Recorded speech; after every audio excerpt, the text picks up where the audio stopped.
On a beautiful morning, in a mediocre apartment building on the edge of the city, Kim Ji-hoon was fast asleep when he suddenly heard a small, childish voice urging him. Wake up, he thought dreamily. A clear voice. It tickles my ears. The pestering grew louder. It was already morning, which made Kim Ji-hoon wonder if he was still dreaming. The little girl kept complaining. Oh my goodness, Mom said. If Daddy sleeps in, he's a lazy kid. Daddy is such a sleepyhead. Hearing the shouting, he jolted awake. Seeing the little angel in front of him, Kim Ji-hoon panicked and cried out. Who are you calling Daddy? It's Kim Chae-jin. Early in the morning, she greeted him with a radiant, energetic face. Wake up, Daddy. The sun is already high up. That was when he finally remembered everything. Even so, it was still hard to get used to this reality. It wasn't a dream, a daughter he actually had to take care of. Seeing Kim Ji-hoon just staring blankly, Kim Chae-jin leaned over and shouted, Time for breakfast. Her sudden appearance was an unexpected variable in his life. This was something he couldn't have foreseen, not even in the slightest. Just a few days ago, he was still suffering from a massive headache over his thesis. Kim Ji-hoon muttered to himself, Should I just give up? I'm just an ordinary college student. That bastard professor. I'm ignoring what he's doing, but he has gone too far. Someone is racking their brain thinking about how to get a job, how to get money. Right at that moment, his mother called. As soon as he picked up the phone, Kim Ji-hoon showed his exhaustion. Hello? Yeah, Mom. Food? Do you think an adult like me can't take care of my own meals? I'm still living comfortably, don't worry. Why do you keep talking about that? We were done with that topic, weren't we? I need to get my master's degree to become an expert. If I quit now, who would hire me? Do you think those big companies hire just anyone? I'm already annoyed enough by that professor. Please don't stress me out more. Ending the unpleasant conversation with his mother, he felt even more discouraged. What a mess. Finding a corner by the window, Kim Ji-hoon set his coffee down and sighed, his heart filled with irritation. Do you guys think that I am not getting hired because I don't want to find work? Or that I stayed an extra year because I felt like it? It's because tuition is expensive. I used up all my parents' money, and even that wasn't enough. I missed a semester here and there, and I had to pay tuition with my part-time job money. I graduated with a bachelor's degree after 6 years. However, my professor said that to reach a specialty in science and engineering, I needed a master's degree. So in the end, I started my master's. He told me, I'm not forcing you to do this, but as soon as I finished the master's program, I was told I needed a new degree to be able to teach. PhD stands for the highest level of education, also known as a doctorate. I need to hurry and earn money to reduce the worries in my life, even the smallest ones. Even if I went to work in the snow, the more he thought about it, the more Kim Ji-hoon felt as if life was strangling him bit by bit. Glued to his phone, he muttered, I'm going to lose it if I keep going like this. After a while, Kim Ji-hoon decided to call his mother back to explain his irritable attitude from earlier. Hello, Mom. Yeah, I'm sorry for how I spoke earlier. I mean, who doesn't want a happy life? Who doesn't want to be paid and have a family? Ending the conversation, he didn't forget to politely say goodbye to his respectable mother. Yes, thank you for always worrying about me, Mom. I'm hanging up now. Currently, a student like him was facing an incredibly difficult life, he told himself, but in reality, taking care of himself was already hard enough. Scrolling through his contacts, Kim Ji-hoon immediately thought of his close brother and wondered, I wonder what this guy is doing. Thinking was doing, he called him right away. As soon as the other end picked up, Kim Ji-hoon hurriedly proposed. What are you doing? Are you busy today? Since it's Saturday, let's go out for dinner and have a few drinks together. And just like that, the two of them went on a drinking spree until midnight. This morning, when the sun was already halfway up, Kim Ji-hoon showed signs of waking up. Lying on the bed, he groaned, I think I drank too much yesterday. My head hurts. I'm dying. Suddenly, someone rang the doorbell, making it blare loudly. Instead of going to open the door, Kim Ji-hoon lay sprawled on the bed, annoyed. Do door-to-door salesmen work on Saturday mornings too? They'll leave soon. But 5 minutes later, the doorbell showed no sign of stopping, which made his frustration reach a new level. When his annoyance reached its limit, Kim Ji-hoon lazily sat up and chuckled to himself. They actually got me out of bed. They're really something. I'm impressed by their persistence over the last 5 minutes, but I'm not buying anything. I don't trust anyone. Just as he threw the door open, what hit his eyes wasn't a salesman, but a tiny, adorable little girl with long, shiny hair and round eyes looking at him, blinking, sparkle-eyed. Initially, Kim Ji-hoon was still extremely furious, but less than 3 seconds after seeing the little girl in front of him, he did a complete 180, as he was quite weak against cute things. Oh my. Are you the one who was ringing my doorbell? What's wrong? You went out in this weather wearing only that? Seeing Kim Chae-jin still standing there staring, Kim Ji-hoon scratched his head in confusion. It looks like you're lost. I need to report this to the police. As soon as he finished, the little girl opened her mouth and shouted, Daddy! He froze, standing there dumbfounded for a long time, trying to process things. Kim Ji-hoon stammered, trying to fix the situation. Ah, you must be looking for your father, right?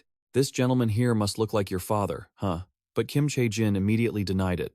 Nope, nope, Daddy is my daddy. At this point, he panicked even more. What is she saying? On the surface, Kim Ji-hoon tried to calm her down. Sweetie, I'm not your father. It seems you don't know because you're too young. But you need to get married to have kids. But this gentleman here hasn't married anyone yet. Even after he said that, she insisted on denying it. Nope. Holding his head in helplessness, Kim Ji-hoon switched to a different line of questioning. All right then, who is your mother? Hearing the word mother, Kim Chae-jin's eyes immediately lit up, and she answered quickly. My mom's name is Yoo Jin-ah. Yoo Jin-ah.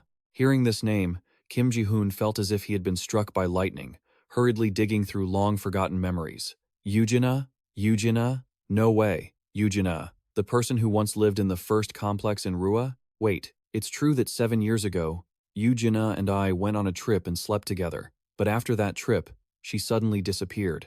And now she's saying this is my child? While he was struggling with that chaotic mess, the little girl had already picked up the phone Kim Ji-hoon dropped earlier and shouted, Yay! Mom told me to call her when I arrived. Ignoring the fact that Kim Chae-jin is chatting with her mother, he says, Yeah, I'm here. Of course I'm okay. I'm your daughter, after all. Dad, he's right next to me. Here, let me put him on. He is still standing there in denial, unable to believe it. Turning around, the little girl holds the phone out in front of him and says, Dad, it's Mom. Quickly taking the phone, Kim Ji-hoon says irritably, Hello? The person on the other end replies immediately, It's been a while, hasn't it? Kim Ji-hoon, are you doing all right lately? Hearing her voice, he tenses up and asks, Yoo Jin-ah, is this really you? Yoo Jin-ah laughs and answers, Of course it's me. Who else would it be? At this, Kim Ji-hoon starts frantically questioning her. What the hell is going on? A kid? You're joking with me, right? Hearing him say that, she yells back in anger. What do you mean by joking? Kim Chae-jin can understand everything now, so you'd better watch your mouth and speak properly. Yes, she is our daughter. This confirmation makes Kim Ji-hoon feel like his soul is leaving his body. He vaguely repeats her words, unable to process his current state of mind. But she just says bluntly, Even if you refuse, nothing is going to change. If you really don't believe me, go get a DNA test done. Confused by what is happening, Kim Ji-hoon growls. Then why did you suddenly disappear? She replies helplessly, explaining a difficult situation that makes him even more curious. So what is this difficult situation? Yoo Jin-ah doesn't explain, just vaguely warns, I'm sorry, I can't tell you right now. And because of that situation, I'm leaving Kim Chae-jin for you to take care of in my place. I'm going to leave her with you for a while. I'll send child support, and I've already taken care of all the legal issues. Seeing that she has everything planned out, Kim Ji-hoon yells angrily into the phone. What is this? Wait. Yoo Jin-ah, on the other end, says urgently, I can't talk any longer. Let's talk next time. Then Yoo Jin-ah coldly hangs up, leaving Kim Ji-hoon there, wanting to scream and swear, but realizing Kim Chae-jin is still there, he holds back. The weather is so nice today. The little girl laughs and follows his lead. It really is a nice day today, isn't it? Kim Ji-hoon suppresses his irritation and thinks to himself, if he could, he would have cursed out loud right then and there. But since there's a child present, he needs to calm down. He decides to accept the current situation. Kim Ji-hoon pulls Kim Chae-jin's shoulder and asks calmly, You said your name is Kim Chae-jin, right? Let's go inside first. Hearing this, the little girl nods excitedly. Okay. Seeing her father's hand outstretched, Kim Chae-jin runs over and grabs it. Unable to hide her joy, the little girl exclaims, This is my first time at your house. It's going to be so much fun. Looking at Kim Chae-jin's happy smile, Kim Ji-hoon doesn't have the heart to ruin her mood, so he silently nods in response. Yeah. Suddenly, I have a daughter. The world is hard enough as it is. I haven't thought about this until now. How much this meeting will change my daily life. And just like that, my life with Kim Chae-jin began. Looking at the closet in front of her, the little girl innocently says, It's empty. Kim Ji-hoon feels embarrassed looking at the closet that should have been full of clothes, but is now devoid of even a speck of dust. He awkwardly tries to cover it up, thinking to himself, I always eat out and sleep in on weekends. I only order food late in the afternoon. What am I going to feed her now? Thinking for a moment, Kim Ji-hoon awkwardly decides, I guess we have to go to the store and buy some food. Hearing this, Kim Chae-jin's eyes light up, and she exclaims, We're going to the market? I want to come too. Quickly putting on his coat, he says aloud, All right, let's go. Looking at the little girl, he thinks to himself, Now that I think about it, it's the beginning of the year, and the wind outside is freezing. Is that all she has to wear? Kim Chae-jin, where are your other clothes? Won't you be cold when we go out? Being cared for, the little girl innocently replies, Kim Chae-jin won't be cold. But Kim Ji-hoon is still suspicious. Even though she says that, he's still worried. He picks Kim Chae-jin up and says, Wait a second. For now, let's just go out like this. Being held in her father's arms, she snuggles into him, her face full of happiness. Seeing that, Kim Ji-hoon smiles and asks, Warm, right? Then why were you walking around in that outfit? You could catch a cold. Kim Chae-jin beams and says, I don't mind the cold. You're so warm, I love it. Resting his cheek against hers, Kim Ji-hoon also feels warm inside, thinking, This feels nice. Let's just keep going like this instead of buying new clothes. Once they get outside, his excitement vanishes because of the gossip around them. Oh my, look at that child in her father's arms. The baby looks so pretty. Why does he have her dressed so lightly? Hearing their whispers, Kim Ji-hoon feels self-conscious and thinks to himself that he should buy her a padded jacket. The children's clothing store is on the second floor, right?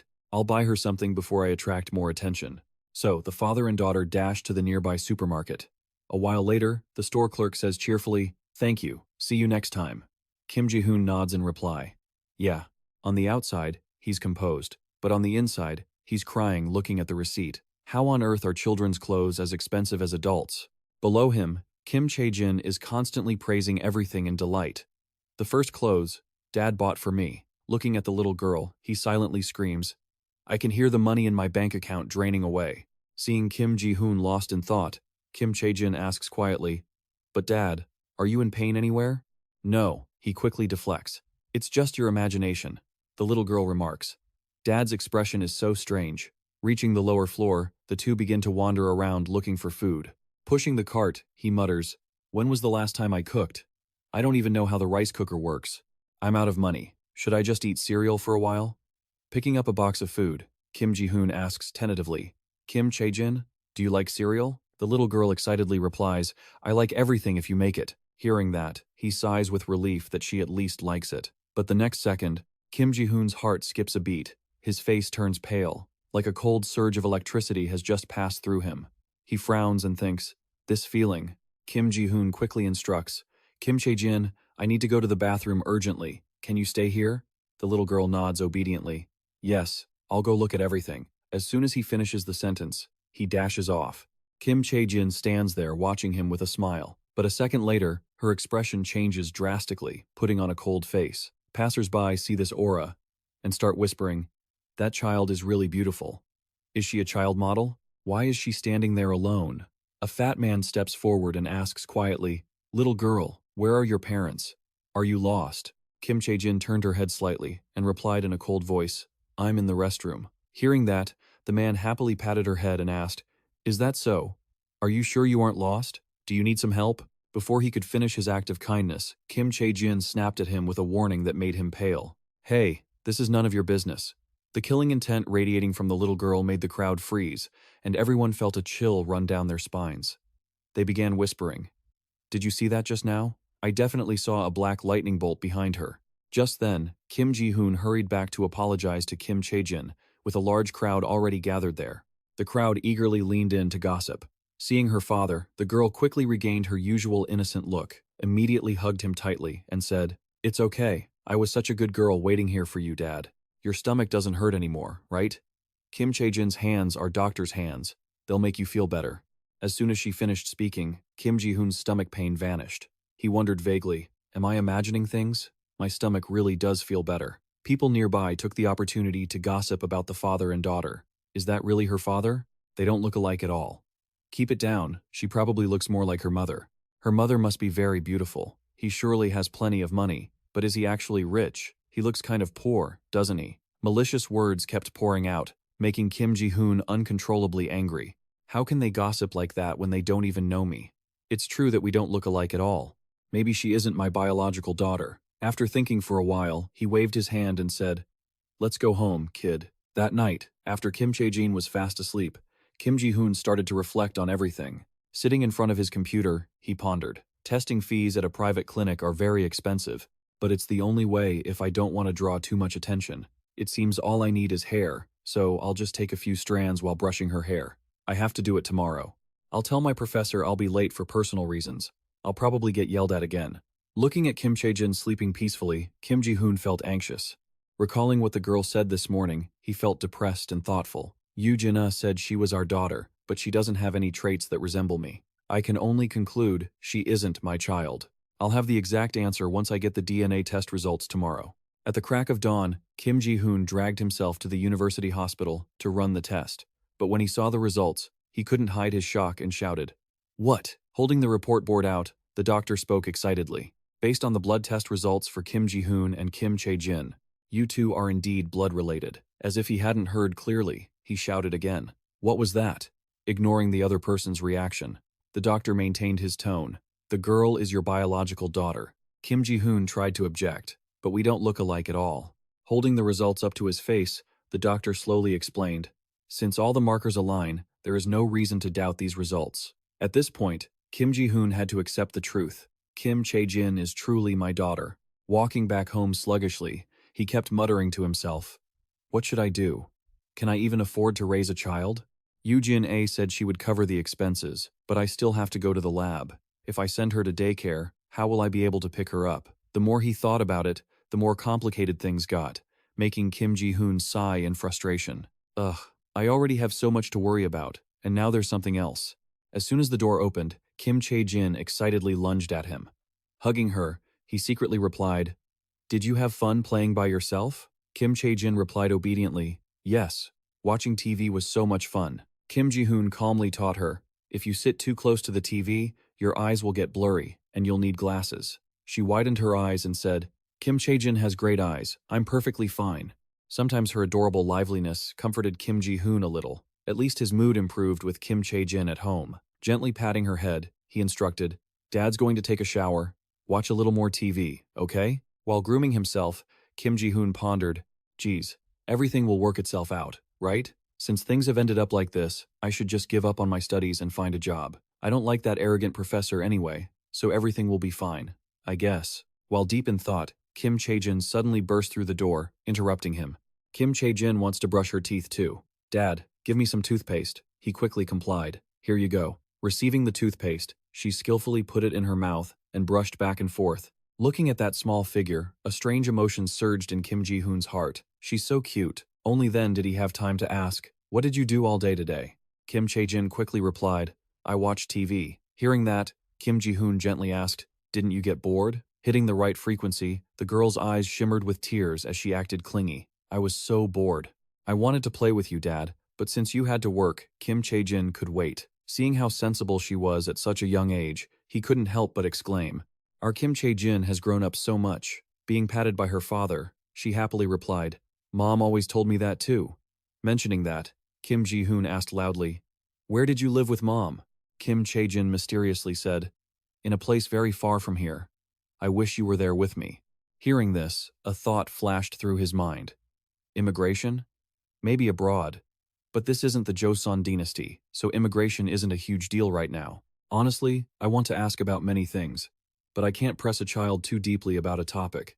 I guess I'll find out bit by bit while living with her. After finishing their routine, they both quickly climbed into bed. Before long, Kim Chae-jin exclaimed, "So comfortable. It's so much fun sleeping with Dad." Hearing this, Kim Ji-hoon felt a spark of joy and confirmed, "Really?" Remembering something, she curiously asked loudly, "Dad, are you happy that Kim Chae-jin is here?" Without a second thought, he replied instantly, "Yes, I am." Hearing her father's confirmation, she couldn't hide her happiness and quickly sat up to turn him over. Kim Chae-jin suggested, "Kim Chae-jin will massage you," leaving him momentarily bewildered. "A massage?" Massaging Kim Ji-hoon's shoulders, she said confidently. "Kim Chae-jin is great at massaging. See? Does it feel good, Dad?" He nodded. "It feels so comfortable," he thought to himself. After a hot shower and a massage, I feel. He quickly fell into a deep sleep after an exhausting day. Seeing Kim Ji-hoon quiet, Kim Chae-jin whispered, "Dad, are you asleep?" To be sure, She poked her father's cheek. Seeing Kim Ji-hoon was fast asleep, Kim Chae-jin smiled contentedly. With her hands outstretched, a bright golden light suddenly burst forth. Kim Chae-jin whispered, "Daddy, be well. Please be healthy." Bathed in that warm, radiant glow, Kim Ji-hoon felt an incredible sense of relief as his fatigue began to fade away. As time went on, the light grew even more brilliant than ever. Kim Chae-jin continued to chant while performing her spell, "Daddy, be well. Please be healthy." Two streams of light swirled in the air before diving straight into Kim Ji-hoon's body. The little girl sat nearby, carefully watching the process. Once the light faded, Kim Chae-jin cheered in satisfaction. "All done. Now, Daddy, have sweet dreams." The next morning, when the alarm clock rang loudly, Kim Ji-hoon woke up with a start and gave a massive yawn. He groaned sluggishly. "It's already bright out, should I just stretch?" Feeling something strange inside his body, Kim Ji-hoon exclaimed in surprise, My neck doesn't hurt anymore. I've pressed on every spot, and there's no pain left anywhere. I didn't do anything unusual yesterday." Just as he finished preparing a simple bowl of cereal, Kim Chae-jin came running over from afar. "Daddy, give me a hug." He laughed and asked, "Kim Chae-jin, are you up already?" As if to verify, the little girl quickly asked, "Daddy, do you feel refreshed this morning?" Kim Ji-hoon couldn't help but exclaim in surprise, "Huh, how did you know?" Kim Chae-jin tilted her chin up, acting proud. "It's all thanks to Kim Chae-jin's massage skills." Hearing this, Kim Ji-hoon just chuckled and affectionately patted her head. "All right, my energetic morning is all thanks to you, Kim Chae-jin. You're the only one I've got." "Kim Chae-jin, huh?" Praised. Kim Chae-jin eagerly volunteered, "I'll massage you every day." Setting her down on the chair, Kim Ji-hoon said softly, "All right, you must be hungry. Let's eat breakfast." Kim Chae-jin replied instantly, "Yes." Just as he was about to sit at the table, his phone rang loudly. He grumbled, "Who's calling this early in the morning?" Walking over, he saw Mom on the display. Seeing her name, Kim Ji-hoon froze for a long moment. "That's right, I completely forgot. I need to tell Mom and Dad that they have a granddaughter." The struggle of lying to my parents was still weighing on me. The phone had been ringing for a minute, and Kim Ji-hoon still hadn't answered. Every time the phone vibrated, his heart skipped a beat. What should I do? Should I pick up? Stay calm. Just answer like nothing happened. Be as natural as possible. With that thought, Kim Ji-hoon put on a fake voice. "Hello?" Hearing his tone, she immediately suspected something was wrong. "Is everything okay? You sound strange." He hurriedly made excuses. "Of course not. Have you and Dad eaten yet?" His mother replied slowly, "We have. Have you had breakfast?" Looking at Kim Chae-jin, Kim Ji-hoon faltered again. "Yes, my son is eating cereal." Hearing him say that, his mother replied with relief. "All right, at least you're actually eating cereal." Afraid she would worry, Kim Ji-hoon quickly reassured her. "I've been eating very well." After the small talk, she went straight to the point. "Actually, I meant to call you yesterday. I found a few places for you to work." Hearing this, Kim Ji-hoon became silent, then gently asked, "You did that, Mom?" "I've thought about it carefully, and I've decided not to get my PhD. I'll try to find a job before next year." To his surprise, this decision was fully supported by his mother. She asked joyfully, "That's a great idea. You'll be coming home by the beginning of the new year, right?" Kim Ji-hoon breathed a sigh of relief and quickly replied, "Of course, I'll visit even sooner than that." Hearing the good news, his mother couldn't stop smiling. "Really, when you do, I'll cook all your favorite dishes." Thinking for a moment, he calmly announced he would be back next week. Hearing this, she excitedly urged him, "All right, see you next week then. Have a wonderful day at work. I love you, son." As soon as she finished, the line went dead. Kim Ji-hoon exhaled, but his heart was still full of heavy thoughts. "I have to tell Mom and Dad about Kim Chae-jin next week. They'll be so happy to know their son has finally decided to join the workforce. I'm so worried about having to tell them the bad news." Suddenly, Kim Chae-jin ran over and asked to be held, leaving him momentarily dazed. "Kim Chae-jin, what's wrong?" Seeing Kim Ji-hoon's gloomy expression, Kim Chae-jin couldn't help but feel upset.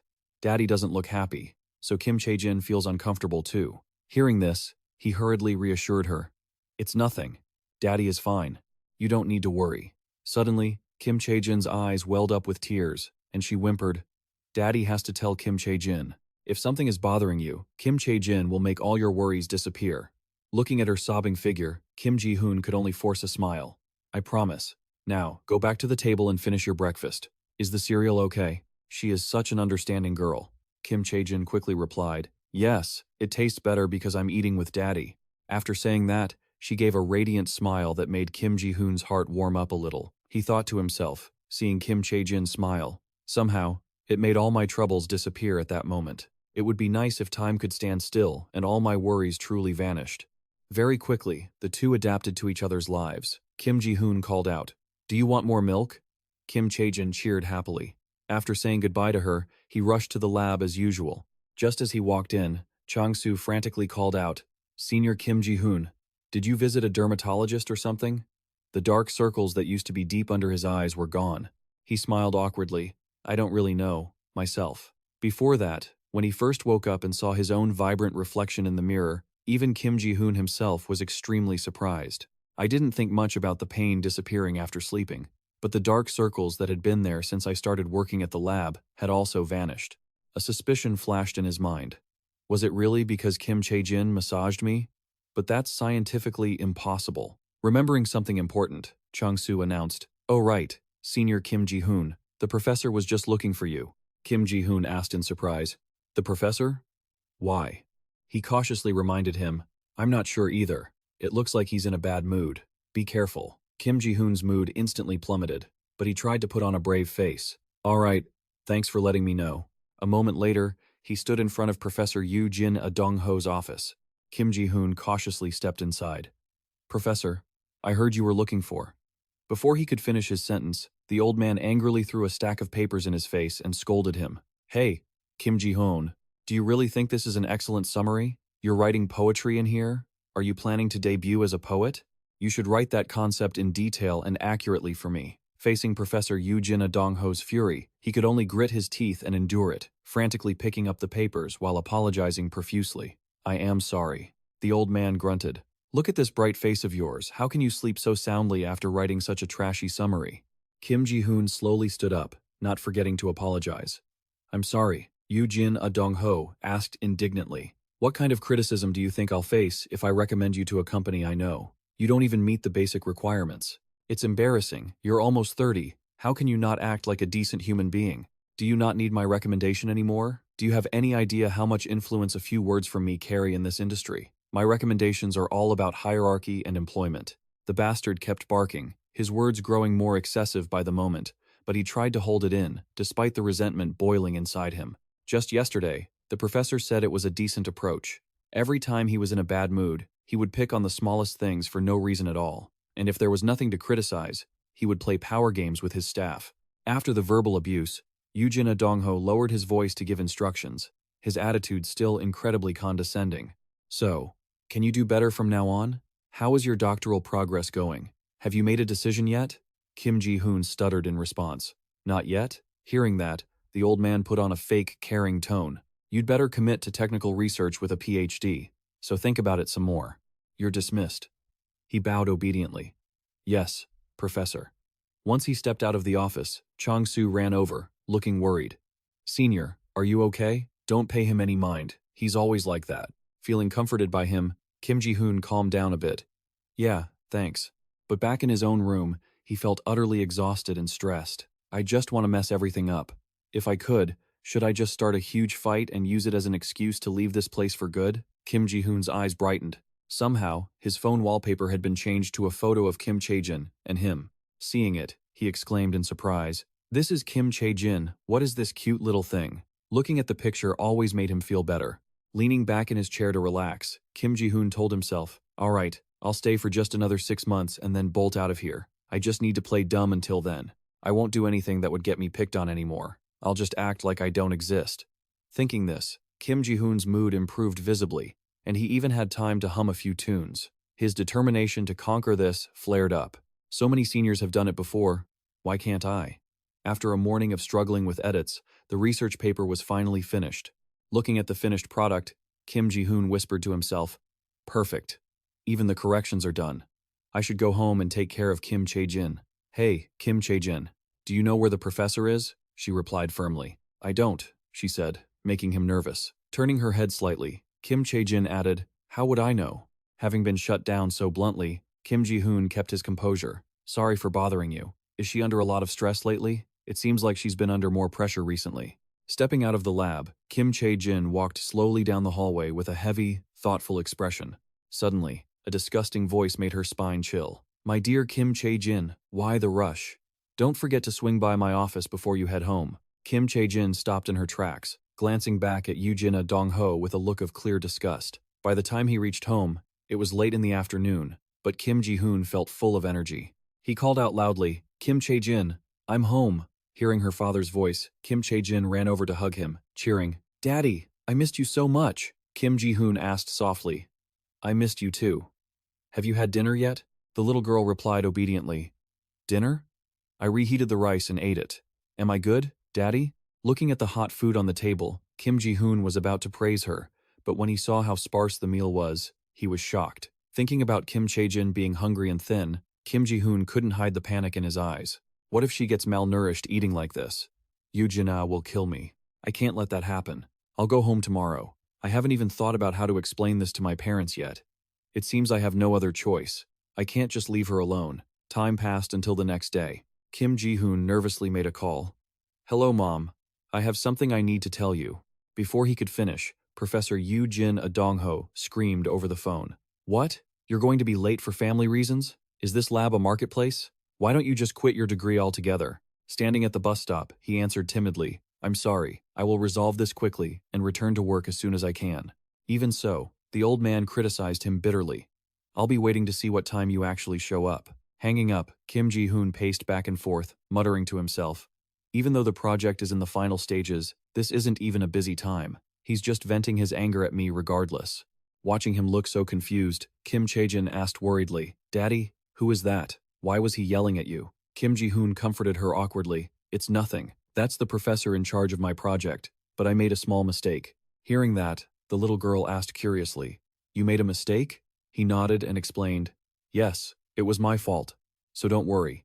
Done with the conversation, Kim Ji-hoon turned to pray, not noticing Kim Chae-jin's unpleasant expression right next to him. "At least I still haven't figured out how to explain this to my parents. I'm sure they won't kick us out of the house. I guess I'll always have to rely on them after all." The little girl muttered to herself, her eyes filled with anger at the professor. Putting the unpleasantness aside, the father and daughter held hands and headed home. As soon as they met his parents, Kim Chae-jin introduced herself politely. "Hello, grandfather. Hello, grandmother. My name is Kim Chae-jin." Seeing the small child, they couldn't hide their astonishment. "What is this about?" Kim Ji-hoon said calmly, just as he had stated. "As I said, she is your granddaughter, which means she is my daughter." Hearing this news, his mother was so shocked she almost fainted. She managed to stammer, "She's your daughter? For real?" "Oh, my head," Kim Ji-hoon hurriedly explained.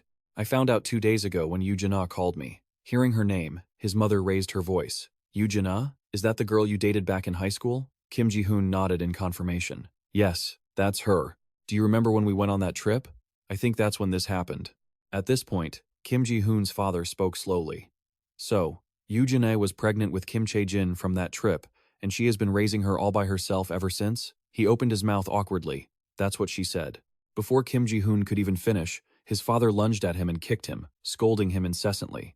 "That's what she said? And you just listened and accepted it? I see. And you're just going to raise her as your own? You should have come back with Yoo-jin-ah instead. Why are you out here alone? You damn brat." Kim Ji-hoon tried to interject, but Yoo-jin-ah said she had personal matters to attend to. He hadn't been able to call her since that day. Suddenly remembering something important, he reached into his pocket and pulled out the test results, confirming that Kim Chae-jin was truly his daughter. "I went and got the tests done and everything." Seeing the results, confirming the biological relationship, his parents couldn't hide their excitement. His father quickly ordered, "Honey, get the child something to eat. It looks like I need to have a private talk with him. As for you, follow me." Kim Ji-hoon obediently replied, "Yes." Behind him, his mother offered, "Sweetheart, have you had breakfast? Would you like to eat something with Grandma?" Kim Chae-jin nodded happily, her eyes shining with excitement. "Yes, please." Very quickly, Kim Ji-hoon was taken into a private room by his father for a talk. His father asked sternly, "So, what do you plan to do?" He asked back, confused, "What do you mean, Dad? I'm going to raise her. Isn't Kim Chae-jin my daughter?" Hearing his son's foolish answer, his father couldn't help but get irritated. "Obviously, that goes without saying. I'm talking about her mother," Kim Ji-hoon answered calmly. "I keep trying to contact her, but there's no response." At this point, his father asked about Kim Chae-jin.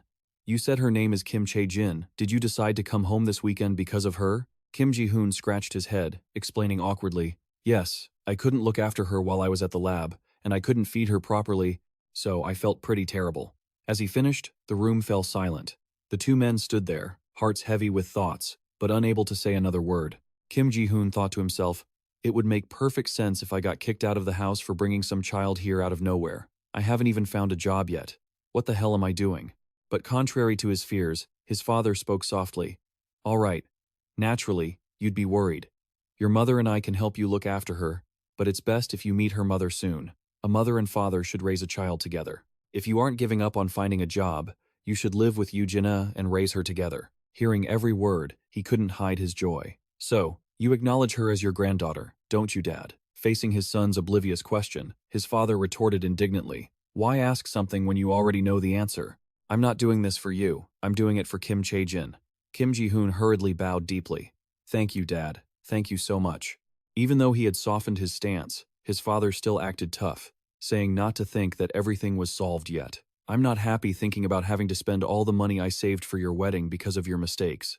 Understanding the implication in his father's words, Kim Ji-hoon replied with emotion, I'm sorry, Dad. Hearing that, he reassured him, I'm just joking, don't worry about it. You can get married later and pay me back. Hearing this assurance, Kim Ji-hoon beamed and replied, Yes, I understand. Thank you so much, Dad. He breathed a sigh of relief. Finally, his father had acknowledged Kim Chae-jin as his granddaughter. With everything settled, Kim Ji-hoon grabbed his bag to leave. Before going, he didn't forget to remind her, Dad will come back in the evening. Kim Chae-jin, be a good girl for Grandma and Grandpa, okay? And let's go somewhere fun this weekend, shall we? Hearing that, the little girl couldn't help but exclaim excitedly, Wow, really? You promise, Daddy? You have to keep your word. He laughed and replied firmly, I promise. Once at the door, Kim Chae-jin was still standing there, waving goodbye to Kim Ji-hoon.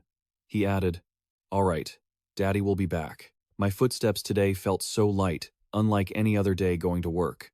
I was so worried because I couldn't feed her properly. My parents' decision felt like salvation. This is my first weekend with Kim Chae-jin. I should take her somewhere really fun, since the part I was most worried about is resolved. Where should I go now? Ivan Park or Ian Kingdom? Ian will have more attractions. Kim Chae-jin is now part of the family. Before Kim Chae-jin, my weekends were usually just spent resting at home.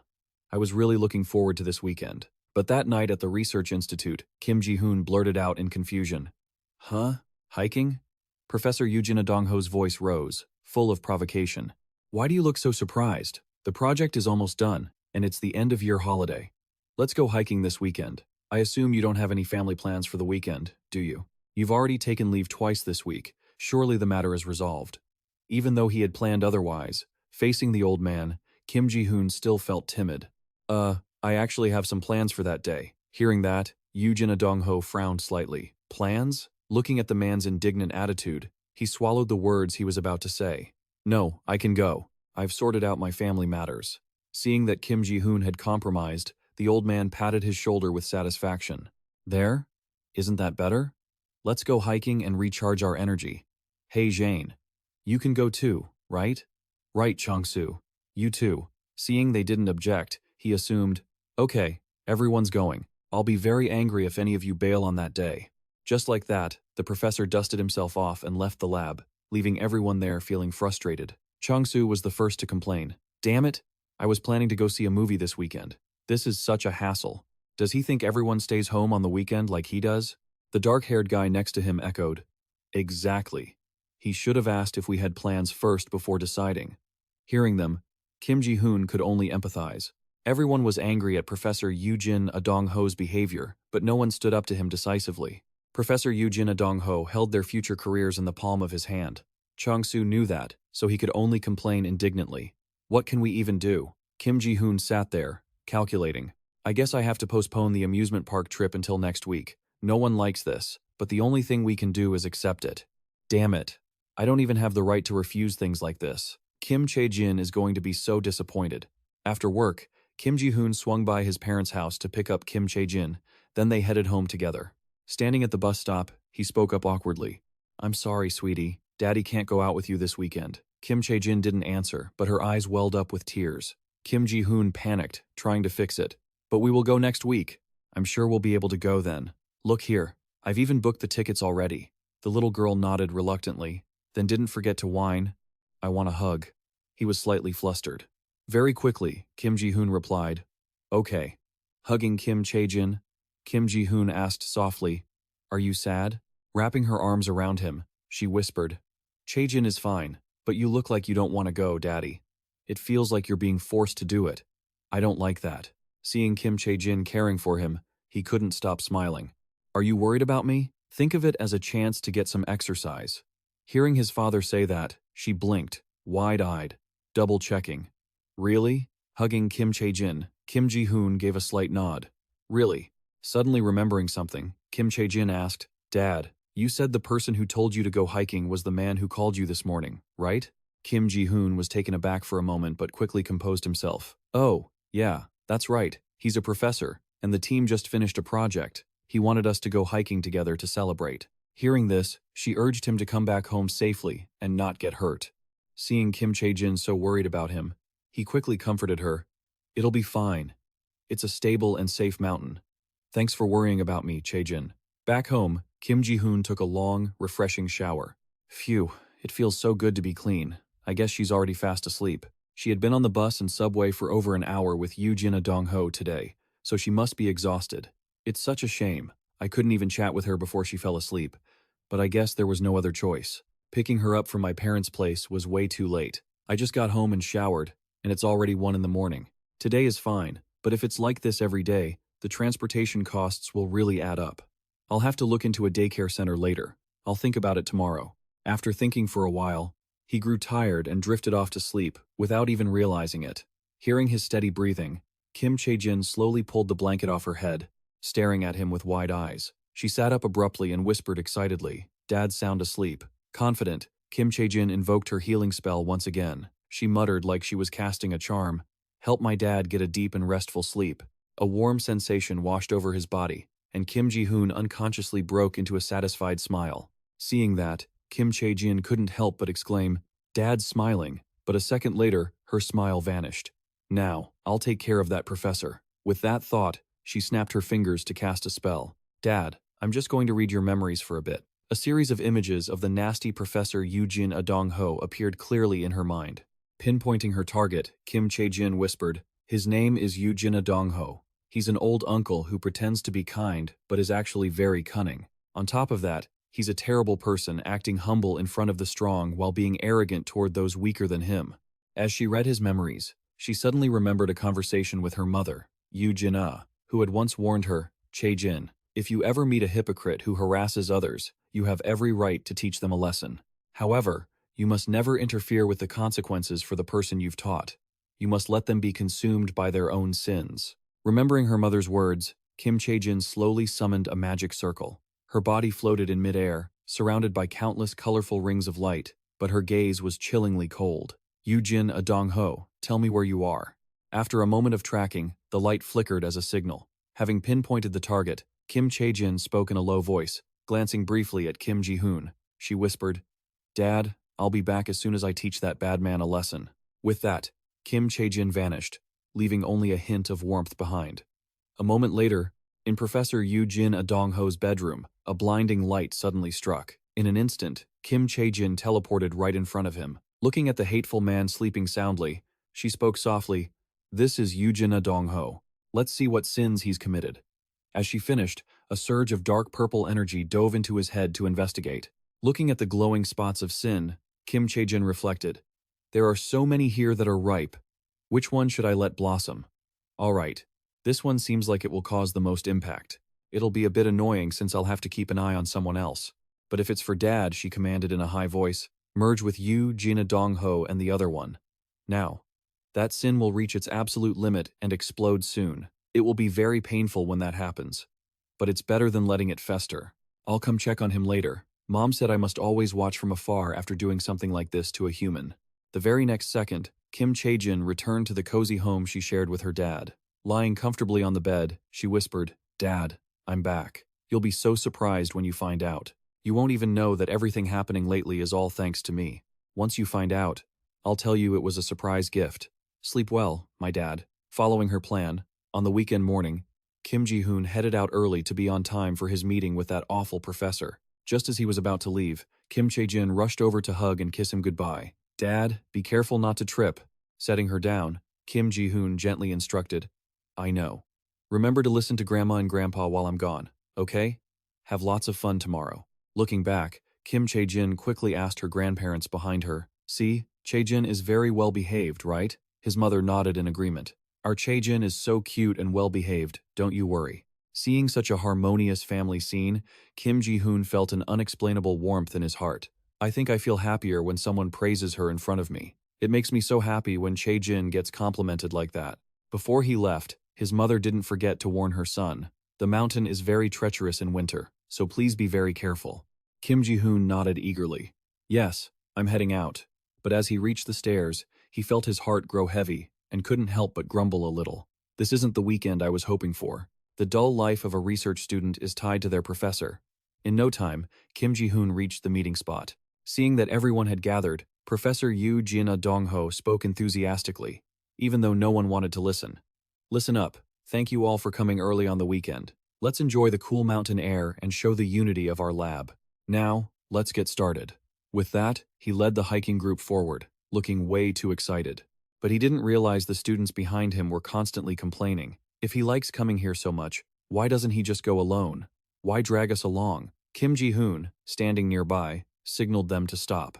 Keep it down, he might hear you. Chang-soo groaned in frustration. There shouldn't be this many people here. Not only was the air no longer cool, it had become stifling because of the crowd. He replied apologetically.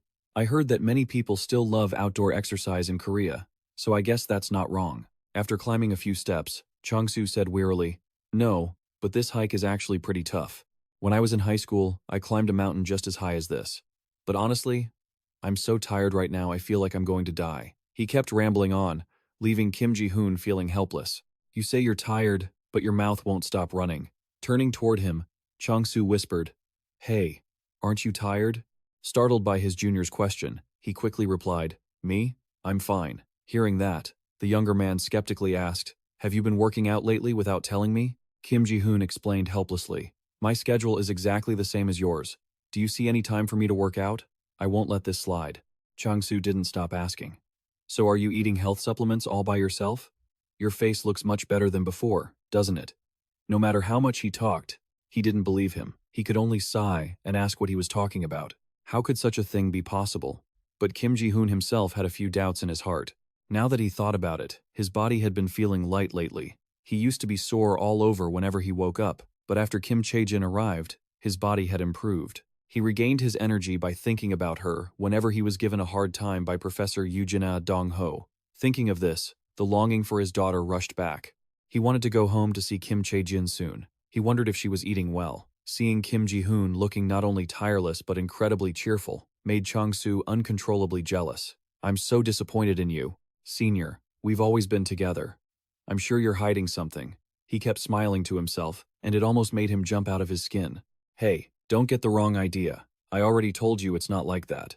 The younger man was determined to find out his secret, but he thought, Is this really you, man? You weren't like this last year. Within just 1 year, his stomach grew, and when he had no energy left, Chang-soo had to collapse on a park bench to catch his breath.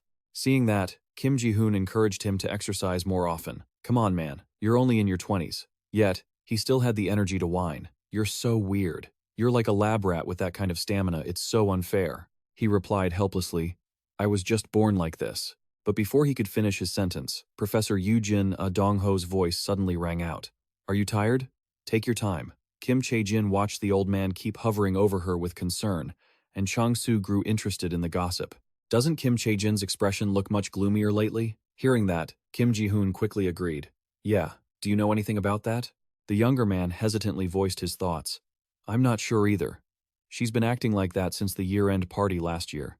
Do you think there's been some trouble with the professor? Hearing the old man's name, Kim Ji-hoon reacted. The professor? What about him? After thinking for a moment, Chang-soo said in a low voice, Think about it. She was absent right after the party. Don't you remember that it brought all progress to a halt that day? Hearing his junior say that, he silently reflected on it. Right, I remember now. She's been distant ever since then. That's it. He boldly speculated. Don't you find it strange that the professor didn't go after her for being absent without permission? If it were you or me, we would have been torn to pieces by him. The more Kim Ji-hoon listened to Chang-soo's theories, the more he felt they made sense. You have a point. His intuition told him that something had happened between the two, so he bluntly stated his thoughts. The professor, ignoring that, could be because it's related to him.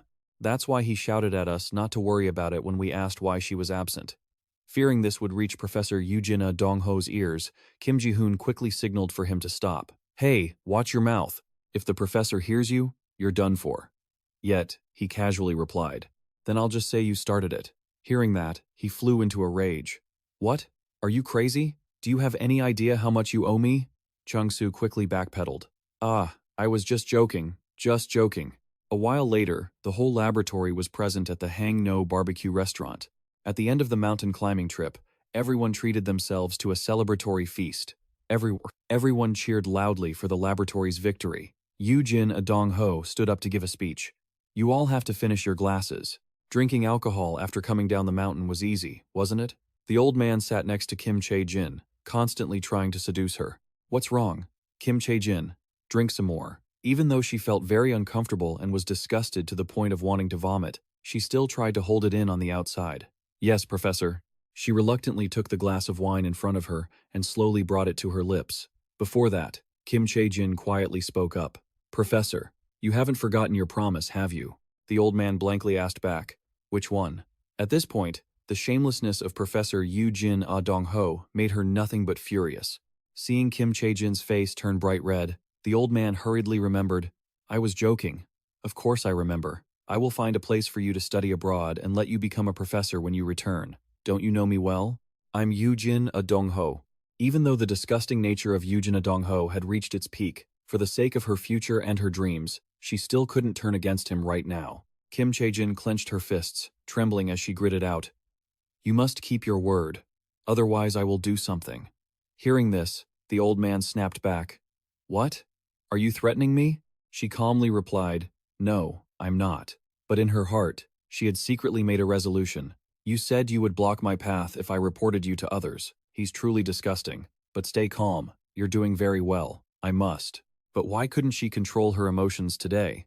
Yoo-jin Dong-ho pushed further. The old man said threateningly, So be honest now. I will keep my promise.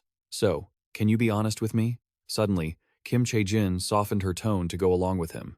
Yes, Professor. I will be honest right now. The atmosphere between the two gradually became ambiguous, just as the professor intended. But they had no idea. Not far away, Kim Chae-jin was quietly casting a manipulation spell. She whispered softly, Even though it might be a little hard to endure, it might be very unpleasant, but everything will be better soon. A few days later, upon arriving at the research institute, Kim Ji-hoon shouted in shock. Professor Yoo-jin Dong-ho has been summoned to the prosecutor's office? How is that possible? Chung-soo leaned close to his ear and whispered. The week after we went mountain climbing, Yoo-jin Dong-ho sexually assaulted Kim Chae-jin. Finishing the sentence, Kim Ji-hoon immediately asked back, as if he couldn't believe his own ears. What? Is that true? I can't believe it. He knew the old man was a dirty person, but he never expected something like this to happen today. I thought he knew the line between what should and shouldn't be done, but he crossed it in the end. That's why Kim Chae-jin was so sensitive. I hope she's okay. Putting Kim Chae-jin's situation aside, he frantically expressed his worry. But what should we do now? We still have to report the project's completion. Hearing this, he realized with a start. The project? I guess the report is a goner too. The company only gave the project to them because of him, but now it was probably truly over. Chang-soo felt like everything was collapsing. He kept holding his head and pulling at his hair. I spent so many nights on this. Where is this project of ours even heading? Kim Ji-hoon fell into deep thought. Even though Professor Yoo-jin Dong-ho hadn't contributed much to the research, he was the one who had taken on the project. Professor Yoo-jin Dong-ho. The lab, if it weren't for the professor, all of this would just vanish into thin air. The situation in the lab right now is a total mess. Just then, a guy with black hair walked over and called out, Senior, the department head is looking for you. Kim Ji-hoon asked, looking confused. The department head? Why? He just shrugged, indifferent, and said, I don't know. You should go see for yourself. Hearing that, he reluctantly dragged himself away. All right. On his way there, Kim Ji-hoon couldn't help but mutter to himself, why would the department head want him? He arrived at the office quickly, and as soon as the department head saw Kim Ji-hoon, he got straight to the point. Have you heard about the situation with Professor Yoo-jin Adong-ho? He replied hesitantly. I've heard the gist of it, sir. Taking a sip of tea, the department head spoke slowly. I heard the project led by Professor Yoo-jin Adong-ho's team is nearly complete. Kim Ji-hoon reported honestly. Yes, we just need to organize it and present the report. But Professor, before he could finish, the department head raised his voice, startling him with a sharp order. Then you go ahead and finish it, and present the report. Kim Ji-hoon asked, stammering. Huh?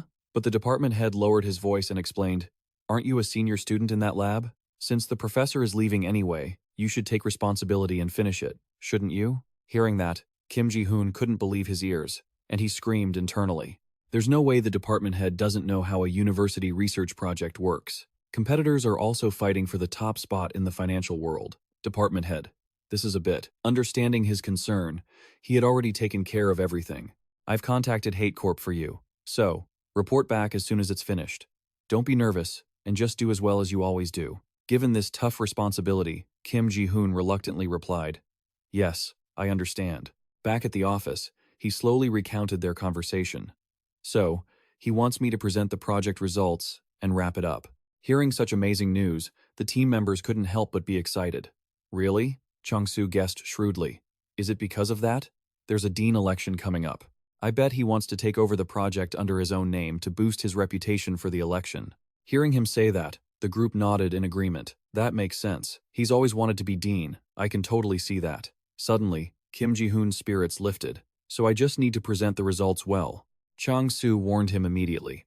Well, that's true, but, Kim Ji-hoon, can you handle it?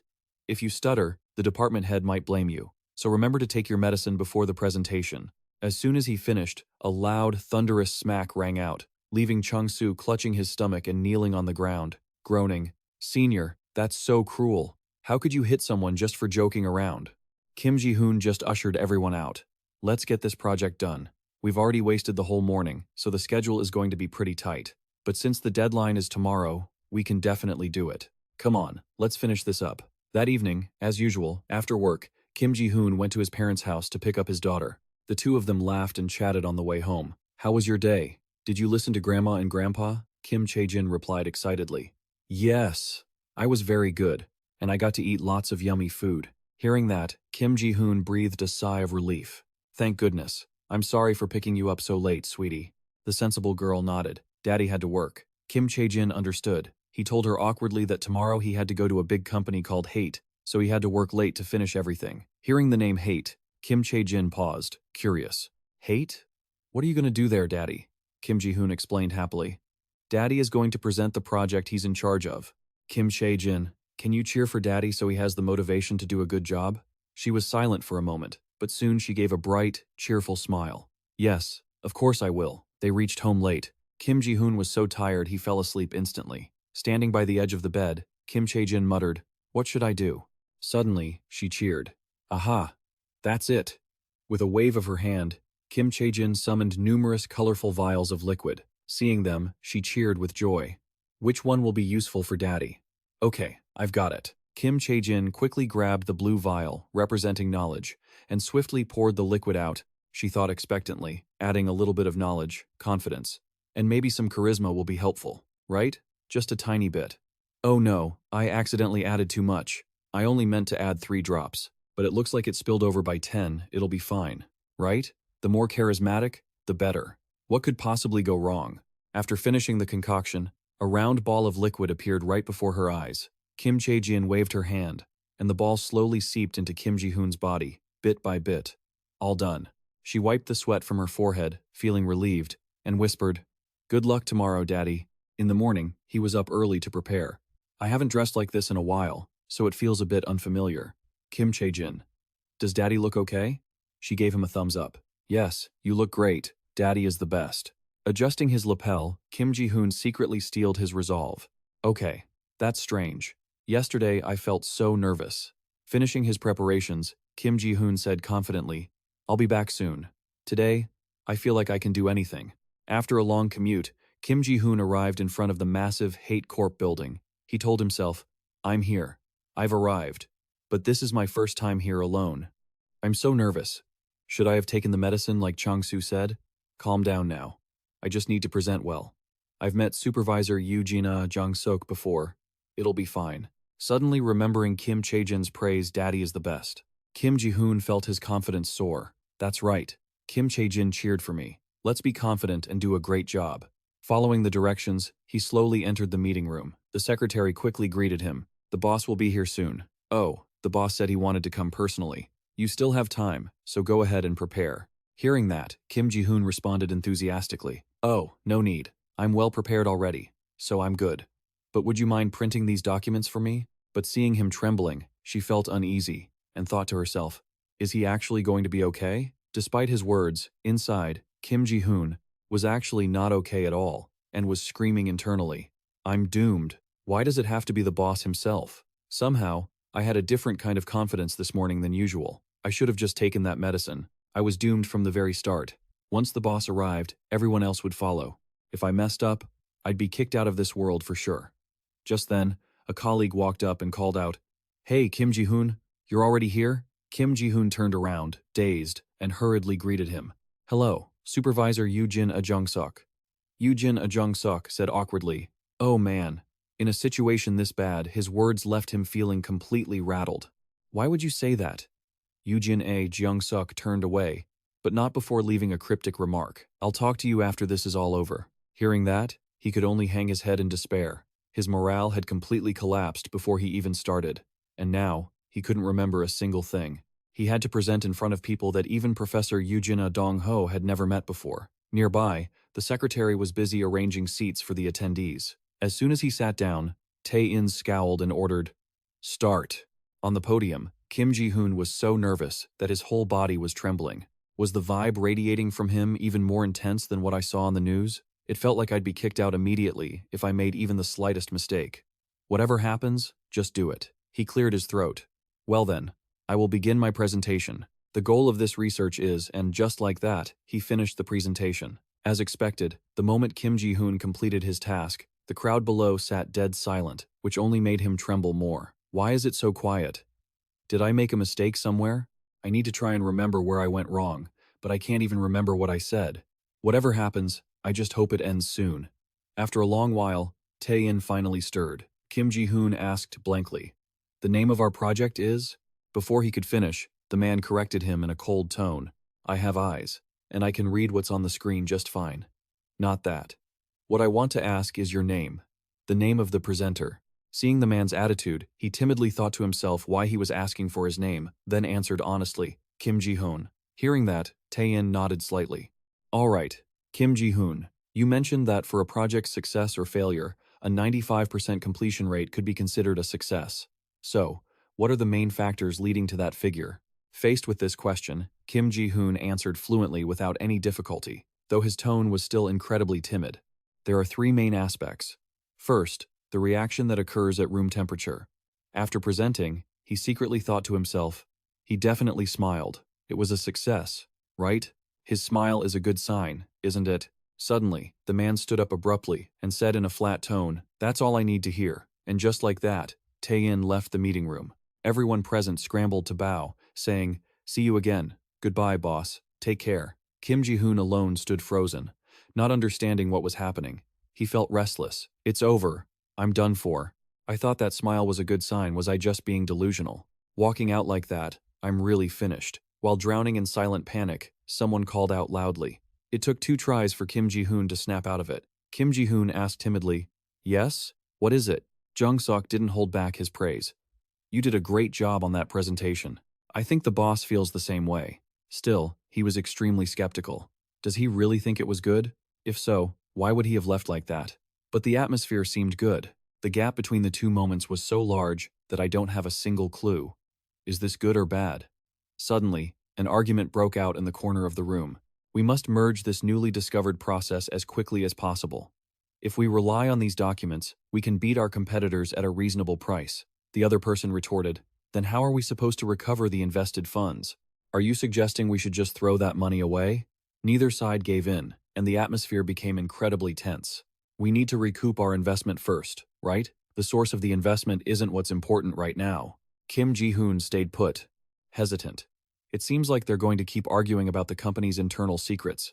Should I really be here? Suddenly, the man kicked the table and shouted, "If that's the case, let's hear the presenter's opinion. What do you think about this?" Suddenly dragged into the middle of the battle, he panicked and blurted out, "My thoughts?" Only then did the man remember, and he apologized awkwardly. "Ah, right. You aren't an employee of this company. Sorry, you looked so much like one of us standing there that I forgot." The employees nearby nodded in agreement. "I thought so too. You looked so nervous on the podium that it reminded me of when I was a rookie. It reminds me of the first presentation I gave to the boss. That's why I became close with him after knowing him for a long time." The atmosphere quickly softened, allowing Kim Ji-hoon to breathe a little easier. "I don't look like a puppy or a kitten, but I guess I should be grateful that they like me." Just then, the employee who was arguing earlier spoke up. "Yoojin Jung-suk, you're in charge of this, right? Escort him out. We've kept him standing here for quite a while." Hearing that, Yoojin Jung-suk hurried to stand up and do his job. "All right." Following him out of the meeting room, Kim Ji-hoon breathed a sigh of relief. "Finally, I'm out." Yoojin Jung-suk reassured him. "You were really nervous, weren't you? I really liked that project. You did a great job in front of the boss without showing a hint of fear. I thought you were an introvert, but you changed my mind." Receiving that praise, he carefully bowed to show his appreciation. "Is that so? Thank you very much." But the very next sentence felt like a bucket of cold water thrown in his face. "To be honest, we were planning to scrap that project." Kim Ji-hoon's heart skipped a beat, and he hurriedly asked, "What?" Suddenly, his mood hit rock bottom. So the previous praise was just empty words? Is this just the injustice of society? Seeing Kim Ji-hoon standing there, dazed, Yoojin Jung-suk laughed and comforted him. "No need to be so stressed. Kim Ji-hoon, like I said before, it really is very good." Hearing that, he asked naively, "Then what about the plan to scrap it?" He explained gently, That's because the company's work has been delayed for too long. That's why the boss was so angry and came here himself. I won't tell you anything more about it. Sometimes, it's better not to know." Setting aside this dull conversation, I'd like to ask you about a few things. Kim Ji-hoon, do you have any plans to study abroad? Without a second thought, he replied, "No, not at all. At least, not at this moment." The man nodded slightly. "I see. Then, what do you think about working for our company?" The sudden invitation caught Kim Ji-hoon off guard. He thought tensely, "Is he trying to scout me?" Seeing the awkward expression on his face, the man quickly explained, "Don't misunderstand, just hear me out. You know that our company has a high competitive rate for experts, right?" Kim Ji-hoon gave a forced smile in response. "Yes," he thought to himself. "Of course, this is a professional corporation after all." Recalling the director's expression during the meeting earlier, Yoojin Jung-suk hinted, "I don't know what it is, but the boss definitely has a reason for liking you. So, please consider working at our company when you're looking for a professional work environment, being recognized." Kim Ji-hoon was delighted and hurriedly replied, "Thank you for your consideration." He continued, "The boss has his eyes on you. You did a great job with the presentation today. Now, head home safely. Thank you." With that, he bowed to Yoojin Jung-suk and turned to leave. "Have a great day at work." On the way home, Kim Ji-hoon couldn't help but reflect on what had just happened. It's been such a strange day. At first, it seemed like everything was going wrong. I still can't believe the boss has a good impression of me. Did someone cast a spell on me? But things will turn out well after this. I'm so foolish. There's no such thing as magic in this world, right? Maybe there will be days like this, I guess. Just then, his phone rang. Kim Ji-hoon curiously picked it up to check. Who could it be? But what he saw on the screen made him exclaim in shock. "What is this?" Kim Ji-hoon shouted in amazement when he saw the content of the message. "From Yoojin Dong-ho, 1,500,000 won has been sent to your bank account." Kim Ji-hoon thought, Yoojin? Yoojin sent me money. Is this the child support she mentioned? I was only planning to buy some fried chicken, but it looks like this is enough for a nice meal out. And I even got off work on time. Let's celebrate. Very quickly, he invited his parents and Kim Chae-jin to a luxurious restaurant to celebrate the project's success and also to spend the money Yoojin had sent. However, the upscale atmosphere of the restaurant made his parents feel a bit uncomfortable. His father slowly spoke up. "It's good that you came home early and took us out to eat. But is everything still going well at school?" Kim Ji-hoon's mother, sitting next to him, was anxious. "Really? This place is so expensive. Are you sure this is okay?" He gave a gentle smile to reassure her. "Since the project is finished, I got off work early today, and I just received some money, so you don't need to worry." Hearing that, she became even more curious. Where did the money come from? Kim Ji-hoon replied hesitantly, Oh, Kim Chae-jin's mother sent some money for food. His mother nodded slightly. I see.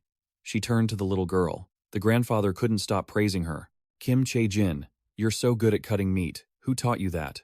The little girl smiled brightly and quickly replied, It was Mommy. Seeing her granddaughter being so well-behaved and understanding, Kim Ji-hoon's mother said with satisfaction, She's also very well-behaved at home. Yoo Jin-ah has really done a good job raising her. When you were little, you used to break dishes all the time. How can you two be so different? Kim Ji-hoon didn't know whether to be happy or sad hearing that. Maybe she takes after Yoo Jin-ah. He said that out loud, but in his heart, he thought something else. Honestly, I am a bit sad that she doesn't look like me at all. But so what? She is my daughter, that's for sure. Suddenly remembering something, he cleared his throat and announced, Thank you for taking care of her these past few days. From now on, you don't have to do that for me anymore. Hearing the surprising news, his parents asked anxiously, Why? Did something happen?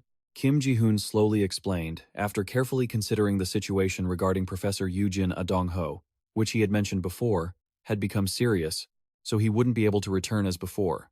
Therefore, he didn't need to stay in the lab without the professor anymore. His mother was worried. Is it because of the professor's issue that you can't continue your studies? Kim Ji-hoon shook his head vigorously. It's okay, because I'm not pursuing a PhD anymore. I only plan to finish my master's degree and go into technical research. Kim Ji-hoon's father, who had been silent until now, finally spoke up. If nothing else happens, then it's fine. His mother beside him agreed. Mom also believes you will do well. The two understood him. Kim Ji-hoon let out a sigh of relief. I will live more responsibly now that I have Kim Chae-jin, so there is no need to worry too much. A while later, after saying goodbye to his parents, the father and daughter walked home. This was the only time he could talk with Kim Chae-jin. How was it? Did you have fun staying with your grandparents? The little girl excitedly replied. So much fun. Grandma cooked so many delicious things for me. Speaking of this, he cautiously asked, So, do you like it better than being with Daddy? Without hesitation, Kim Chae-jin replied firmly. No, I like Daddy the best. Hearing the answer he wanted, the corners of Kim Ji-hoon's mouth curled up involuntarily. He lifted Kim Chae-jin up high and said happily, Daddy loves being with you the most, too. Suddenly, the little girl touched his glasses and rubbed them, then innocently asked, But Daddy, is it uncomfortable wearing glasses? Thinking she was just asking a normal question, Kim Ji-hoon laughed and replied, Of course it's not comfortable. Yet, Kim Chae-jin insisted on asking further, Then why do you wear them all the time? He replied, Daddy has to study, that's why I need them. Hearing that, she nodded slightly. Is that so? All right then. Through her tone, Kim Ji-hoon realized something. He smiled gently and asked, Are you worried that Daddy wouldn't feel comfortable? I'm so proud of my daughter. Being praised. Kim Chae-jin beamed. Of course, you're my daddy. The cold of winter was just like any other year, but this winter was truly warm thanks to Kim Chae-jin.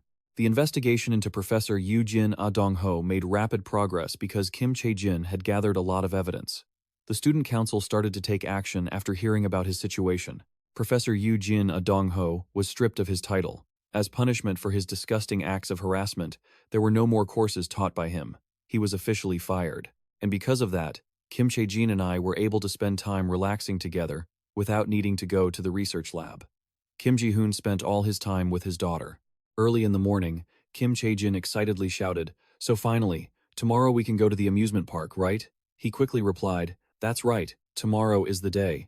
The weather tomorrow will be very nice, so let's have lots of fun. But, as soon as he finished his sentence, his face suddenly fell. Outside, it suddenly started pouring rain, making Kim Ji-hoon jump up in a panic, yelling, Wait, why is there a downpour like this in the middle of winter? The weather forecast clearly said it would be sunny. Seeing his father so worked up, Kim Chae-jin innocently asked, Dad, what are we going to do if it keeps raining tomorrow? Kim Ji-hoon hurriedly checked his phone and couldn't help but shout in panic. What? Since when did the weather forecast change? How can it just change so suddenly? The weather report cited a sudden drop in atmospheric pressure from the west coast. We expect heavy rain to continue through Saturday. Please be careful. There's nothing we can do about weather like this. Expecting Kim Chae-jin to be disheartened, he was surprised when she clasped her hands together. Dad, there's no time to think about that. Let's pray. If we pray, the rain god will go away. Looking at her innocent expression, Kim Ji-hoon could only force a smile. Praying to the rain god? How cute. But if praying actually worked, I would have won the lottery at least 100 times by now. Seeing him still standing there grumbling, Kim Chae-jin urged him on. Dad, Why aren't you praying yet? Fold your hands like this and pray with me. Like this. Follow me. Dear rain god, please don't come here tomorrow. Seeing Kim Chae-jin so determined, Kim Ji-hoon decided to go along with it. All right, fine. And so, the two of them stood by the window, whispering for a long time. Rain god, please don't come here tomorrow. That's what he said on the outside. But deep down, Kim Ji-hoon couldn't stop doubting. Would this really work? I don't want to see Kim Chae-jin disappointed. The next morning, as the first rays of sunlight hit the house, Kim Chae-jin's clear voice rang out. Dad, wake up, hurry, hurry. I have something I want to show you. Still sleepy, Kim Ji-hoon muttered. The alarm hasn't even gone off yet. As soon as he sat up, she waved him over. Come here quickly, Dad, hurry, he asked curiously. What is it that you want to show me so badly? Through the window, warm rays of sunlight were dancing gently, chasing away the chilly atmosphere of the previous day's downpour, while white snowflakes were still silently falling. Kim Chae-jin tilted her head, her voice full of excitement. What do you think, Dad? It's better that it's snowing instead of raining, right? The sight before him stunned Kim Ji-hoon. It really wasn't raining. Kim Chae-jin exclaimed triumphantly, I told you it would stop raining if we prayed. The fact that both their prayers had come true sparked a glimmer of hope in Kim Ji-hoon's heart. He told himself, none of my prayers have ever come true before. Amazing. It's probably because it got colder, he thought. So the raindrops turned into snowflakes. It feels like everything has been going so smoothly lately. But, well, that doesn't matter, right? With that thought, he excitedly urged, let's brush our teeth and get ready to go out. The roads will be jammed because of the snow. Hearing that, Kim Chae-jin jumped for joy. Yes, let's go, Dad. Seeing her so happy made him look forward to spending the whole day having fun with Kim Chae-jin. The Ferris wheel in the middle of the park was still operating while it was snowing. As soon as Kim Chae-jin saw it, her eyes sparkled with excitement. So this is a magical world. Kim Ji-hoon held her hand and asked with a gentle smile. Do you like it? She was so happy she squeezed her eyes shut and answered immediately. Yes, it's so big, beautiful, and fun. Meanwhile, he was still deliberating over the many choices. Where should we go first? I wonder if she wants to go to the zoo. Or he looked down and saw her innocent face, looking at everything in this place with such eagerness. Kim Chae-jin's face is just, I'll take her there first. Kim Ji-hoon made up his mind and pointed in a direction. Kim Chae-jin, do you want to stop by there first? She immediately looked and agreed. Yes. Kim Ji-hoon was charmed by Kim Chae-jin's appearance. She was even cuter than he had imagined. Right at that moment, she put on a bear hat and happily showed it off to him. Dad, this is so warm. He bent down low and gently hugged her. Kim Chae-jin, it looks so good on you. Kim Chae-jin immediately had an idea and suggested, Dad, you should pick one too. Hearing that, Kim Ji-hoon was startled and embarrassed, his face turning pink. Huh? I don't think I suit cute things like that. Kim Chae-jin looked up at Kim Ji-hoon with sparkling, expectant eyes, forcing him to give in to her wishes. All right, fine. He put on a reindeer headband and tried to strike a pose. Does it look okay? Kim Chae-jin happily gave him a thumbs up. Great, it looks really nice. He was suddenly startled by the voice of a woman behind them. Oh my, look at that father and daughter over there, they look so matching. Her boyfriend, walking beside her, also looked toward them. They look so adorable. Kim Ji-hoon looked down at Kim Chae-jin's happy face and thought, it's so nice to hear that instead of comments about her not looking like me. He relaxed his expression and let out a happy sigh of relief. That's right. What better opportunity could there be for me to do something like this with her? Kim Ji-hoon continued holding her hand and led her to the service counter. All right, we'll wear these around the park all day. Hearing that, Kim Chae-jin chuckled. Really? I'm so excited. Outside, the snow was falling even more heavily in the amusement park. Kim Ji-hoon took her outside and gave her a serious instruction. Kim Chae-jin, whenever you want to do something, let me know, okay? She was very obedient and immediately agreed. A while later, he was focusing on the park map. I think there are rides for kids in the children's village. If we go there, then visit the animals at the zoo and have lunch afterward. Kim Chae-jin's gaze was caught by something, and she called out to him. Dad. She innocently pointed toward the thrill ride, shaped like a giant axe. I want to ride that. Kim Ji-hoon was startled and hurriedly explained to her. That's something you can only ride when you're a little bit older. Let's wait until you grow a bit more before you ride it. Kim Chae-jin's eyes went wide with surprise. Really? Yes. She then excitedly looked toward the roller coaster. What about that one then? Kim Ji-hoon looked pale, but politely declined that one too. Kim Chae-jin started biting her finger, looking sad after being turned down for everything. Kim Chae-jin wants to ride something that flies up really high. He looked down at her, feeling a bit restless. Something high, huh? Kim Ji-hoon pointed a finger upward with a bright expression, having thought of something. Well, we can ride that. A black void appeared in the sky, which was still snowing during the day. The Ferris wheel was moving slowly. Kim Ji-hoon had brought her here to see everything from above, safely behind the glass. He had managed to think of the perfect thing. Do you like it? Fortunately, Kim Chae-jin responded very positively in the middle of the park. I love it. It goes so high, and I can see the whole park. Kim Ji-hoon intentionally used his phone to snap a photo while she was intently looking outside. It was high up, but perfectly safe behind the glass, and it was absolutely stunning. He had managed to come up with the perfect idea. Do you like it? It was a relief that Kim Chae-jin responded so positively in the middle of the park. I love it. It's so high up. I can see the whole park. Kim Ji-hoon secretly took a photo with his phone while she was focused on the view outside. What's behind us, I wonder? The little girl's eyes could. She is so photogenic that no matter how I take the picture, it always turns out like a work of art. Kim Ji-hoon leans back against the wall, watching her intently as he drifts into thought. I don't know if I'll have time for moments like this in the future, so I should take as many photos of her as I can. Kim Chae-jin has been gripping the window frame, staring outside, saying, "It's so beautiful." The scene shifts to her sitting and watching the white rabbits. Afterward, Kim Ji-hoon takes her out to eat in the snowy winter weather. They both sit in the stands together to watch an art performance. Then, Kim Chae-jin stands next to a giant brown bear to pose for a photo. Kim Ji-hoon holds her in his arms as they ride the carousel. He leads her to a place that leaves Kim Chae-jin completely amazed. Both of them are standing in front of a giant, pre-decorated Christmas tree. It is so brilliant and sparkling. Kim Ji-hoon finds another chance to pull out his phone and capture the look of wonder on her face. His gallery is already filled with pictures of a cute Kim Chae-jin. Kim Ji-hoon fondly looks through every single one, but just then, he realizes he's taken so many photos, and it's already getting dark. Should we head home? He turns around, startled to find that she is nowhere to be seen. Kim Chae-jin. Kim Ji-hoon feels a wave of anxiety and frantically looks around. Kim Chae-jin, where did you disappear to? Finally, his eyes catch sight of her standing amidst the voices of other children. Mommy! Kim Ji-hoon lowers his gaze, easily understanding the situation. Kim Chae-jin, perhaps she feels lonely because her mother isn't here? Kim Chae-jin suddenly jumps and looks back when she sees him standing silently behind her. She walks over and cups Kim Ji-hoon's hands with her own palms. Daddy, be careful, it's cold. She leans close to him with a happy smile. Daddy, get warm, okay? She looks at him joyfully, her eyes crinkling into a smile. How is it, Daddy? Are you warmer now? Kim Ji-hoon, who had just lost focus, is suddenly brought back to reality. Snowflakes are still falling thick and fast from the sky. Somehow, her words have instantly warmed his cold body and mind. Kim Chae-jin holds up her pinky finger, wanting to make a promise to him. Playing with Daddy all day today was so much fun. Let's come back here again next time. Okay, Daddy? Kim Ji-hoon looks at her with a tender, gentle gaze. I'm so glad you had fun. Because of that, his heart feels much lighter. That's right. I have no reason to be sad. All he wants is to see Kim Chae-jin happy. Kim Ji-hoon carefully leans down, hooking his pinky with hers right in front of the giant pine tree. All right, let's come back here next time. And next time, we'll bring Mommy along too. Kim Chae-jin beams, full of anticipation. Yes, let's promise. The scene shifts to a house with closed windows, though it's still snowing outside.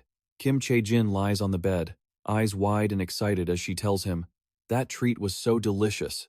Kim Ji-hoon moves over to lie next to her, happily playing along. Really? We'll definitely come back to have it again. Kim Ji-hoon shows her the photos he took of her standing in front of the shop. You were eating it without even realizing there was some sugar on your mouth. She also feels incredibly excited seeing the photos taken with the brown bear.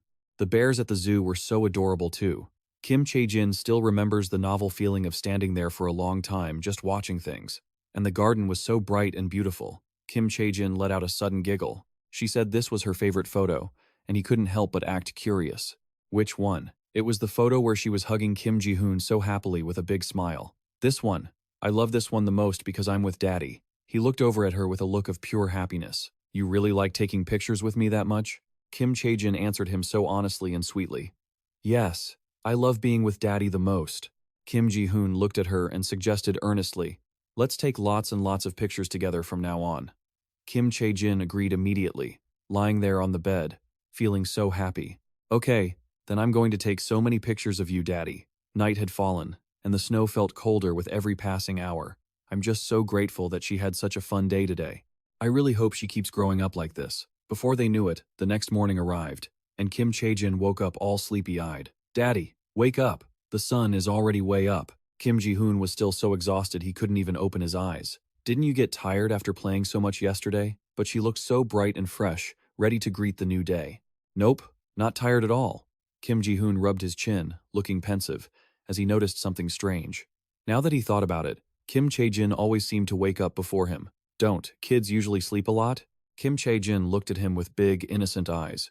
Daddy, what are you thinking about? He broke into a sweat, scratching his head as he answered, I was just thinking about how adorable my daughter is. Hearing that, Kim Chae-jin immediately crawled over to wrap her arms around his neck. Really? As cute as me? He jokingly poked at her, still half asleep, as she was the cutest girl in the world. Her hair was all messy, but she was smiling until her eyes turned into little crescents. Really, Kim Chae-jin loves Daddy more than anything in the world. Kim Ji-hoon reached out to grab his glasses from the table. Wait a second, let me go make some breakfast. Before he could even finish his sentence, he accidentally banged his head against the kitchen cabinet. I'm hungry. Kim Ji-hoon rubbed the sore spot, feeling confused. What the? How did I manage to hit my head on that? His vision suddenly became blurry. Why is my sight so blurry? Is my nearsightedness getting worse? I haven't been doing anything too strenuous lately, have I? Kim Chae-jin stood right next to him, reaching up to ask with genuine concern, Daddy, are you okay? He stayed calm and answered her, I'm fine, my vision is just a bit off today. Kim Ji-hoon felt a little embarrassed about his own clumsiness, but he made a mental note, damn it, I should stop by the optometrist after breakfast. Cut to an optical shop in the city. Your eyes have gotten much better, you know. As soon as Kim Ji-hoon heard the doctor say that, his heart skipped a beat. What? The doctor who had just checked his eyes explained matter-of-factly, your prescription was -6 before, but now it has improved significantly to only -2. The doctor looked at the chart and asked, did you get LASIK or some other corrective eye surgery? Kim Ji-hoon answered honestly and firmly, no, I've never done anything to my eyes before. The doctor looked concerned, pushed his glasses up, and offered some advice. Then you should go to a hospital and get a full checkup immediately. This could be a symptom of an underlying eye condition. He felt a bit awkward and doubtful. Could there really be something wrong with his eyes? But he still replied gently, I understand. Cut to the next day, at the hospital, where the doctor was delivering the results to Kim Ji-hoon. Ji-hoon, your medical records at our clinic show that your vision has improved, she said, sounding as cheerful as if she were delivering the best news in the world. Your eyesight has recovered significantly. Your diopter levels are now only at -3. Ji-hoon was so stunned he couldn't help but look shocked. But wait, I just had my eyes checked at an optical shop yesterday, and they told me it was -4, he said. And the doctor frowned, looking thoughtful. Are you sure? If that's the case, it means your myopia is healing naturally. Ji-hoon looked a bit flustered, beads of sweat forming on his forehead, and asked her seriously, is there something wrong with me then? The doctor gave him the most reassuring answer she could. No, it's quite rare, but cases like this do happen. Ji-hoon needed to address the next step, so he asked, then when should I get new glasses? Right there in the exam room, she offered a solution. If your vision keeps improving, you might need to change them again later, but for your daily life, I think you should get a new pair now. Back at home, Ji-hoon sat staring at his phone screen through his glasses. He scrolled through the information he'd searched for, lost in confusing thoughts. No matter how much he looked, there were almost no results about vision improving naturally over time. He sprawled out on the bed, his mind racing, feeling more and more baffled. It seems like if you use electronic devices less, your vision might temporarily recover. But I've been using them a lot lately. A moment later, Ji-hoon immediately set his phone aside. Being stuck at home during the entire break was starting to make him feel restless. His mind was itching to do something. It felt like such a waste of time just lying around. Wearing his pajamas, Ji-hoon lay with one leg crossed and an arm behind his head, wondering if he should go buy some books. I could buy a few for Chae-jin too. Deep in thought, he sat up and looked toward the girl, wanting to ask for her opinion. Chae-jin, do you want to go look at some books? The little girl raised her hands in the air, looking absolutely thrilled. Yes, books. I want to go read. After changing, the girl walked into the bookstore. So many books. Ji-hoon followed closely behind, looking down at her kindly. If you find any book you want to read, just pick it out. Daddy will buy it for you. While he stood there looking troubled, wondering what kind of books she might actually like, whether she'd prefer storybooks or comics, Chae-jin had already spotted exactly what she wanted. Found it. She grabbed a green book and looked up at him. Daddy, I want to read this one. Ji-hoon was a little surprised but answered warmly. You've already chosen one? His eyes widened in shock when he realized which book she had picked. Still unable to believe it, Ji-hoon broke out in a cold sweat, needing to double-check. This one? Are you sure, sweetie? Chae-jin nodded eagerly with a bright smile. Yes, it looks interesting. He still couldn't believe it, his expression giving everything away. Have you ever studied math before? Chae-jin, still beaming as she held the book, answered innocently. No, not yet. But it looks fascinating. I want to buy it. He looked thoughtful, staring at the book she had selected.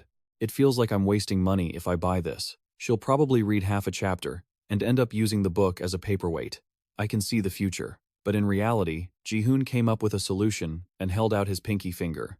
Then promise Daddy that you'll finish reading this whole book. Chae-jin couldn't hide her excitement and agreed immediately. That's a deal. Cut to a while later, under a clear, bright sky. Ji-hoon trudged into the house, looking completely drained as he carried 2 bags. I was planning to eat lunch out, but I spent all my money on these books.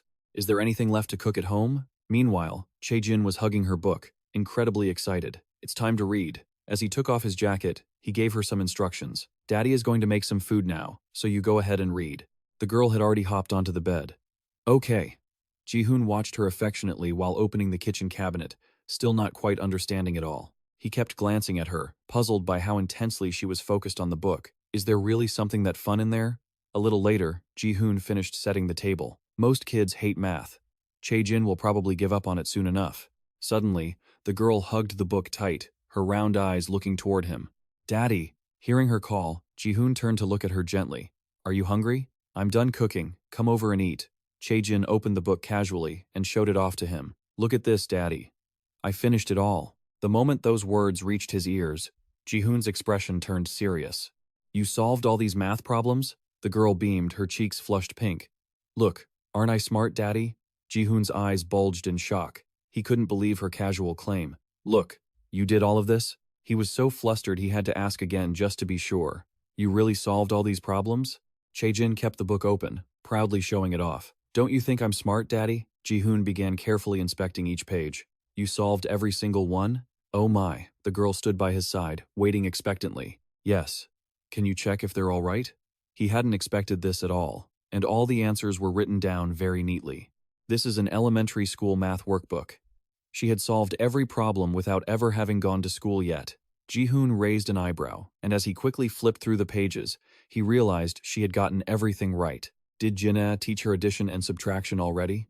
After a moment of silence, he finally praised her. You got them all right. Did Mommy teach you these? The girl answered innocently, looking incredibly happy. No, this is the first time I've done it. This made him break into another cold sweat of surprise. You've never studied these before? Then you really are a prodigy.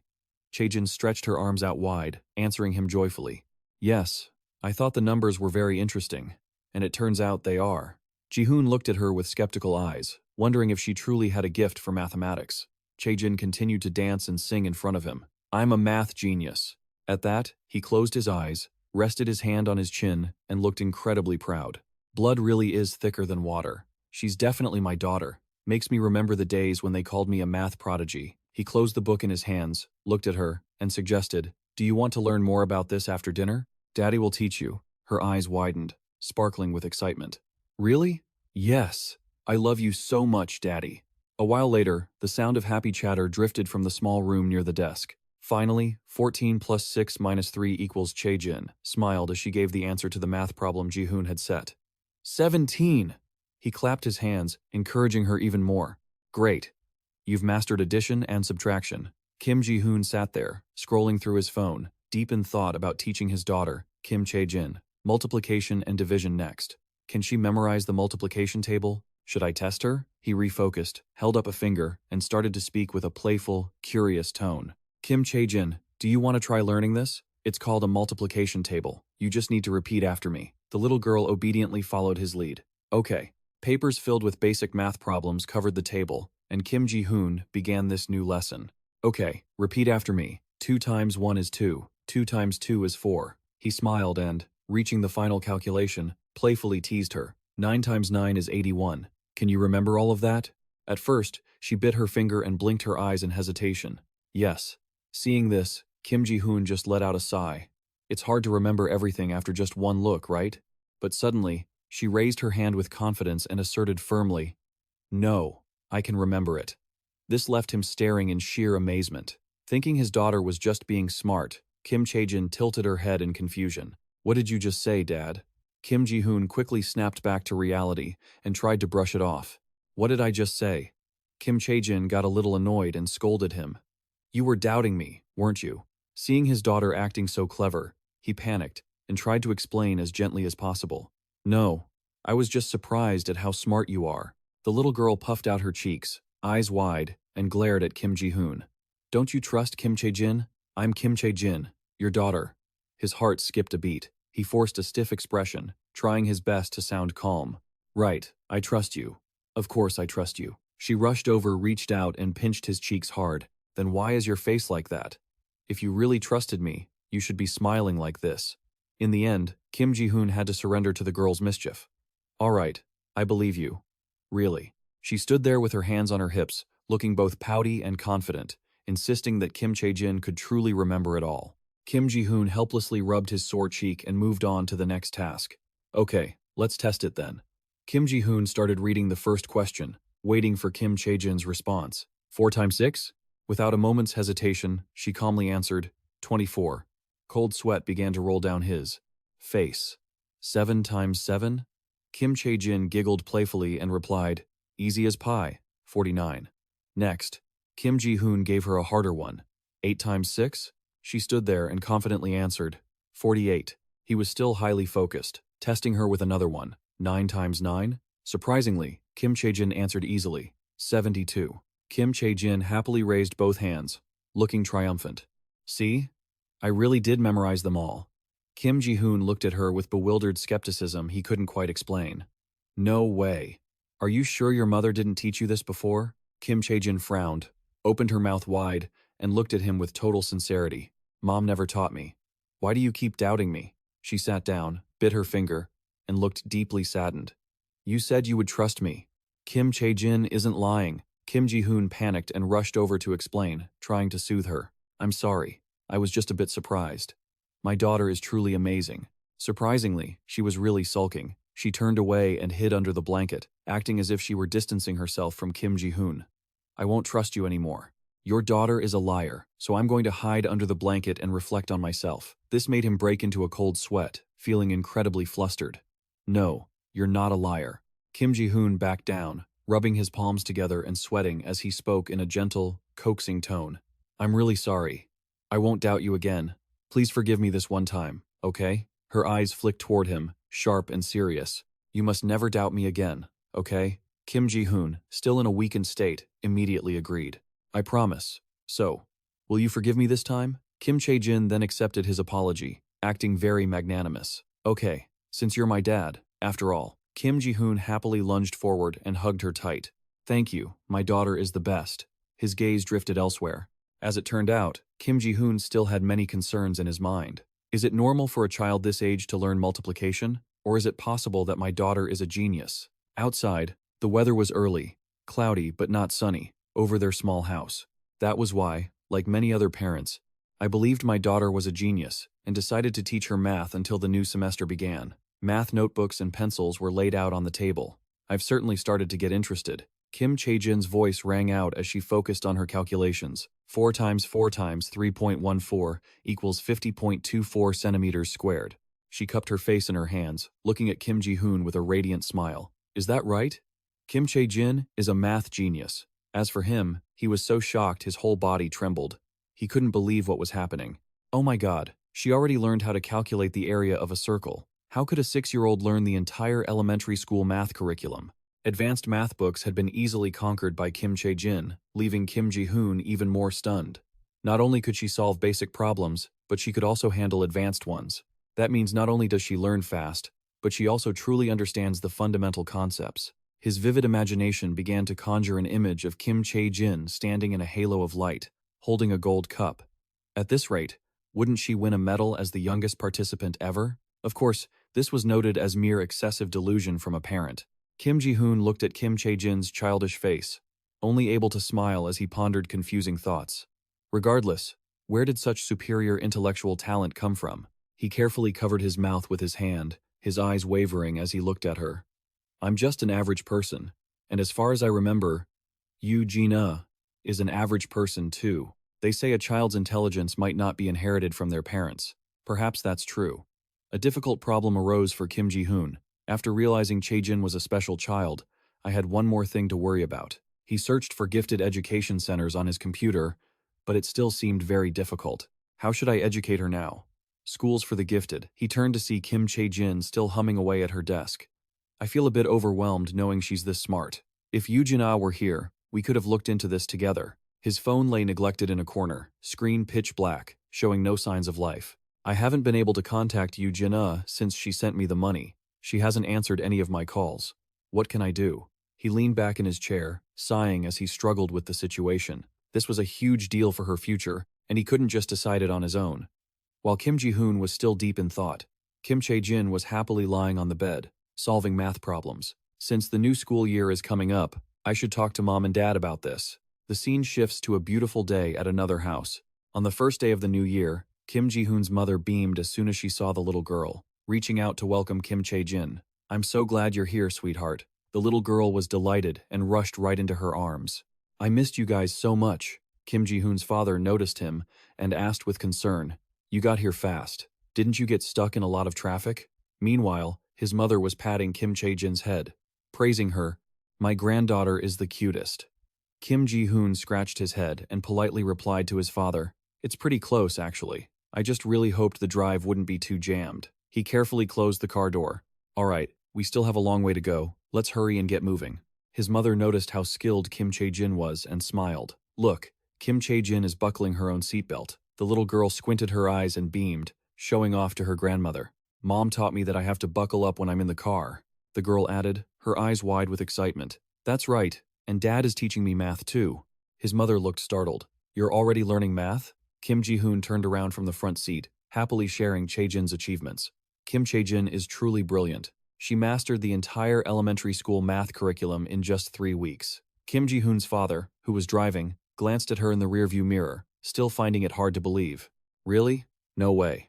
Kim Chae-jin puffed out her cheeks, acting pouty. It's true, Grandpa. Even you don't believe me. Kim Ji-hoon quickly smoothed things over, speaking softly to him. Dad, why would I lie about something like this? His father raised an eyebrow while driving, still skeptical. Is our granddaughter really that smart? Kim Ji-hoon scratched his cheek, looking worried as he glanced at his father. That's exactly what I'm worried about. His father seemed quite unfazed, not as bothered as he was. Why are you worried about that? It's better than being slow, isn't it? Kim Ji-hoon tilted his head, expressing his dilemma with confusion. For Kim Chae-jin's future, I want her to be educated in an environment for gifted children, but that's not easy to do. Do you have any other ideas? His father, still driving, closed his eyes, also feeling stumped. I'm not sure. I have no experience raising a genius. Kim Ji-hoon just felt like crying inside. He couldn't deny that. His mother, sitting in the back, was the calmest and offered some advice. That's right. Don't rush. Think about it carefully. His face was covered in sweat, but he nodded, listening to her. Yeah, he sat in the car, still trapped in complex thoughts, with no clear solution. This was a problem he couldn't solve alone, and he had no one else to discuss it with. It would be great if I could contact Yoo Jin-ah. Night fell, and in another house, a lively voice rang out. So this is Kim Ji-hoon's daughter I've heard so much about, right? A curly-haired woman smiled kindly at Kim Chae-jin. You look so smart, little one. A brown-haired woman's eyes sparkled with excitement. She looks just like a doll. Meanwhile, the little girl placed her hands together politely and greeted everyone with a smile. Hello, I'm Kim Chae-jin. The woman walked over to Kim Ji-hoon, crossing her arms and teasing him. Are you sure she's really your daughter? Kim Ji-hoon acted like a completely different person. Not wanting to lose, he stood with his hands on his hips and replied firmly, Is that the first thing you want to say to your cousin? She really is my daughter. Kim Chae-jin-hook appeared from behind, crossing his arms and bringing up an issue with a serious demeanor. Have you still not managed to contact the girl's mother? Have you ever thought about hiring a detective agency? Kim Ji-hoon replied with a cold look, clearly catching the implication behind his words. Cousin Vu, what do you mean by mentioning a detective agency? He narrowed his eyes, still determined to stick to his suspicions. You're so heartless. What if something happened to the mother and she needs help? Late that afternoon, Kim Ji-hoon just gave a vague reply. I'll think about it. Kim Chae-jin-hook gave him a warning, offering it as advice. Contact her soon. You won't be able to do anything if you miss your chance. Kim Ji-hoon didn't want to drag it out any longer and immediately turned to walk away in a different direction. I'll handle it my own way. You don't need to worry about it. But a moment later, he slumped, falling into chaotic thoughts. Am I really as heartless as he said? Outside, the darkness had truly settled in. He stood on the balcony with his hands in his pockets, staring aimlessly at the night sky. Thinking about it, he was right. I've never asked Kim Chae-jin about her mother. Suddenly, Kim Chae-jin peeked out from behind the small door. What are you doing, Dad? He was startled and turned around by reflex. Kim Chae-jin, it's cold out here. Why did you come out? Without a second thought, she climbed right into his arms, saying cute things to warm her dad up. I'm not cold, Dad. He could only smile lovingly at her actions. You worry about me too much. But clearly, Kim Ji-hoon couldn't hide the anxieties he was harboring. She was such an understanding child. If she hadn't mentioned anything all this time, it must be because of him. He carefully placed his hand on her and asked, Kim Chae-jin, do you miss your mom? The girl was a bit startled by his question. Mom? A moment of silence passed. After all, Kim Chae-jin was just a child. She closed her eyes, smiled, and answered honestly. To be honest, I miss her a lot. Kim Ji-hoon's eyes narrowed, filled with guilt, and he made up his mind. She hadn't shown it, but she felt it. I have to find a way to contact her when I get back. Suddenly, the phone in his pocket lit up and started ringing. Kim Ji-hoon took it out carefully, confused. Who could this be? Nobody would call me during the holidays, right? A familiar name that caught him completely by surprise appeared on the screen. Yoo Jin-ah. He immediately answered the call and pressed it to his ear, speaking first. Yoo Jin-ah, is that you? The person on the other end replied, Of course it's me. Who else would it be? He suddenly turned away, shouting into the phone, which made Kim Chae-jin, standing behind him, jump in fear. Hey, why have I been unable to contact you all this time, huh? Just then, Kim Ji-hoon noticed the little girl after hearing her call out to him. Dad. He lowered his voice, gritting his teeth to suppress his emotions before calmly asking, Where are you right now? Why aren't you answering your phone? The scene shifts to a place by the beach where Yoo Jin-ah is currently located, answering Kim Ji-hoon's call. I'm in a very far place, really far away. Without beating around the bush, he presses her until he gets a clear answer. Her long, black hair flutters in the wind. I'm sorry, but I can't tell you that right now. Kim Ji-hoon only wants to know more, demanding to know why she can't. Kim Ji-hoon grinds his teeth, trying to think of various situations. Are you in debt? Did you run away because of that? Yoo Jin-ah, on the other end, immediately rebuts him to avoid any misunderstandings. Debt? No way. If I were, how would I be able to send money for the child's support? She purses her lips on the other end, pausing at Kim Ji-hoon's question. Don't you remember Kim Chae-jin? Kim Ji-hoon hears her reply, his eyes unable to hide his turbulent emotions. Of course I remember, and I miss you too. I love you both so much. He suddenly recalls his very first feelings from the moment he met Kim Chae-jin. After hearing those words, the question I always thought about after meeting Kim Chae-jin became clearer. The reason I immediately saw Kim Chae-jin as my own daughter, the moment she appeared so unexpectedly. The little girl in his life is always smiling, so adorable. It's because of the feelings I have always held for Yoo Jin-ah, the person who suddenly disappeared 7 years ago. Now, Kim Ji-hoon is standing here, rooted to the spot, lost in deep thought. I was also very angry with her for disappearing so strangely when everything was going so well, but she told me she loves me after 7 years of being apart. Kim Ji-hoon sighs with difficulty and speaks seriously into the phone. Yoo Jin-ah, I want to ask you a few serious questions. Yoo Jin-ah, on the other end of the line, replies while he pays attention to Kim Chae-jin beside him. What is it? Kim Ji-hoon hesitates for a moment, before wanting to ask Yoo Jin-ah directly. I really don't want to ask, but if it's not that, I can't understand what is going on. But then, with half-closed eyes and lingering doubts, he says into the phone, You didn't abandon Kim Chae-jin because you found another man, did you? As soon as she hears those words, she shouts loudly into the phone, making him jump. Hey, Kim Ji-hoon, are you serious? She stands with her long hair, looking out at the sea. I'm cheating? I only have you and Kim Chae-jin. Do you think I abandoned you both? Yoo Jin-ah does not hesitate to threaten Kim Ji-hoon right over the phone. If you say something like that ever again, even as a joke, I will. She scares him into a flustered state, causing him to lower his voice and apologize. But he suddenly looks up when he hears her call his name. Hey, Kim Ji-hoon. She stands tall, whispering softly into the phone. I love you and I love Kim Chae-jin too. So, can you trust me and wait for me? Kim Ji-hoon casts his eyes downward, full of contemplation but also carrying deep concerns. Let me ask you one more thing. When will you be able to tell me everything? Outside, a house lit by a single bulb, Yoo-jina gives him the most reassuring answer over the phone. Right now, I'm not sure about anything. But one day, I will tell you everything. Kim Ji-hoon stands there, with his hands in his pockets, listening intently. So, please trust me and wait until then. Kim Ji-hoon has no other choice but to sigh and agree. Can you promise me that? Yoo-jina is sure, so she agrees with him. I promise. Kim Ji-hoon looks toward Kim Chae-jin, who is waiting nearby, and brings up a topic with Yoo-jina. And Chae-jin is incredibly smart. I don't think she's just our daughter. I think she's a true genius. Should I enroll her in a school for gifted children? Yoo-jina remains silent, holding back her windblown hair, and gives him direct advice. If Kim Chae-jin wants to, do everything you can. But it will never work if it's something she doesn't want to do. She reveals information about Kim Chae-jin that Kim Ji-hoon didn't know yet. I guess you didn't know because you haven't lived with her since she was little. But Kim Chae-jin is very stubborn. Having overheard this, the little girl tilts her head, acting innocent. I don't even know how to be stubborn. Both of them leave Kim Ji-hoon confused as to who to believe. So, who is telling the truth? Kim Ji-hoon seriously shifts to another topic after avoiding Kim Chae-jin's gaze. No matter what, I want to do what's best for the child. But I can't be with her all day. If I get the job, I'll have to be out all day.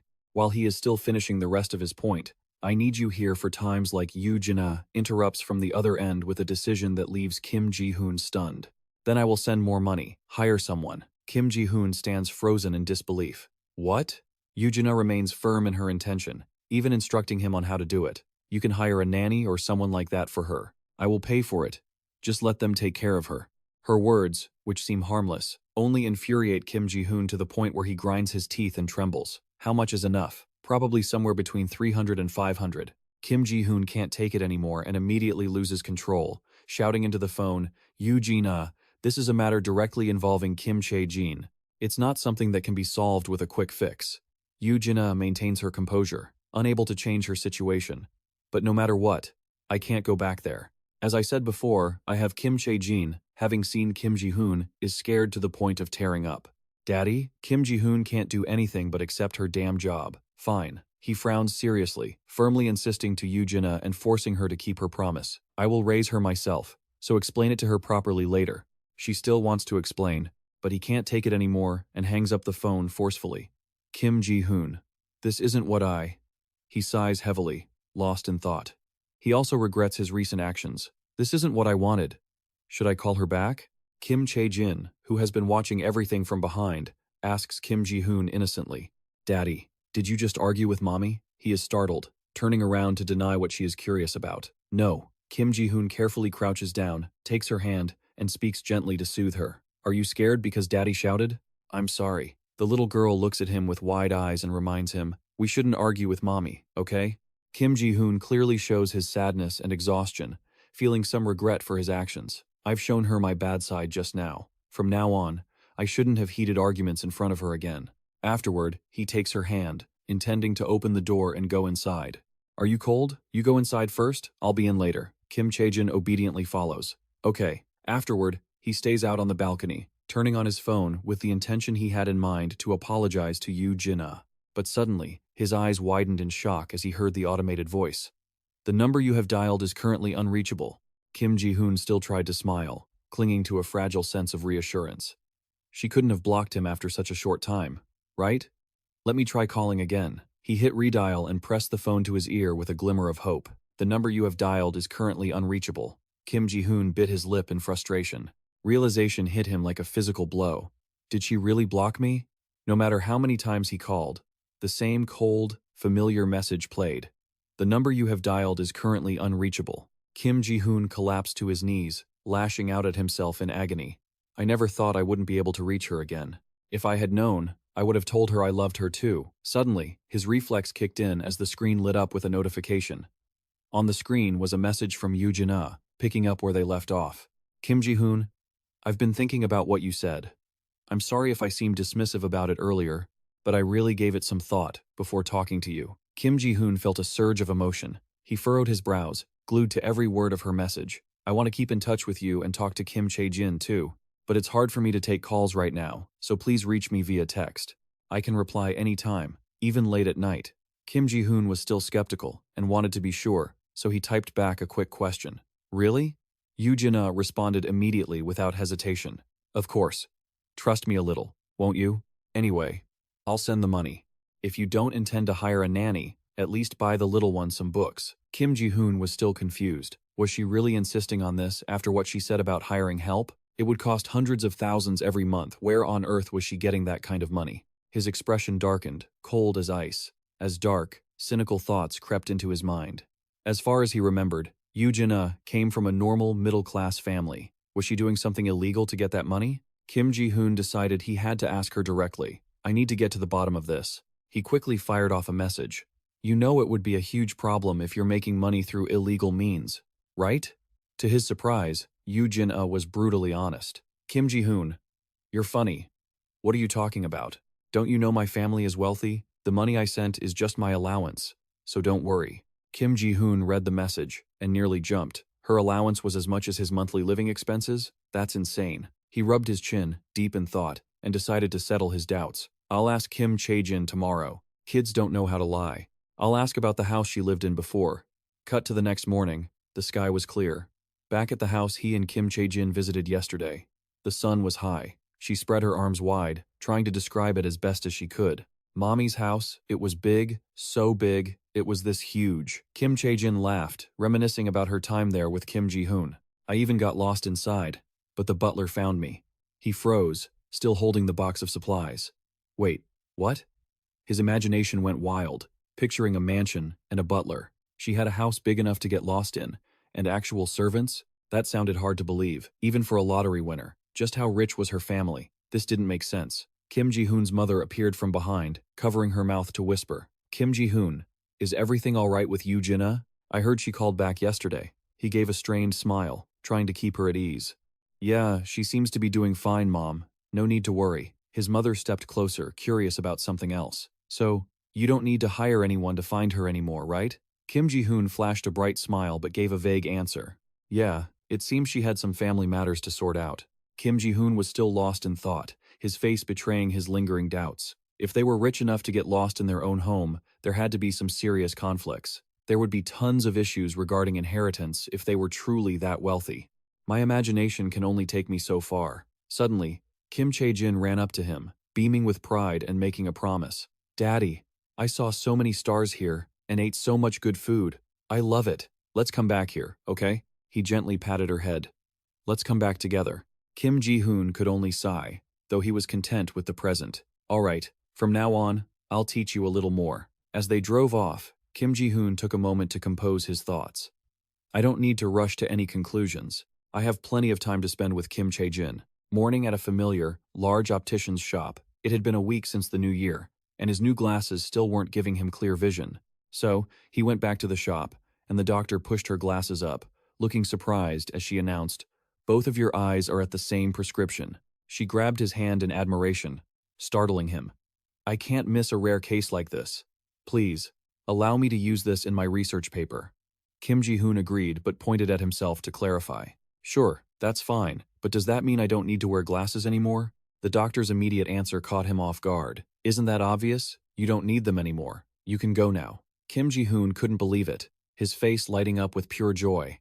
No way. His whole body trembled with excitement. As the reality hit him, he didn't need glasses. Feeling absolutely thrilled, he concluded happily, I'm finally free from being a four eyes after 15 years. Walking through the city that morning, he muttered to himself, but this is so strange. How did this happen? Kim Ji-hoon stopped on the stone pavement, turned his head to look at a nearby window, and caught his reflection. I wouldn't have even dared to dream of seeing things this clearly without glasses before. He touched his face, surprised and thinking, people are going to be so shocked. They'll probably think I got LASIK surgery. The difference in his appearance and gaze overwhelmed him, but he kept it to himself. Whatever, at least I can see everything clearly now. Standing before the mirror, Kim Ji-hoon complimented himself, catching the attention of passers-by. I guess I'm actually pretty handsome without glasses, huh? The sound of a ringing phone made him jump. Kim Ji-hoon was still a bit anxious as he answered. Chang-soo, you scared me. Chang-soo replied with a teasing tone. Senior, why has it been so hard to get a hold of you lately? I actually thought you might have kicked the bucket somewhere, so I gave you a call. Kim Ji-hoon snapped back, a bit annoyed. Hey, is that any way to talk after we haven't spoken for a month? If I were dead, I'd write your name in my will and drag you into the grave with me. That jerk, Chang-soo finally got to the point. But why have you been missing for a whole month? Did something happen at home? Kim Ji-hoon just sighed and gave a vague excuse. Well, I guess you could say that. His mind was only on Kim Chae-jin, since he'd been teaching her at home. Chang-soo hesitated, making assumptions the moment Kim Ji-hoon arrived back home. Senior, did you? The moment he voiced his suspicion, Kim Ji-hoon froze, a stiff smile plastered on his face. Did you get married? Even though he felt guilty, he had to deny it to Chang-soo. Married? What the hell? That only made Chang-soo more curious. Then what other reason could there be for you to skip school? He just responded without giving a real reason. There is one, you jerk. Suddenly, Kim Ji-hoon's eyes widened, a blindingly obvious truth hitting him. Wait, I don't have any reason to hide Kim Chae-jin, do I? Is she some kind of illegitimate child? No, she's simply my daughter. Right as Chang-soo was about to keep talking, Senior, then Kim Ji-hoon, cut him off with a challenge and hung up. If you're that curious, come over. I'm busy. I'm hanging up. Kim Ji-hoon opened the door, muttering worriedly. I told him he could come over, but that jerk Chang-soo is definitely going to be a headache. I'm a bit worried. He walked inside cheerfully and called out, Kim Chae-jin, I'm home. She turned around and welcomed him happily. Welcome home, Dad. She looked at him curiously and noticed something different. Dad, you aren't wearing your glasses anymore? You look way more handsome without them. He asked her again as sunlight streamed through the window. She replied with a bright smile. I'm telling the truth. You look better. Those old glasses made you look chubby. Hearing that, Kim Ji-hoon felt a bit deflated. I thought they looked pretty trendy. Kids are really blunt. Kim Chae-jin cheered him up. It's okay. You look really cool right now. She advised him happily while rushing over to hug him. So, don't wear your glasses anymore, Dad. Hearing that, he exhaled in relief. Okay, I won't wear them anymore. Immediately after, Kim Ji-hoon asked Kim Chae-jin how things were at home. So, what did you do while I was out? She answered happily. I studied. Then I watched these things called clips. Besides that, Kim Chae-jin imitated the dance moves of idols, handsome guys dancing to music. He explained it to her. These guys are the most famous boy band in Korea. They look pretty cool, right? She puffed out her chest, showing her pride in Kim Ji-hoon's looks. Really? I'll make you look just as cool as them. He scratched the back of his head, embarrassed, and smiled at her determination. Really? That might be tough. But thanks for saying that. Kim Ji-hoon awkwardly comforted her as she looked at him, slightly unsatisfied. Of course. I'll make you look so cool. Don't you believe me, Dad? He pampered her. Of course I believe you. Thank you, sweetie. He leaned on his chin, lost in thought for a moment. Kim Chae-jin is watching me, so becoming a cool dad would be good, right? Should I start paying more attention to what I wear? Time passed, and the sky began to darken. In the evening, Kim Ji-hoon's voice rang out from the kitchen. Kim Chae-jin, what do you want for dinner? She smiled brightly, using flattery to answer. Whatever you cook is delicious, Dad. He was a bit surprised. Really? Just wait a second. I'll make something really good for you. While Kim Ji-hoon was rummaging through the fridge, wondering what to make, the doorbell rang. What should I add as a side dish? She spoke up to let him know. Dad, we have guests. He turned around, puzzled. Who would come at this hour? As soon as he looked through the peephole, he saw Chang-soo, followed by Jae-chun, with bags of food. Senior, we're here. Kim Ji-hoon was overwhelmed. He actually came? And on the same day, too? She stood by his side, looking at him in confusion. Dad, who is that? It made Kim Ji-hoon feel even more awkward, explaining to her, some friends of mine came for dinner. Can they eat with us? Hearing that, she happily agreed and explained, they must be really poor to come here for food. Mom taught me that we have to help those in need. So, let's have dinner with them, Dad. He felt a sting of guilt. Are college graduates considered poor? Sorry, guys. The door opened slowly. Chang-soo looked up, ready to complain, but suddenly stopped. I thought I'd be eating. He was so shocked he couldn't even speak properly when he saw Kim Chae-jin. While Chang-soo was speechless, Kim Ji-hoon and Jae-chun urged him from behind. Hey, why aren't you going in? It's freezing out here. Hurry up. Chang-soo stuttered in shock. A little fairy? Jae-chun looked at him judgmentally. What are you talking about? Has your brain frozen from the cold? Kim Ji-hoon tried to push him inside. Just shut up and get in here. But when they saw Kim Chae-jin, both Kim Ji-hoon and Jae-chun's eyes popped out in shock. Kim Ji-hoon and Chae-jin stood inside, looking at the three idiots standing at the doorstep, staring blankly. Who is this little fairy? Kim Ji-hoon replied. My daughter. Chang-soo still couldn't believe it, leaning in close to warn him, while Kim Ji-hoon confirmed it nervously. Stop joking around. Who is this? He remained calm and answered, "She really is my daughter. You should try believing me for once." At that moment, Kim Chae-jin reached out and took Kim Ji-hoon's hand. She smiled at the three of them, introducing herself while holding the hand of the nervous man beside her.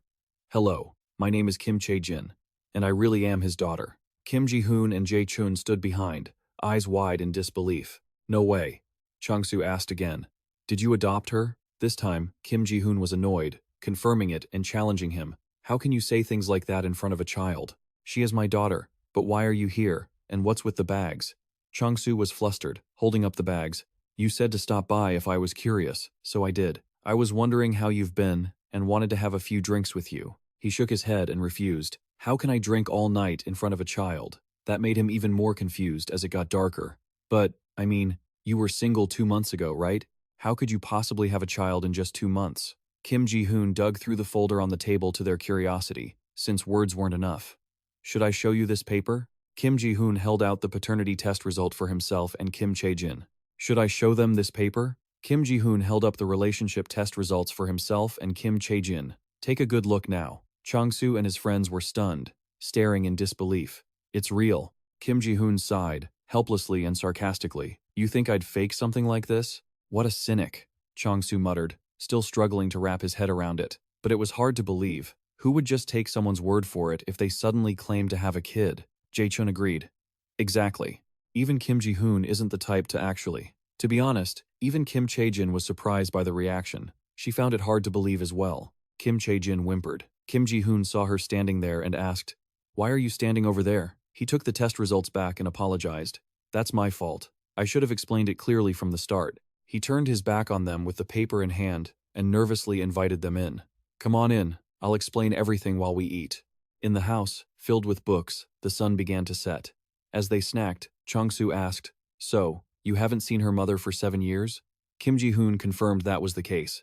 Then, Chung-soo wondered something that made Kim Ji-hoon realize it too. If Kim Chae-jin was this cute, her mother, Yoo Jin-ah, must have been a beauty. "Do you have a picture of her?" Kim Ji-hoon just sat there, singing Yoo Jin-ah's praises.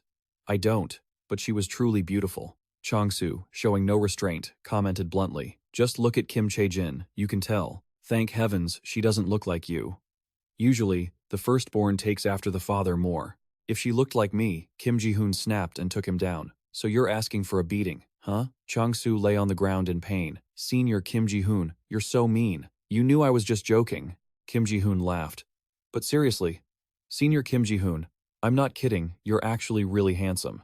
By now, they somewhat believed she was his daughter.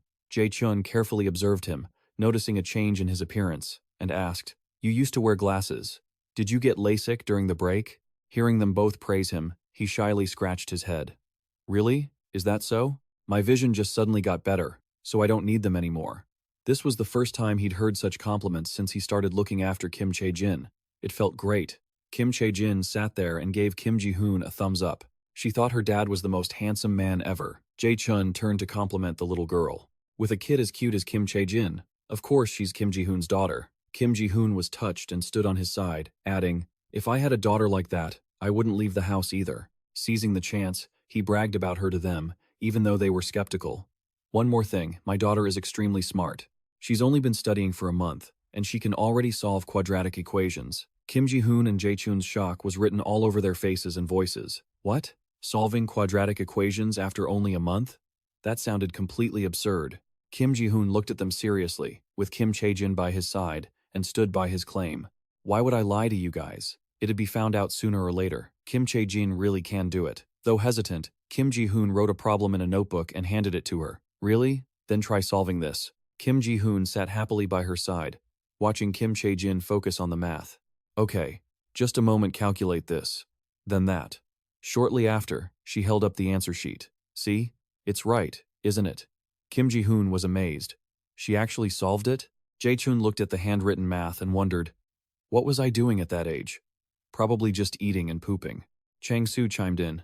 "And peeing too. Why'd you skip the important parts?"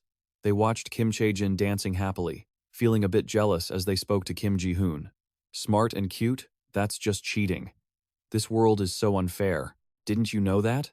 Jae-chun took the opportunity to butter him up. "With Kim Chae-jin being this brilliant, she's going to succeed in everything. If you raise her well, You won't have to worry about retirement. Let's get closer, senior. But Kim Ji-hoon rejected him. Stop it, you jerk. While Chang-soo was clinging to him and getting brushed off, Kim Ji-hoon was determined in his heart that he would raise her well, but she was too smart for him to teach on his own. He buried himself in thoughts, calculating the future. At this rate, she'll finish the high school math curriculum before I even become a professor. Kim Ji-hoon watched her, surrounded by the praise of Kim Ji-hoon and Jae-chun.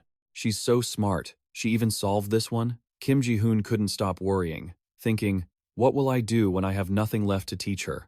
Should I consider a gifted education center? Just then, Chang-soo reminded him, Senior, you should look into that. He asked, what about?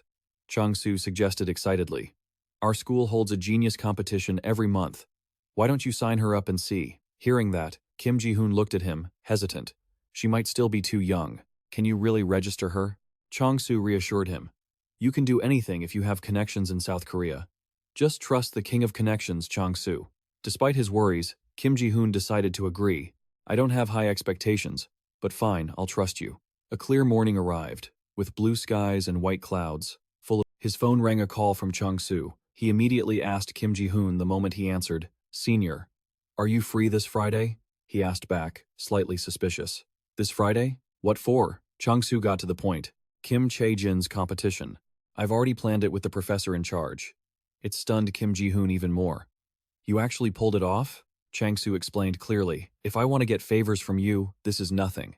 And the professor said they want to meet her. He had no choice but to agree. All right, I don't have much going on Friday, so I can go. The speed of it all made Kim Ji-hoon a bit overwhelmed, but Chang-soo had already finished and hung up. All right, I'll tell them. Kim Ji-hoon started thinking about how smart his daughter was again, but he stood frozen, feeling as if a storm was brewing in his heart when thinking about Kim Chae-jin. I'm quite worried, because she's actually going to take a test.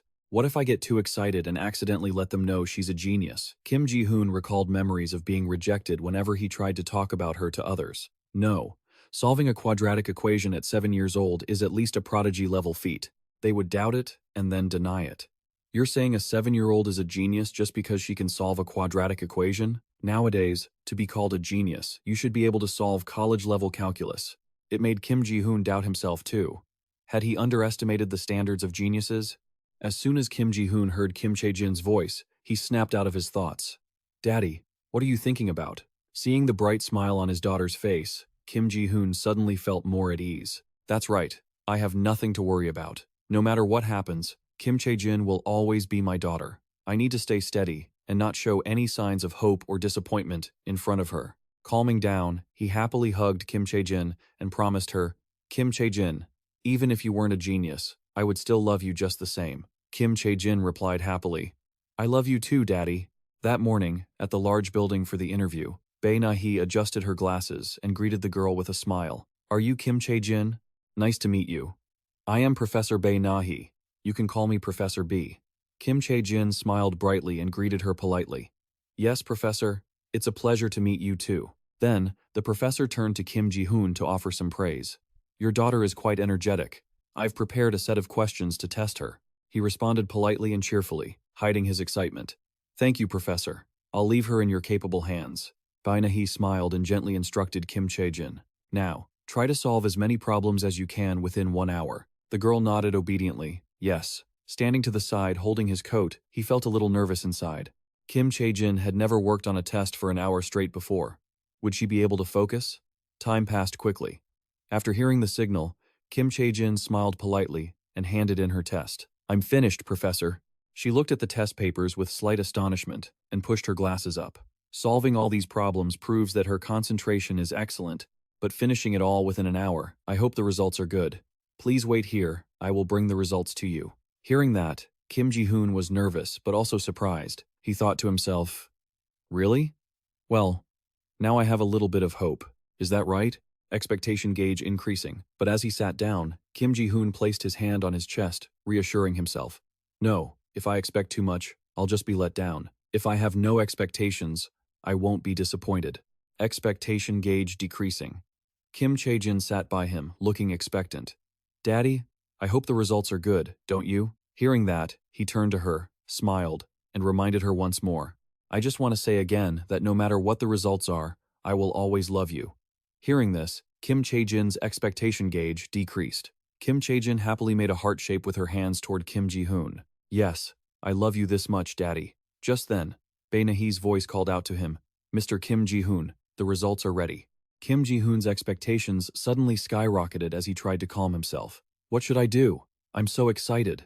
Expectation gauge soaring. But he was overcome with happy curiosity. Would her test results be good? Professor Bae Na-hee cleared her throat and slowly announced the result. Today, Kim Chae-jin took an IQ test designed for adults. It is currently the most reliable intelligence test available. According to the results, with a standard deviation of 16, she scored over 150 points.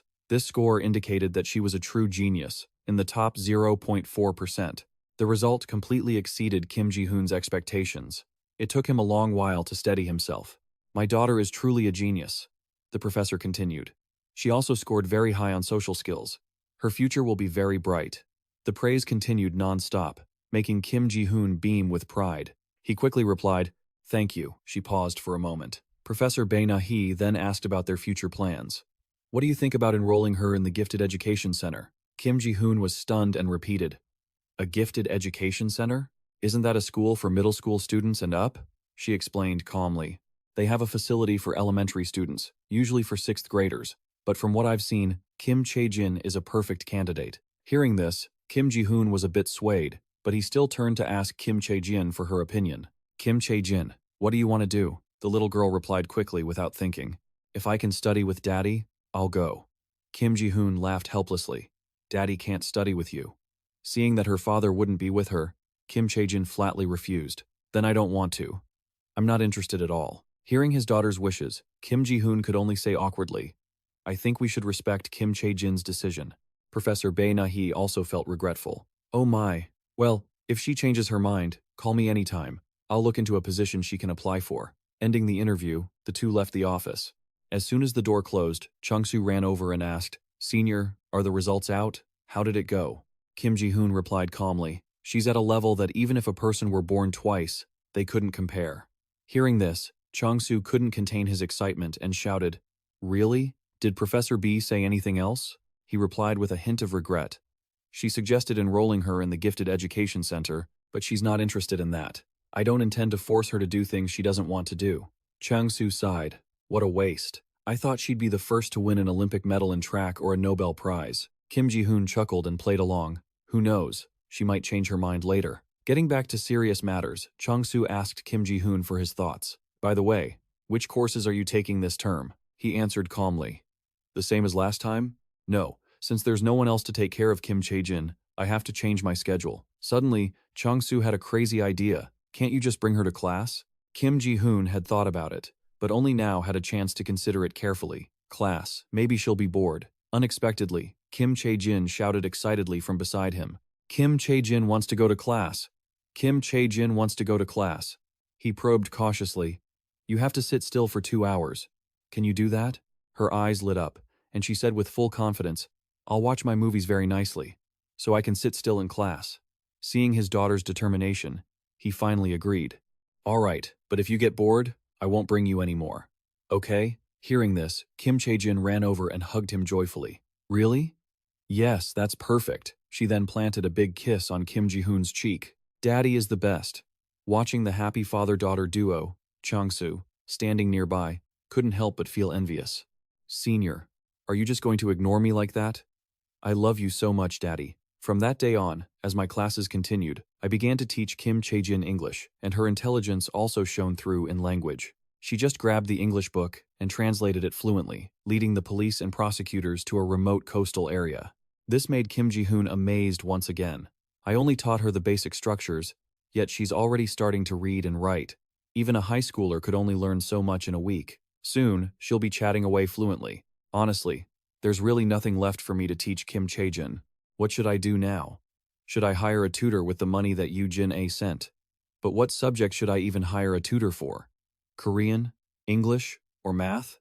No, Kim Chae-jin already knows all of that. While I was scratching my head, she suddenly exclaimed, Daddy, this person is amazing. Kim Chae-jin pointed at a picture and asked curiously, Daddy, what does a pianist do? Kim Ji-hoon quickly showed off his knowledge.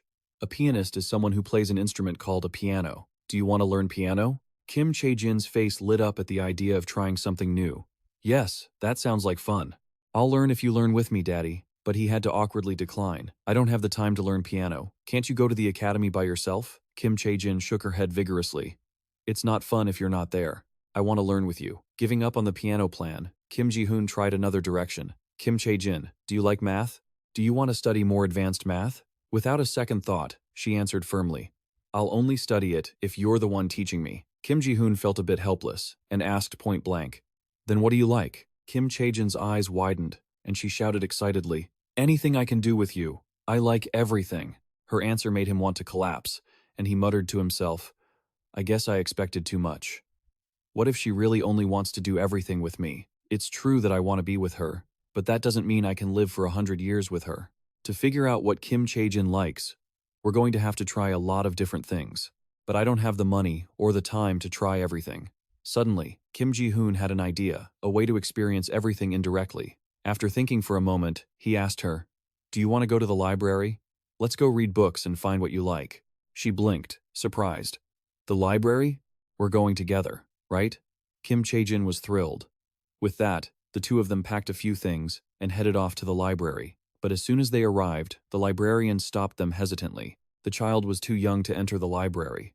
She might disturb others if she talked too loudly. Kim Ji-hoon had to step in and persuade her. She's my daughter. I brought her here because there's nowhere else to go. If she causes any trouble, we'll leave immediately. Hearing his guarantee, she finally agreed. If she gets noisy, I'll have no choice but to ask you to leave. So, you both must stay perfectly quiet. Hearing the instructions, Kim Chae-jin quickly spoke up. I promise I won't be noisy, Daddy. Kim Ji-hoon also bowed in gratitude. We'll be careful. Thank you. Just as they were about to go in, he carefully reminded her one last time. Did you hear that, Kim Chae-jin? You need to stay quiet while in the library. But as soon as he finished his sentence, Kim Chae-jin shouted, Daddy! A moment later, as they walked slowly toward the bookshelves, everyone in the library turned around, all eyes fixed on them. Most people looked curious, mixed with a hint of annoyance at Kim Chae-jin's presence. When they reached the center of the library, Kim Ji-hoon leaned down and whispered, There are so many books here, aren't there? Pick one you like. With that, Kim Chae-jin skipped off to look around, her face filled with excitement. When she finally found a book she liked, her small hands slowly picked it up. She whispered happily, Here it is. This one looks interesting. As they walked back to the table, Kim Chae-jin looked at the book while walking, drawing attention. The people around them couldn't help but be curious. Seeing this, Kim Ji-hoon felt uneasy, thinking to himself, I expected this, but too many people are paying attention. It is pretty interesting to see a 7-year-old child reading a book full of text in a library. Just then, his phone rang. He picked it up hurriedly. Kim Ji-hoon muttered, Who's calling me? But when he saw the caller's name, he was shocked. Yoo-jin Adong-ho. Yoo-jin Adong-ho. Kim Ji-hoon quickly gestured for Kim Chae-jin to come over. When she turned back, he pointed to the phone and whispered, I need to take this call. The name Yoo-jin Adong-ho caught Kim Chae-jin's eye. She immediately became hostile. Yoo-jin Adong-ho? He's trying to mess with Daddy again. Stepping outside, Kim Ji-hoon answered the phone. He spoke politely. Hello? But the person on the other end immediately started screaming. You bastard! Is this you? Losing his patience, he gritted his teeth. What exactly are you talking about? Yoo-jin Adong-ho immediately accused him. Are you the dog who reported my embezzlement? Caught off guard, Kim Ji-hoon asked to confirm. What, embezzlement? Before he could explain, the old man exploded with slander. Damn it! You're the one who reported that I was pocketing the money the group provided for research. Do you think you can live safely after backstabbing me like that, you son of a bee? Not knowing what was going on but being insulted mercilessly by Yoo-jin Adong-ho, Kim Ji-hoon started to boil with rage. Looking at this miserable old man, he summoned all his strength. He gritted his teeth and replied, Professor Yoo-jin Adong-ho, no. Yoo-jin Adong-ho, you can't blame everything on me. I don't know how they proved you were embezzling, but should I and the others come forward to testify against you? Should we? Taken aback, Yoo-jin Adong-ho tried to act tough despite his fear. You dog, who are you threatening? Not bothering to pay attention to him, he replied calmly. In the end, no matter what my parents are like, you'll still call me a dog anyway. Yet, Yoo-jin Adong-ho continued his insults. If they gave birth to a bastard dog like you, then they're dogs themselves. You scumbag.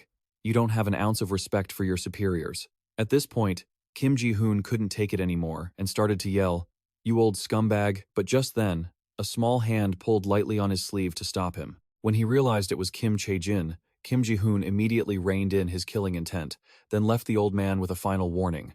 I have nothing to say to trash like you. I'm hanging up. Seeing the frustration in him, Kim Chae-jin asked worriedly, Daddy, are you okay? Kim Ji-hoon explained awkwardly, I'm fine. Shouldn't you be reading your book? Why did you come out here? She shook her head, looking clearly disappointed. I don't want to read anymore. I want to go home.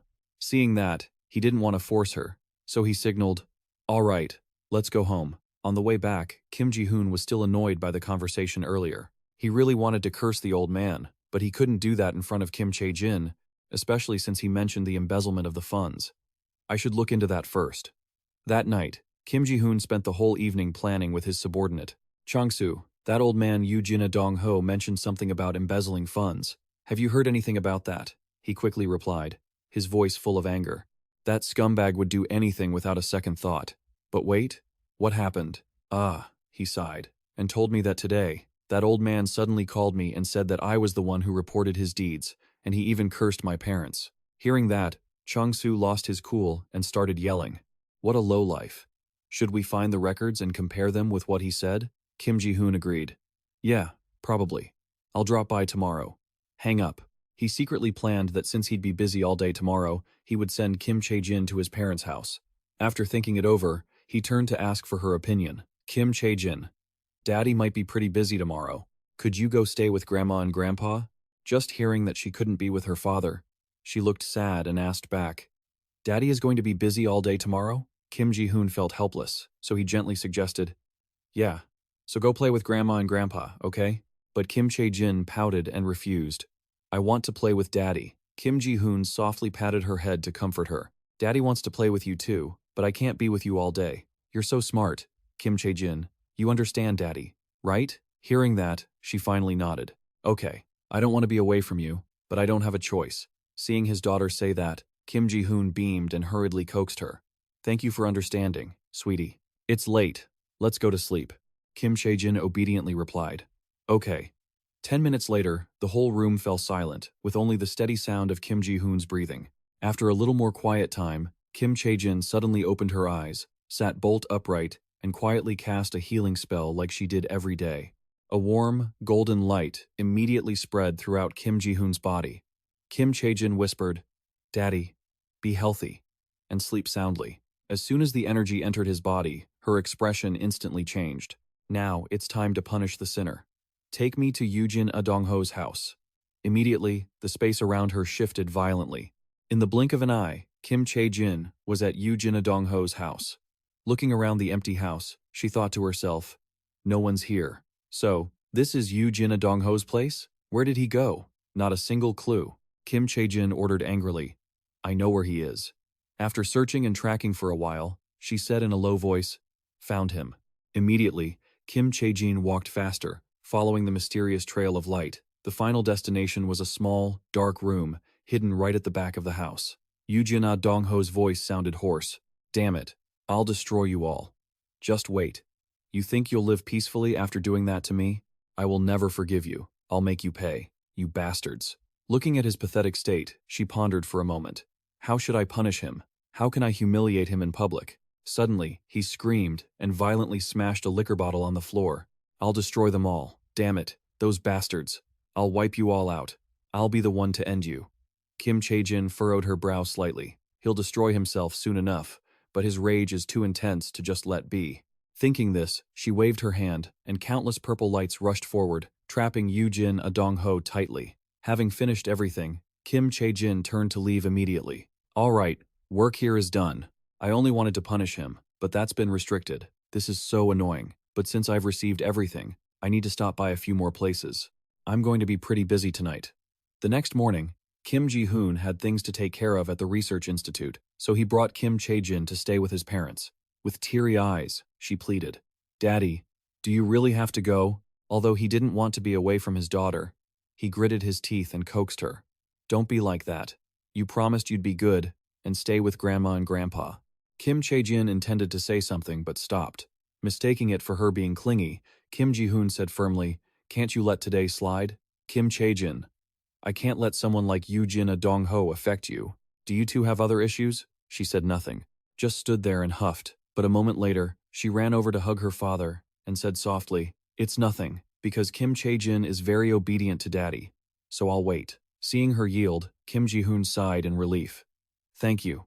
You have to listen to Grandma and Grandpa too, okay?" Before he left, his parents gently warned him, their faces full of worry.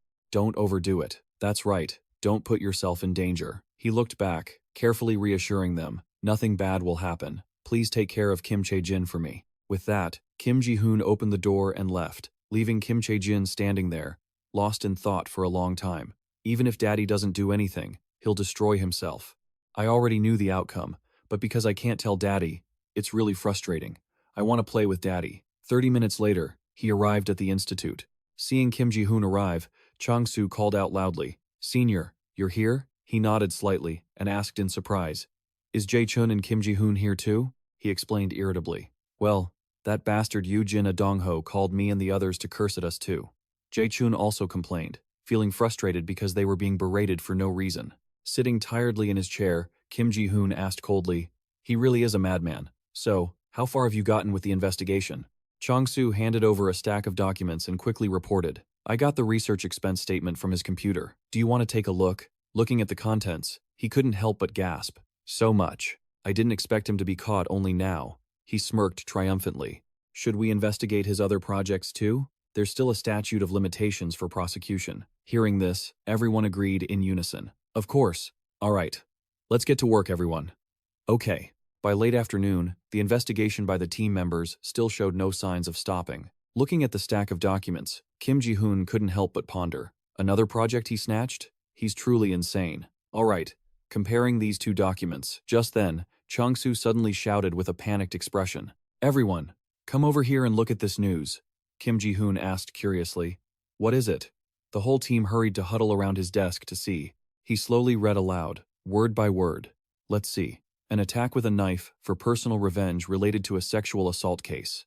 A 40-year-old former teacher who murdered his student has been arrested. The Yoo-jin Dong-ho case was just posted in the news today." Looking at the contents, the whole group shouted in disbelief, confirming, "This is definitely Yoo-jin Dong-ho." Chang-soo recounted in horror. "What else could it be? It's currently the hottest topic on the internet." Kim Ji-hoon still couldn't believe it had gone this far. He scratched his head nervously and asked, "So, Yoo-jin Dong-ho really tried to murder Kim Chae-jin?" Chang-soo nodded. "It sounds hard to believe, but it's the truth. Good thing the victim wasn't hurt." Kim Ji-hoon whispered in relief upon hearing that. "What a relief. But a murder plot? He's crazier than I thought." Kim Chae-jin hesitated for a moment, wanting to say something. "But what about us?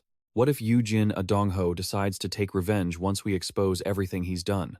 Those words made the atmosphere in the room drop instantly. Everyone couldn't hide their fear. "No, I still have to take care of Kim Chae-jin. I don't want to end my life that way, either. But we worked all day for this. We gave it everything we had." Kim Ji-hoon suggested, "How about we mail all this to the police after we organize it? If they want it, they can use it." The group looked at each other and nodded in agreement. "Let's clean this up and go get something to eat. Let's get drunk and curse Yoo-jin Dong-ho to our heart's content." Before that, Kim Ji-hoon didn't forget to mutter a few more judgmental remarks. "That jerk. I knew one day he'd do something terrible." Kim Ji-hoon nodded in agreement while standing beside him. He's practically committed every crime under the sun. Listening to them, he couldn't help but fall into thought. He had wanted to take revenge for what happened before, but it seemed the man had dug his own grave. He was a bit confused by how things turned out, but he guessed it was for the best. That evening, when he went to pick up his little princess, Kim Chae-jin asked in a cold tone, "Dad, did you drink alcohol today?"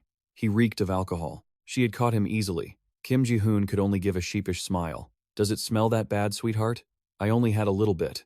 Kim Chae-jin immediately raised her voice to correct him. "Drinking isn't good for your health. From now on, you need to drink less." Hearing her, he nodded and promised, "All right, I'll cut back." Curious about the professor's outcome, Kim Chae-jin couldn't resist asking, "Did everything you prepared today go smoothly?" Hearing that, Kim Ji-hoon scratched his head, stammering, "Geez, I really want to tell someone about everything, but should I be telling Kim Chae-jin these kinds of things?" Seeing him stand there, lost in thought, she shouted in frustration, "Why aren't you saying anything? If you don't tell me, I'll be mad at you." Seeing that, Kim Ji-hoon had no choice but to explain everything. "I'm sorry. I'll tell you right now. You know I wanted to teach Yoo-jin Dong-ho a lesson, right? but he committed a serious crime and has already been arrested by the police. In the end, it was all over before I could even do anything. It feels satisfying, but a bit confusing. Everything had played out just as Kim Chae-jin had orchestrated. She puffed out her chest proudly and said, "See? I told you he would ruin himself even if you didn't do anything." Hearing that, Kim Ji-hoon was stunned and asked, "Wait, you knew this was going to happen?" Realizing she had slipped up, she quickly backtracked. "No, I just meant because he's a bad person. I felt he would end up like that. Anyway, don't worry, Kim Chae-jin will protect you." Hearing this assurance, a strange warmth rose in his heart. "Thank you, my little girl." He felt comforted by Kim Chae-jin again, thanking heaven that he had her by his side. As they walked down the street, she excitedly declared, "You worked so hard today, so when we get home, Kim Chae-jin will give you a massage." Kim Ji-hoon was already looking forward to it, chuckling to himself as he said, "Really? Let's hurry home then." As usual, upon arriving home, Kim Ji-hoon quickly fell into a deep sleep due to exhaustion. Looking at his sleeping face, Kim Chae-jin murmured to herself, "Dad's eyes are almost completely back to normal. No. Should I make them even better? About 2 vision? Wait, there's one more place I need to adjust. The belly or the face first? If I adjust everything at once, Dad's body won't be able to adapt." At that thought, she chuckled playfully. "All right, I'll make Dad's skin smooth first." Touching his face, Kim Chae-jin slowly rubbed his cheeks. "Dad's skin, be healthy. Dad's skin, be smooth and firm. You're going to be even more handsome, Dad."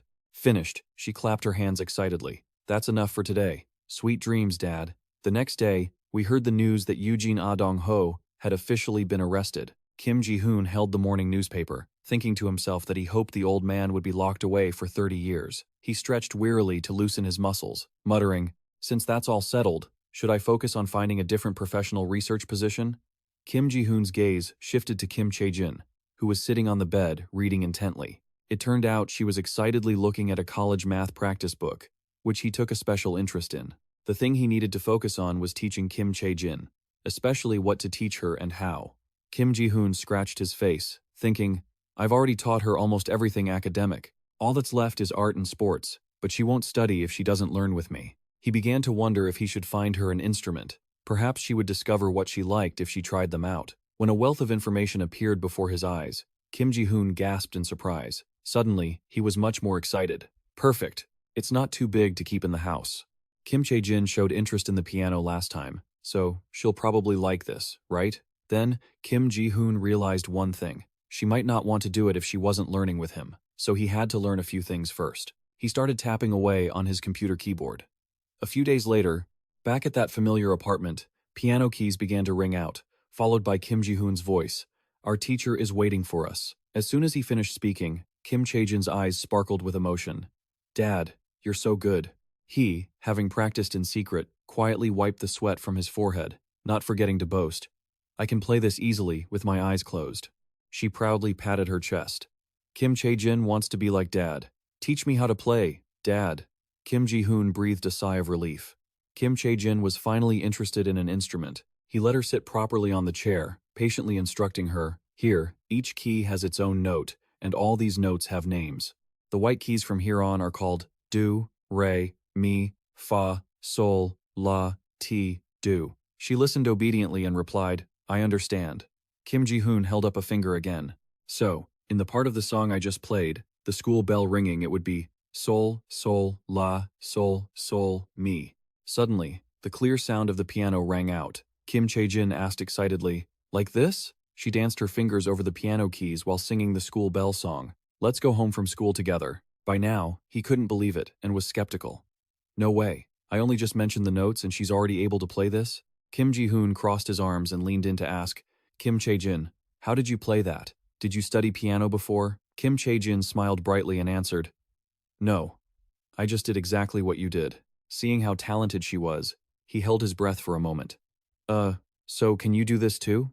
After hearing it just once, she nodded eagerly. "Yes, let me play it for you." Immediately, Kim Chae-jin placed her hands back on the keys. After hearing it just once, she nodded eagerly. "Okay, let me play it for you, Daddy." Immediately, Kim Chae-jin placed her hands on the piano keys again. Watching her, Kim Ji-hoon couldn't help but confirm that she was no ordinary genius. A wry smile touched his face as he told himself he was witnessing the birth of a generational prodigy.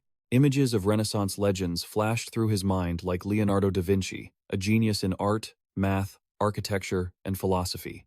Perhaps Kim Chae-jin was a genius of that caliber. Then, he remembered that in this era, in just a few short years, Kim Ji-hoon imagined a tiny hand resting on a large book as she announced, "Father, I have grasped all the truths of this world. From now on, call me the goddess of knowledge." Having thought that, Kim Ji-hoon felt embarrassed and scratched his head. He hadn't expected things to go that far, even if she was a genius. But then he looked at her amused expression and started weighing his options. Regardless, she was a genius he couldn't possibly teach with his own limited knowledge.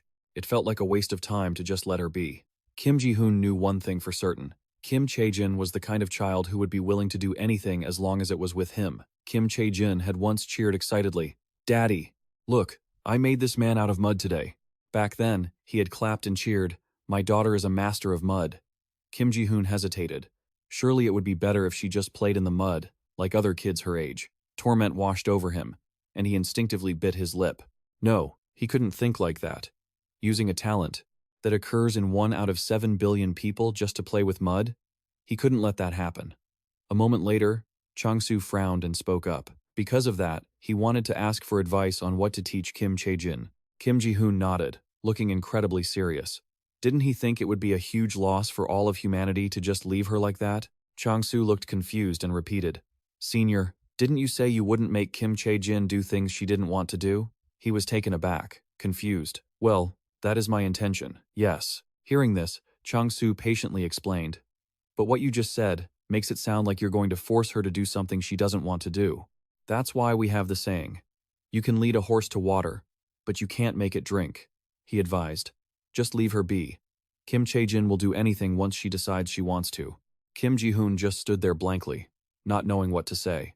A few seconds later, he reacted, scratching his hair. "I really hadn't thought of it like that. Thanks for telling me." That made Chang-soo snort, feeling a bit awkward. Of course, I'm her uncle, after all.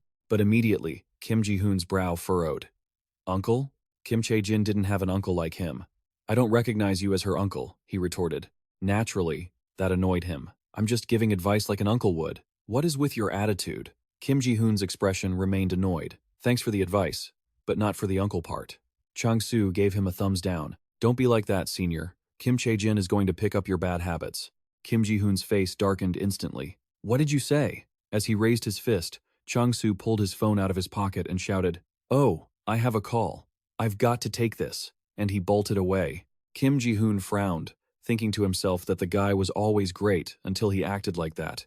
Suddenly, Kim Ji-hoon became quiet, but Chang-soo had opened his eyes. He had almost forced Kim Chae-jin to do things according to his own wishes, all under the pretext of not wanting her talent to go to waste.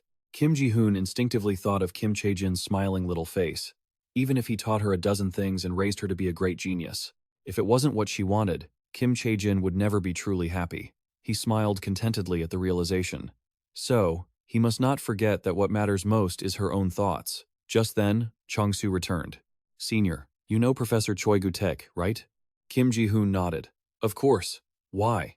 Chang-soo spoke hurriedly. "I talked to him a few days ago and mentioned you and Kim Chae-jin. He just called me and said he wanted to meet both of you." Kim Ji-hoon pointed at himself, confused. "Both me and Kim Chae-jin? I can understand meeting me, but why her?" Chang-soo shook his head. "I don't know. Isn't he teaching one of your classes this semester?" Kim Ji-hoon gave a grunt of confirmation. Hearing that, Chang-soo laughed, pushing Kim Ji-hoon's shoulder. "Then go see him. It'll be better if you go and say hello before the new semester starts." He hesitated. "Should I?"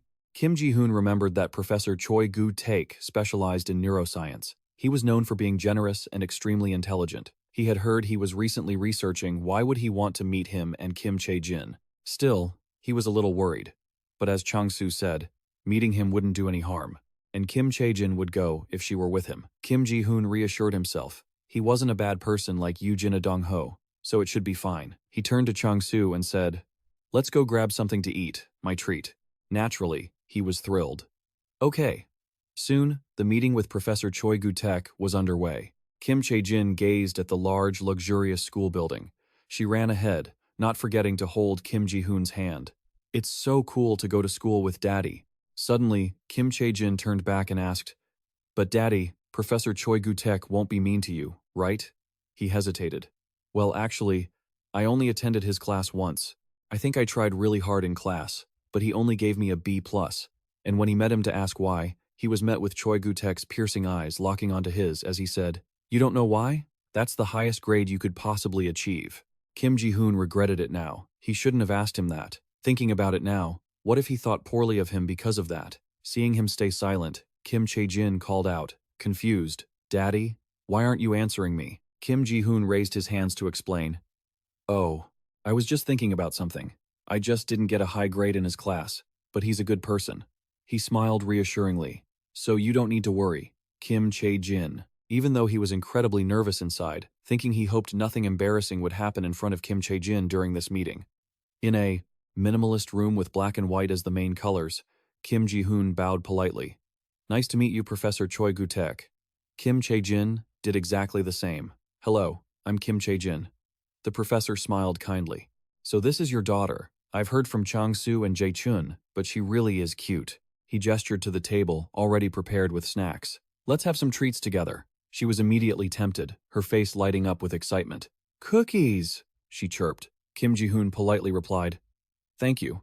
Even as he accepted the cookie, he didn't forget his manners. "Thank you, Professor." Choi Gu-taek nodded. "You're welcome. It must be wonderful to have such a lovely daughter at home."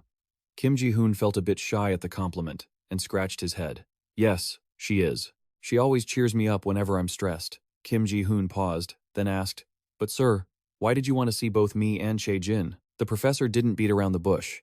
"Do you know what my recent research topic is?" Kim Ji-hoon nodded. "I don't know the specifics, but I've heard it's in the field of AI. Choi Gu-taek held up one finger. "Correct. I believe the key to creating a truly suitable AI lies in the human brain, specifically the brain of a child." As he finished his sentence, Kim Ji-hoon froze. He realized the professor wanted to use Chae-jin as a test subject for his research model. Kim Ji-hoon sat in silence, unsure how to respond. The plate of cookies was still full, but the professor continued undeterred. "Actually, the first person who told me about Chae-jin was Professor Bae Na-hee." Choi Gu-taek's gaze shifted to Chae-jin, who was busy munching on her cookie. She said she had found a true child prodigy, and asked if the girl could participate in next month's competition. Kim Ji-hoon was startled. "Wait, so you're one of the competition organizers?" Without waiting for an answer, the professor pushed up his glasses and replied, "That's right. I've been running the competition for 3 years, and I've been researching AI for 3 years as well." Choi Gu-taek adjusted his glasses while explaining, "I've based my research on the top-placing children from the competition. They were all brilliant, but they were outside the age range I needed, so I was becoming quite desperate." That sharp gaze fell back onto Chae-jin, making her pause mid-bite. "But then, Professor Bae Na-hee came to me with Chae-jin's test results." He added, "I tried to meet you right then, but I got tied up in the investigation regarding Yoo-jin Dong-ho." Kim Ji-hoon smiled awkwardly, guessing the professor didn't like Yoo-jin Dong-ho either. Suddenly, Choi Gu-taek let out a long sigh. "Sometime later, I heard about Chae-jin from Chang-soo, so I asked him to pass a message to you." He then made his request directly. "I would like her to be a subject for my research, if possible. What do you think?" Kim Ji-hoon went stiff. He scratched his face with his finger and asked cautiously, "There won't be any danger, right?" Choi Gu-taek sighed and nodded. "Of course not. You'll need to participate as well. How could I force a child to do anything dangerous while under parental supervision?" Suddenly, remembering something, he exclaimed, "Oh, that's right. What do you think about returning to work in my laboratory?" Kim Ji-hoon's jaw dropped in surprise. "But my specialty doesn't really align with AI research," he said. "Won't I struggle with the work?" Before he could finish, Choi Gu-taek scolded him firmly.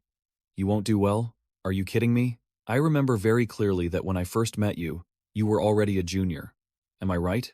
Kim Ji-hoon smiled, recalling the memory. "Yes, you gave me a B+ back then. That's why I thought I wasn't a good fit for your field."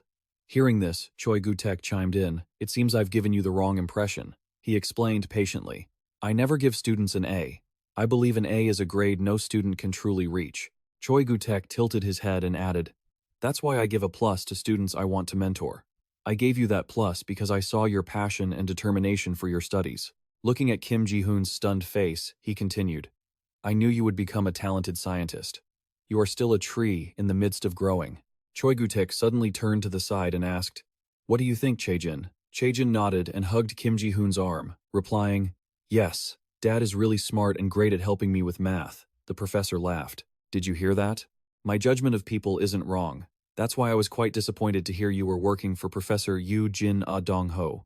Kim Ji-hoon scratched his neck shyly. I understand. I never actually went to Yoo Jin Ah Dong Ho's lab because I don't really like him. Choi Gu-taek couldn't help but laugh loudly, looking pleased as he praised him. I heard you had a difficult time with him. You handled that well. Then, his expression turned serious. But as a professor, I advise you not to look down on yourself. Choi Gu-taek offered encouragement. You are a very talented student, so please have more confidence. Kim Ji-hoon looked stunned. Since high school, this is the first time I've received such praise. Thanks to those words, his self-doubt began to fade. To be honest, I've always questioned the entire PhD process because of Yoo Jin Ah Dong Ho. I thought all professors treated their students like tools for their own benefit. He rested his hands on his lap, clenching them into fists. Even so, I still enjoyed the research process. If it's with Professor Choi, who recognizes all my efforts, maybe I can focus on my research again. Finally, Kim Ji-hoon looked up and spoke sincerely. Thank you, Professor. I really look forward to working with you. Choi Gu-taek smiled and nodded in response. I feel the same, Kim Ji-hoon. He tilted his head and announced, Let's start from this week. I guarantee you won't regret this decision. The conversation ended as the sun began to set. The city was bathed in a warm, golden-orange light. Kim Ji-hoon and Chae-jin walked down the street, hand in hand. Chae-jin asked curiously, Dad, does this mean I'll get to go to school with you every day? He explained helplessly. Not every day, but often. Why? Don't you want to? Chae-jin laughed excitedly. No, I like anything as long as I do it with you. The professor mentioned before that you have to be there too, right? Suddenly, Kim Ji-hoon hesitated, scratching his face out of habit. What should he do? He dropped a bombshell that shocked Chae-jin, making her lose her spirit. Dad won't be able to come with you because I have to attend classes. Chae-jin was incredibly confused, fidgeting anxiously. But the professor said you had to. Kim Ji-hoon interrupted. I was going to tell him that tomorrow is a bit difficult for me. Chae-jin looked devastated, her entire aura turning gloomy. Chae-jin thought she could go with Dad. I don't want to go alone. Kim Ji-hoon sighed helplessly, finally giving in. I'm just kidding. Did you really think I'd let you go alone? Of course, Chae-jin's excitement returned instantly. Her eyes shone brightly, and as she wiped the lingering tears from her eyes, she carefully confirmed, Really? Are you sure? You're not just saying that to make me feel better, right, Dad? Kim Ji-hoon scooped up Kim Chae-jin and lifted her high into the air. I'll be with you everywhere you go, so don't you worry. Do you really hate being away from me that much? Kim Chae-jin seemed satisfied with that answer, though she still gave him a stern reminder. Of course I do, so please don't joke about that anymore, or else Kim Chae-jin will get very angry. Kim Ji-hoon walked ahead and replied, I'm sorry. I promise. Let's go get something delicious to eat. Okay? So please, don't be mad anymore. What would Kim Chae-jin like to eat? The next day arrived quickly, and they found themselves back in the familiar lecture hall at the university.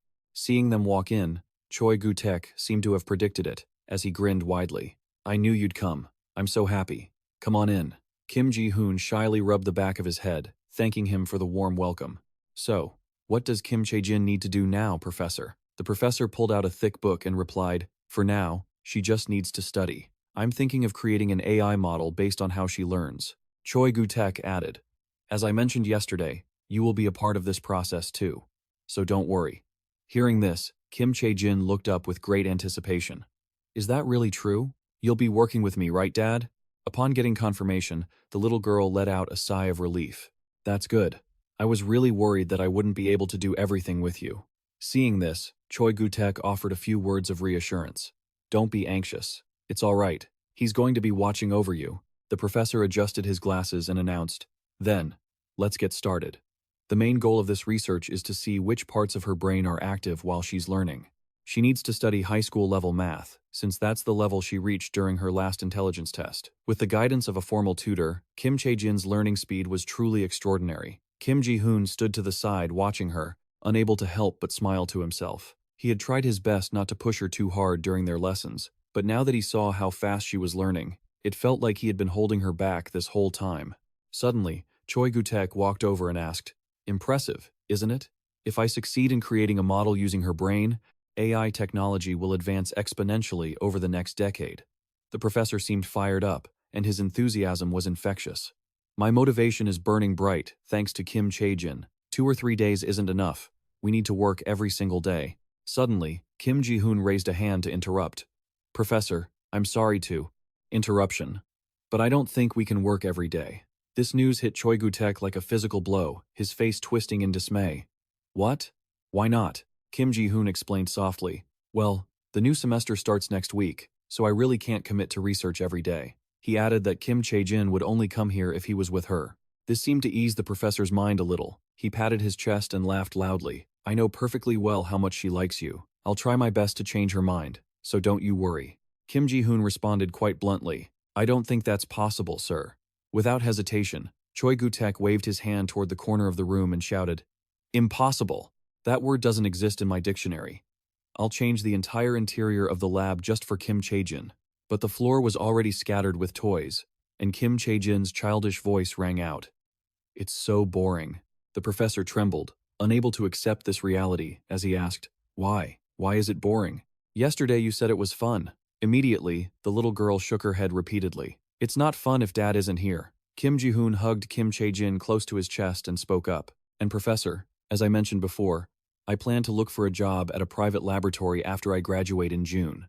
So, I think I can only participate in this research until June. Choi Gu-taek looked as if he'd been struck by lightning, stuttering uncontrollably. What? Where are you going to go? This research will take at least a year, Kim Ji-hoon replied sheepishly. But, as you can see, Professor, Kim Chae-jin won't come here if I'm not with her. Hearing this, the professor's eyes lit up.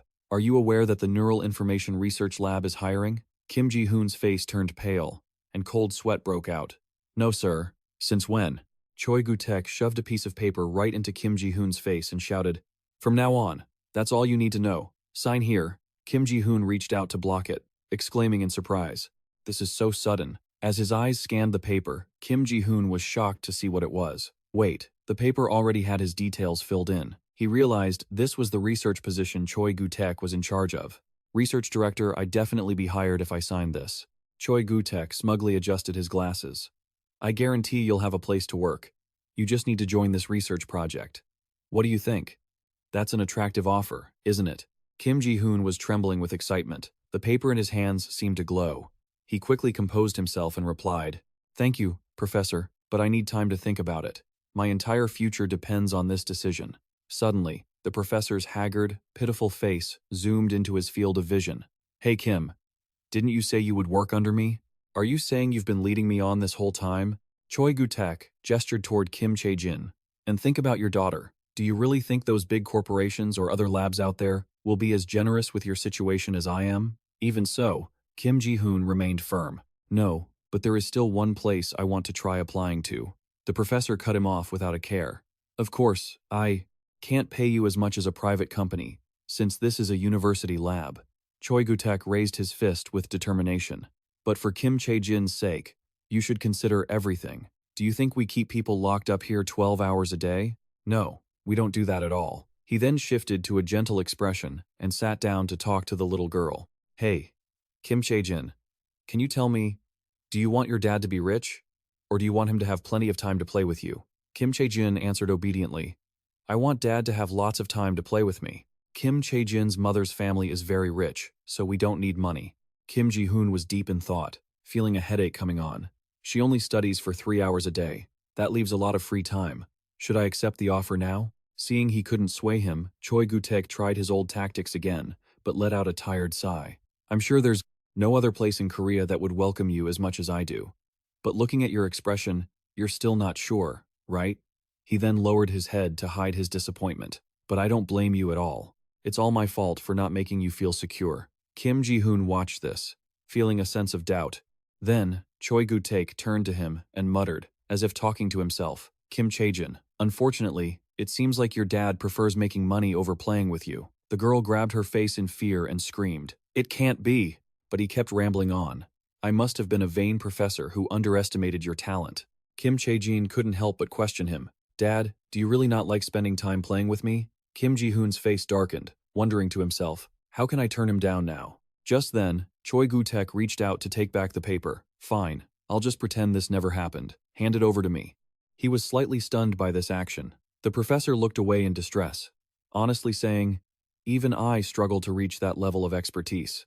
You just missed the opportunity to spend all your time with your only daughter. Kim Ji-hoon reached out and shouted, "Wait, what about Kim Chae-jin?" Kim Chae-jin, who was fuming with anger beside him, yelled, "I hate you, Dad."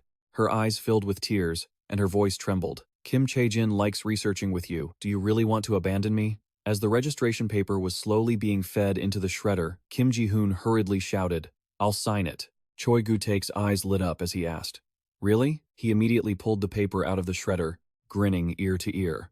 "That's a wise decision. Come here and sign it." At the same time, Kim Chae-jin excitedly cheered, "Sign it, Dad."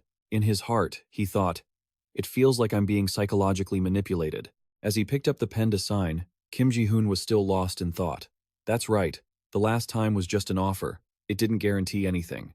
And it's not because I'm not interested in the field." He rested his pen on the paper. "I want to see how Kim Chae-jin continues to grow. I guess this will be the right decision." Just like that, I placed my entire future in Professor Choi's hands. And the research process went very smoothly. Professor Choi presented Kim Chae-jin with various models and learning methods, trying to understand how her brain reacted. And on a beautiful, clear, sunny day, petals drifted gracefully through the vast sky. Kim Ji-hoon softly encouraged her, "Hey Kim Chae-jin, do your best on the test. It's okay if the results aren't what you expect, so don't worry too much." Kim Chae-jin replied with great pride, "Kim Chae-jin is your daughter.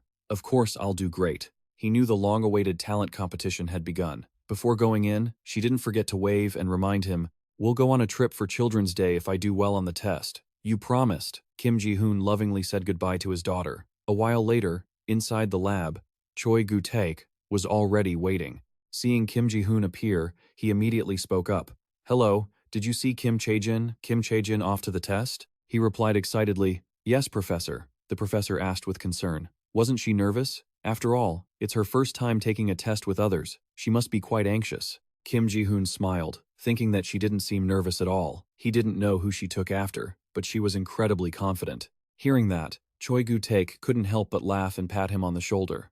"She definitely takes after you. I heard you performed very well when presenting your project to the group's CEO." Kim Ji-hoon was a bit dazed. That was only because the professor wasn't there to see it. "But I was so nervous that I just said whatever came to mind."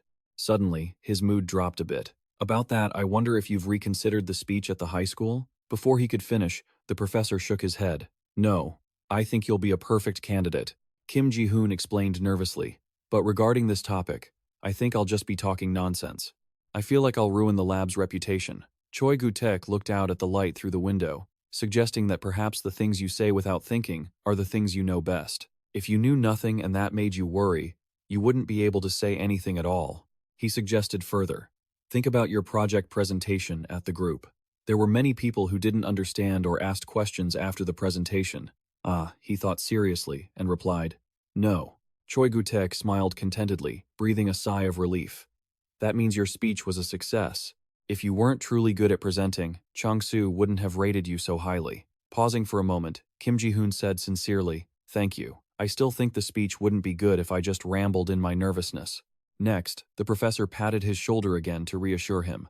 "What I'm saying here doesn't mean you shouldn't improve your presentation skills further. That is certainly necessary. There is no better method than practicing through experience." Choi Gu-taek didn't forget to encourage him a bit. "That's why I let you be the speaker for this talk. Your talent is enough to represent the lab in the future. So, be confident." Involuntarily, Kim Ji-hoon's whole body felt full of energy. "Yes, I will try my best." What he wanted me to do today was give a speech about the brain for a rural high school, just as requested. He held a small piece of candy, encouraging himself. "I'll do well." Kim Ji-hoon clenched his fist and popped the candy into his mouth. "Kim Ji-hoon, you can do this." Just then, the host began the announcement. "Next, let's welcome the speaker to our school." When he stepped out, Kim Ji-hoon was startled. There were so many more people than he had imagined. Plus, looking down at those bored faces, he couldn't help but feel discouraged. The kids were clapping mechanically, with no life in them at all. They would surely fall asleep if his lecture wasn't interesting. Even so, Kim Ji-hoon had already calculated it. He had prepared his trump card, things that students approaching exam season couldn't afford to miss. Only then did he speak in a voice that resonated throughout the large hall. "It's a pleasure to meet you all. My name is Kim Ji-hoon. I am a researcher at the Neural Information Network Research Center. Does anyone here know where my research center is located?" The boring-looking kid with black hair picked at his ear and muttered, "Neural what? I'm already bored." The girl with black hair next to him even yawned dramatically. Instead of listening to this, they should have just given us a break.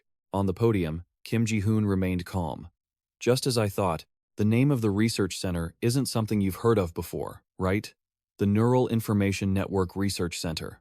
He introduced it with great pride. Located at our nation's top prestigious university, Korea University.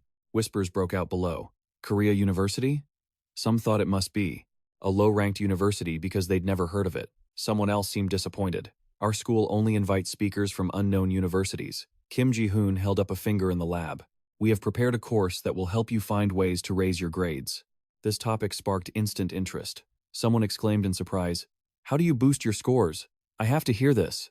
The girl with brown hair looked up, her eyes shining bright. "If I listen, can I get ranked first?" A boy with black hair cut in smugly. "What are you talking about? First place is obviously going to a genius like me."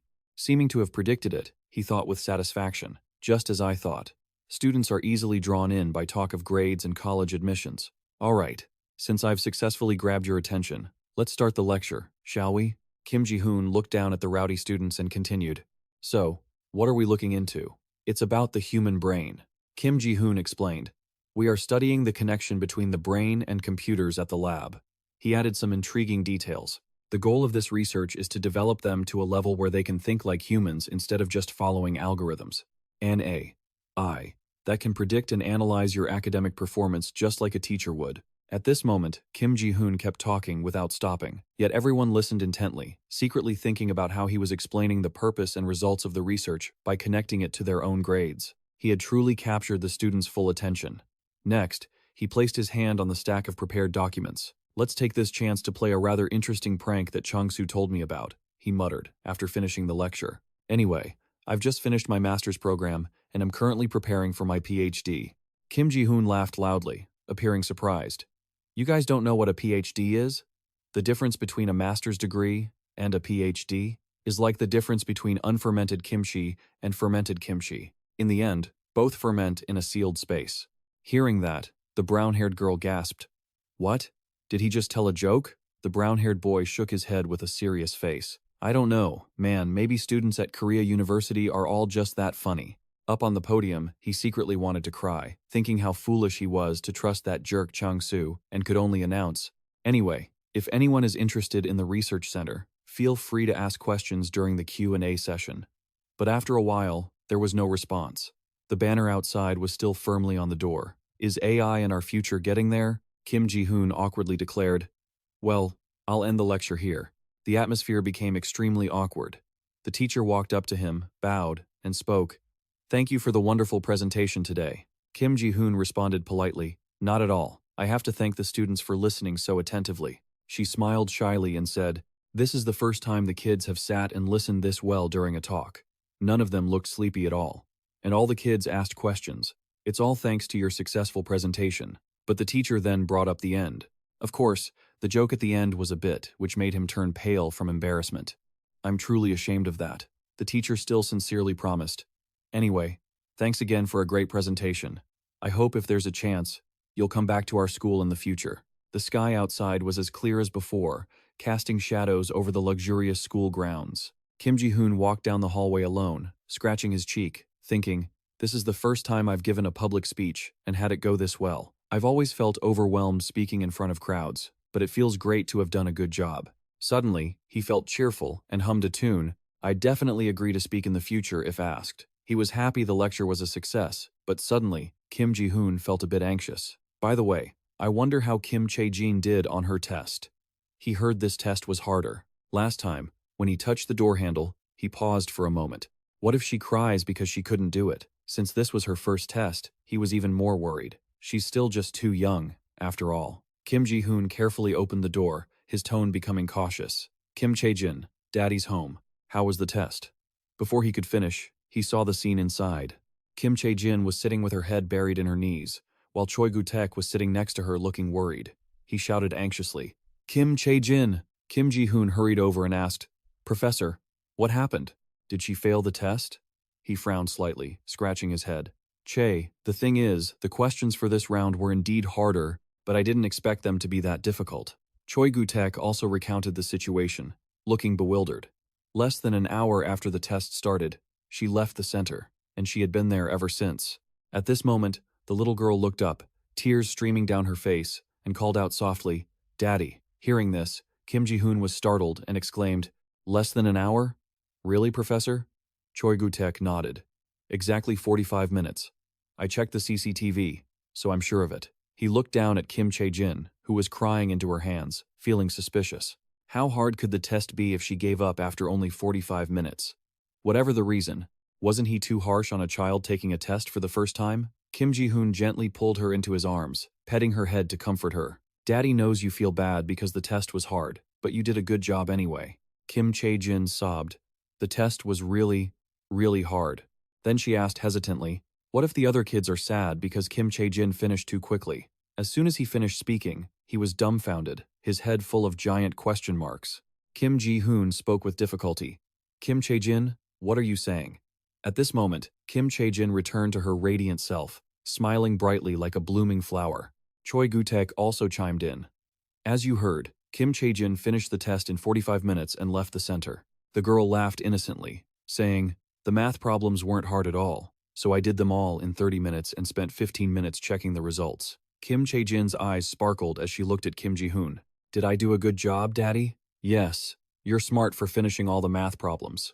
In his head, he was completely bewildered. She finished everything in just half an hour and even had time to double-check the calculations. Wasn't that test supposed to be really easy for her? Just then, Choi Gu-taek handed over a stack of documents. "Try solving them if you don't believe me. This is exactly the same test she took."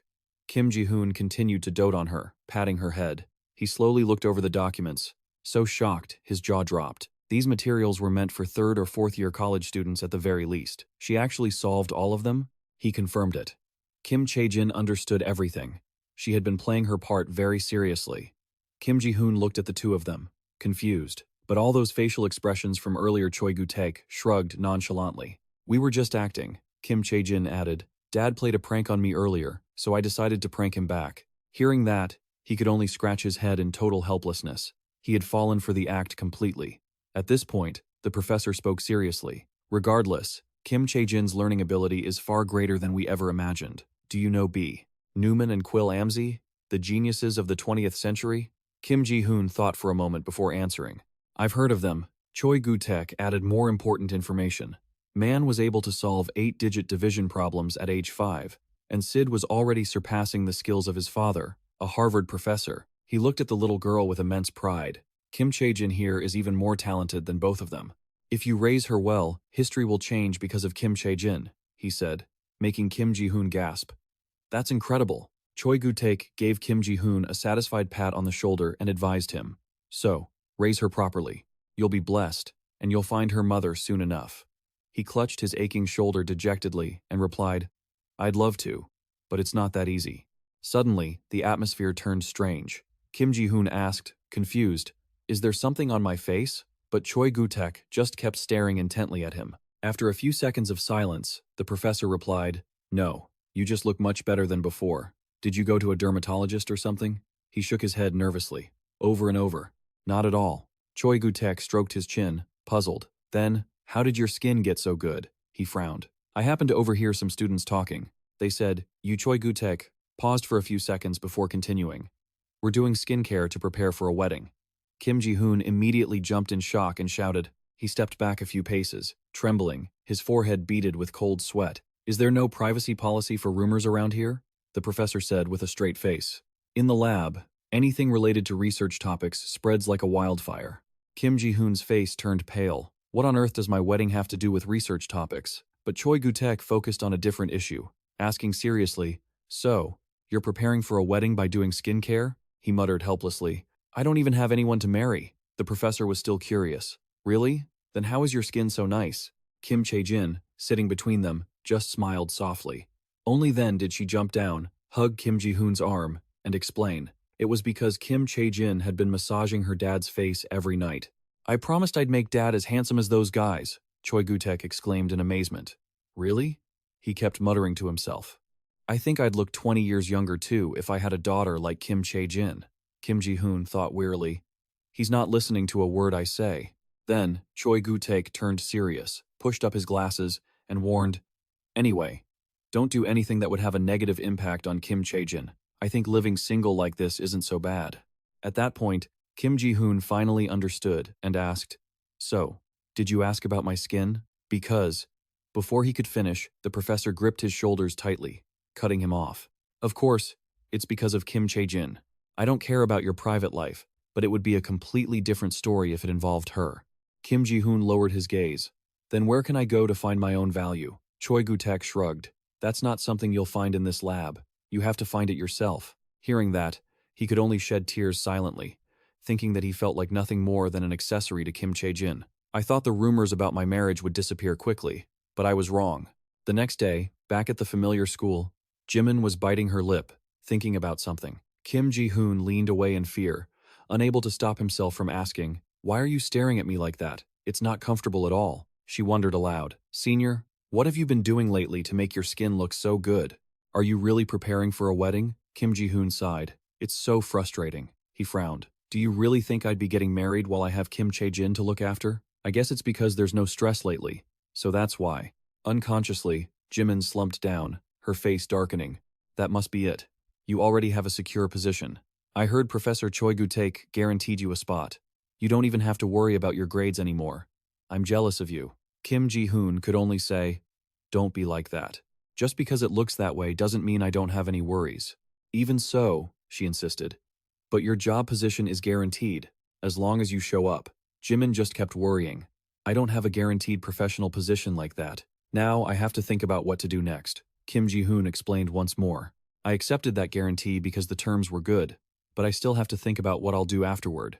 I still think working for a private company might be better." She was very stubborn, sighing deeply as she said, "But at least your biggest problem is solved. I'm jealous that you even have the luxury of choosing whether or not to worry about it." Pausing for a moment, Kim Ji-hoon could only nod. "That's true, but the reality is, I'm worried about what I'll do after I take this position. The subject Professor Choi is working on isn't in my field of research." He started walking forward, step by step, his mind constantly calculating. "Did I make the right decision to stay in the lab? I only intended to stay and learn a bit more from him until I graduated." Kim Ji-hoon understood that the best path was to get hired by a large corporation, but lately, big companies were putting pressure on people to retire early. At that thought, he sighed wearily. There's no such thing as a completely lifelong position anymore. So, should I stay in the lab? I think I should make a decision soon, but my mind is still wavering. Just then, someone called out, "Kim Ji-hoon." Hearing that, he turned his head. Yoo-jin Jong-suk took the initiative to speak. "Great to see you again. It's been a while, hasn't it? How have you been?" He reached out his hand to shake. This encounter caught him a bit off guard. "What brings you here?" The man answered nonchalantly. "For a wage earner like me. What other reason could there be?" "I'm here for work," Kim Ji-hoon realized. "I guess it's because of the new project?" "I'm here for many reasons." Jung-suk let out a dry laugh. "I have a few things I want to talk to you about. Do you have time to grab a coffee with me?" He asked in surprise. "You want to talk to me?" The man nodded and pointed in a direction. "I was going to contact you, but running into you here is convenient for me. I'll treat you to coffee. You're free, right?" Kim Ji-hoon's eyes lit up, carrying a hint of guarded calculation. The only thing he wanted to talk to me about was a professional position. Was he planning on proposing it to me again? He reached a decision very quickly. If it's really about that, I'll take this opportunity to make a final decision. So, I happily agreed. Of course. A while later, the two of them walked to a cafe near the campus. The atmosphere was quite peaceful. After hearing those words, Kim Ji-hoon exclaimed in surprise, "The shortcomings have been improved that much? Hee-chi Company must be full of skilled people." "Let's not dwell on this," Yoo-jin Jung-suk said, bringing up the old topic. "Anyway, have you thought about what I mentioned last time?" Kim Ji-hoon looked as if he had forgotten all about it, answering blankly. "Huh? Think about what?" Yoo-jin Jung-suk patiently reminded him. "Specifically, starting from the end of April, we will begin accepting candidates." Kim Ji-hoon shyly scratched his head, thinking to himself, "I'm surprised he actually mentioned the recruitment for the technical research position." He suddenly remembered something. It had already been 3 months since he had made that offer. Did that mean he still had a good impression of him from before? Kim Ji-hoon hung his head low, his brows furrowed in deep conflict. Working for Hee-chi might be better. I could work in an environment more suited to my major at Hee-chi. Suddenly, Kim Chae-jin's innocent face flashed in his mind. He knew this well, but Kim Chae-jin loved doing everything if it was with her father. It took a long while for Kim Ji-hoon to respond. I really appreciate your invitation, but I've already found a position for myself. Naturally, Yoo-jina Jong-sok was taken aback, looking slightly startled. Really? Isn't it true that at this time, no companies are accepting new candidates? Kim Ji-hoon explained very sincerely. My first choice was Hee-chi Company, but in the end, I decided to pursue a doctorate with my university professor. I'm thinking of focusing on research there and doing technical studies. Hearing that, Yoo-jina Jong-sok couldn't do much else. He let out a sigh and nodded. I understand. I really wanted to work with you, but it's a pity. Regardless, congratulations on such a great opportunity. Kim Ji-hoon also felt relieved and nodded in response. Thank you, he thought to himself. It's a shame, but I feel relieved to have finally made a decision. I guess this is the last time I'll have any connection to Hee-chi. Very quickly, the two of them left. He bowed politely. Thank you for the coffee. Yoo-jina Jung-sok advised. Take care on your way. That was what I thought. The very next day, he exclaimed in total shock. Kim Ji-hoon, what are you doing here? Kim Ji-hoon calmly replied, the professor I mentioned yesterday is Professor Choi Gu-tek, the head of the research team here. But what are you doing here? Yoo-jina Jong-sok explained gently. We are starting a partnership with him. We want to be the first in the industry to create. Kim Ji-hoon nodded. I see. It's nice to see you again. Yoo-jina Jong-sok smiled happily. I guess you're destined to work with Hee-chi, aren't you? Who knows? Maybe in a few years, you'll become one of us once you gain some experience here. Hearing that, Kim Ji-hoon couldn't help but laugh sheepishly. He said, thank you. But inside, his eyes lit up. Isn't that a potential recruitment offer? In his head, he began imagining himself entering the best company in the country, as if it were already a done deal. Just thinking about it was exciting, but he quickly shook his head, telling himself, don't get ahead of yourself. The higher the expectations, the greater the disappointment. That's just a beautiful dream. Regardless, the connection with Hee-chi that I thought had ended is still continuing. The middle of April arrived quickly, and the transition between seasons was drawing near. Beautiful petals were scattered everywhere across the school grounds. Female students were all looking curiously in one direction. Kim Chae-jin asked in a small voice, Daddy, are you okay?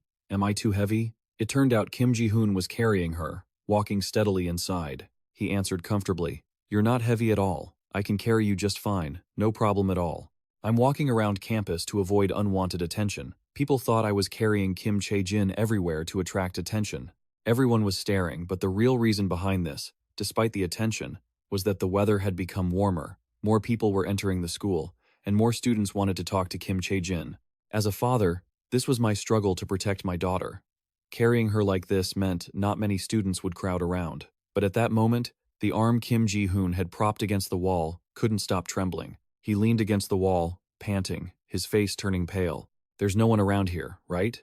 Seeing that, Kim Chae-jin thought to herself, Daddy must be exhausted. However, Kim Ji-hoon moved his arm slightly. She's only grown a little bit, and I'm already tired of carrying her. Should I start exercising? Suddenly, Chang-soo walked over from somewhere, exclaiming in surprise, which also grabbed the little girl's attention. He was extremely excited, raising his hands high and shouting, Kim Chae-jin, your uncle is here. Come here and give me a hug. But Kim Chae-jin coldly refused, holding her arm out to block him. No, Daddy said, I'd catch some stupid disease if I got close to you. Chang-soo's entire body stiffened. He couldn't believe it and sputtered, What? What was that? He asked crossly. Senior, what kind of stupid disease? I'm a student at Korea University. But Kim Ji-hoon didn't care. He leaned down to stroke her hair and praised her. Well done, Kim Chae-jin. Then he answered Chang-soo indifferently.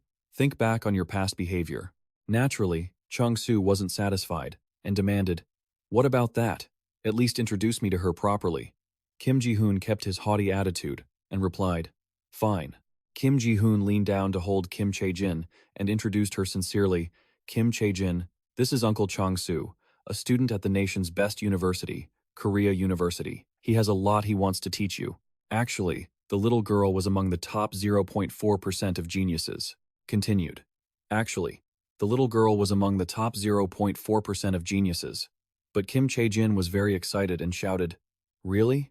What are you going to teach me? Chang-soo was trembling with rage, unable to stand it anymore. His face was twisted. That's too much. You really need to have kids of your own or something. Suddenly, his gaze fell into the distance. Yoonjung and the others are here. Chang-soo turned around. Stunned, Yoon-jung smiled and took the initiative. You guys are already here. Did you wait long for us? He raised his hand to reply. No, we just arrived. Before he could finish, she rushed over and grabbed Kim Chae-jin's shoulders. Oh my, this is Yoon-jung, a friend from my school club. She's here to help pick out clothes for Kim Chae-jin because I have no clue how to dress a girl properly. Chung-soo annoyingly cut in. Hey, stop bothering Kim Chae-jin and introduce your friends. They're all standing awkwardly behind you. Only then did Yoon-jung realize and respond. Right. But the little girl didn't look excited at all. She reached her hand behind her and introduced them. Well, these are my friends, and they're going to help us with the shopping. The girl with her hair in a bun continued. I'm Soo-young. The long-haired girl gently brushed her hair and replied, I'm Tae-yun. Yoon-jung didn't forget to look the other way. This is Kim Ji-hoon, the man who became a dad overnight. And this is Chang-soo. He's a bit of an idiot. Kim Ji-hoon waved his hand, happy to meet them. Chang-soo, on the other hand, was beyond annoyed. What was that? What kind of introduction was that? He stomped over and grabbed her shoulder tightly. If you introduce me like that, what kind of impression do you think I'll make? Yoon-jung closed her eyes, ignoring everything, and replied, Whatever. I'm just telling the truth. Finally, she didn't forget the main character. And this is Kim Chae-jin, the little girl we've always been talking about. Isn't she just the cutest, right? Am I right? The comment was so sudden that Kim Chae-jin was a bit stunned. Soo-young stared with sparkling eyes. She looks even more like a doll than I imagined. Even the cold Tae-yun had to offer a compliment. She really is cute. The little girl was silent, just quietly blushing. Left out, Chang-soo stood in the corner feeling a bit ignored. She leaned down and added, It's so nice to meet you, Kim Chae-jin. Kim Ji-hoon spoke up politely. Thank you all for coming today. I need to buy her some new clothes, but I don't know where to go. Hearing that, Yoon-jung chuckled softly. Anything involving Kim Chae-jin. Of course I'll help. It's the duty of the president of the Kim Chae-jin fan club. This caught him off guard. What did you just say? At this point, she hesitated slightly. It wasn't official yet. But since you're her dad, I'll tell you. Yoon-jung pulled out an item that looked like a cap, colored orange. The main accent was a slice of orange with an X on it. She didn't forget to explain. For the advancement of humanity, and until the day love and peace are conquered by Kim Chae-jin's hands, Yoon-jung, along with Tae-yun and Soo-young, all pulled out the same item. She spoke on behalf of them all. We are the official fan club of Kim Chae-jin. Witnessing this, Kim Ji-hoon's face went dark, and he was speechless. A moment later, Kim Ji-hoon snapped out of it, trembling as he pointed at the gear and muttered, A fan club? Seriously? You're joking, right? Yoon-jung replied solemnly. We are very serious. Do you have any idea how many fan clubs there are in the world right now? She enthusiastically added, There's even a fan club for people who admire a flying spaghetti monster. So what's wrong with having one for Kim Chae-jin? Don't you think she deserves one? He still didn't grasp what was happening and stammered, No. It's not that Yoon-jung hugged Kim Chae-jin's small shoulders and affirmed, with her being as beautiful, smart, and kind as she is, it's no wonder the whole world would love her. Members of the Kim Chae-jin fan club, moving straight into the universe. Kim Ji-hoon's face fell, helplessly thinking to himself, where do I even start to reject her proposal? I really want to, but she's so serious I can't say anything. Finally, he looked over to the side and asked suspiciously, So, are those two joining too? Tae-yun and Soo-young nodded immediately. Yoon-jung officially introduced them. These are the first official members of the club. They're the ones who will help with the shopping today. Now, Kim Ji-hoon couldn't help but worry. Will this be okay? Meanwhile, the girls swarmed the little girl. We'll help you at all costs, sweetie. Where should we take you first? The little girl Kim Chae-jin stood there. A moment later, arriving at a shopping mall, Chang-soo pointed excitedly in a direction, his eyes sparkling like stars. Hey, Yoon-jung's friends. Are you free after the shopping? Want to go grab some fried chicken and beer with us? He was met with cold stares from everyone. Soo-young rolled her eyes and nudged the person in front of her. He's so crude. Tae-yun agreed, adding, Exactly. And Yoon-jung angrily grabbed his shoulder, dragging him back. Can you behave yourself? She exploded with frustration. I'm starting to feel embarrassed to go to the same college as you. They aren't interested in you, so just stop it. Chang-soo sadly scratched his head. What did I even do? Then, Yoon-jung lowered her voice to negotiate. If you make today's shopping trip a success, I'll introduce you to them.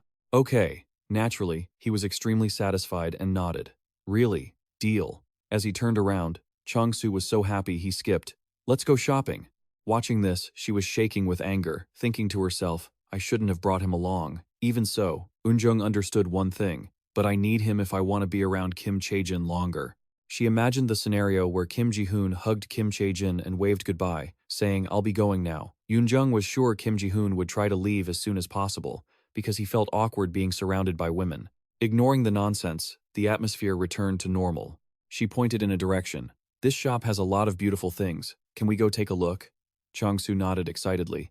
Sure, senior. Let's go." He didn't have any objections, and nodded. All right. When they walked inside, Soo-young picked up a cute dress.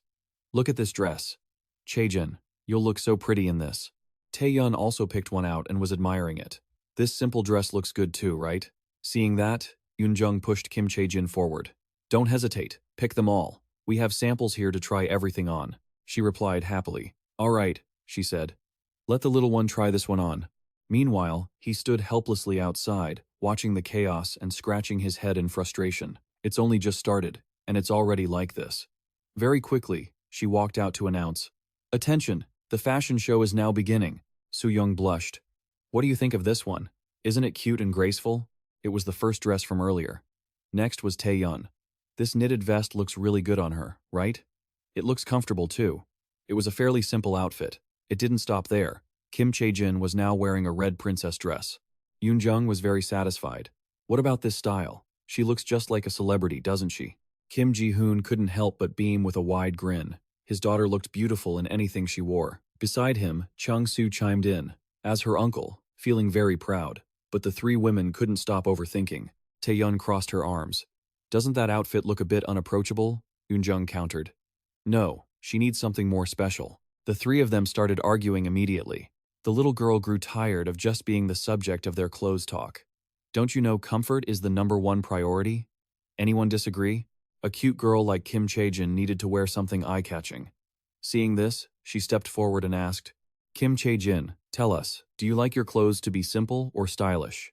The little girl looked thoughtful for a moment before replying, "Kim Chae-jin likes everything." But Eunjung thinks, Kim Chae-jin, after wearing those flashy outfits a few times, you'll get tired of them and never wear them again. Someone else disagreed, saying, "No, Kim Chae-jin can pull them off so well that no one would ever get bored of her outfits." Kim Ji-hoon's face looked haggard, thinking to himself that he just wanted to go home. She stroked her chin and asked, "So, should we take the outfit that Soo-young picked?" Eunjung nodded. "That's right, everyone. This is the best choice for everyday wear." Outwardly, he remained calm, but deep down, he was desperate and relieved to realize that they were finally on the verge of being able to go home. Just then, someone suggested, "Why don't we check out other shops instead of just buying here?" Chang-soo raised a finger. "Who knows? We might find something everyone likes." Eunjung was quite pleased with this. "You're right this time." He scratched his head sheepishly. "Really?" Tae-yeon chimed in excitedly. "Then, let's head to the other shops." They didn't notice Kim Ji-hoon and Kim Chae-jin looking grim in the background. He looked at her flushed face and gritted his teeth. "Damn it, Yoojin Dong-ho, how dare he drag this out even longer? I bet he's doing it just to spend more time with the girls." Over there, the four of them had already started moving. The little girl looked up. "Daddy, will the shopping trip end today? Right?" Kim Ji-hoon replied hesitantly. "Maybe." A while later, at another clothing store, Kim Chae-jin was wearing a pink dress dotted with small flowers, and someone was hesitating. Even with such a rough design, the little one looks so beautiful in it. "What should we do now?" Eunjung pondered, thinking, since this isn't exactly the best thing to do, shouldn't we just buy all of them? Taeyeon immediately agreed. "That's a great idea." Eunjung also shouted happily, "Exactly! She looks good in everything." At this point, Kim Ji-hoon could only give a wry smile and pull out his credit card. "Fine, let's buy them all." He had made up his mind. He didn't care about the total, he just wanted this shopping trip to end. As he stepped forward to pay, Eunjung beat him to it.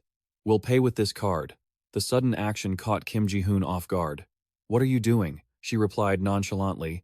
"This is my first shopping trip with Kim Chae-jin as the club president, so I should be the one paying." He pointed to the checkout counter, warning her that she would go broke if she paid for everything. He appreciated the offer, but insisted on paying.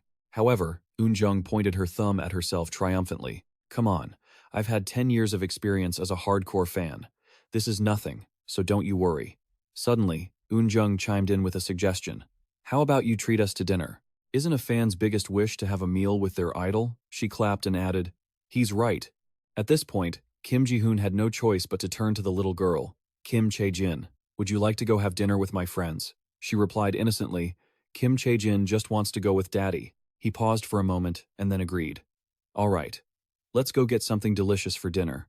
In his heart, he thought that he felt like he had been dragged into their plans, but he still had to find an excuse to pay for what happened earlier. Afterwards, the group moved to a restaurant on a familiar street.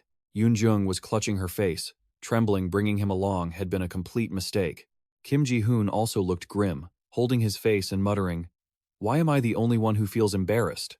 Kim Chae-jin asked, "Daddy, what's wrong with Mr. Chang-soo?" As for the main character, he sat opposite them, his laughter echoing everywhere. "We've toasted together, so can our relationship be better from now on?" Taeyeon frowned in annoyance, not even cracking a smile. He was completely baffled. Did he really think that stupid trick would work? Suddenly, as if she couldn't take it anymore, she let out a sigh and called out to Yoo-jin and Dong-ho. She bluntly said, "I'm sorry, but your joke is really boring." The words were like an arrow piercing through him. Chang-soo couldn't believe it, his whole body trembling. "Is it that bad?" she replied with a cold face. "Even my dad doesn't use those kinds of jokes." Yoon-jung seemed to have discovered something and shouted. He looked at Kim Ji-hoon with a bit of admiration. "I've been noticing it for a while now, but you really do look handsome, brother." He scratched his head shyly. "Really? Thank you." Hearing that, Yoon-jung chimed in. "Is that so? No wonder you look much more handsome lately." Kim Ji-hoon helplessly said, "Let's not talk about that anymore. Everyone is going to start asking if I'm married." At this, Taeyeon laughed. "Married? That's funny. I guess those kinds of rumors start because you're too handsome." Unaware that Chang-soo was still staring at her, she tilted her head and chatted comfortably. "To be honest, I even thought you were a model or something like that." Soo-young speculated that Kim Chae-jin must have inherited her pretty looks from her father. He was a bit surprised, but replied politely, "Thank you. That's the first time I've ever been complimented like that." By now, Chang-soo was extremely annoyed. How rude. They interrupt my jokes and call them boring. But every time Senior Kim Ji-hoon says something, they all laugh. He bit his lip. He wanted to be popular too. After that day, Chang-soo thought a lot about his own appearance. The next morning, at the familiar school, Chang-soo's face was dark. "Senior, do you remember that shopping trip? Am I really that annoying?" Kim Ji-hoon turned, confused, and uttered a, "Huh?" Chang-soo impatiently interrupted. "Don't dodge the question, just tell me the truth." He rubbed his face, paused for a moment, and then spoke. "Honestly, I feel quite embarrassed for you, as someone your size, behaving like that." As soon as he finished, all the life seemed to drain out of Chang-soo. "I knew it." Seeing this, Kim Ji-hoon tried to reassure him. "Don't be so discouraged. Next time we meet, I'll tell them it's just because you aren't very smooth with women." But he was no longer the same. His hand at his side quietly clenched into a fist. "No, after thinking about it for a few days, I realized that appearance is very important." Chang-soo's eyes sparkled with fierce determination. "So, I've decided to start working out with you from now on." Kim Ji-hoon exclaimed in shock. "What? Who said that?" he asked with a cold face. "No, who is going to watch Kim Chae-jin if I go with you?" Before he knew it, he poked Kim Ji-hoon in the chest. "I need someone to be my motivation. Help me, please, senior." He immediately ran away. "How dare you act all cute in front of me? I'm not working out with you. Go somewhere else." Chang-soo hurriedly chased after him, begging, "Senior, please, come on." He should have just refused once. But Chang-soo had been persistently begging me like this all through May. I don't know how many times this is already, but he brought a box of snacks. "Senior, you're done with all the work. You must be starving, right? Here, have this." Chang-soo's eyes sparkled as he didn't forget to reveal, "This is made with love." Kim Ji-hoon looked at it in his hand, exhausted and speechless. Finally, he turned to ask, "A whole week has passed. Why haven't you given up yet? You keep coming in and out of here.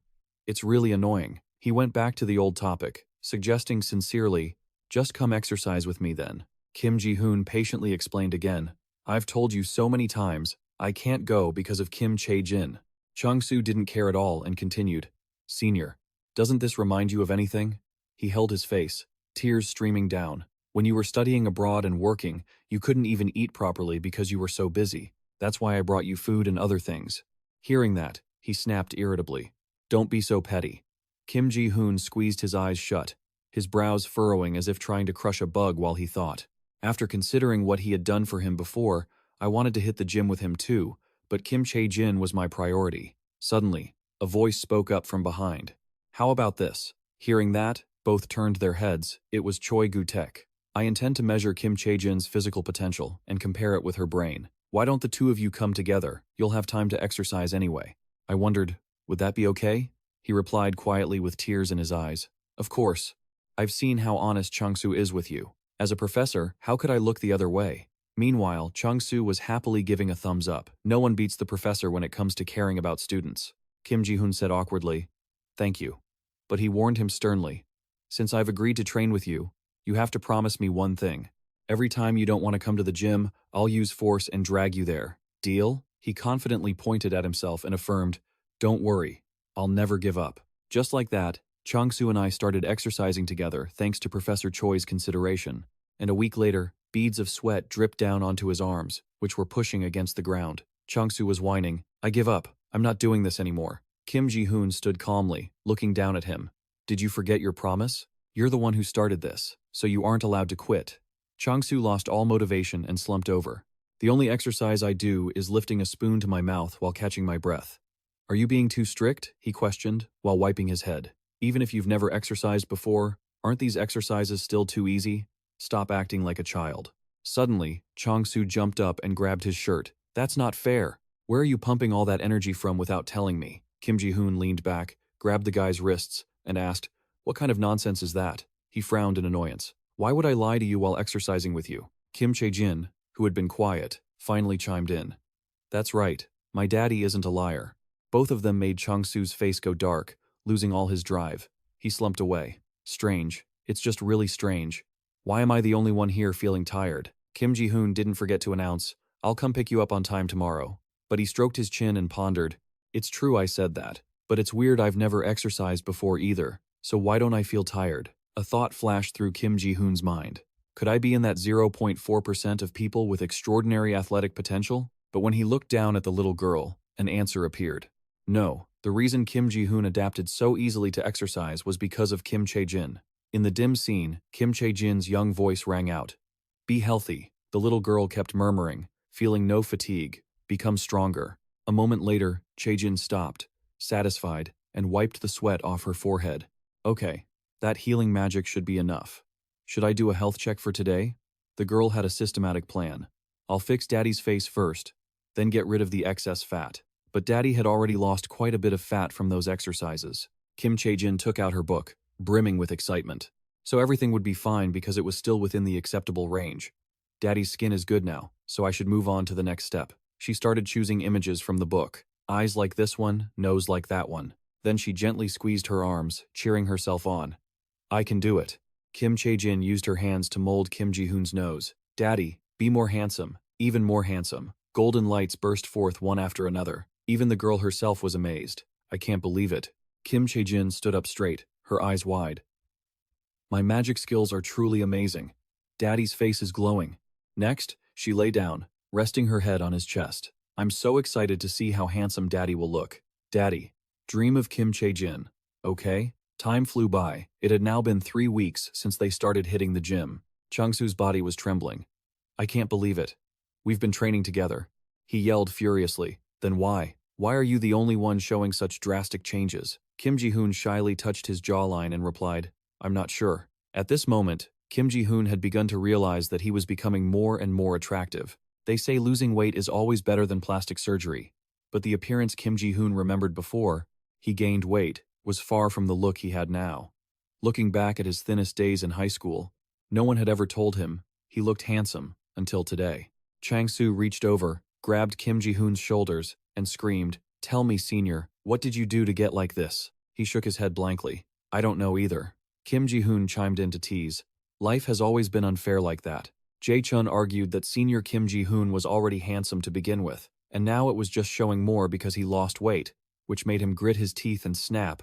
"You idiots, all you do is mock me with those words." At that very moment, Choi Gu-taek walked up with Kim Chae-jin. "What are you guys talking about in front of the lab?" He spoke on behalf of everyone there. "We were just discussing how handsome you're looking lately, Kim Ji-hoon." Hearing this, the man turned to Kim Ji-hoon. "That's an interesting topic.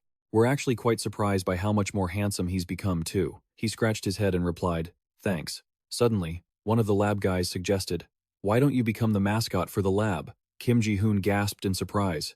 "Me?" The man nodded, looking at him with great confidence as he grabbed his shoulder. That's right. From now on, I'll be in charge of all the speeches. Kim Ji-hoon stepped back, looking puzzled as he asked, how did things end up like this? Suddenly, Gu questioned Kim Ji-hoon. Which part of the brain activates when you look at something beautiful? He was taken aback but replied, why are you asking so suddenly? It's the nucleus. But he stepped back slightly and held up a finger seriously. So, what do you think would happen if those aesthetic nuclei were activated during a speech? Kim Ji-hoon thought about it seriously. Could it be something like a moonlit party? At this, Gu looked satisfied, throwing both hands up. Exactly. Just think about them feeling like they're at a party while listening to your speech. How much more effective would your speech be? It sounded pretty nonsensical, and he was helplessly resigned, thinking to himself, it's so strange, but I'm actually convinced. While Kim Ji-hoon rested his chin on his hand in thought, he found it truly unbelievable. This was his own face, no doubt about it. But what actually happened? Kim Chae-jin, standing behind them, smiled with satisfaction. She had naturally guessed it beforehand. Good. Everything was going exactly according to plan. Just like that, under Kim Chae-jin's plan, Kim Ji-hoon's appearance improved day by day. The next day arrived, and the first rays of sunlight shone down on the school. 2 pairs of legs were standing together. Kim Ji-hoon spoke up. I feel like you're confused. Chang-soo retorted.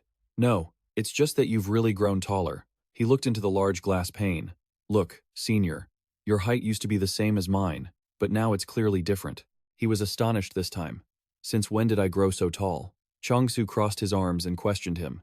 Strange. How could he grow taller just from exercising? Kim Ji-hoon scratched his head sheepishly. I'm surprised, too. Just then, someone was walking up behind them. A girl with black hair appeared in their line of sight, holding a gift. I've been watching you for a while now, but could I get your phone number? This action left both of them gaping in shock. He politely declined. I'm sorry, but I have a child. She was also very surprised and blurted out, You have a child? Kim Ji-hoon nodded. I'm not trying to find an excuse to reject you. I really do have a child. Chang-soo stepped in front to explain on his behalf. Do you know the famous girl at university named Kim Chae-jin? That's his daughter. Hearing this, the girl with black hair could only bow deeply. I understand now. I'm sorry. He bowed back in response. It's all right. See you around. Afterward, the other guy sighed quietly. Should I go get plastic surgery? Kim Ji-hoon frowned and scolded him, not forgetting to urge him on. That's enough nonsense. Let's finish the report. I need to get it done so I can go out and play with Kim Chae-jin this weekend. Chang-soo immediately pouted as he walked ahead. How harsh. If I plan on running away, don't even think about going anywhere with Kim Chae-jin. And he just laughed helplessly. Then Kim Chae-jin will be very angry with you. How do you plan on dealing with that? Even so, the guy just crossed his arms and sulked. I'm already heartbroken enough. If Kim Chae-jin gets mad at me, it doesn't matter. Suddenly, Kim Chae-jin appeared from somewhere, shouting excitedly, Welcome back, Dad. I missed you so much. Kim Ji-hoon reached out to catch her. I missed you too. Did you finish your homework? She asked. Yes. How is your report coming along? Can we still go out this weekend, right? He paused for a moment before announcing in a low voice. What should we do now? Uncle Chang-soo is going to stay here to finish the report, but he said he wants to run away. This information made Kim Chae-jin exclaim in shock. What? Her sparkling eyes looked over at Chang-soo. Uncle, are you really going to run away? But the guy turned his head away decisively. You don't know. Uncle Chang-soo is very angry with your dad, so he plans to run away. Not ready to give up, Kim Chae-jin teared up. Kim Chae-jin really wants to go out and play with Dad. Do you know what I'll do if Uncle Chang-soo doesn't finish the report? Finally, Chang-soo nodded. I give up. Just remember to keep your word about going out to dinner tonight. The little girl waved her hands happily, and Kim Ji-hoon sighed. I saw this coming. I knew you would give up. They quickly moved to a place where they could study. Chang-soo slowly took out the documents, and he leaned on the table and announced, Since Kim Chae-jin is waiting, let's focus hard and get this done quickly. He nodded in response. All right. But when Kim Ji-hoon picked up the documents, he was slightly startled. The rest of the problem is harder to solve than I thought. He frowned slightly as he judged. It will probably take longer than we expected. Hearing this, Chang-soo was confused. Senior, why are you struggling with problems like this? I've already read about them, and it only takes about 30 minutes to solve. Kim Ji-hoon warned him. What? Don't act like you know everything. The competitive streak in the boy flared up, and he offered, If you don't believe me, let's make a bet whoever finishes last buys dinner. Without a moment's hesitation, he agreed. Kim Chae-jin, standing beside them, also chimed in excitedly. Go for it, Dad. Kim Chae-jin is cheering for you. Kim Ji-hoon turned to her. Thank you, sweetie. Kim Chae-jin pouted and hugged his muscular arm, praising him. Dad, be smarter, okay? And he also blushed with satisfaction. Thanks to Kim Chae-jin, Dad is full of energy now. Watching this scene, Chang-soo's face went dark. Why do I feel like I've already lost before I even started? He was burning with the fire of victory inside, determined to see maybe he could lose to that guy and everything else. But he wouldn't lose in intelligence. It's unclear how much time had passed. The light grew increasingly blinding. Kim Ji-hoon couldn't help but ask, Chang-soo, are you almost done yet? Kim Chae-jin said in a small voice. Kim Chae-jin is hungry. His face turned red with anger, and his hand holding the pen stopped as he questioned, Senior, are you cheating or something? How can you solve them that fast? He calmly explained, solving one makes the others easier. Are you doubting me? Hurry up and finish them. Kim Chae-jin is hungry. Chang-soo was engulfed in a layer of gloom. Wait a second. I only have one left. A moment later, he slumped his head on the table and announced, I'm done. I shouldn't have suggested the bet in the first place. Kim Ji-hoon let out a sigh of relief. You did well. I'll treat you to dinner, and let's just pretend there was no bet at all. Hearing this, Chang-soo perked up again. Really? Senior Kim Ji-hoon is so generous. He nodded but still reminded him. I only agreed to pay so you could be a bit more humble. Suddenly, Kim Chae-jin asked, Dad, but what's wrong? What is it, Kim Chae-jin? A hint of anticipation appeared in her eyes. Can't we go home and eat? Kim Chae-jin wants to eat the food Dad cooks. Kim Ji-hoon hesitated. It's true that we've been eating out quite a lot lately, but what can we do? I already promised Chang-soo dinner tonight. Kim Chae-jin wanted to eat something her dad cooked. Kim Ji-hoon hesitated. It's true we've been eating out quite a bit lately, but what should we do? I already promised Chang-soo we'd have dinner tonight, but he quickly held up a finger, offering a compromise. Instead, how about Dad cooks you lots of delicious food this weekend? Does that sound okay? Kim Chae-jin cheered excitedly. Really? You promise? Kim Ji-hoon nodded. I promise. She hopped around happily. I'm looking forward to it. You better hurry. Dad, you and your friend must be starving. Having secured Kim Ji-hoon's promise, Kim Chae-jin ate her dinner happily. Kim Ji-hoon held the plate of meat and remarked, The owner is so generous. She keeps giving us free food. Chang-soo pointed at himself smugly. That's all thanks to me. I'm a regular here, so she definitely knows me. On the side, the shop owner couldn't help but say, That little girl is such a healthy eater. Her husband nodded.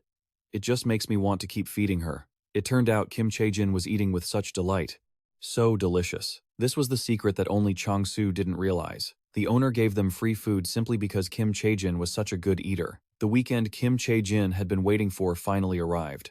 In the familiar apartment complex where Kim Ji-hoon and Kim Chae-jin lived, the little girl's beautiful eyes popped wide open. Seeing that he was still fast asleep, Kim Chae-jin whispered, urging him, Dad, wake up. The sun is way up high, Dad. In his drowsy state, Kim Ji-hoon vaguely saw a familiar shadow. It felt like it was barely dawn. She pulled out a calligraphy brush and warned him, I'm going to draw on your face if you don't wake up. He jumped in shock. Huh? Kim Ji-hoon cried out. No, you don't. At the same time, he reached out his arm to brush the little body away. Then, he pinned Kim Chae-jin down onto the bed. If Dad hugs you like this, you can't draw anything anymore. Dad is going to sleep a little longer. This made the little girl squirm in annoyance. Suddenly, Kim Chae-jin flared up, so angry she couldn't even speak. Dad, stop sleeping in and wake up. You said you'd cook something delicious. All right, Daddy's cooking right now. After freshening up, he headed to the kitchen cabinet to rummage around. Let's see. The canned tuna I bought yesterday. Just then, Kim Ji-hoon noticed something and thought to himself, wait, this cabinet shouldn't even be in my line of sight, right? Did I get taller or something? He then proceeded to prep the food. Sitting at the table, he felt puzzled. It was strange. His height hadn't changed since his 3rd year of middle school. His routine health checkup was coming up soon, so he'd check it out then. Very quickly, he was done. Kim Ji-hoon went over to call Kim Chae-jin. Have you been waiting long? Dinner's ready. The little girl poked her head out from under the thick blanket and shouted, Daddy's cooking! When the dish was served, he happily introduced it. Today's menu is tuna fried rice. Kim Chae-jin obediently replied, Thank you for the meal. She ate bite by bite. Kim Ji-hoon asked expectantly, How is it? Does it taste okay? Kim Chae-jin replied contentedly, Yes, it's super delicious. After finishing, she didn't forget to give him 2 thumbs up. Thank you, Daddy, for keeping your promise. I think today is going to be a very, very happy day. He also joyfully praised her. My daughter eats so well. Let's have a blast at the amusement park today. At the amusement park, under the clear blue sky and cool weather, many people were wearing beautiful outfits, and when Kim Ji-hoon and Kim Chae-jin appeared, whispers spread quickly. "He's so handsome," someone exclaimed, "and the little girl is so cute too."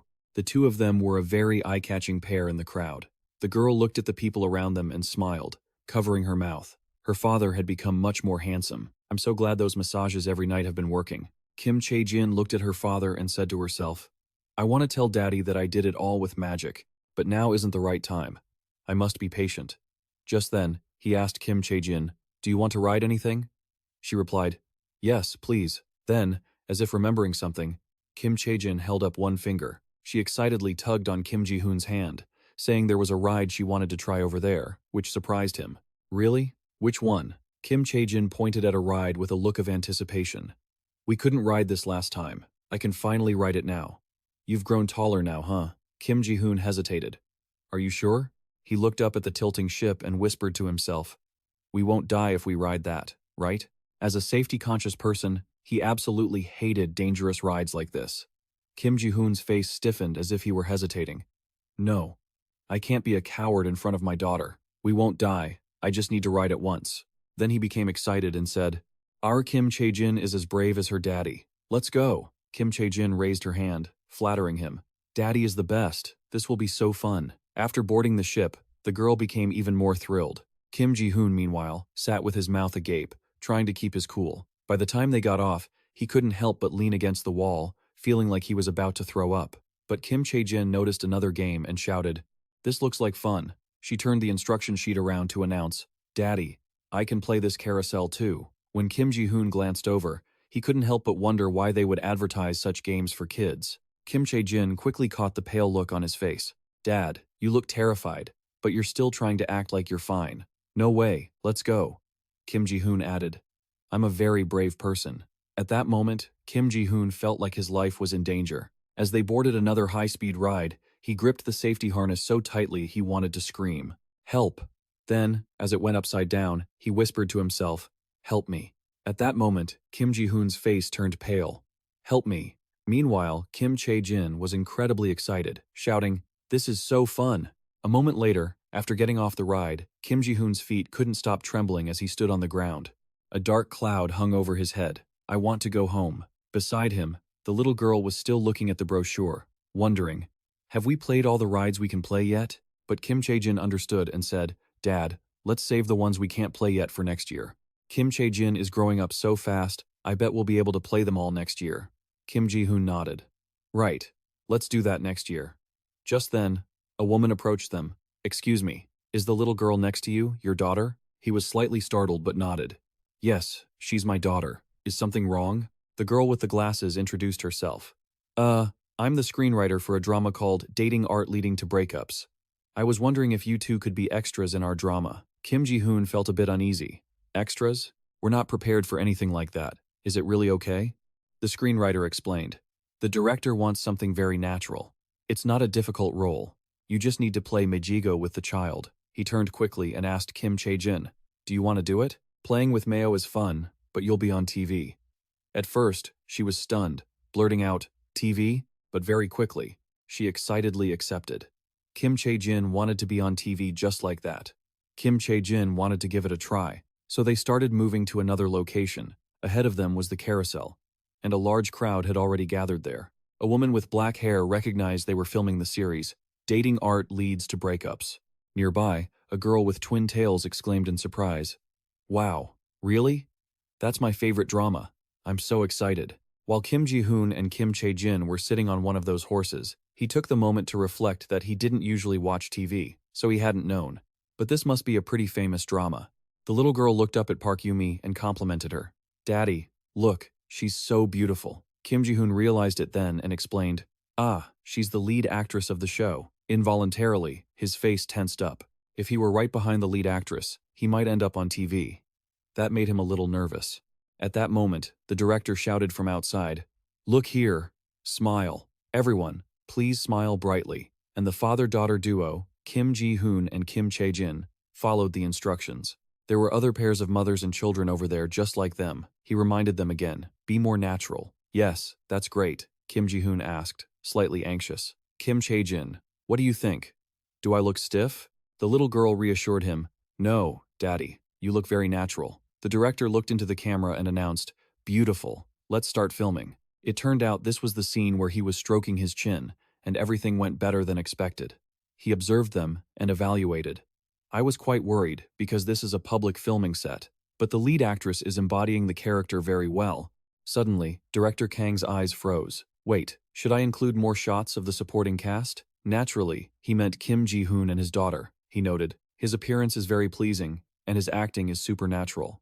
Can I use this scene for a commercial? Director Kang locked his sights on Kim Ji-hoon. He's good-looking enough for people to believe he's the lead actor. Next, he turned his assessment to Kim Chae-jin, and that child could absolutely be one of the best child actresses out there. Director Kang looked at the overall scene, extremely satisfied. This is the perfect shot I've always wanted. This scene was absolutely perfect. In his mind, he was already imagining a certain scenario receiving the Best Scene of the Year award at the end of this year. Just then, a young man with black hair stepped in to remind him. Director, the lead actress has gone out of frame. Director Kang woke up as if from a dream. No, I just made a foolish mistake. I will film this take again. Kim Ji-hoon's face darkened instantly, thinking he had hoped today would end early. Because Kim Ji-hoon and Kim Chae-jin made the director lose focus, the shoot lasted longer than expected. On screen, Park Yumi was acting with complete immersion, her eyes welling up, tears falling, and her cheeks slightly flushed and bashful. As soon as it finished, Director Kang shouted, "Cut! That's great! Well done, everyone!" Outside, fans excitedly screamed, "Park Yumi is the best!" The girl with black hair shouted, "I love you, Park Yumi." Kim Ji-hoon reached out to help Kim Chae-jin down.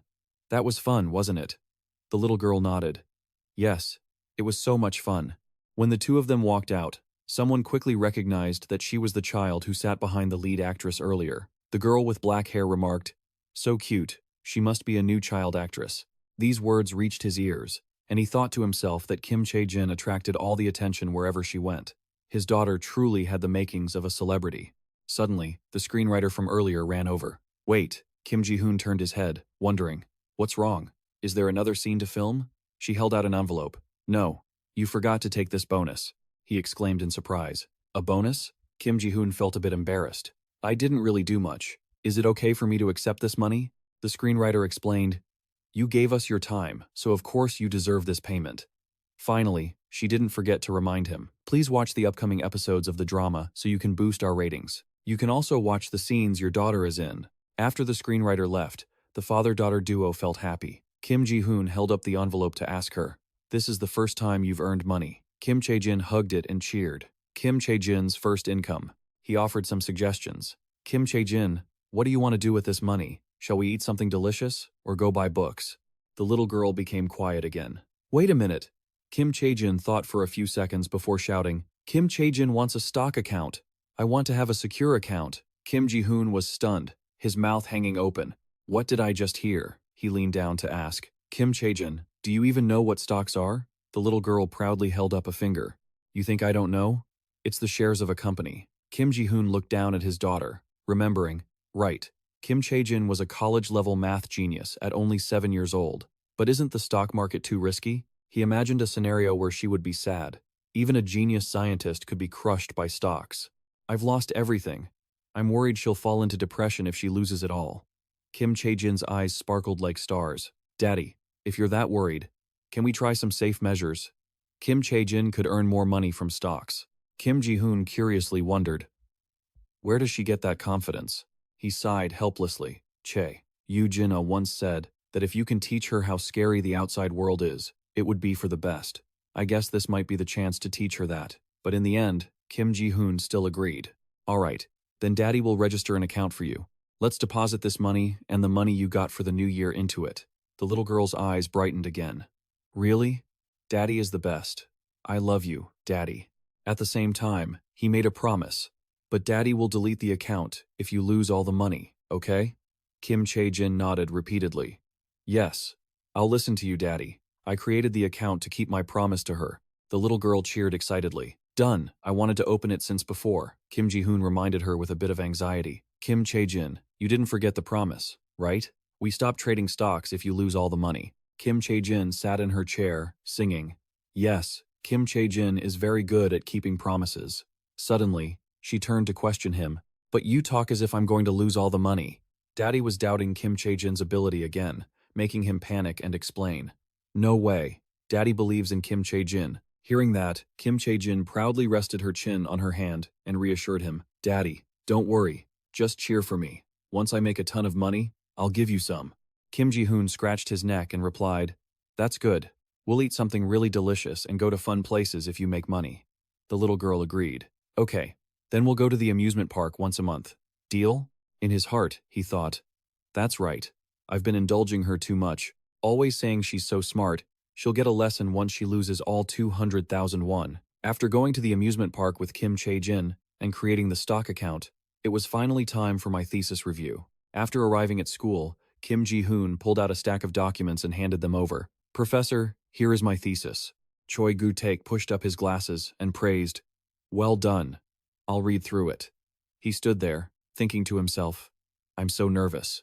Kim Ji-hoon remembered the difficult times he had just been through. He had checked and revised everything over 10 times until dawn, just to be safe. But will I actually reach the standards that Professor Choi, who is known for being the pickiest, expects?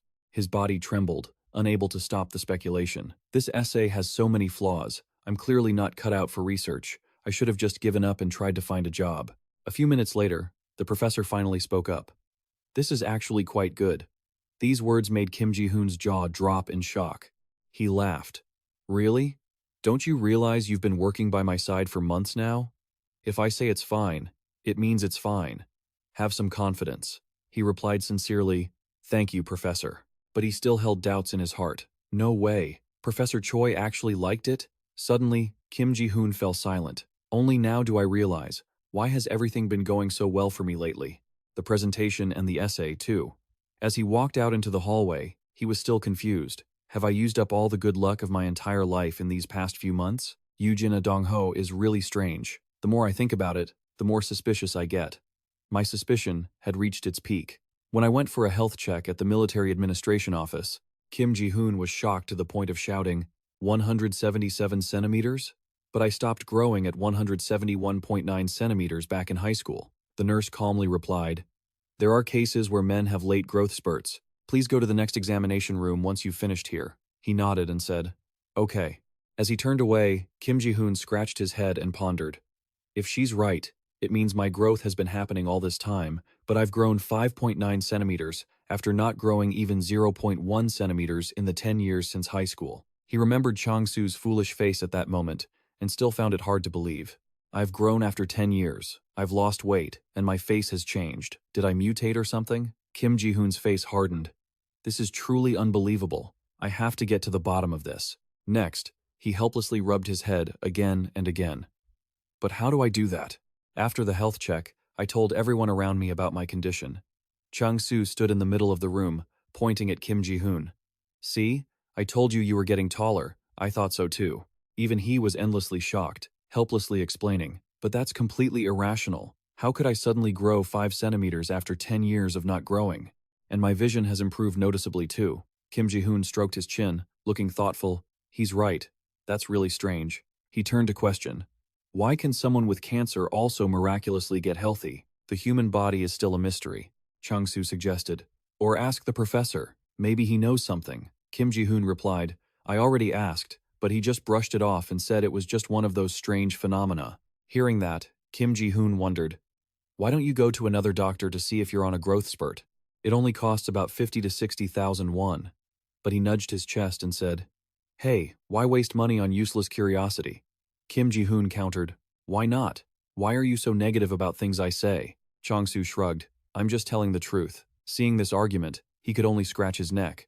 All right. I guess I'm overthinking it. It's not necessarily a bad thing, so I'll just think positively about it. Finally, Kim Ji-hoon waved his hand and said, Anyway, thanks for listening. I'm off. Kim Chae-jin is waiting. Without realizing it, Chang-soo reached out and grabbed his arm. Senior, why are you trying to leave without us? All three of them clung to Kim Ji-hoon. He looked at him with sparkling eyes and pleaded, Today is the day you debut as an actor and star in the super famous TV drama. The art of dating leads to breakups. He turned dark and replied, Why would you say that? I only acted as an extra. Kim Ji-hoon said he must have been very smug to be sitting right behind the female lead. Jae-chun whispered, I know you're interested in them. By now, Kim Ji-hoon was feeling regretful. I was so stupid to tell them, but he still resolutely turned to leave. I'm going. You guys go watch it yourselves. Chang-soo wouldn't let go. No way. We have to watch it with you. I can't miss this perfect drinking opportunity. He kept mumbling and pleading. Senior, let's watch the movie. Senior, Kim Ji-hoon cursed silently. These stubborn jerks, they're clinging like leeches. Cold sweat broke out on his forehead. At this point, he could only let out a sigh and said, Fine, you leeches, eat dinner and then watch it. Is that enough? All three immediately responded excitedly. Okay, Chang-soo pointed at himself. I'm obsessed with the whole show, just for this, Kim Ji-hoon continued. I'm so excited. No one noticed how awkward Kim Ji-hoon felt, thinking to himself, I'm a little worried they'll mock me for this. The high sky was covered in a bit of evening orange, mixed with the darkness of the night. On the screen, an actor appeared. Hey, you want to grab a drink with Yoojin Dongho, right? Get me one too. After it ended, Kim Chae-jin cheered happily. The commercials are over. Everyone's been waiting. It's finally starting, right? The little girl said expectantly. I want to see how we look on screen. But Kim Ji-hoon was stiff, thinking, I acted like it wasn't a big deal, but now I'm nervous. The girl and I were sitting right behind the female lead, so we must be on screen for at least a few seconds, right?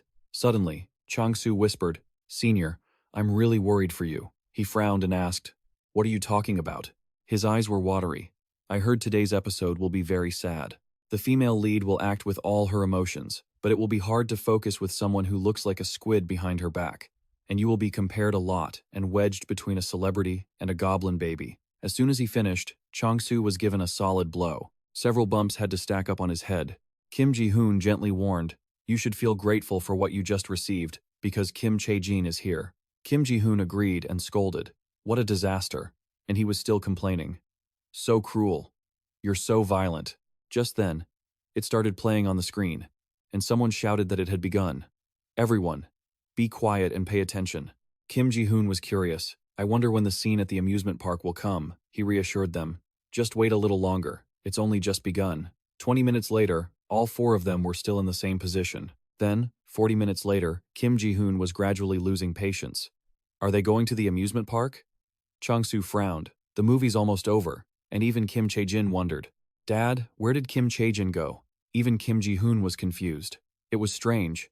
They had definitely said they would appear in this week's episode. It's almost over. What happened? Seeing this, the little girl slumped on the table, and he felt a bit worried. Had they been completely cut from the show? I tried my best, he thought. I'm just worried she'll be disappointed. Kim Ji-hoon clasped his hands, even tearing up, praying, Just let us appear for a little bit. Just then, a voice rang out from the TV. It's been a while since we were here. I didn't think I'd come back again. Chang-soo quickly spotted it. There it is. It's finally on, Kim Ji-hoon asked skeptically. Is that Kim Chae-jin and the senior? At that moment, he finally let out a sigh of relief. I'm glad that scene wasn't completely cut. The camera zoomed in. Chang-soo frowned. You two are actually right behind her, Kim Ji-hoon said smugly. Why would I lie to you about that? He turned to tease him. You made such a precious memory with Kim Chae-jin. He replied. Right? The little girl cheered happily. Kim Chae-jin is on TV. Right then, Kim Ji-hoon noticed something and shouted, Everyone, look, they got a close-up shot of us. Their faces were perfectly clear. Kim Ji-hoon was shocked. Why is it so close? In that moment, Kim Ji-hoon looked at him, thinking he looked just like a real actor. He dropped his jaw. You even have an ending shot.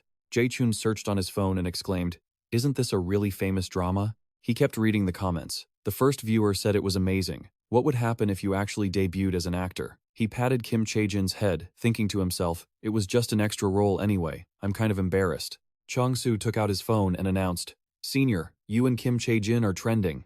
Kim Ji-hoon jumped. What? Trending? When he looked at the phone screen, he shouted in surprise, Are we in 6th or 7th place? He added, It's technically 6th place. The thing that had the biggest impact on the Mijigo game was you and Kim Chae-jin. Chang-soo hugged Kim Chae-jin's shoulders and continued, Actually, it was just Kim Chae-jin. You just happened to be there. The camera didn't even capture 1% of her charm. He was referring to Kim Ji-hoon's surgeon skills. Senior Kim Ji-hoon just happened to be photogenic. Hearing that, he stood up, kicked him, and scolded, Really? Should I help you become that photogenic too? Have you ever heard of a face sculpting kick? Chang-soo yelled in a panic. Senior, Kim Chae-jin is watching. The little girl was standing right there. Go for it, Dad. Catch him. In reality, Kim Chae-jin was holding back because she was in front of her father. Watching this, the other two didn't stop them. Kim Ji-hoon was actually having fun. Watching Chang-soo get beaten up was more entertaining than watching TV. Jae-chun was concerned about something else.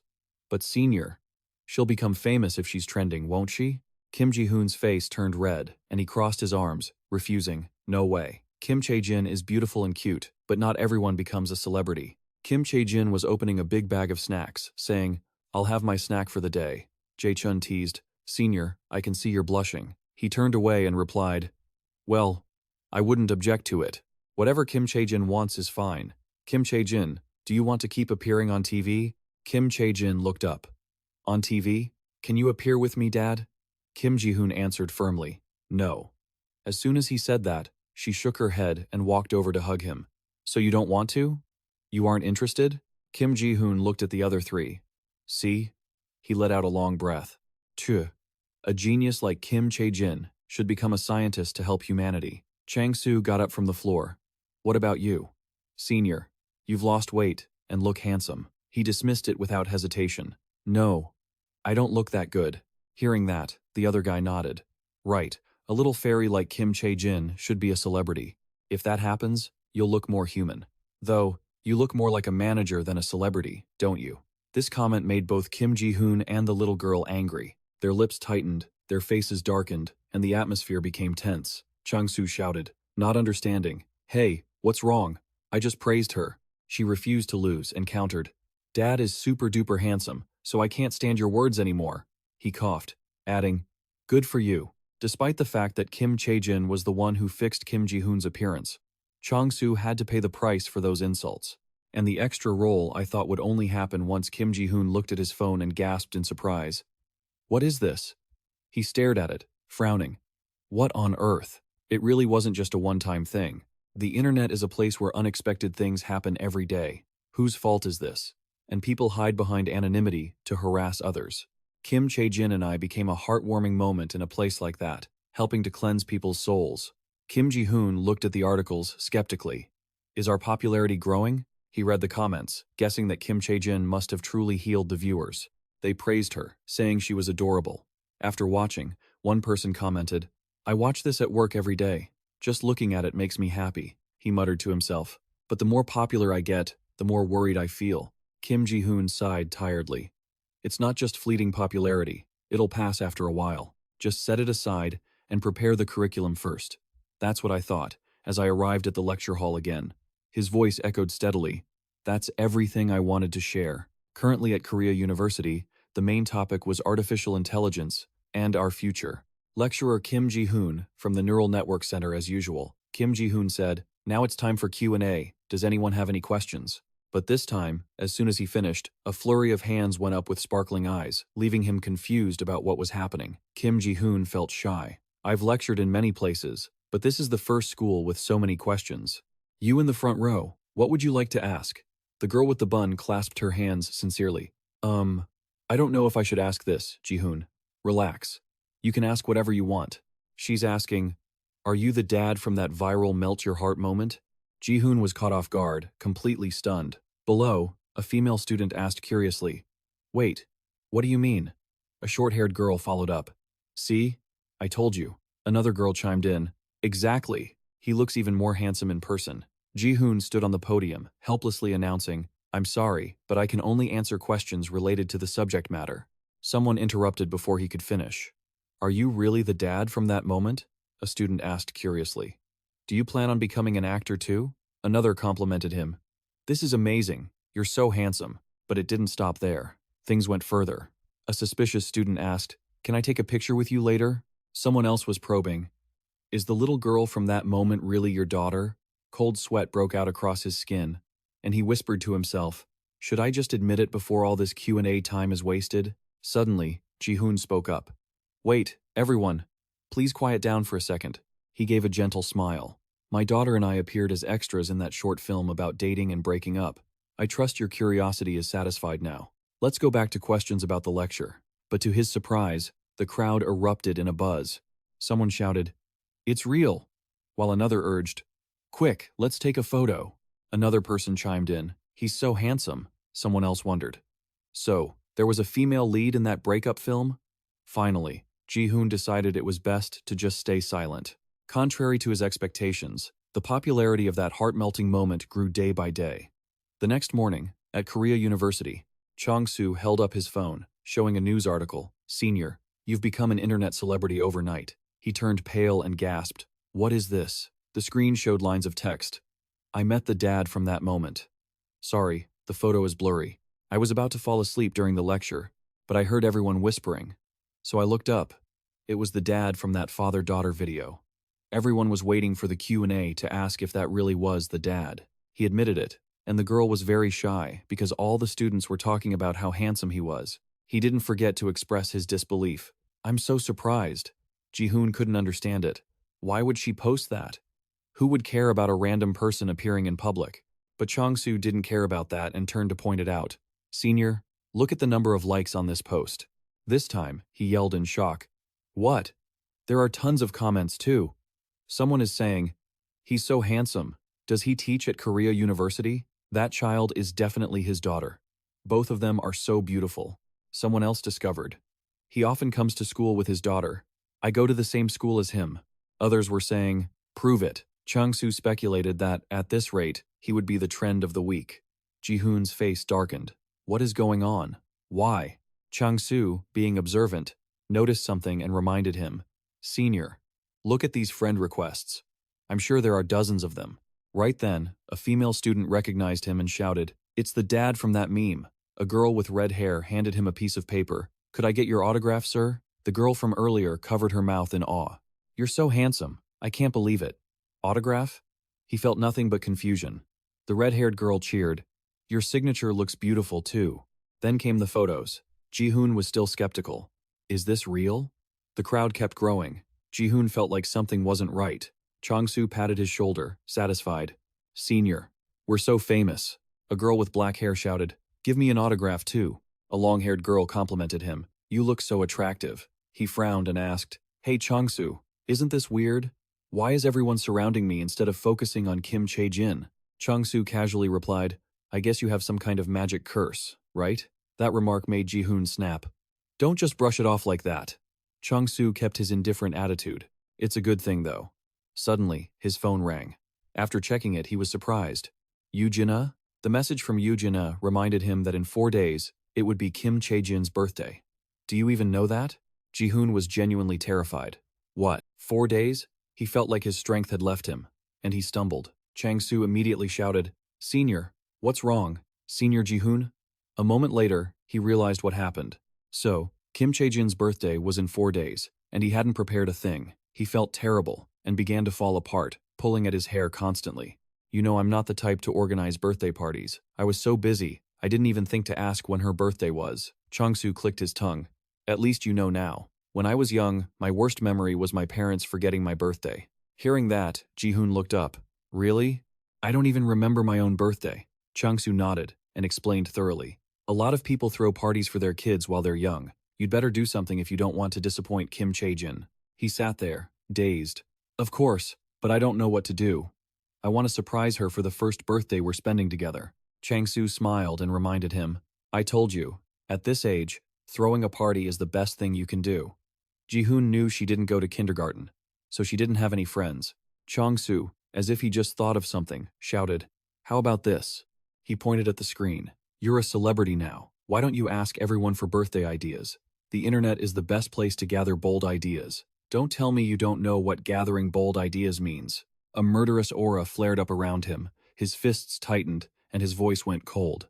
"You're looking for a beating, aren't you?" Chang-soo's face turned pale, and he waved his hands, trying to stay calm. "What if someone takes a picture of you and posts it online?" Suddenly, Ji-hoon hung his head. "From the very beginning, I never wanted my face on the internet." At this, Chang-soo comforted him sincerely. "Isn't the most important thing to do what Kim Chae-jin wants? Just ask her directly what she wants." He was a bit confused. "Ask her? She's so smart. I think she'll know right away that I'm preparing a gift for her." Chang-soo suggested, "Maybe take her shopping and see what she focuses on the most. Trying it out wouldn't hurt."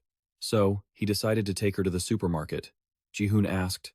Chae-jin, do you want to go shopping with Dad? The little girl looked puzzled and asked 3 questions in a row. Now? At this hour? Why? He helplessly offered a suggestion. Do you want to buy some clothes? Kim Chae-jin replied. You already bought a lot of things last time, Dad. Kim Ji-hoon corrected her. No, I meant my clothes. She frowned. Didn't you receive the order from the other day yet? He could only offer a strained smile. That's right. So, are you not going? Kim Chae-jin immediately put down her book. No, I like doing whatever you want to do, Dad. Kim Ji-hoon, feeling satisfied, said, All right, let's grab something delicious to eat while we're out too. She immediately hopped off the floor.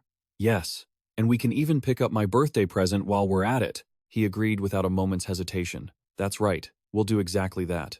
As soon as he said it, Kim Ji-hoon realized something and froze.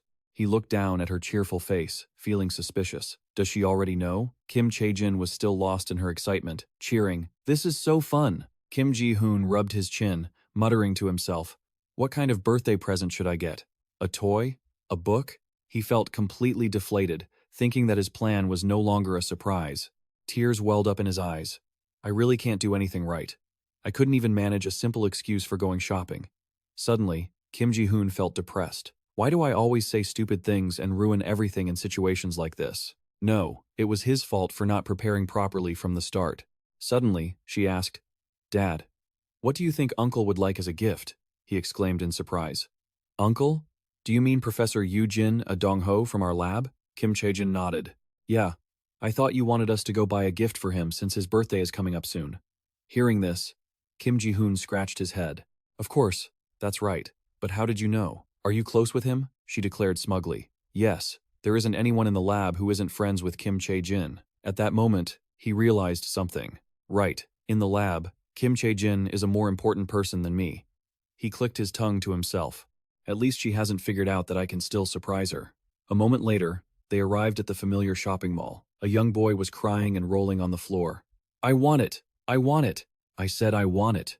If you don't buy it for me, I'm not going anywhere. His mother pointed at his face and scolded him angrily. No, I already bought you one like that last time. The boy loudly retorted. No, the one you bought last time was an M size. This one is a 42. You don't know anything. Kim Ji-hoon watched the scene in silence. Beside them, the woman shouted, You brat, get into the restroom with me right now. He smiled. That was just the kind of thing normal parents went through when shopping with their kids. Feeling a sense of empathy, Kim Ji-hoon thought to himself, Right, most kids throw tantrums like that. Why is that? His face darkened as he looked down at the girl beside him. Does Chae-jin not want anything? She spent the whole time looking for a birthday gift for Professor Yoo-jin Dong-ho's son. Kim Chae-jin was seriously examining something. I bet all the kids these days like Silicon Man. She reached for a box and asked, Dad, why don't we get a Silicon Man as a gift? This is the final battle version. Kim Ji-hoon could only nod. Yeah, sure, that sounds fine. Suddenly, Kim Chae-jin looked sad. But I already told Uncle that I would buy a gift, but all my money went into the groceries. What should I do? Seeing this, he immediately reassured her. Don't worry, I'll buy it for you. But don't you want anything for yourself? Huh? What, Dad? There are so many toys here. She acted very maturely, saying she was fine. If I want to buy something, I can just sell some of my things to buy it. Kim Ji-hoon hesitated, wondering if he was talking to a child or an adult. He looked at his daughter and wondered, everything would be simpler if she threw tantrums like other kids. I don't know what to give her when she doesn't want anything. Kim Ji-hoon felt helpless. I once thought being a parent would be easier if the child was mature, but in this case, I find it much harder. Just then, Kim Chae-jin turned back and shouted, Dad, why do you keep looking at me without buying anything? I thought we came here to buy something. She startled him. That. Her golden eyes locked onto him, looking suspicious. This is actually quite suspicious. Beads of sweat formed on Kim Ji-hoon's forehead. Kim Chae-jin deliberately drawled, Dad, is it? She looked up with her sparkling eyes. You can't focus because Kim Chae-jin is too pretty, right? He nodded helplessly. That's right. Kim Chae-jin is so beautiful. I was so busy looking at you that I forgot what I wanted to buy. He breathed a sigh of relief inside. Phew, I thought she had figured it out. Hearing that, she smiled mischievously and shoved the toy box into Kim Ji-hoon's arms. Then let's come back when you remember. Let's go home now, he exclaimed in surprise. Go home now? Kim Chae-jin nodded and made up an excuse. Yes, my feet are tired, so I want to go home. He dotingly agreed. All right, let's go home. They held hands walking down the final stairs, Kim Ji-hoon full of thoughts, still not knowing what to get her as a gift. Her birthday is in just 2 days. What should I do? Suddenly, Kim Chae-jin pointed in one direction and cheered. Dad, I want to go over there. His eyes followed her gaze. The food aisle? Suddenly, it hit him. Kim Ji-hoon remembered that she always loved the food he made for her. How could I have forgotten that? She enthusiastically picked out food. Looking at these vegetables makes me remember the rice balls you made last time, Dad. The stir-fried vegetables were delicious too. At this, Kim Chae-jin turned around and said sincerely, Dad, I'm craving your cooking again. Let's buy these, and then you can make rice balls for me. Naturally, he didn't hesitate. All right, just pick whatever you want to eat. Only then did Kim Ji-hoon feel relaxed. Right, I've figured out a surprise gift for her. And Kim Ji-hoon decided to throw her a grand birthday party. He intently watched the images on the screen and evaluated them. It looks special. I can make it with the things we bought today. He made his decision. Rolled omelets would be the main dish. I can make rice balls as a side dish, along with a few other things. Kim Ji-hoon quietly calculated in the dark of night. All right, I just need to spend 2 days learning how to make them perfectly.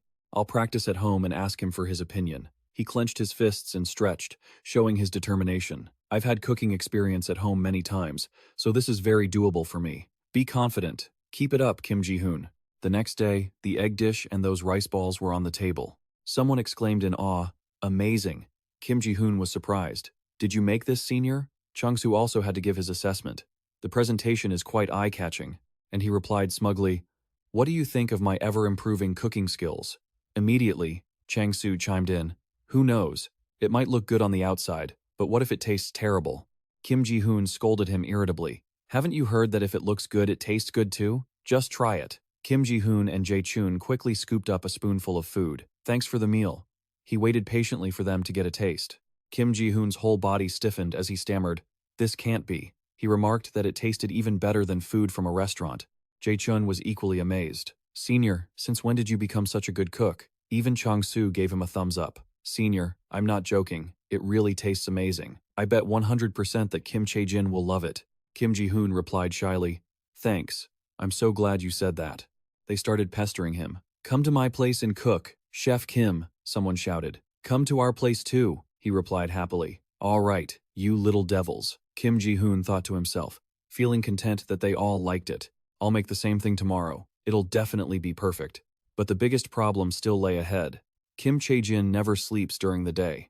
The moonlight softly streamed through the large window. He was still sitting on his bed, staring at his phone, silently calculating that he had to wake up earlier tomorrow. Kim Ji-hoon was worried that she would wake up even earlier since tomorrow was her birthday. He muttered that 5 in the morning should be fine. She would be able to hear the alarm. I should set it to vibrate before I lie down. I'll make the rice balls first. It's fine if they cool down a bit. Then I'll make the egg rolls and wake her up. That should work. He looked at his daughter and whispered to himself, sleep well, Kim Chae-jin. Tomorrow, Daddy will make you a grand birthday meal. Everything slowly faded into the dark night, but dawn came very quickly. Sunbeams shone through the window, a bit too bright. Startled by the glare, Kim Ji-hoon woke up. Is it morning already? He stretched his arms as the warm sunlight caressed his face. Just then, the clattering of pots and pans from the kitchen rang out. Kim Ji-hoon frowned. Someone seemed to be cooking. Suddenly, he snapped awake, his face turning as dark as a pot bottom. Cooking? Kim Ji-hoon realized something was wrong. He grabbed the phone next to him. It showed 8 o'clock in the morning. What the? He bolted out of bed like a spring. I overslept until now? No. Stunned by the scene before his eyes, Kim Ji-hoon froze. On the stove, a pot was boiling. The person standing there was none other than someone very familiar. He softly called out, Kim Chae-jin. Hearing the noise, the little girl turned her head. Daddy, you're up? Kim Ji-hoon trembled, pointing toward her. What is the meaning of this? Kim Chae-jin smiled. Surprised, Daddy? This is he couldn't believe it and raised his voice. Kim Chae-jin, even if you aren't like other kids, you're still only 7 years old. Kitchen knives are very dangerous, and so is the fire. Kim Ji-hoon couldn't contain himself and shouted, I told you not to mess with these dangerous things. Hearing that, the little girl retorted, feeling a bit aggrieved. Kim Chae-jin wasn't messing around. That statement made him even angrier. You weren't? If not, then his eyes fell on the beautifully arranged dishes, and he went silent. After a brief pause, Kim Ji-hoon finally spoke. What is this? Who cooked these? Suddenly, a whole bunch of people appeared from behind both doors. Kim Chae-jin advised, "Senior, don't scold her." Kim Ji-hoon gasped for air, feeling completely exhausted. He still didn't understand what was going on. Kim Ji-hoon stood dazed. "Am I dreaming? Why did you guys pop out of the bathroom?" Kim Chae-jin remarked bluntly. "Why don't you change your clothes first, Senior? I can see your whole chest." As soon as she finished, he immediately covered his chest with his hands, making her burst into laughter. "I'm just teasing to wake you up." Kim Chae-jin then offered a suggestion. "Why don't you ask the main character of today what happened?" Kim Chae-jin ran over and hugged Kim Ji-hoon tightly. "Daddy, today is my birthday, right?" He nodded. "Yes, that's right." But the little girl took over the conversation. Because of that, Kim Chae-jin prepared all of this to thank Mom and Dad for giving birth to me. Kim Chae-jin said, "So, on my birthday, I wanted to cook something for Daddy." Kim Ji-hoon held her shoulders tightly, wondering, "But today is your special day.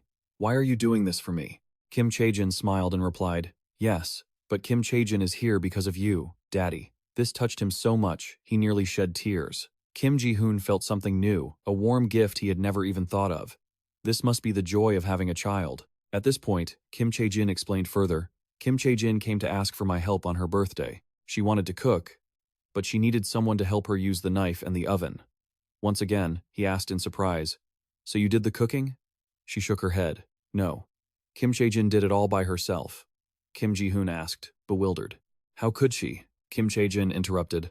"All week while you weren't in the lab, she practiced cooking with me. The professor funded all the ingredients," she added. He was a bit suspicious. "So everyone already knew?" Not letting Kim Ji-hoon wait, she explained.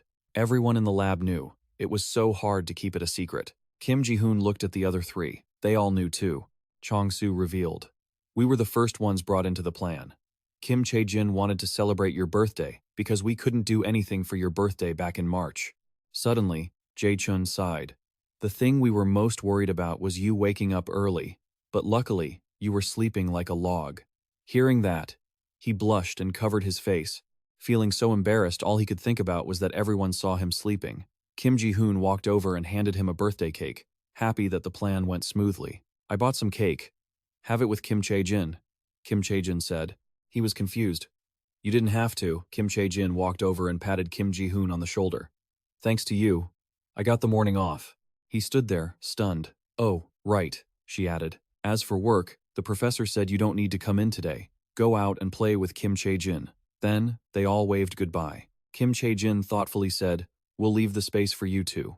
Chong-soo chimed in wittily, "Happy birthday, and have a great day." At that moment, Kim Chae-jin also waved back, "Goodbye, and thank you all for helping." She turned to Kim Ji-hoon and said, "Let's eat, Daddy. The food is getting cold." He finally realized and replied, "Yes, you're right." Suddenly, Kim Ji-hoon lowered his eyes, feeling a bit sad. Seeing that, Kim Chae-jin was confused. "Why aren't you eating, Daddy? Are you afraid the food isn't good?"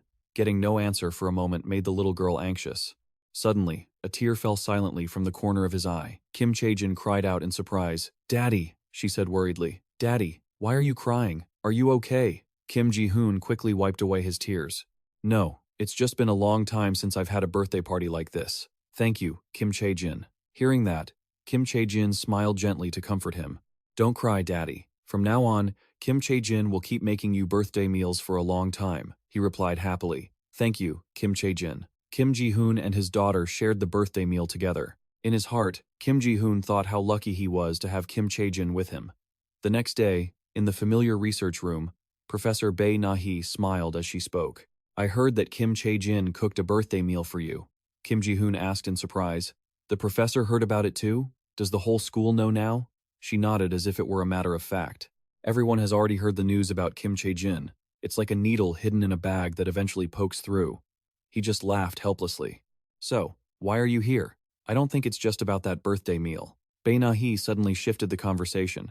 "I remember you said you wanted to find a school for her. The Korea National University of Education has a program for elementary students." Kim Ji-hoon repeated, "The Korea National University of Education, is that the school you mentioned?" She confirmed it, saying that was the only place offering primary education for children. He paused for a moment, then shyly scratched his head.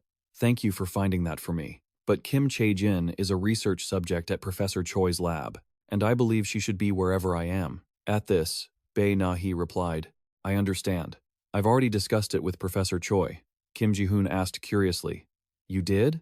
He clenched his fists on his lap, lost in thought. Even though Kim Chae-jin was a special child, she was still his daughter. How could they discuss her future without asking for his input? Kim Ji-hoon's expression hardened, and his tone turned cold.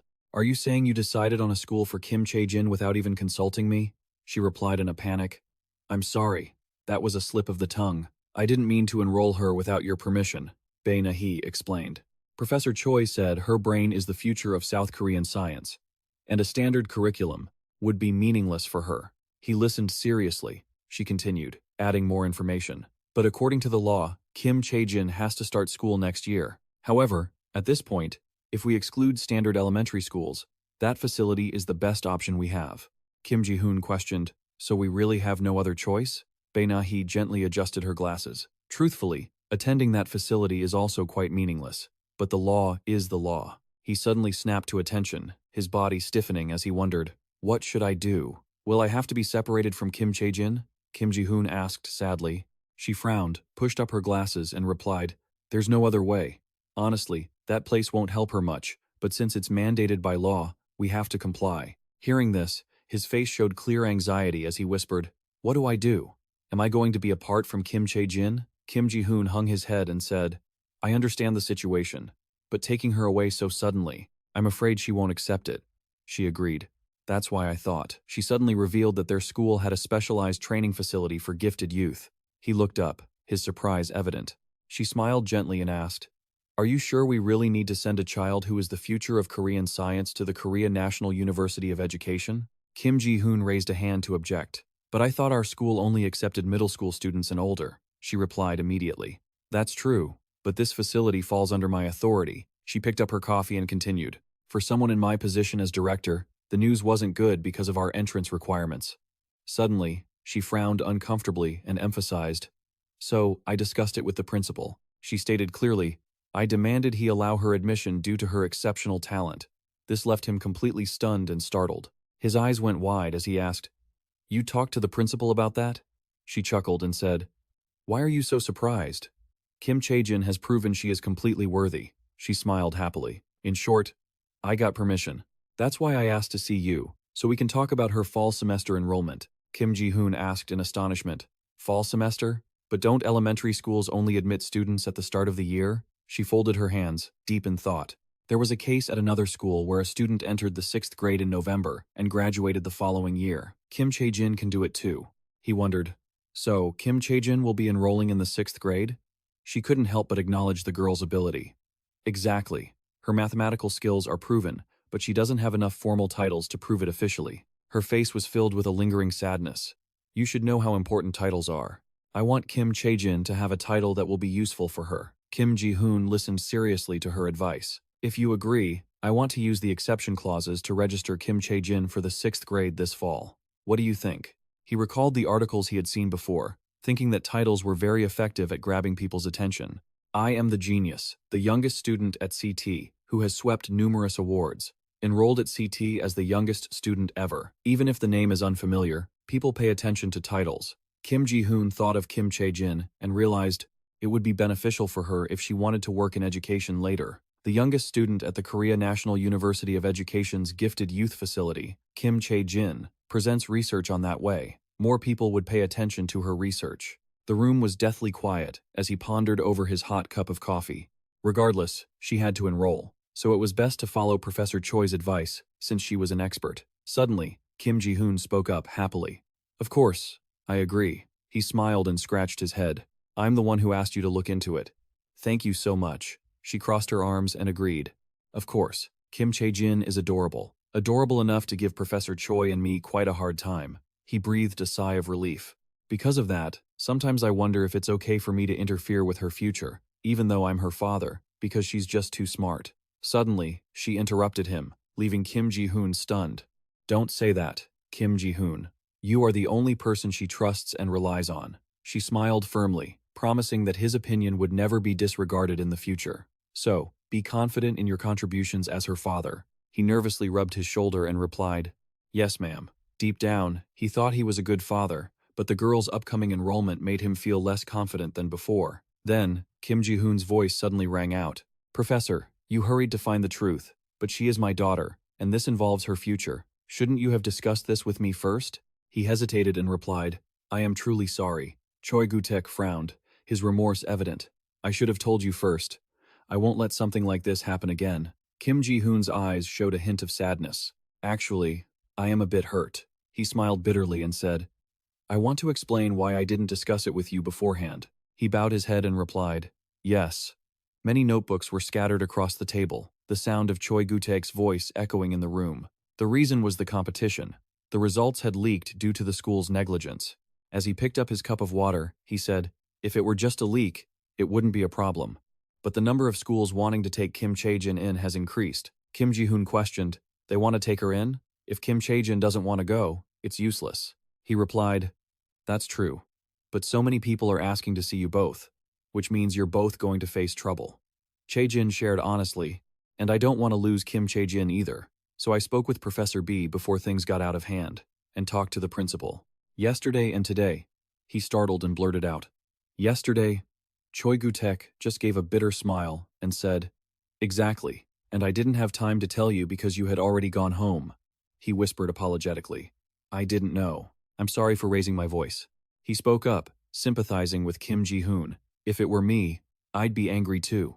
After all, it involves your child, but I won't let this happen ever again. He bowed respectfully and said, Thank you, sir. The professor smiled and replied, No, thank you for being so understanding. Choi Gu-taek continued, I hope we can keep working together. Kim Chae-jin will only stay if you're by her side. Kim Ji-hoon froze, stunned by his words. He asked, confused, Professor, you know that the convenience store has a buy one get one free deal, right? Choi Gu-taek retorted, You mean if you buy 2 liters of Yujin Ah Dong Hoi detergent, you get 500 milliliters for free, right? Kim Ji-hoon's face turned pale as he stammered, Yes, so that means between me and Kim Chae-jin. The professor replied bluntly, You're the 500 milliliters. Kim Ji-hoon couldn't believe his ears. He hesitated, pointing at himself. But I'm a Ph.D. student. Choi Gu-taek nodded in agreement without a moment's hesitation. Yeah, you are. Kim Ji-hoon tried one last time. Professor, have you thought about changing your mind? The professor replied immediately. Never. Get going. Kim Ji-hoon felt his heart break a little, thinking, He's truly cruel. I'm just a freebie in this lab's buy one get one free deal. All the titles I've earned after all my hard work for this school, I'm just a freebie attached to Kim Chae-jin. Is it okay for me to even have a say in Kim Chae-jin's future? The campus was incredibly quiet today, and only Kim Ji-hoon was left to deal with these feelings. He was drowning in misery, feeling like he had no real achievements to brag about as the mentor to a genius. I have some unexpected news. His eyes widened as he pointed at himself, speechless. Me, sir? Choi Gu-taek stayed focused on his files and said, Yes, you know about the symposium in Boston, right? You're coming with me. Kim Ji-hoon hesitated. But I haven't been in this lab for long. Can a rookie like me really go? Choi Gu-taek glanced at him, clearly knowing better. Obviously, I'm too old to waste time joking about things like this. Kim Ji-hoon was surprised and bewildered. Why was I chosen? Does my research relate to the main theme of the conference? The professor smiled in agreement.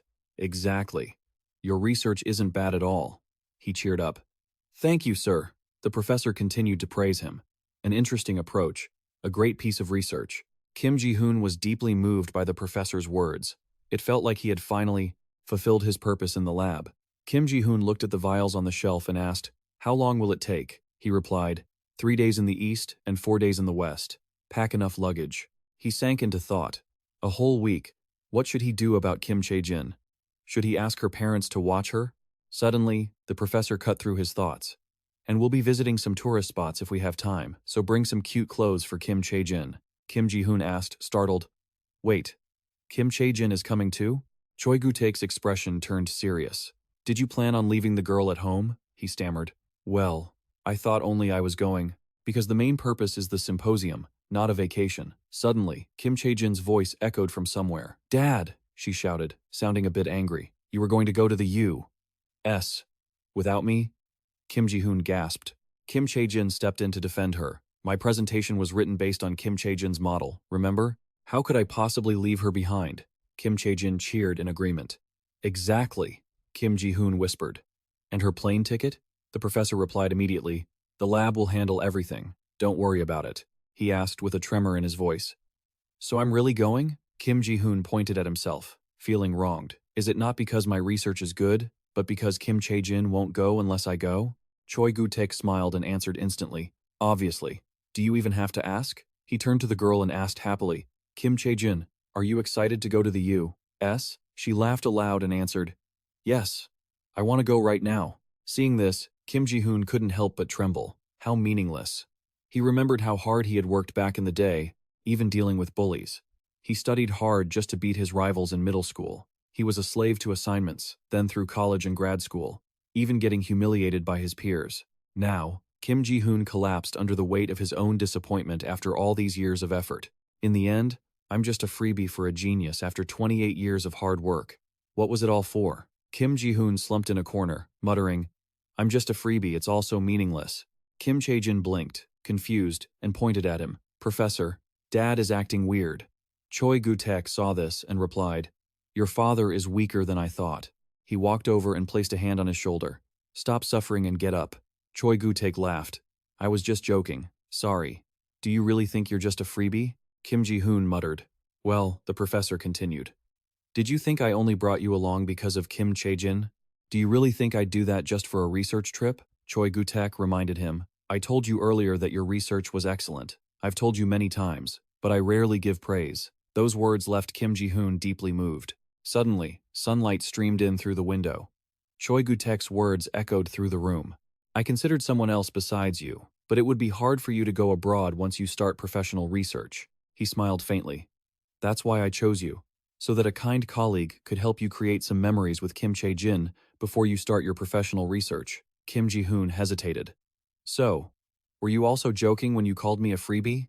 He answered honestly. I was, but at this age, it's hard to be funny. Choi Gu-taek started toward the door and called back. If you don't believe me, ask Kim Chae-jin. I have other work to do. Goodbye. Kim Chae-jin turned happily to look at him and called out, Dad! She grabbed Kim Ji-hoon's hand to comfort him. Earlier, the professor said your research was amazing. She didn't stop praising him. I'm so proud of you, Dad. I'm this smart now because you taught me. Kim Chae-jin looked up at Kim Ji-hoon with affectionate eyes. So, Dad, please keep helping me a lot in the future, okay? He whispered sadly, I will. Suddenly, she jumped onto him. Why does your voice sound so gloomy? I'll have to boost your confidence. He reached out and pulled her into a hug. Kim Ji-hoon finally smiled happily. All right. He knelt down, placed his hands on her shoulders, and promised, Dad will always support you and be a shoulder for you to lean on. Scene change. 2 weeks later, an airplane was taking off into the sky. Both of them arrived at the airport, looking incredibly excited. She shouted, It's so high, I want to get on already. Kim Ji-hoon looked up at the plane, hoping for the best. He had never been on a plane before, and was excited for his first trip abroad. Kim Chae-jin, standing next to him, kept exclaiming, I want to fly really high. As they stood there, a woman suddenly walked up and said, Excuse me, I have a question. Kim Ji-hoon asked, What is it? As the woman spoke, a boy around Kim Chae-jin's age peeked out from behind her legs to look at them. Is that the father-daughter duo from the healing meme? He replied, Ah, yes, that's us. Hearing that, the little boy ran over, handed a candy to the little girl, and shouted, Do you want this? Kim Ji-hoon was quite surprised. The mother shyly explained, My child said he knows her from the healing meme, and wanted to talk to her, so he gathered all his courage to give the candy to Kim Chae-jin. He replied, and the little girl happily accepted it and said, Thank you. It looks delicious. The little boy shyly scratched his head, eyes darting away. It's nothing. After that, Kim Chae-jin happily turned to Kim Ji-hoon and exclaimed, Daddy, a boy gave me candy for the first time. He widened his eyes and repeated, A boy? Kim Ji-hoon closed his eyes and thought to himself, Now that I think about it, she's about to start school. Once she has friends, she'll prioritize them over me, right? Looking at Kim Chae-jin cherishing the candy, but I'd be so shocked. She only looks at and smiles at me. Kim Ji-hoon held Kim Chae-jin's hand as they walked, unable to hide his sadness. But surely I can't be the only important person in her life forever. I have to prepare myself. His footsteps grew heavier and heavier. Kim Ji-hoon suddenly startled, muttering to himself, But what if we're in the US? He immediately pictured a scene where she was holding hands with someone she liked. Daddy, this is the year we promised to get married in the future. Hearing Kim Chae-jin's words, Ji-hoon panicked and shouted in desperation, Absolutely not. It made the little girl widen her eyes in shock. Now, there was a fire of determination in his eyes as he declared, I don't oppose marriage with foreigners, but not right now. I have to protect my daughter. Yoo-jin Dong-ho and his daughter were already on the plane when, suddenly, an announcement echoed. The weather is forecast to be calm overall, but the plane may experience some turbulence. Kim Chae-jin looked out the window and couldn't help but exclaim, We're so high up! Kim Ji-hoon cried out in amazement, unable to believe that such a heavy metal object could fly so easily. The little girl saw his expression and giggled. You look so excited. Is this your first time flying? He shyly scratched his head. Ah? Yes. This is also Kim Chae-jin's first time, right? Kim Chae-jin smiled and denied it. No, Kim Chae-jin has flown many times. Mom's house has a lot of planes. Kim Ji-hoon couldn't believe his ears and asked again, Huh? A lot of planes? Real planes? Not toys? Kim Chae-jin explained it to him in detail.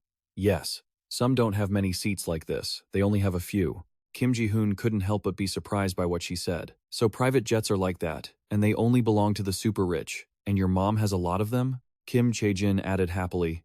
Yes. When mom's family hosts parties, a lot of aunts and uncles come by plane. I've been on them before. Kim Ji-hoon couldn't believe what he was hearing, and thought to himself, what is going on? Kim Ji-hoon immediately envisioned a grand castle like in fairy tales, along with a fleet of super expensive planes. Are there people rich enough to fly their own private jets to Yoo-jina's house? Is Yoo-jina's family richer than I thought? Suddenly, Kim Ji-hoon silently dismissed what Kim Chae-jin had just said. That's right, she must be lying. Kids this age have vivid imaginations, so they often lie. At that moment, he imagined the scene of her being driven by a butler in a private car and chuckled. She probably exaggerated a car into a plane. That makes sense. She's behaving more her age. How cute. Kim Chae-jin frowned in frustration, looking at Kim Ji-hoon. Suddenly, she cried out angrily, Daddy, you don't believe me again, right? He jumped as if he'd been hit in the heart. What do you mean I don't believe you? Kim Chae-jin frowned and criticized him. You didn't believe me when I memorized the multiplication table, and you didn't believe I'd invest my money. And now you think I'm lying, just like a child. That's why you're patting my head. Kim Ji-hoon was astonished, thinking, how does she understand so quickly? Is she reading my mind? She hid under the blanket to avoid looking at him, so Kim Ji-hoon gently tried to make up. Kim Chae-jin. Wait. Kim Chae-jin replied, I hate you. He gave a bitter smile, puzzled. Kim Chae-jin, are you angry? But she pulled the blanket back over her head, completely covered. Kim Chae-jin groaned. Kim Ji-hoon paled, realizing it was over, but it felt so unfair. He imagined the complete contrast in their images when he stood with Kim Chae-jin and her mother. It sounds incredibly unbelievable. I dated someone so rich that I have a child this smart? Even if this were a fantasy novel, the readers would find it hard to believe. She remained silent, making him worry to death, as he muttered to himself. But anyway, I have to find a way to coax her. She's really mad. What should I do? Kim Ji-hoon recalled Kim Chae-jin when she was younger and was with him, thinking, Kim Chae-jin has been mad at me many times before, but she's easy to coax. I just need to tickle her a little, and she'll laugh and stop being mad right away. He tapped her gently and called out softly, Kim Chae-jin. Kim Chae-jin was furious and turned around to yell at Kim Ji-hoon. Daddy, do you know that you should stay quiet on a plane? Why are you tickling me like a child? He startled and turned pale. Daddy is sorry. Kim Ji-hoon looked down, sadly thinking to himself, that's right.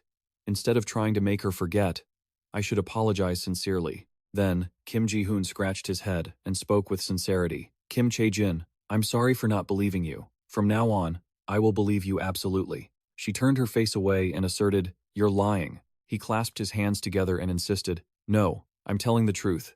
I will definitely believe you. But in his heart, Kim Ji-hoon thought, although it's hard to trust people these days, Kim Chae-jin frowned, saying, I know what you're thinking. She hid even deeper into the blanket and denied, if you don't apologize sincerely, I'll keep being mad. Kim Ji-hoon fumbled for an excuse. No, I really mean it. He continued gently, I was wrong for not believing what Chae-jin said, right? I'm truly sorry, Kim Chae-jin. Suddenly, the weather turned bad. The sky grew extremely gloomy, and the plane began to shake slightly. At that moment, announcements appeared continuously. Due to constant turbulence, the plane is shaking a bit. Everyone on the flight was terrified. They started whispering, it's been half an hour and it's still shaking. What if we crash? Kim Ji-hoon was no different. He suddenly clutched his stomach, his body trembling continuously. Even though he turned pale with worry and sweat was dripping down, Kim Ji-hoon still thought of Kim Chae-jin. This isn't good. I need to coax her. His body was still shaking uncontrollably. Kim Ji-hoon realized his condition was getting worse, but he felt like he was about to throw up from motion sickness. The little girl noticed and peeked out a little to observe him. Kim Chae-jin stared at Kim Ji-hoon, guessing to herself, Daddy must be getting airsick. His condition was becoming more and more unstable. Seeing that, she pulled the blanket away. He thought to himself that he was still a bit angry, but that was fine. Then she held Kim Ji-hoon's hand and asked, Dad, are you tired? He was surprised. Suddenly, Kim Ji-hoon felt an amazing sense of relief. Am I dreaming? It feels like my headache and nausea are gone. The passengers' cries were still echoing around them. Being terrified wouldn't help. Kim Ji-hoon saw them and wondered how much time had passed. Kim Chae-jin must be scared. Suddenly, he turned to her with regretful eyes. Kim Chae-jin, I was so tired I didn't pay attention to you. Are you scared? Kim Chae-jin smiled and replied, No, I'm okay. He breathed a sigh of relief and praised her. I'm so glad my daughter is so brave. It'll be all right. So, don't worry. Okay? Kim Chae-jin happily agreed. Okay. Suddenly, the plane shook violently, making them both widen their eyes in shock. Kim Ji-hoon tried to stay calm, grabbed her shoulders, and said, It looks like things are getting worse. He was scared too, but he was worried Kim Chae-jin would be traumatized. How do I reassure her? What should I do? Kim Chae-jin was also incredibly worried. Then, he smiled sincerely and said, Kim Chae-jin, do you want to pray? She was surprised and repeated, Pray? Kim Ji-hoon looked out the airplane window and explained, Do you remember when we prayed for clear skies at the amusement park last time? Let's try praying again for better weather. Hearing that, she excitedly obeyed. Okay, I'll pray. He happily replied, All right, let's close our eyes and pray. The two of them prayed very earnestly for clear skies. Suddenly, Kim Chae-jin wore an icy expression and whispered into the wind, Be still. She darkened her face and commanded, Everything is in chaos. Be quiet and obey me at once. Beams of light appeared from somewhere in the sky. Suddenly, a bolt of lightning struck. All the passengers on the plane panicked. Some even screamed in fear. Kim Ji-hoon was worried about Kim Chae-jin, so he turned to her and said, Kim Chae-jin, are you all right? She frowned and called out, Dad. Suddenly, he pulled her into his arms. Come here, sit by Dad. But deep down, she was extremely confused. What's going on? The sight of light beams surrounding the plane appeared in Kim Chae-jin's mind. The weather wasn't obeying her. This shouldn't have been difficult. She bit her lip, trembling, and whispered to herself, I've never seen this happen before. What do I do? Kim Chae-jin remembered what her mother had said before hugging her. The power of the dragon tongue comes from the user's will. As you grow, you will naturally become stronger. Her mother raised her hand and cautiously reminded Kim Chae-jin. But that also means, even though you are still small, as long as you have enough will, you can become powerful.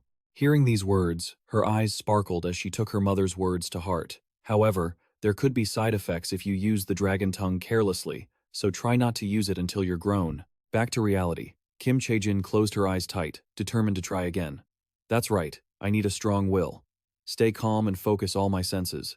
Suddenly, Chae-jin opened her eyes with pure determination and commanded, All living things, listen. Obey the master of the dragon tongue at once. She whispered, Thunder. Disappear. Clouds. Vanish. The plane was covered in a stream of blue light.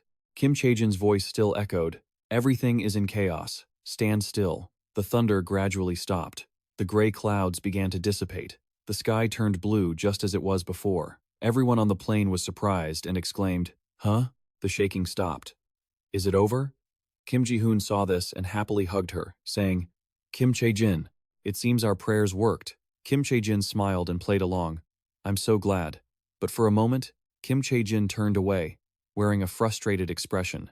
She thought to herself, I'm glad the dragon tongue worked, but why didn't it work earlier? Is it really because of my will? She smiled, looking out the window, and told herself, I'm worried about the side effects Mom mentioned too. Oh well, whatever.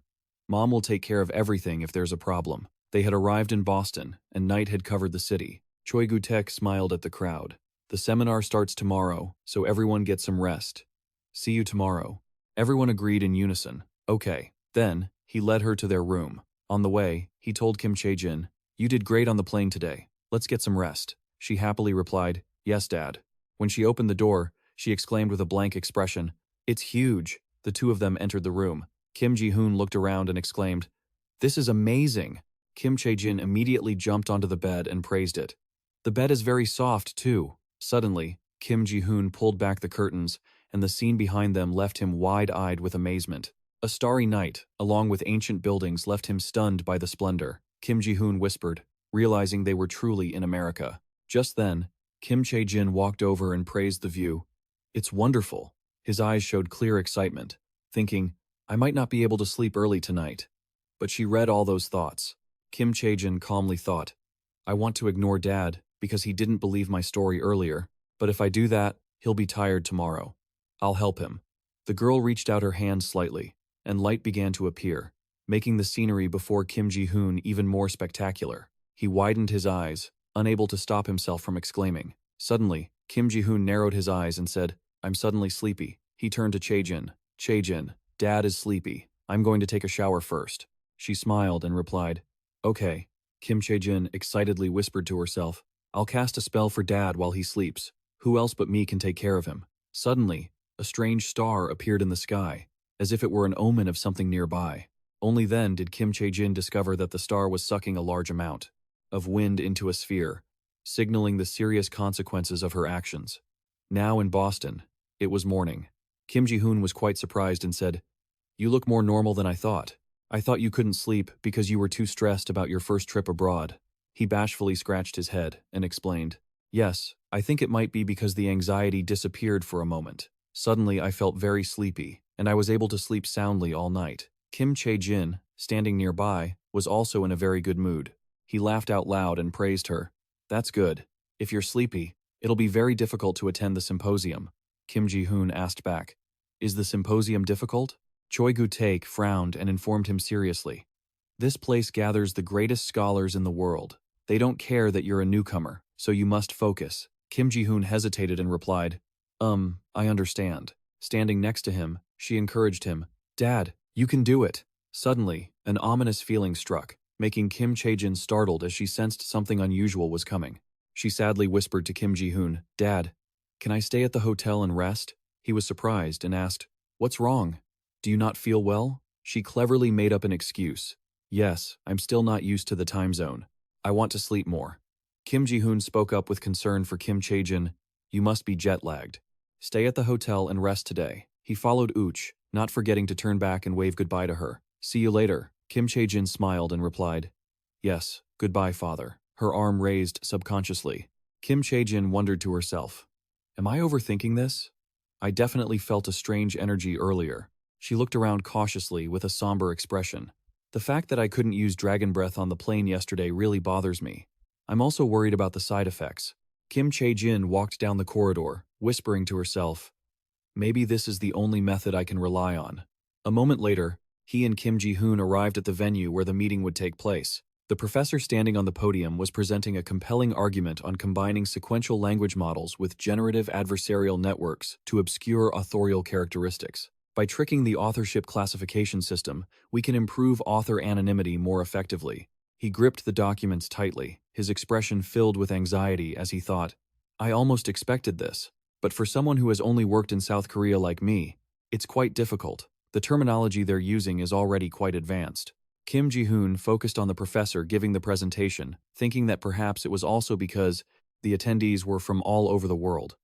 Their accents and pronunciations were so different, making it even harder to understand. As the professor continued to elaborate, it learns to change the input text to extremes to be successful. But deep down, he had gradually realized his English proficiency and knowledge were not good enough to keep up with what they were discussing. It was a brutal, hard-to-believe truth that he couldn't deny, even if he wanted to. He gripped the pile of documents tightly, sweat dripping down his face. Yet, after all that, Kim Ji-hoon felt incredibly excited. His eyes sparkled, and a bright smile formed on his face. The more he listened, the more interesting it became. "I want to be the one on that stage giving a presentation one day." Kim Ji-hoon stared intently at the professor on the podium. The professor presenting those research results must have been a newbie like me at some point in their life. So, even if I'm not good enough now, one day I will make it. His eyes shone brighter than ever while watching the presentation. Choi Gu-taek sat next to him, silently observing and evaluating him. "I knew it. It looks like I chose the right person." He cleverly paid attention to Kim Ji-hoon's focused demeanor. He was certain the young man would develop tremendously if he could overcome the barrier here. It's a pity he hasn't been able to do so yet. Suddenly, Choi Gu-taek smiled and secretly made a resolution. All right, I'll take this opportunity to forge him into a diamond. After the conference ended, they went out to the networking hall. Choi Gu-taek approached the man from earlier and praised him. Your presentation was very impressive. The brown-haired man humbly replied, Not at all, Professor Choi. The results of your team's AI research are even more impressive. Seeing how they conversed so enthusiastically in English, he began to feel dizzy. I'm starting to feel dizzy from the English. Kim Ji-hoon's face began to change color, his lips pressed tightly together, thinking, Earlier, I was very excited to speak English, but now, standing in front of everyone, talking so comfortably here, I'm speechless. They communicated in English so fluently. The programmer is a genius. Wait and see. There will be amazing results in the coming years. Suddenly, the professor turned to him and called out, Kim Ji-hoon, come here. Startled, he asked, Is something wrong, sir? Choi Gu-taek smiled and announced, I want to introduce you to a few people. You're okay with that, right? Kim Ji-hoon scratched his head, hesitantly explaining, Yes, but as you can see, sir, I'm not very confident in communicating in English. The professor pulled him in and smiled, saying, Don't worry. No one will give a hard time to an intern who's here to learn. He replied nervously, Yes, sir. Then, Choi Gu-taek introduced Kim Ji-hoon to everyone. He is my friend. He has something he wants to say to everyone in the industry. His name is Kim Ji-hoon, and he is an intern researcher I brought along. Consider this a field trip for him. All three people looked at him seriously, listening to what he said. He might look like one of the countless students we'll see at the forum. I am certain he will have a bright future. Suddenly, he raised his voice. He is the Yoo-jin Adong-ho of the AI model programming team that I will introduce. Hearing that, Kim Ji-hoon was startled and dropped the glass of water in his hand. Everyone approached him, and the brown-haired man spoke first. Are you the Yoo-jin Adong-ho of that AI model programming team? Next was the curly-haired man. If you agree, I'd like to discuss the AI algorithm. Then the blonde woman. About the architecture of the model function. Sweat poured down his face as he was attacked with questions. This is bad. They're firing English at me. Kim Ji-hoon turned to look at Choi Gu-taek for help. Professor, what should I do? But the professor just looked cold, thinking with a determined look. Be strong. Kim Ji-hoon, survive and return to me. His body trembled, his face pale as he looked at the professor. I know your potential very well, but your biggest problem is that you don't even try when you have the ability. Thinking this, Choi Gu-taek moved in the opposite direction. So I have no choice but to push you into a situation that forces you to be proactive. He also felt quite sad to have to leave him alone, but secretly affirmed, Only those who survive are worthy of being my disciples. Kim Ji-hoon panicked and spoke up. No. Just then, the brown-haired man had already started talking to him. Mr. Kim, please answer the question. Kim Ji-hoon was speechless for a moment. Suddenly, his eyes calmed down. He thought, No way out now. I just need to step out of my comfort zone and do my best. After that, he lifted his head, using all his language ability to communicate with them. You can do this. Kim Ji-hoon, prove that you can do well even when you're alone. Just then, inside the room, Kim Chae-jin's voice rang out. Mom? The girl sat on the bed, wondering, How long do you intend to hide? I know you're listening. Yesterday, the all things didn't listen to me. Hurry and help me. Suddenly, Yoo-jin-ah appeared and gently replied, Kim Chae-jin, I already warned you, didn't I? You are not allowed to use dragon breath casually, the girl explained sadly. But father was in trouble. I only used dragon breath within the range you allowed. Even so, she firmly replied, This is the reason I didn't send you last time. I knew you would act like that. I need to be prepared when you cause trouble. Kim Chae-jin asked tearfully, Did I cause trouble? Yoo-jin-ah recalled the past.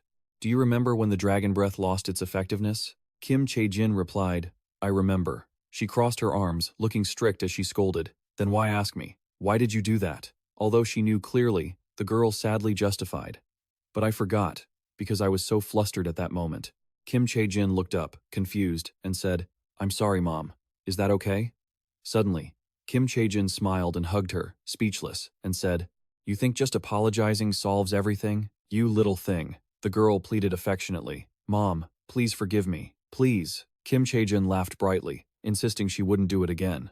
I promise. Seeing this, Yoo-jin-ah was confused, thinking to herself, She's still laughing?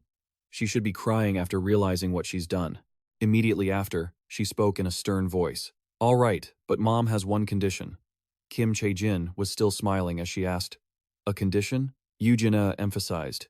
You have to take responsibility for everything after this. Understand? As soon as the words were spoken, the little girl froze in surprise. Kim Chae-jin was extremely worried and asked for clarification. Take responsibility for everything? What are you talking about, Mom? But Yoo-jin insisted. Mom is telling you that you must take responsibility for everything you've done. Do you understand? The little girl started to realize that things were going too far. Mom, something happened, didn't it? I'm right, aren't I? Ignoring all of her questions, she replied immediately. I don't know. Kim Chae-jin didn't understand. The girl trembled, thinking to herself, this is strange. Watching how her mother was acting, she must have missed something. What was it? What did she miss? Suddenly, Kim Chae-jin's tears spilled over, making her eyes glisten more than ever. I really don't know anymore, Kim Chae-jin cried while hugging her mother. I don't know what's happening at all. Mom, help me. Yoo-jin replied bluntly. You must learn to take responsibility for your powers. I hope you'll learn a lesson from this. Kim Chae-jin threw a tantrum. She tossed and turned in front of her bed, crying, help me, help me. She complained, it's too noisy. My eardrums are about to burst. Yoo-jin sternly repeated, I've told you before, you are still young, and it's too early for you to use your abilities. But you didn't listen to me, and you messed up. This time, she said straight out, if you're wrong, you have to be punished, right? It's too late to make a scene now. Hearing her scolding like that, the girl couldn't help but feel terrified and burst into tears again. Then, she let out a scream loud enough to shake the building. The scene shifted to Kim Ji-hoon and Choi Gu-taek. He looked over at him and asked, what do you think? After being asked for his opinion, Kim Ji-hoon excitedly replied, it's number one. Choi Gu-taek smiled contentedly. It's great that I didn't help, isn't it? Kim Ji-hoon happily replied, yes, thank you for that. It helped me feel confident that I could do everything on my own. I'm also about to prove my existence to scholars around the world. Then, he bowed his head with gratitude. Thank you so much for giving me such a valuable experience. He taught humbly. No need to thank me. That is the responsibility of a teacher like me. The two continued walking. Choi Gu-taek mentioned the little girl. When Kim Chae-jin can adapt to the time zone, remember to bring her along. Everyone is curious about this once-in-a-century prodigy. He agreed immediately. Yes, I will bring her along. He winked at him perceptively. I say that because I don't want you to misunderstand. But you are not just Kim Chae-jin's assistant. Kim Ji-hoon smiled wryly and replied, I know very well now, Professor. Suddenly, the sound of Kim Chae-jin crying reached his ears, making his eyes go wide with surprise. Both were startled. Kim Ji-hoon turned back and suddenly shouted, Kim Chae-jin! Choi Gu-taek anxiously said, oh no, it seems like something has happened. Go check on her quickly. At that moment, in the room, the little girl was still sobbing. Mom! Mom, Yoo-jin! Replied bluntly. Crying is useless. It's time you learned about the cruel thing called society. Kim Chae-jin cried out for help. Kim Ji-hoon was still rushing toward her. She suddenly realized, oh my, it seems like your dad has arrived. Yoo-jin left her final words before vanishing. It's not time for me to meet your dad yet, so I'm leaving. See you again. Kim Chae-jin. He yanked the door open to check the situation. Kim Ji-hoon gently approached Kim Chae-jin, wondering, Kim Chae-jin, what's wrong? Why are you crying? The little girl lowered her head and whispered, Mom, Mommy. He held Kim Chae-jin, feeling confused. Mom? Yoo-jin? What about Yoo-jin? The little girl was still sobbing, calling for her mother. Kim Ji-hoon knitted his brows, his face looking extremely worried as he asked, what happened? Kim Chae-jin, is it because you miss your mom? Kim Chae-jin replied while crying. No, Mom scolded me. He put his hands in his pockets, secretly wondering, Yoo-jin scolded her? I really don't understand what's going on. Afterward, Kim Ji-hoon pulled out his phone to call her, but Yoo-jin didn't answer. Why isn't she answering while, my daughter is crying because her mom scolded her, and I'm left to guess? Or is she just having a bad dream about being scolded by Yoo-jin? That must be it. He knelt down, placed his hands on her shoulders, and said, Kim Chae-jin, you were very scared, weren't you? If Mom scolded you, Dad will protect you. Don't cry anymore. Kim Chae-jin widened her eyes, answering, really? Then Kim Ji-hoon reached out, asserting firmly, yes, Dad will take the scolding for you, so don't cry anymore. You won't cry anymore, right? The little girl opened her eyes wide and stopped crying immediately. Kim Chae-jin laughed out loud and said, Okay, I won't cry anymore. The two hugged each other tightly. Kim Ji-hoon said happily, "My daughter is the prettiest when she smiles. She's pretty when she cries too, but she's prettier when she smiles, right?" The little girl replied joyfully, "Dad is number one." But in another corner, Kim Chae-jin wore a serious expression, thinking to herself, "I don't know what Mom meant by taking responsibility, but whatever. Why should I be afraid? Because no matter what happens, I will use my dragon's breath to protect Dad. There's nothing that can't be dealt with, as long as I'm determined to protect Dad." On the weather forecast channel, a few days later, at the U.S. Meteorological Agency, the duty officer panicked, realizing there was a big problem. The chief frowned, asking, "What's going on?" She looked at the weatherboard and announced gravely, 2 hours ago, a medium-sized convective system detected in California began turning into a tornado. A medium-sized convective system is an organized multi-cell convective weather system marked by a layer of upper-level clouds. He stepped forward, confused, and asked why that was happening. Tornadoes rarely appear in California. "What level is it?" The duty officer flatly confirmed it was an E3. The chief panicked and ordered, "We need to sound the alarm and order an evacuation." Suddenly, she interrupted him. There was a calculation error. The officer trembled as if wanting to cry, muttering, "It's an E4, no, maybe it's an E5. As she announced that at this rate, everything in Silicon Valley would be destroyed. Black clouds simultaneously moved in to cover the city. At that same moment, Kim Ji-hoon was taking Kim Chae-jin out for a walk and wondered, "The weather in Boston is quite nice, but California is dark and gloomy. I plan to take you sightseeing after the conference ended." The little girl sighed, looking down on it, thinking, "It's been a few days since I talked to Mom, but nothing has happened yet. Could Mom have lied?" The wind blew harder and harder, making Kim Chae-jin pay a little attention. "I'm a bit worried because the weather isn't very good, but if nothing happens by the time we return to Korea, I can just forget about this." Even so, she brushed it off, and Dad had said he would take the scolding for her no matter what. Kim Chae-jin hugged him tightly and said, "Dad, I trust you completely." Kim Ji-hoon smiled and replied, "I believe in you too." After walking for a while, the two met other attendees. They started a conversation. "Oh my, the way the little girl hugs her dad is so cute." The man standing next to him smiled and asked, "Is she the one who programmed the AI model?" Kim Ji-hoon replied embarrassedly, "Yes, you're right." The woman praised her happily. "It would be wonderful if I had a daughter like her. All the smart things she does are so cute and adorable." Kim Ji-hoon smiled and replied, "Thank you for the compliment." Suddenly, an announcement sounded from the loudspeaker. "A storm is heading toward Anivo Park. Everyone, evacuate to a safe place immediately." Everyone scrambled to find shelter from the storm. Meanwhile, Kim Ji-hoon and Kim Chae-jin walked calmly. "There's a storm coming. Run, everyone, go inside." Choi Gu-taek waved his hand at him and said, "What are you doing? Hurry and take shelter in the hotel basement." Kim Ji-hoon, caught off guard, replied, "Yes, let's go." The little girl looked at him anxiously and called out, "Dad." Kim Ji-hoon scooped Kim Chae-jin up and looked at her, his voice softening in comfort. "Don't worry, everything will be fine." He held her in his arms and said, "I will protect you if anything happens, okay?" Instantly, Kim Chae-jin nodded with a sad look and hugged him. As Kim Ji-hoon held the little girl and ran toward the storm shelter, Kim Chae-jin couldn't help but think, if this storm is a natural phenomenon, as Dad said, everything will be fine. No matter how strong it is, the reinforced concrete shelter underground will hold up. She instinctively hugged him tight, thinking with a fearful gaze. But this storm, suddenly, a massive tornado appeared in the sky, sweeping everything away, just as Kim Chae-jin had imagined. What if this is a side effect of the dragon language Mom mentioned? I can't just sit here. Just then, the governor pointed to the screen showing the storm's path and said, "What is happening? Did the storm destroy a concrete building?" Immediately, the curly-haired woman wearing glasses replied in shock, "I know it sounds hard to believe, but it's happening. Governor, we estimate there are at least 260,000 people in the danger zone." He rubbed his chin thoughtfully and replied, "We won't be able to send a rescue team. When will the intensity decrease?" She sounded a bit apologetic as she spoke. "That is something even the scientists cannot predict. They say it's weakening, but the wind speed remains the same." At that moment, the governor pointed and declared, "I understand. Estimate the potential damage and order all personnel to be on standby for rapid rescue." The curly-haired woman in glasses respectfully followed orders. "Yes, Governor." He turned his head, loosened his tie, and let out a sigh. "Oh God." Looking at the eye of the storm, the governor could only pray, Please protect us from the worst natural disaster in California's history.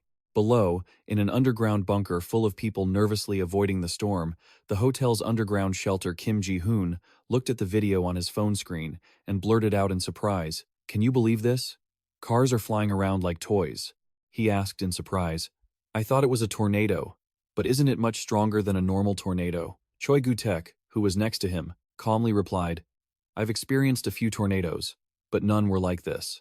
In that dark, cramped bunker, many people were anxiously clasping their hands and whispering prayers, "Help me, God, please save us." He suddenly trembled in fear as he looked at the ceiling of the shelter and said, "No, it must be a power outage." Kim Ji-hoon also exclaimed worriedly, "I think the internet is gone too."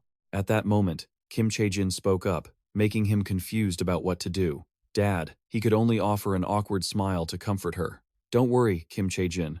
No matter how strong the tornado is, it can't destroy an underground shelter. So don't worry. Okay?" Kim Chae-jin just nodded and replied, "Okay." Kim Ji-hoon closed his eyes tight, thinking worriedly. "I told Kim Chae-jin not to worry, but I'm really scared. What if the building collapses?" Amidst those overlapping thoughts, he patted her body and silently made up his mind. "No, I must be strong for Kim Chae-jin. I will do anything to save Kim Chae-jin's life." Just then, everyone around Kim Ji-hoon was fearfully whispering, "Honey, I miss you. I was wrong. We're all going to die." At this moment, Kim Chae-jin's eyes became sharp as if she had decided something. In her heart, she cried out, "Mom, are you going to leave me and Dad like this? Please help us." While Kim Ji-hoon was trembling in fear, she frowned and complained via telepathy, "Mom, are you going to ignore me? I'll tell Dad later that you didn't listen to me." Her only response was the sound of furniture being swept away in the storm. Not giving up, Kim Chae-jin tried again. "Mom, you're really ignoring me. Fine, do you think I can't control that wind?" The little girl angrily raised her hand, forming a fist, silently blaming her mother, which left Kim Ji-hoon looking confused. "I'll show you that I can do it without your help, Mom. Dad will scold you later. Just wait." He asked uneasily, "Kim Chae-jin, what's wrong? Are you feeling uncomfortable?" Kim Chae-jin shook her head in confusion and replied, "No, I'll be fine as long as you're here, Dad." In her mind, she thought about how she had boasted that she would do it herself. How can I get rid of that thing without Dad finding out, and without leaving any traces? Kim Chae-jin analyzed silently. While everyone was terrified hearing the sound of furniture shattering in the storm, she thought, the simplest solution would be to push it away with a powerful word. But then the side effects would accumulate and become worse. Just then, a beam of light radiated from the little girl. Kim Chae-jin silently decided, "There's only one way.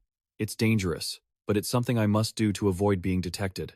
A golden light flashed in Kim Chae-jin's eyes as she hypothesized, "First, I should feel the tornado with a strong will." The golden light surrounded her body. Then, Kim Chae-jin's soul left her body and sent all her senses toward the tornado. Kim Chae-jin followed the wind to the heart of the storm. The little girl observed the situation and determined, "Good.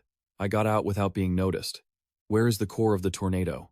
Immediately, Kim Chae-jin scanned everywhere anxiously. The storm appeared before her, incredibly massive. It pulled everything into its vortex. Kim Chae-jin pointed at it angrily and said, "Stop causing trouble. Come out here." The storm didn't listen to her. Instead, it unleashed a bolt of lightning aimed directly at Kim Chae-jin. The girl was painfully struck by its electrical surge. Kim Chae-jin angrily raised her hand to scold it. "Hey, are you ignoring my orders? You're in big trouble now." The girl frowned in frustration and declared, "I could wipe you out in one hit if I actually focused." Kim Chae-jin threatened it. "Decide to surrender quickly before I destroy you." In her mind, she reasoned, "Even after being threatened by me, you still won't listen? If it weren't for the side effects, I would have used the dragon's breath right now." Quickly, Kim Chae-jin's expression turned resolute. "There's no other way." Suddenly, currents of power concentrated toward her. Kim Chae-jin thought to herself, "If it won't obey me," she manifested dragon claws, determined to fight the storm. In her heart, she comforted herself, knowing it would hurt a little, but she had to get rid of it herself. With her sharp dragon claws, Kim Chae-jin spoke up. "Look, I don't need dragon's breath to permanently destroy something like you." She frowned and said calmly, "This is my last warning, so stop messing around and come here while I'm still being nice." Despite those threats, the storm gradually became docile, after which it slowly disappeared, making Kim Chae-jin let out a sigh of relief as she said, "Finally, you listened." Then she silently decided, "Okay, I'll absorb the side effects at the same time." Kim Chae-jin used her dragon claws to absorb the storm, but it was too big. She wasn't sure she could absorb it all at once. Under the sheer power of the storm, it immediately backfired on her, causing Kim Chae-jin, who was holding it in her heart, to be struck by a series of lightning bolts. As the storm gradually dissipated and vanished, the pain from the lightning bolts that had been protecting it continued to torture the girl, leaving Kim Chae-jin with no choice but to grit her teeth and endure. A series of loud noises shook the entire shelter, then the noise grew quieter. At this, Kim Ji-hoon was startled and blurted out, "Huh? An earthquake?" He turned his head to observe, thinking to himself, "What is it? Why is it so quiet all of a sudden? The building isn't going to collapse, right?" The girl quickly called out to him, making his eyes widen. "Daddy," she said with a gentle, reassuring smile. "I think the vortex has disappeared. Everything is okay now." Kim Ji-hoon panicked and shook her, asking, "Kim Chae-jin, are you okay? Why are you so pale?" Kim Chae-jin hugged him tightly and comforted him. "I'm okay because the tornado is gone." At this, the man stroked his chin and spoke up, "I think Kim Chae-jin is right," which made him react with surprise. "That's ridiculous." Another man spoke up, "I'm going out to check. Does anyone want to come with me?" The next man also raised his hand to volunteer. "Let's go together." At that moment, Kim Ji-hoon spoke up, handing the girl to the man and saying, "I'm going out to take a look, too. Please watch Kim Chae-jin for me." Choi Gu-tak quickly took Kim Chae-jin and replied, "Okay." He turned his head, frowning, judging the situation. Ridiculous. Kim Ji-hoon stepped out of the shelter, thinking to himself, it was such a huge vortex, and it just vanished like that? The scene before them left all three of them stunned. The sky had become incredibly clear, leaving everyone puzzled. It was unbelievable. The fierce tornado, which had swallowed everything in its path, had disappeared as if by magic, as if it had never existed in the first place. Outside the hotel, someone shouted out, "Oh my God, are you sure?" "You're really sure?" He laughed and replied, "It's fine, Mom. We weren't in any danger. They're just doing repairs now." The person on the other end of the phone said anxiously, "You don't know how much my hands were shaking when I heard the news this morning. I'm so glad you're still okay." Kim Ji-hoon answered awkwardly, "Yes, Kim Chae-jin and I are safe, really. So, please don't worry. I'm sorry for making you worry." After hanging up, he suddenly remembered how powerful the tornado had been. The news even reached Korea. Seeing the storm's path on the screen terrified everyone, as the world was stunned by a tornado unlike anything in history. Suddenly, the storm vanished as if it had never been there, leaving everyone confused. However, the most talked about event was the mysterious disappearance of the giant tornado. A crowd held protest signs about the incident. Those who witnessed the phenomenon, which couldn't be explained by modern science, insisted that a supernatural force had intervened. Buildings had tilted and collapsed as the storm passed. Although the tornado had dissipated, it didn't mean the massive damage it caused had disappeared. People were incredibly happy to be reunited with their loved ones after the storm, but there was still hope amid this terrible disaster, as there were no casualties, he said with concern. "And I just got a call from Tenfus canceling the conference. We have to change our schedule and go to LA. In contrast, Kim Ji-hoon, Chae-jin, and everyone else had regained their energy. Hearing him say that, he thought, since things have turned out this way, I'll make sure everyone relaxes comfortably in LA. We suddenly had some free time in the middle of the night, with clear, cloudy skies above the skyscrapers and the bright, shimmering streetlights of Los Angeles. Kim Ji-hoon quickly grabbed her hand while lying on the bed and sighed. "My God, we're alive," he said, sounding deeply distressed. "I never imagined I'd experience a disaster like this on my first trip abroad. I'm so stressed, and now my whole body aches." Kim Ji-hoon turned his head to stare at Kim Chae-jin and asked, "Kim Chae-jin, you must have been scared too. Are you very frightened?" The little girl touched her cheek and smiled awkwardly. "Yes, but since Dad is hugging me, I'm okay." Hearing Kim Chae-jin say that, Kim Ji-hoon stroked her shoulder comfortingly and said, "All right, we have tomorrow off. I'll take you to see lots of places." Hearing him say that made the little girl extremely excited. "Yes, I'm so excited." Kim Ji-hoon quickly instructed Kim Chae-jin, "Okay, sleep well now." Kim Chae-jin, being a good girl, replied, "Okay, good night, Dad." While he was fast asleep in peace, Kim Chae-jin sat silently, staring with a look of sadness. She reached her hand toward Kim Ji-hoon and whispered, "Stay healthy forever." Dad Kim Chae-jin reached out her arms, lost in thought, and silent. She looked at him with concern, and whispered again, "Stay healthy forever, Dad." Kim Chae-jin remained sitting there, saying, "Dad, please be strong. Stay healthy forever, Dad." The little girl hesitated as she looked at him, then stared at her own hands in deep thought.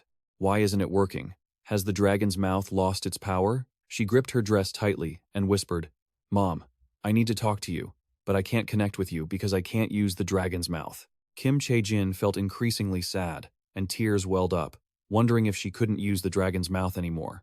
She burst into tears in the middle of the quiet night, causing Kim Ji-hoon, who was sleeping, to wake up in a start. He asked, Kim Chae-jin, why are you crying? Kim Chae-jin could only sob as she called out, Dad. He hugged her shoulders to comfort her. I'm here. Kim Chae-jin covered her face with both hands and sobbed, I'm scared, Dad. Seeing his daughter crying so miserably, Kim Ji-hoon guessed, she must have had a nightmare. I thought she was fine, but maybe she wasn't. He patted Kim Chae-jin to soothe her. It's okay, nothing scary is going to happen. Kim Ji-hoon tried his best to calm her down and stop her from crying. Can you sing a lullaby for me, Dad? Kim Chae-jin asked curiously. With a gentle smile, he replied, I'll sing you a lullaby, so you won't have any more nightmares. So, you can sleep soundly, wake up refreshed, and we can go sightseeing tomorrow. Hearing this, Kim Chae-jin nodded obediently. Okay. Kim Ji-hoon's soft singing began. Sleep well, my little girl. Carried by his voice, she slowly drifted off to sleep in the garden. Kim Chae-jin murmured in her sleep, while Kim Ji-hoon kept singing. Birds and sheep, everyone is asleep. He hugged her tightly and whispered, I love you, honey. Sleep well and have sweet dreams. Looking at his daughter in his arms, Kim Ji-hoon thought to himself how terrified he was at how traumatized she had become. He wished her mother could be here with her during times like these. He nodded to himself, making a silent resolution. Tomorrow, I have to make Kim Chae-jin truly, deeply happy, and make up for what Yoo Jin couldn't do. My stamina has been better lately, so I'll take her everywhere she wants to go. As the first rays of dawn peeked through the window the next morning, Kim Chae-jin looked at Kim Ji-hoon with a puzzled expression, thinking, I knew this would happen. She looked at him as he groaned in pain, his face pale, and asked, Dad, are you okay? Watching the sunlight stream into the room, Kim Ji-hoon thought to himself that it had been a long time since he had such a severe cramp. Why does the storm make me feel so worried? It's strange. I've been training hard and I've been healthy lately. Kim Ji-hoon said sheepishly, Kim Chae-jin, I'm sorry. Let me rest for a bit and we'll go out this afternoon. She replied sweetly, It's okay. I'm fine. You should rest, Dad. Kim Chae-jin nodded, but thought to herself, if I could use my powers, Dad would recover faster. When will I be able to use them again? Currently, her powers were locked. Kim Chae-jin was experiencing a binding reaction. She was trapped in a state of energy depletion because she had absorbed all the side effects at once, and she couldn't use the dragon tongue until the energy was fully processed. Kim Chae-jin sat swinging her legs, analyzing the situation. Now I remember what Mom said. I wonder how long this restriction will last. A day, a week, or maybe over a month. The little girl sighed, thoughtfully considering the situation. If it takes that long, Mom will probably intervene and find a way to help me. Since I'm just sitting here, it shouldn't take too long. Kim Chae-jin pouted in frustration when she thought of her mother. It still felt unfair. Mom could have helped her, but she didn't seem to care that she had to suffer like this. The little girl grumbled and threw her hands up, complaining to herself, So annoying. Mom is so selfish. I just want to have fun with Dad. The sunlight slowly began to fade outside the window. Kim Ji-hoon stretched and said, It seems like resting really helps. Kim Chae-jin watched him, sighing to herself with excitement. Even though Kim Chae-jin didn't look well earlier, kids really have amazing stamina. He opened a guidebook and said, Chae-jin, let's choose where we want to go now. The little girl looked at it eagerly and replied, Okay, let's pick. There were so many locations in the travel guide. Kim Ji-hoon glanced at them, wondering, There are so many famous theme parks here? I bet Kim Chae-jin would love to go to places like these, right? He asked. Kim Chae-jin, do you want to go to this theme park? The little girl thought for a moment and replied, No. Kim Chae-jin pointed and said, I want to go here, Koreatown and Chinatown. Seeing her choice, Kim Ji-hoon asked curiously, Huh? It's just a neighborhood. There's nothing really there. Are you sure? The little girl, however, was extremely excited. It's okay, Dad. I want to walk around there. He analyzed the situation, thinking it was interesting. Walking is more fun than a theme park? She'll definitely get bored. But since she wanted to go, he had no choice. Kim Ji-hoon scratched his neck, awkwardly replying, We'll visit the neighborhood near the hotel first. He told her, Dad has to tell you, there won't be many interesting things there.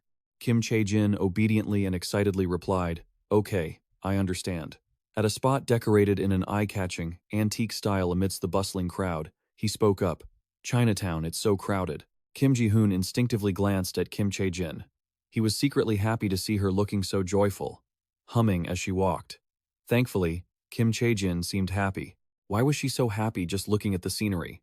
Suddenly, Kim Chae-jin pointed and called out to Kim Ji-hoon while passing a dessert stall. Dad, Chae-jin wants to eat that. Watching her lively expression as she cried out, "This one looks good, and this one too."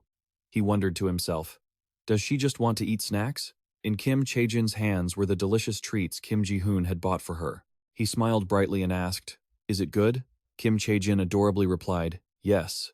Next, I want to go to Koreatown." Watching her eat happily, Kim Ji-hoon asked worriedly, "Are you sure it's okay? It's pretty similar to Korea, so there won't be anything new." The little girl replied very politely, "It's fine, Dad. Anywhere with people is fun."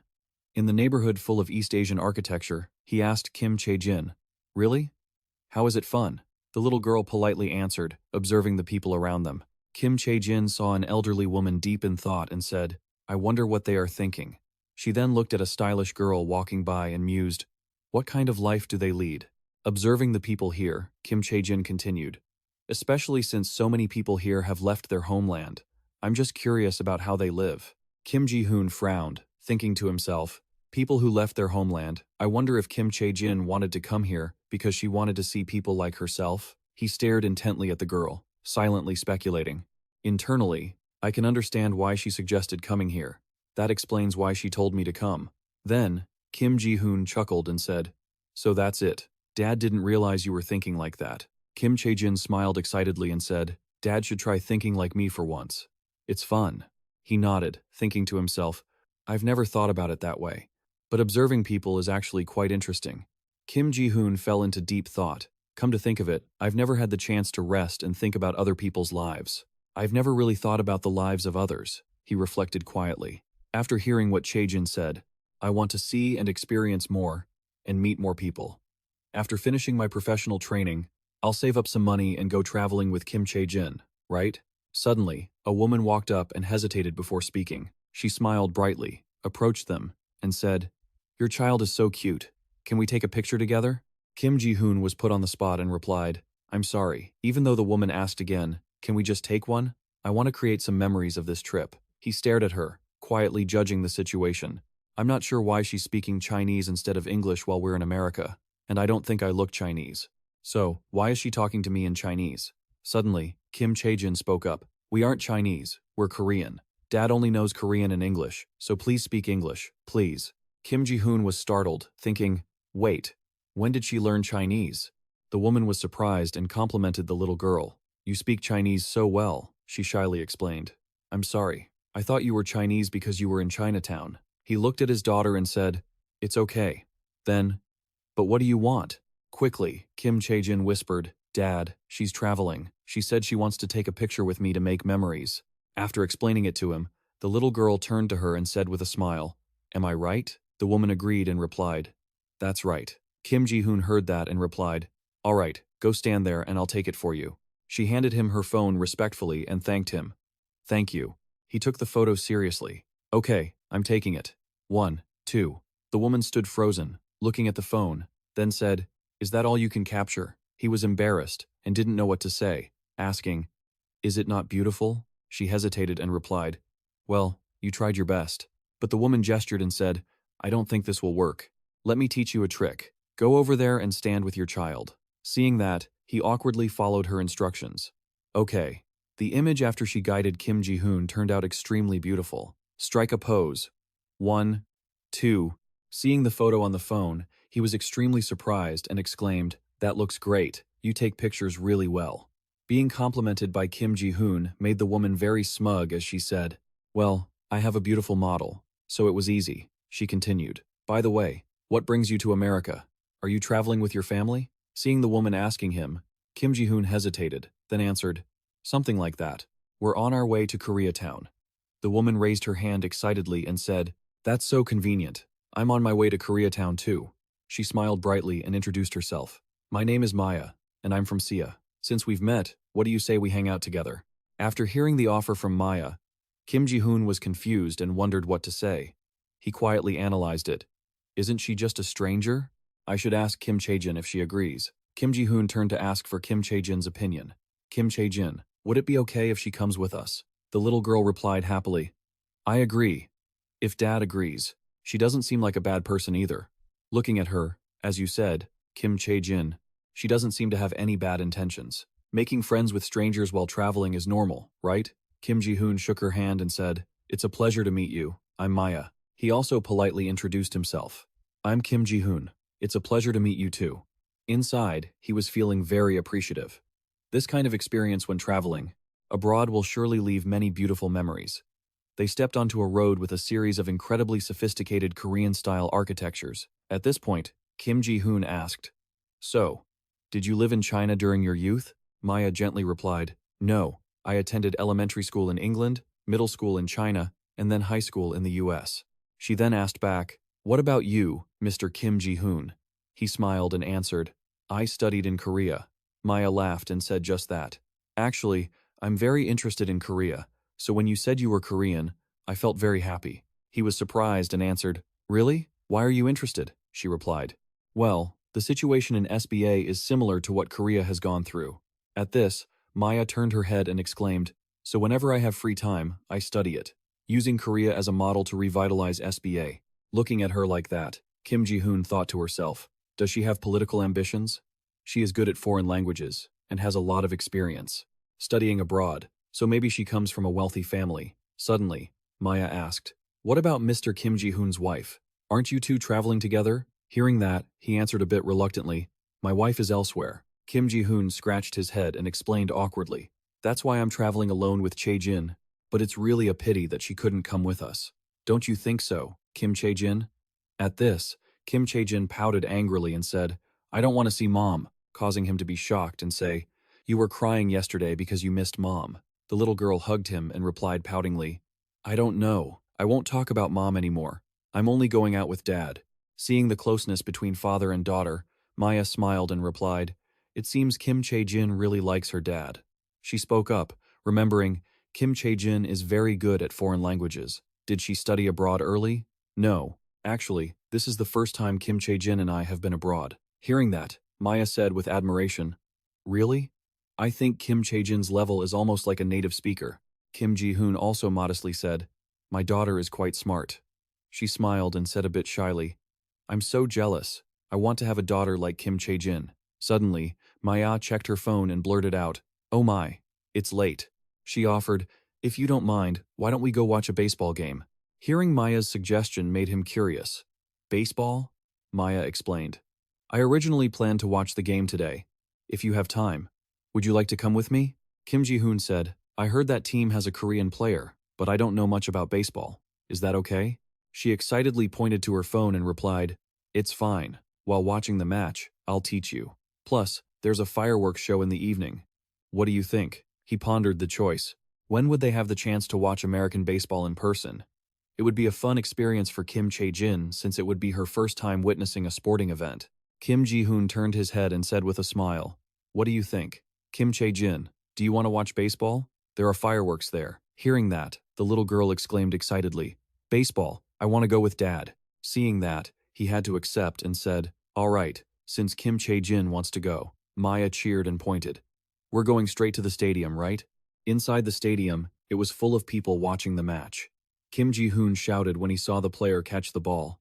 That's it, a great out. He widened his eyes and exclaimed, 2 people were out in the blink of an eye? On this side, she whispered in reply, Yes, that's a double play.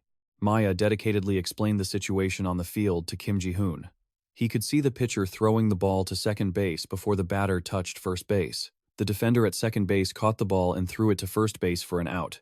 The player guarding second base threw it to the player guarding first base, getting both the runner and the batter out, right? Finally, she confirmed it. That's why 2 people were out. After hearing Maya's explanation, he felt a bit shy and said, That's interesting. When it comes to baseball, I only knew about hitting, home runs, and outs. Kim Ji-hoon looked at his daughter and said, This is Kim Chae-jin's first time watching baseball, right? Kim Chae-jin replied happily, Yes, but thanks to Miss Maya's explanation, I understand everything. The little girl laughed and shouted, So fun. Seeing his daughter happy, he whispered, Thank God. Kim Chae-jin was also happy. Looking at that scene, Kim Ji-hoon suddenly thought to himself, before the match, he was worried about whether he could enjoy it, but cheering in the stands is also a joy. When the ball was flying on the field, people shouted, "It was a home run," he happily exclaimed to himself. The atmosphere in the stands was also interesting, interacting with the surrounding audience and enjoying the game. Kim Ji-hoon smiled very brightly and thought, "It feels like all the stress I've been holding onto for so long is being released. This is the appeal of watching a sports match." Suddenly, Kim Chae-jin pointed into the distance and asked curiously, "Dad, what is that?" He looked in the direction her finger was pointing, and seeing the screen showing a couple, he whispered, "Kiss cam." Kim Ji-hoon awkwardly covered Kim Chae-jin's eyes and said, "Kim Chae-jin, it's dangerous." The couple publicly kissed in such a bold way that someone had to say, "So hot." As for him, seeing that, he whispered with worry, "Oh no." The camera shone on another couple who was just as daring, making the people in the stadium cheer enthusiastically. The camera angles are great, and Kim Ji-hoon wondered, are they just filming randomly? Immediately, Kim Chae-jin, with her eyes covered by him, asked curiously, "Dad, what's dangerous about that? I want to see too." He frantically replied, "No, it's not for children." Kim Ji-hoon broke into a cold sweat and thought to himself, the camera isn't just filming me, right? Oh no, there are so many people here, I hope not. Unexpectedly, the image of the three of them appeared on the cam, and he panicked and turned pale. What on earth? While Maya touched her cheek shyly and said, "What should we do?" Meanwhile, everyone in the stadium shouted very loudly, "Kiss! Kiss!" They became even more enthusiastic and clamored.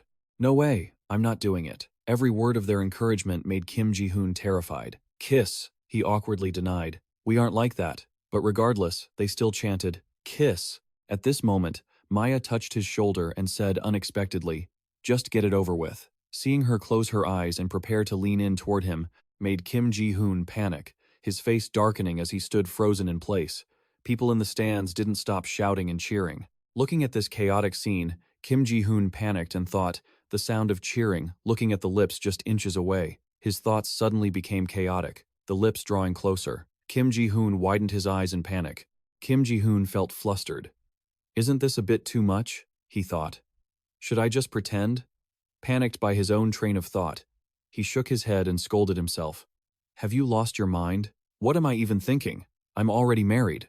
He stepped closer, his thoughts racing, but since this situation was unavoidable, wouldn't it be less awkward to just get it over with?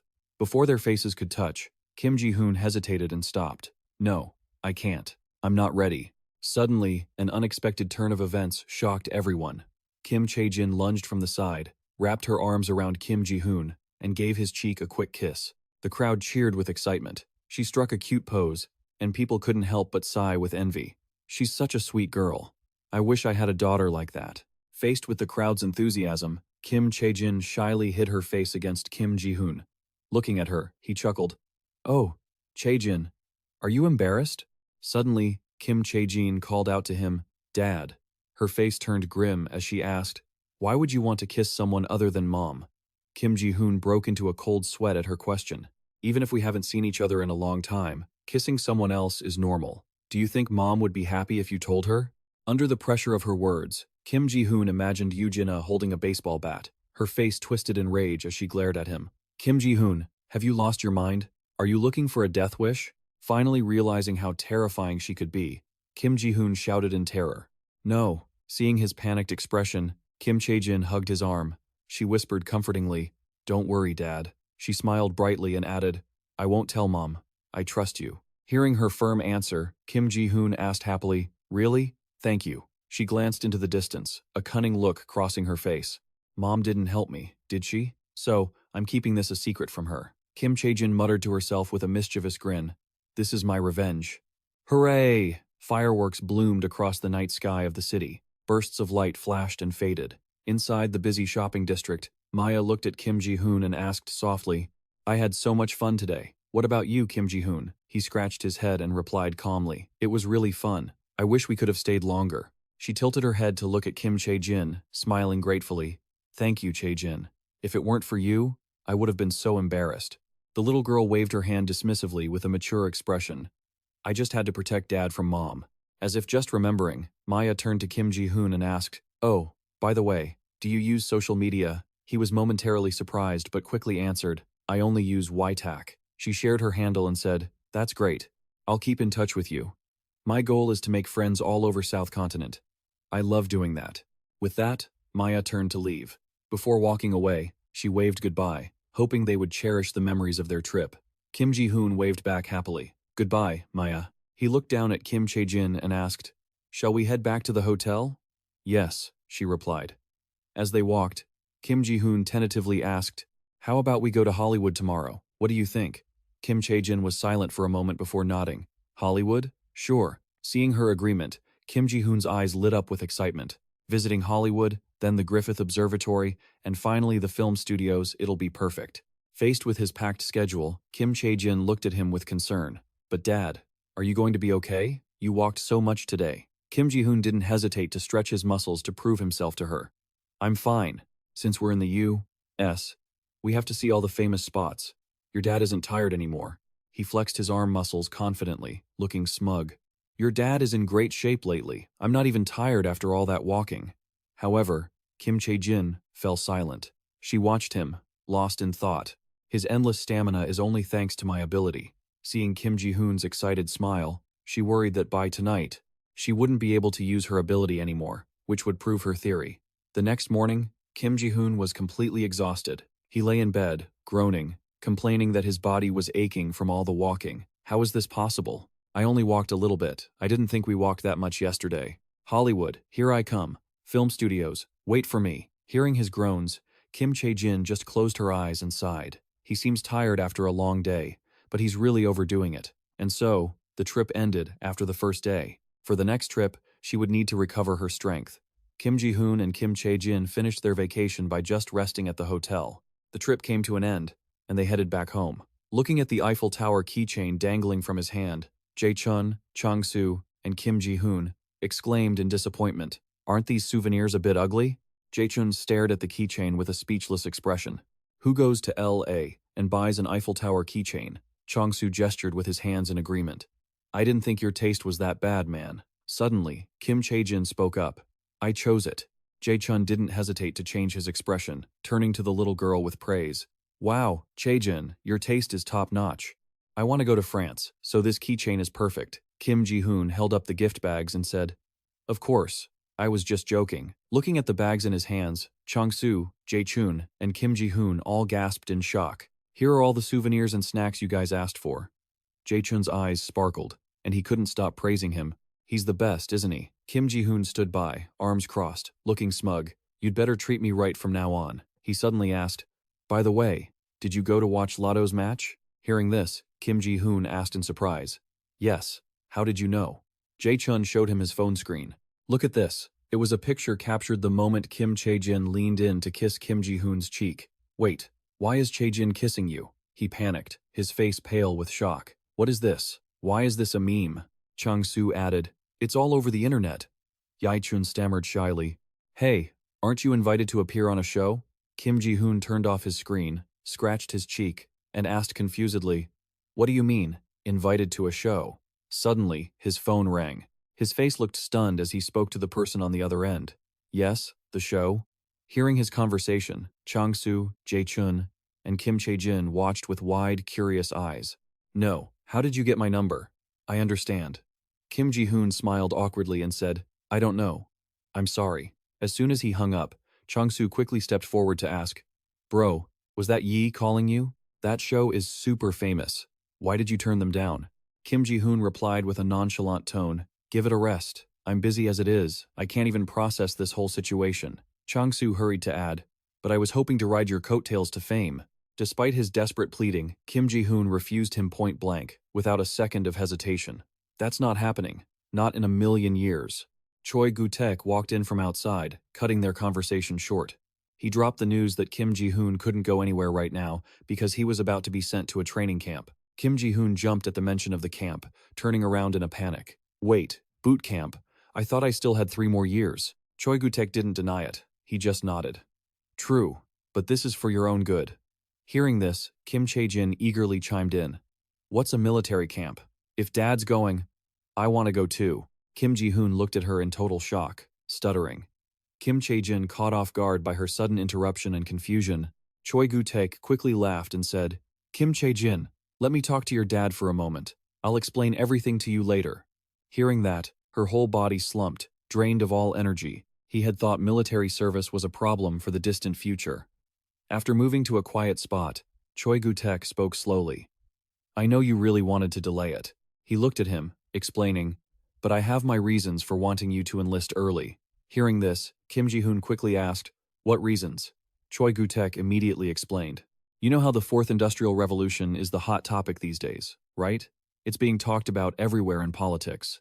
Faced with his answer, Kim Ji-hoon was puzzled. He pointed at himself, confused. Yes, but what does that have to do with me enlisting early? The older man didn't rush to explain. Kim Ji-hoon, everything has its time. After reviewing the topics currently making waves in the media, Choi Gu-taek quickly analyzed the situation. For the past few years, our research institute's work hasn't gotten much attention. But finally, our time has come, and it's being discussed all across the country.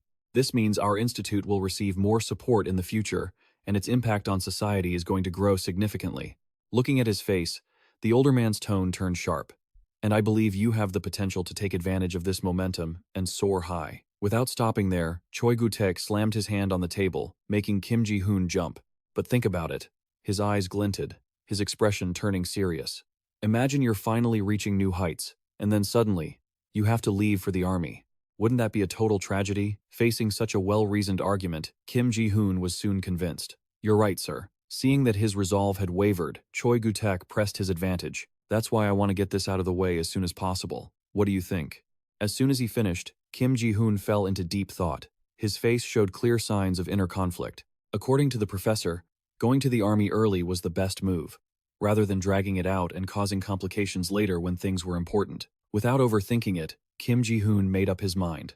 All right. Even if I decide to go now, it'll still take a few months to sort out the paperwork, so I can use that time to get mentally prepared. He turned to look at Choi Gu-taek with bright eyes and said, Yes, I agree with you, Professor. The older man gave him a thumbs up, beaming. Great decision, Kim Ji-hoon. I knew you'd say that, which is why I've already pulled some strings. But Choi Gu-taek's next words hit Kim Ji-hoon like a bolt of lightning, and his face instantly turned ash gray. You can graduate and head out as early as next week. Just like that, everything was decided. A new day arrived. Kim Chae-jin and Kim Ji-hoon sat on a bench, her voice suddenly ringing out. Wait, next week? Dad, you can't stay? He looked at Kim Chae-jin with a guilty expression. I don't want to go either, honey, but I have to protect our country. Faced with his noble declaration, the little girl was confused. The country? Protect it from whom? Hearing this, he stuttered.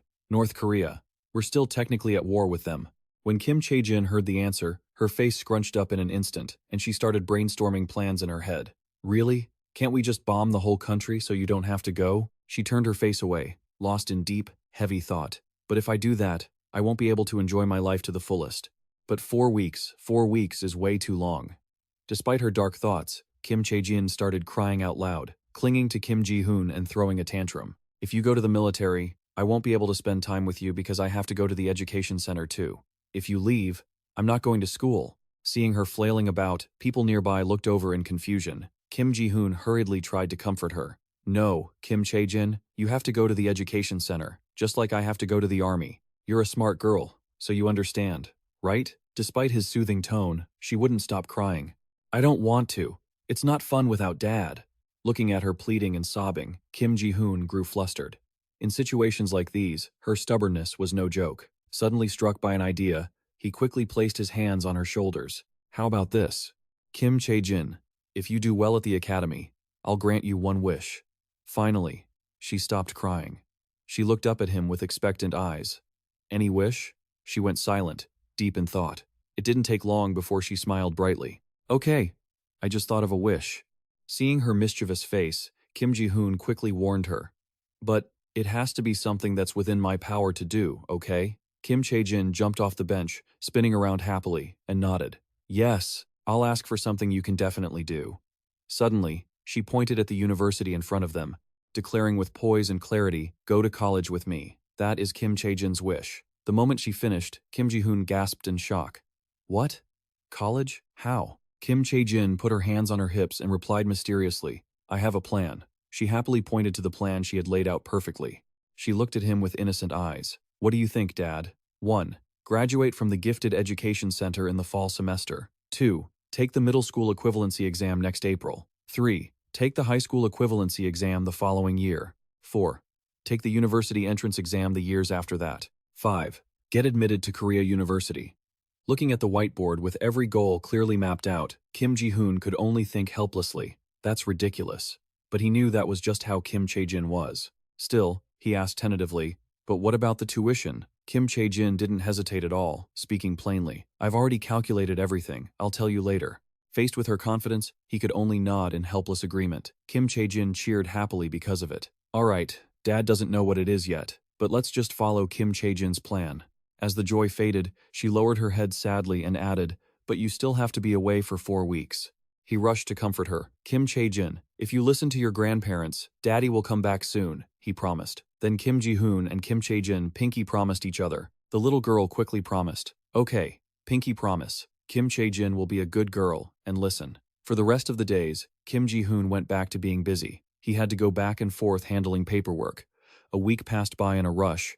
I had to process the enrollment documents for the Academy for the Gifted. After that, Kim Ji-hoon and Kim Chae-jin took photos together at his graduation ceremony, and I had to attend the graduation ceremony too. 4 weeks passed by quickly, and then under the large gate, Kim Ji-hoon waved goodbye to his relatives and Kim Chae-jin. Thank you for seeing me off. Please take good care of Kim Chae-jin. The little girl burst into tears, crying while waving her hand incessantly. I love you, Daddy. Please stay healthy. Kim Chae-jin pursed her lips, holding back tears, her face glowing with determination. Even if she missed him, she could endure it, because she had promised her father this was the first time Kim Ji-hoon and Kim Chae-jin had been apart for a long time. The sky had gradually turned into night, with only a faint darkness remaining. In the small room, Kim Chae-jin's voice echoed clearly in the darkness. Even though she had promised, she kicked and thrashed. Her face scrunched up as she shouted, I miss Daddy. I want to see Daddy. Kim Chae-jin hit the pillow in her hand against the bed with a thud, muttering while hitting it, I made sure to see Daddy at least once a day. Even if he's busy, how could he make me wait a whole month without seeing him? If only I could use Dragon Tongue, I would go see Daddy right now. Why can't I use it yet? The little girl swung the pillow up high and screamed. Enough. Patience was enough. Her mouth wouldn't stop complaining. She couldn't take it anymore. The moment she finished speaking, a bright golden light surged out from within her body. Seeing this scene, Kim Chae-jin widened her eyes in amazement. At this moment, Kim Chae-jin's body was slowly levitating. She said excitedly, All right, guys, hurry and take me to Daddy. Happiness was clearly visible in her eyes. Wait for me, Daddy. I'll be there soon. A second later, a blinding light appeared in the room, and she vanished. Switching to the training grounds in the dark, she looked at the sleeping Kim Ji-hoon and whispered, It's Daddy. Kim Chae-jin looked at his face, assessing it. His face looked haggard and gaunt. She suddenly felt sad. The training must be really harsh. I'll help Daddy recover quickly. Then, Kim Chae-jin raised her hands to cast a spell. Daddy, get well soon. Stay strong, Daddy. In the blink of an eye, Kim Ji-hoon's body had recovered quite a bit. She felt relieved seeing him like this. That should be enough, right? But she didn't stop there, as Kim Chae-jin continued to cast spells. Should I see what Daddy went through during enlistment? She looked at the light in front of her. If anyone was giving him a hard time, she would deal with it. Kim Chae-jin immediately saw the image of his comrade asking him, Is she your daughter? She looks just like the perfect child model. Back then, Kim Ji-hoon had confirmed it. Yes, she's cute, smart, and very beautiful. You wouldn't believe it. The little girl was overjoyed to be praised. Daddy didn't need to brag about her, but hearing his voice was wonderful. A second later, Kim Chae-jin awkwardly muttered to herself, But I want to talk to Daddy directly. If I wake him up, my true identity will be revealed. What should I do? She was still pondering when she was startled by something. Kim Chae-jin was extremely surprised to see the scene in front of her. What is this? Target practice? Only then did she realize the problem. If Daddy got first place, he would be allowed to call home. At the same time, Kim Chae-jin realized an important issue, but Daddy's aim is terrible right now. In this difficult situation, she suddenly had an idea. Then, Kim Chae-jin cast a spell on Kim Ji-hoon's rifle. She stared at it, lecturing the gun to aim carefully. Hit every target and don't miss a single one. Kim Chae-jin also realized her own actions. That's cheating, but I have no other choice. She wiped the sweat from her forehead and said, Daddy, let's talk tomorrow. I'll wait. Time just kept passing. Very quickly, the next day arrived. Right then, Kim Ji-hoon was aiming, telling himself that no matter what happened today, he had to take first place to be allowed to call home. Yesterday during practice, I didn't hit any targets, so I'm really worried. He felt incredibly discouraged, thinking, no matter how I look at it, it seems too far away. Forget first place. Just passing the course would be a blessing. Right at that moment, the supervisor picked up the mic to prepare. He signaled the soldiers to open fire. Now, Kim Ji-hoon couldn't believe his thoughts. What's happening? He couldn't believe his own ability. All the targets were being taken down one by one. The more Kim Ji-hoon thought about it, the weirder it seemed. Wait, do I actually have a talent for shooting? He felt happier the more he thought about it. Awesome. If it stays like this, I'll get a reward. Switching to Kim Chae-jin's bedroom, she spoke up. It's time to call Daddy. Kim Chae-jin started to feel anxious. What if Daddy doesn't get the reward? No, that's impossible. I'll wait a little longer. Just then, her phone rang. Kim Chae-jin couldn't help it and immediately picked up. Daddy Kim Ji-hoon was also extremely happy calling Kim Chae-jin, and he asked about her well-being with concern. Is Kim Chae-jin doing okay? She answered honestly, I was bored because you were away, Daddy. I missed you so much. Kim Ji-hoon was trying his best to comfort her. Without Kim Chae-jin by my side, I'm not interested in anything. I would do anything if I could see you. There must be a way to get home quickly. He spoke his love without hesitation. Kim Chae-jin, I love you. Do you love Daddy too? She immediately confirmed, yes, I love you. To the ends of the earth and beyond. I love you to the ends of the earth and beyond. Kim Ji-hoon chatted with her for a while, then thought, it's been so long since we talked. It's unexpectedly heartwarming. If we could talk freely, I could stay up all night. Just then, the supervisor informed him that there were 30 seconds left. So, Kim Ji-hoon hurriedly said goodbye. Kim Chae-jin, Daddy has to go back. Until I'm finished, you should listen to your grandparents, okay? She obeyed him very obediently. Yes, I know. Please take care of your health, Daddy. After that, Kim Chae-jin looked at the phone screen, which indicated the end of the call. Now, she was very frustrated, muttering without saying much more. Then Kim Chae-jin got off the bed and walked toward her desk. I want to bring Daddy back as soon as possible, but if I cause trouble, the consequences could be unpredictable, so I have to endure it. She went over and turned on her computer. Kim Chae-jin was quite free, wondering that she had nothing to do. Should I wander off again? Time continued to pass like flowing water. After recovering her strength, Kim Chae-jin began training her mind every day to avoid falling into a state of frustration. Just as the will of the soul directly affects the world, human willpower also intervenes in the world in very subtle ways. She went online to search for a lot of information, and Kim Chae-jin was practicing reading the subtle willpower of humans. Even if it didn't exist on the internet, she could still sense their will. Relying on the information she already had, she reasoned that if her predictions were more accurate, she could read other people's thoughts and emotions. She typed quickly on the keyboard, reminding herself that no matter how she looked at it, this chart seemed stagnant, with no signs of positive growth. Finally, satisfied, she spoke up. All right, these are the stocks I'll buy tomorrow. After all the research she had done, Kim Chae-jin's biggest interest was stocks. She was evaluating stock-related information. Nothing was more closely linked to the pure darkness of desire and greed than the stock market. It was a place where human greed truly shined. She focused intently on her evaluation. When I use my powers, I can see the difference in the accumulation of human ambition within the stock market. I can improve my control by pinpointing these differences. Kim Chae-jin focused on a key point. Plus, my allowance has increased tenfold, so it's like killing two birds with one stone. If Dad knew how hard I've been working while he was away, he'd be so happy. A fire of determination ignited within her. She would train to master the dragon tongue while finding those differences. Time flowed on like water. September felt like it lasted forever, but it passed before I knew it. Finally, Kim Ji-hoon finished his military training and returned home. Kim Chae-jin cheered, raising both arms. Dad, I missed you so much. Kim Ji-hoon hugged her and asked with concern, Are you still doing well? I missed you too. Kim Chae-jin snuggled into his arms and whispered, I really wanted to see you. I thought about you every single day. Seeing this, Kim Ji-hoon's father chimed in. When you were gone, she looked so sad, but the moment she got your call, her face would light up. Kim Ji-hoon couldn't help but laugh. Was Kim Chae-jin really like that at home? He then suggested, How about we go eat something delicious today? But Kim Chae-jin immediately refused. No, I want your cooking. You're the best cook ever. His father spoke up again. Right, for Chuseok. Can we all go to the countryside with Kim Chae-jin? Everyone is looking forward to seeing you. Kim Ji-hoon readily agreed. Of course, we should go. She suddenly remembered something and asked excitedly, Dad, when you say the countryside, do you mean that big house we visited during the New Year?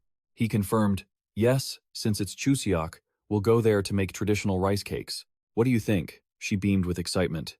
Yes, if I'm with you, I'll definitely love it. Time passed like a flowing river. A week later, at their hometown in Daejeon, everyone couldn't stop praising Kim Chae-jin. Your hands are so small, yet you shape the rice cake so beautifully. It's much better than the ones bought at the store, isn't it? She smiled happily. Thank you so much. The woman with brown hair asked the woman with curly hair in disbelief. How on earth did Kim Ji-hoon get such a beautiful daughter? She replied, unfazed. Well, just look at Kim Ji-hoon. He's looking thinner and more handsome now. Well, he was handsome to begin with. The woman sighed.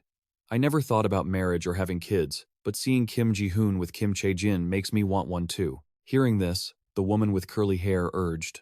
Then find a decent guy and get married before it's too late. Having children and grandchildren is enough to make anyone happy. The woman with brown hair nudged her, annoyed. Hey, Kim Chae-jin can hear you. The curly-haired woman dismissed it.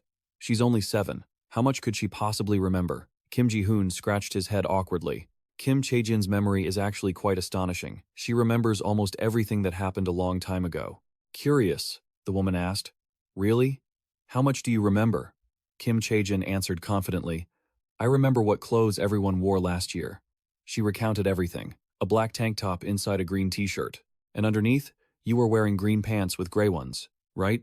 That image was still vivid in Kim Chae-jin's mind. The woman checked her phone for old photos and confirmed, you guessed right. Just then, Kim Ji-hoon stepped in with something. What about this? He spread the cards on the table and issued a challenge.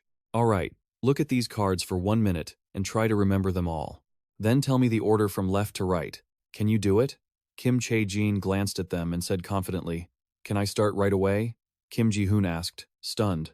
What? You already remembered them all? Kim Chae-jin quickly showed off her talent. I'm starting. 4 of spades. Club. 9 of hearts. He was speechless when he realized she was right about every single one. The woman with curly hair witnessed this and was stunned. She realized she shouldn't have underestimated Kim Chae-jin. How can such a pretty and cute child be so smart? Hearing that, she happily spoke up. So, Kim Chae-jin has a fan now too. That's amazing, isn't it? She didn't dare to believe it, and asked him if Kim Chae-jin's fan was really that famous. Kim Ji-hoon immediately confirmed the information. Yes, I'm very grateful that everyone loves her like a little sister. Just then, the brown-haired lady suggested, we're done with this round. Let's play Hwatu. How about we bet 10,000 won each? The little girl immediately raised her hand in agreement. Hwatu? I want to play too. Kim Ji-hoon, seeing that, asked cautiously, do you know how to play Hwatu? Kim Chae-jin recounted with extreme confidence. I saw it on TV once. He was blown away. Really? It's more about psychological warfare than skill. Do you think you can do well? The little girl puffed out her chest and affirmed, yes, that's what I'm most confident in. Kim Ji-hoon couldn't help but walk over and pat Kim Chae-jin's head. That's right, because Kim Chae-jin could do anything, she would definitely be good at Hwatu too. The little girl proudly reminded him, Dad, it's your turn. Kim Ji-hoon sighed slightly, thinking, well, I said that, but maybe she can win 1 or 2 rounds if she's lucky. Can a child really be good at psychological warfare? A moment later, Kim Chae-jin cheered excitedly. Yes, I won again. The curly-haired man was terrified as he witnessed the scene. Geez, that girl really is a perfect daughter. The brown-haired lady was just as stunned. That's it? She just gives up when things get tough. She avoids it like the plague. She stared at Kim Chae-jin and remarked, and the little girl has been smiling from start to finish, so it's hard to tell if she has a good hand or not. Kim Ji-hoon couldn't help but go over and ask her, how are you so good at psychological warfare? The little girl replied confidently, I learned a little bit about psychology while you were away. After that, the curly-haired man handed an envelope of money to Kim Chae-jin. This is all yours. Kim Chae-jin immediately took it and replied, thank you. I'll use this to buy something delicious for everyone tomorrow. She didn't think that was a good idea. No, that wasn't right. You should use that for pocket money, she said. But the little girl didn't agree with the curly-haired man. No, I'd rather everyone eat something delicious together, she replied. The brown-haired man heard her and praised her.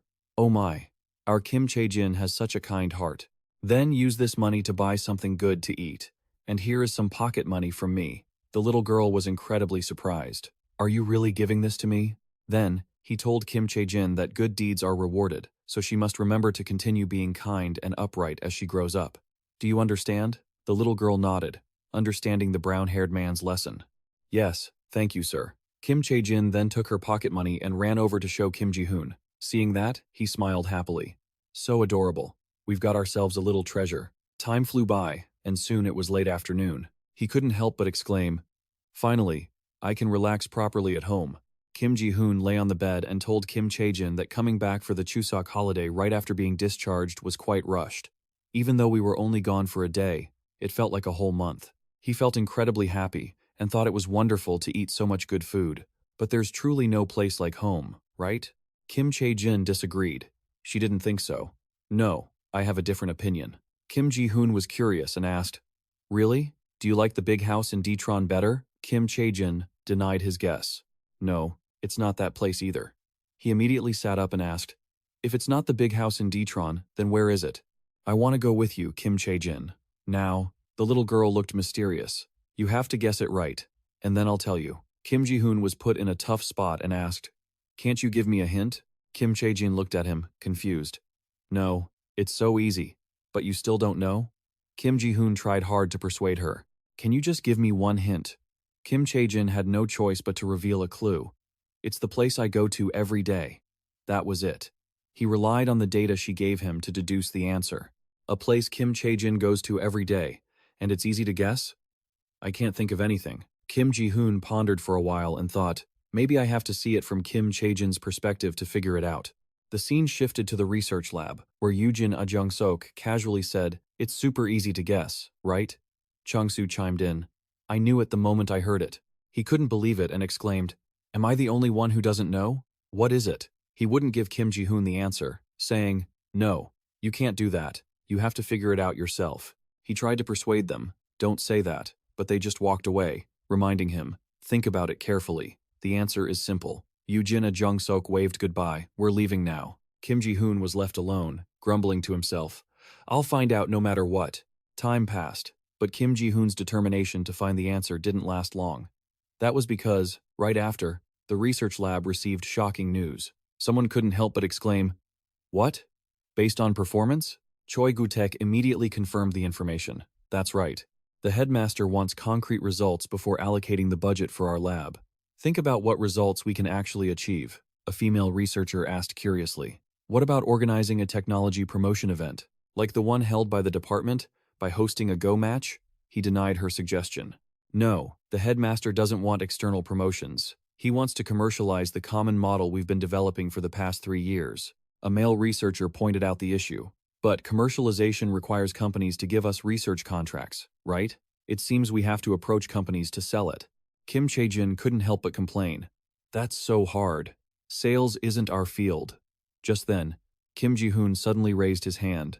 "What about self-driving cars?" He offered his opinion. "Isn't the model we are developing currently the closest to being commercialized?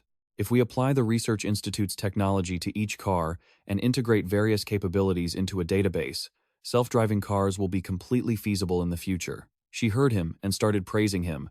"That's a great idea. Since the fourth industrial revolution is a hot topic right now, we can rent a high-speed network, nationwide, to make connecting to the database easier."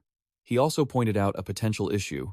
If the amount of data isn't as large as expected, we might not need to rent a high-speed network. Choi Gu-taek accepted this idea and smiled, saying, "As long as there are ideas, the process will go smoothly." Then, the person in charge of this task will be Ho. He put his full trust in Kim Ji-hoon. Let Kim Ji-hoon, the one who first proposed the idea, take charge. "What do you all think?" He couldn't believe it and asked back, "Me? But I'm still a rookie. Will this be okay?" Choi Gu-taek saw no problem. "Of course it's fine. We will prepare the cars for research purposes, so give it a try." Jay also offered to help. "I will reach out to an alumnus at Sangyong Motors. That will make the process a bit easier." Kim Ji-hoon was still very hesitant and asked, "But will I be able to manage a project with such a large budget?" The director immediately reassured him. "Since there is enough potential for commercialization, we will proceed. I've always told you to believe in yourself." Kim Ji-hoon finally agreed and asserted, "I understand. I will try my best to carry out this project." Based on Kim Ji-hoon's idea, the self-driving car project started and proceeded smoothly. Not long after the research began, discussions about the Fourth Industrial Revolution erupted in a national cabinet meeting, and telecommunications companies actively cooperated with the project. Everything went extremely well. Additionally, thanks to the help of the alumnus at Sangyong Motors, a connection system with Sangyong Motors was also set up smoothly. One of the things he cared about most, and the aspect of the project that Kim Ji-hoon put the most effort into, was automatic parking. At this moment, Kim Ji-hoon was parking the car and explaining, "Even with this license plate, the car parks in the right spot. As we integrate more data, we will soon reach the level you want." Kim Chae-jin sat next to him and praised, "Kim Ji-hoon, you're amazing, aren't you?" He was shy when praised and replied, "Thank you. I'm thinking about exploring a partnership based on the research results with Sangyong. Would that be okay?" She heard him and smiled. "I think that's a great idea. Let's ask the professor and get it done."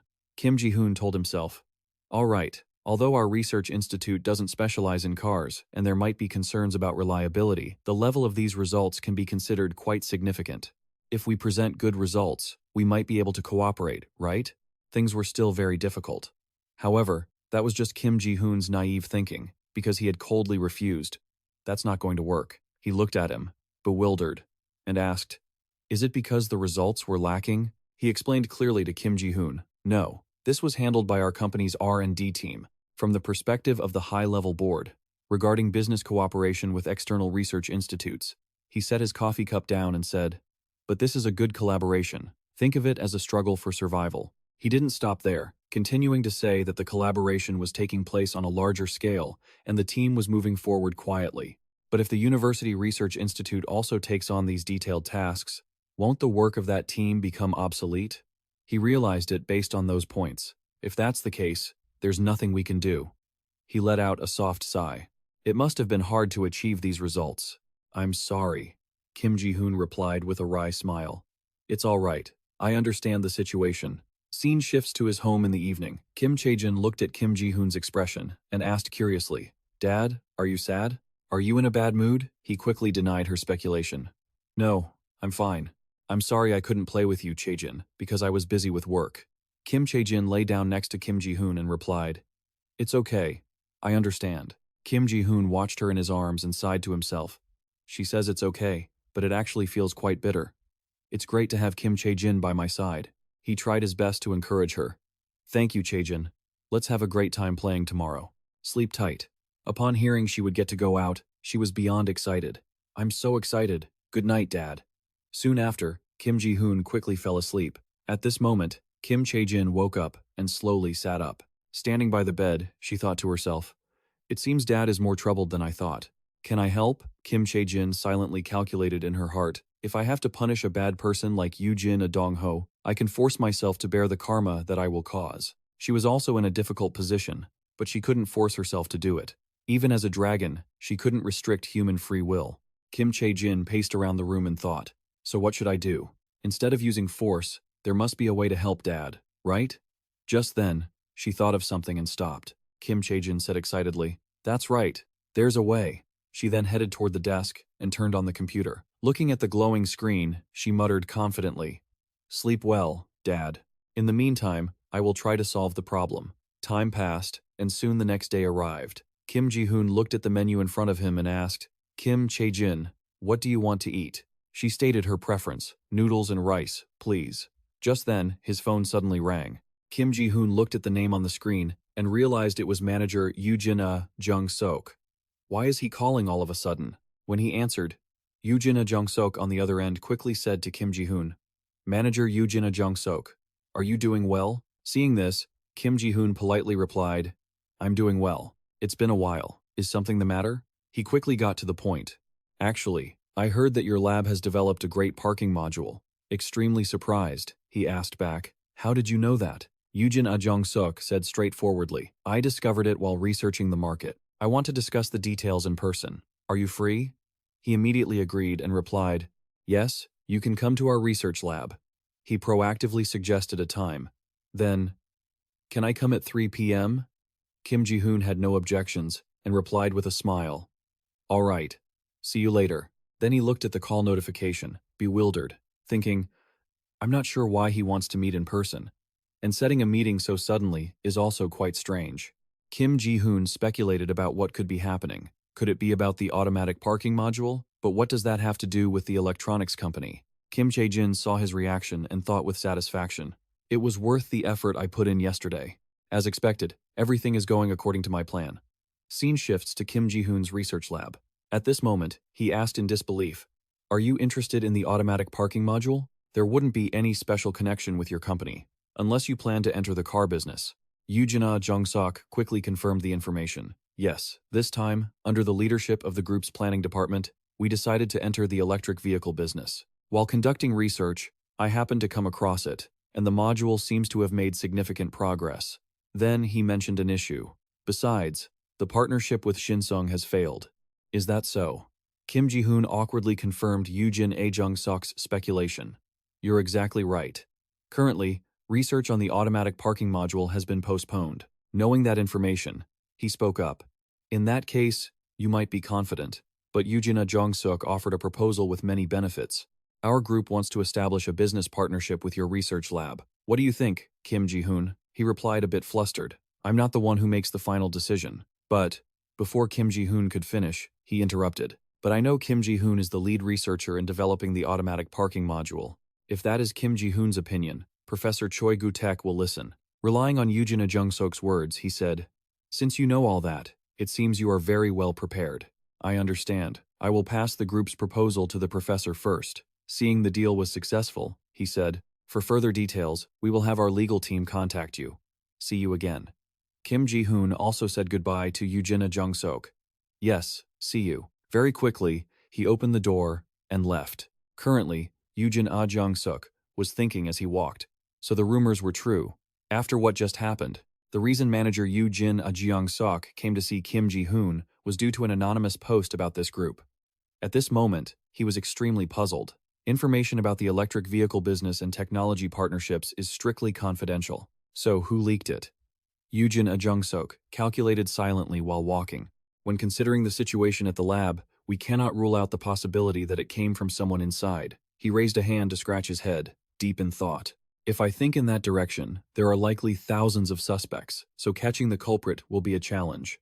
Scene shifts to inside Choi Gu-taek's office. Now he smiled and said, "Let's try it and see. Since it's already done, wouldn't it be great if it could be sold?" He didn't stop there, continuing to ramble on. "Meanwhile, in my opinion, it's best if you continue the negotiations. Who would have thought Kim Ji-hoon would refuse? No, thank you." He heard that and felt nothing but strange. Why? You're the inventor, aren't you? He understood that and replied, yes. But negotiations like these should be managed by someone with more seniority to be more persuasive. Don't you think so, Professor? Choi Gu-taek didn't share the same view as Kim Ji-hoon. No? Since you are the inventor, I think you should be the one to take it on. He told me my current thoughts were similar to what you did back in the States. This will be a valuable experience for you. Believe in your abilities and negotiate with confidence. After the talk with Choi Gu-taek, Kim Ji-hoon felt encouraged thanks to the professor. Guided by him, Kim Ji-hoon represented the research lab and headed to the negotiation table with Sung. Speaking confidently in the meeting, he said, "What our lab wants is for everything to go as smoothly as possible." Contrary to his initial worries, Kim Ji-hoon led the discussion calmly. As long as there were no serious issues, the business partnership would be a total success. But things always have variables. However, as with many things in life, nothing ever goes perfectly. Back at the office, Kim Ji-hoon exclaimed in shock, "Wait, why is Sung making such a big deal out of this? Didn't they refuse to cooperate?" Kim Chae-jin calmly explained everything. "We built the parking module using the AI database we gathered through the business partnership with Sung, right? So, they naturally have a certain stake in it." She kept rambling on. Honestly, it was ridiculous they had refused earlier, but now they were making a scene. But from Sung's perspective, an excellent competitor was emerging. They even sent an official notice declaring they wouldn't back down from legal battles. He suddenly remembered an important issue. "What does the professor think about this?" Jae-chun answered frankly, "I'm not really sure." He told Kim Ji-hoon to go discuss it with the professor since he was the one in charge. Kim Ji-hoon sighed and replied, "Yeah, he was currently feeling completely drained, thinking that this stupid parking project would never run smoothly from start to finish." Afterward, Kim Ji-hoon went to Choi Gu-taek's office and knocked. "Professor, it's Kim Ji-hoon." The professor saw him enter and asked curiously, "Why the long face?" Kim Ji-hoon felt flustered, not knowing how to explain. He honestly recounted everything, It seems I've caused unnecessary trouble. I apologize, Professor. Choi Gu-taek didn't mind too much, and said with a smile, Don't apologize. How could it be your fault? Then, his expression darkened, and he said sternly, It's the fault of those who start trouble for no reason. Kim Ji-hoon asked curiously, May I ask if you have a plan? Choi Gu-taek stated his next move bluntly. Of course we should continue. Should we back down just because of corporate security? He kept rambling. To be honest, I was going easy on them for the sake of the principle. I don't like the way they suddenly act noble and powerful under the guise of a business partnership. Choi Gu-taek spoke without a hint of hesitation. Now that we have a contact point with them, I don't need to endure it anymore. If they want to fight, I'm ready. Seeing Kim Ji-hoon still silent, he spoke up. By the way, I might be away for a while, so I hope you can take my place. Kim Ji-hoon couldn't help but look stunned. If it were research work, other senior colleagues could handle it, so it would be fine. Just then, Choi Gu-taek handed Kim Ji-hoon something. Wait a minute, he said bluntly. It's not lab research, but I want you to teach my undergraduate classes while I'm away. Kim Ji-hoon was overwhelmed. He started to feel anxious. You want me to teach, sir? But I haven't prepared anything. Choi Gu-taek didn't think it was a big deal. It was just an undergrad class. You can look over the textbook before teaching. Why are you so pressured? Kim Ji-hoon stared at the pile of documents in front of him, dazed. I can't refuse, can I? The professor didn't give him a chance to decline. I think not, but if the work piles up, it might last until next week, so manage your time well. Unable to refuse, he asked, When does it start? Choi Gu-taek handed him a stack of books and didn't forget to remind him. Don't forget to read the textbooks before class tomorrow. Looking at the books in his arms, he was too depressed for words. Currently, Kim Ji-hoon's face was turning pale. Oh God, I have to read all of this before teaching tomorrow? Can I really do this? Cut to the evening at Kim Ji-hoon's house. He stared at the thick book on the table, feeling completely stuck. When will I finish reading this? Can I even finish it? Kim Ji-hoon's whole body was trembling. Should he announce a class postponement? He was agonizing and pulling his hair out, but the professor would be disappointed, right? But logically, this seemed like an impossible mission. Just then, Kim Chae-jin walked over and asked curiously, What's wrong, Dad? Can you help me? I can help? Kim Ji-hoon awkwardly explained his problem. Actually, I have a class tomorrow, but I haven't finished reading the textbook. Then he handed the book to her. Look, it's really thick, right? A second later, Kim Chae-jin was full of excitement. I've already read this. I think I remember the content. Kim Ji-hoon was incredibly surprised and asked, You've read it? Kim Chae-jin calmly recounted the incident. Yes, you gave it to me to read while you were at the training camp. Can I summarize it for you? He was so relieved he couldn't wait to answer. If you could, I'd be so grateful. Would you? She quickly agreed with a smile. Of course. Give me 30 minutes. Kim Ji-hoon felt deeply touched by her help. All right, thank you, Kim Chae-jin. Time passed, and 30 minutes went by quickly. She handed him the computer and said with a smile, Here is my summary. He stared at the screen, bewildered, and asked, Seriously? Chae-jin, you're the best daughter. This is the best summary ever. Kim Chae-jin was very happy to be praised. I helped you, so let's go play now. You can memorize it quickly. Kim Ji-hoon awkwardly scratched his cheek. Quickly, huh? Even with a summary, it'll take a while. She looked a bit disappointed. But I helped you a lot because I wanted us to play together. Seeing her disappointment, he realized something. She had put effort into helping him. And as a father, he had his pride, and he could memorize it tomorrow anyway. Therefore, Kim Ji-hoon agreed to her request. All right, let's go have some fun today. Kim Chae-jin cheered excitedly when her request was granted. Hooray! Cut to the next day at the lecture hall, where he was surprised, thinking that the lecture was going smoother than he had expected. In class, relying on Kim Chae-jin's summary and the experiences he had gained from attending presentations, he taught with skill comparable to the professor's. However, crises can strike at any time. A new problem arose. Due to his tight schedule, Kim Ji-hoon couldn't eat lunch with Kim Chae-jin. Right now, Kim Ji-hoon was eating, while thinking that since he always ate lunch with her, it felt awkward eating alone. He felt the meal was bland. Without her by his side, he had no appetite. He was worried about many things. Once he finished his lunch, he headed back to the lecture hall to teach. Kim Ji-hoon continued his lecture. Well then, let's start addressing the problem. Just then, Chang-soo opened the door and walked in. Seeing him appear, he asked awkwardly, Chang-soo, why did you come here? He said, looking very uneasy. There was no other way, man. Then, Kim Chae-jin was seen walking in through the door, saying, Dad. Kim Ji-hoon was beyond surprised to see her appear. Kim Chae-jin, why are you here? Kim Chae-jin replied innocently. I came here because I missed you. She threw herself into his arms and said honestly, I hate eating alone. Didn't you miss me? Kim Ji-hoon happily hugged Kim Chae-jin and said with a smile, oh my, Dad was lonely being away from you too. A second later, he suddenly realized a very serious problem. Kim Ji-hoon looked blankly at the students sitting far away. Wait, it's class time, isn't it? The students were also very surprised to witness the scene. He pointed at Kim Chae-jin and introduced, this is my daughter. She's adorable, isn't she? Just then, someone stood up and said, no wonder.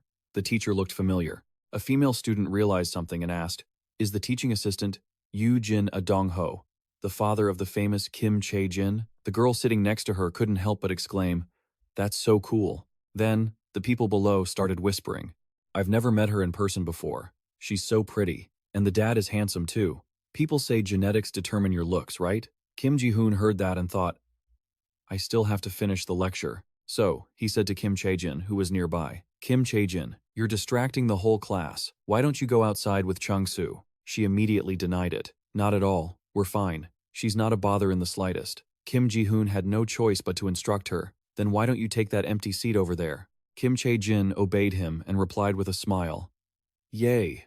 I'll sit still so I don't disturb anyone. Then he went back to his unfinished lecture.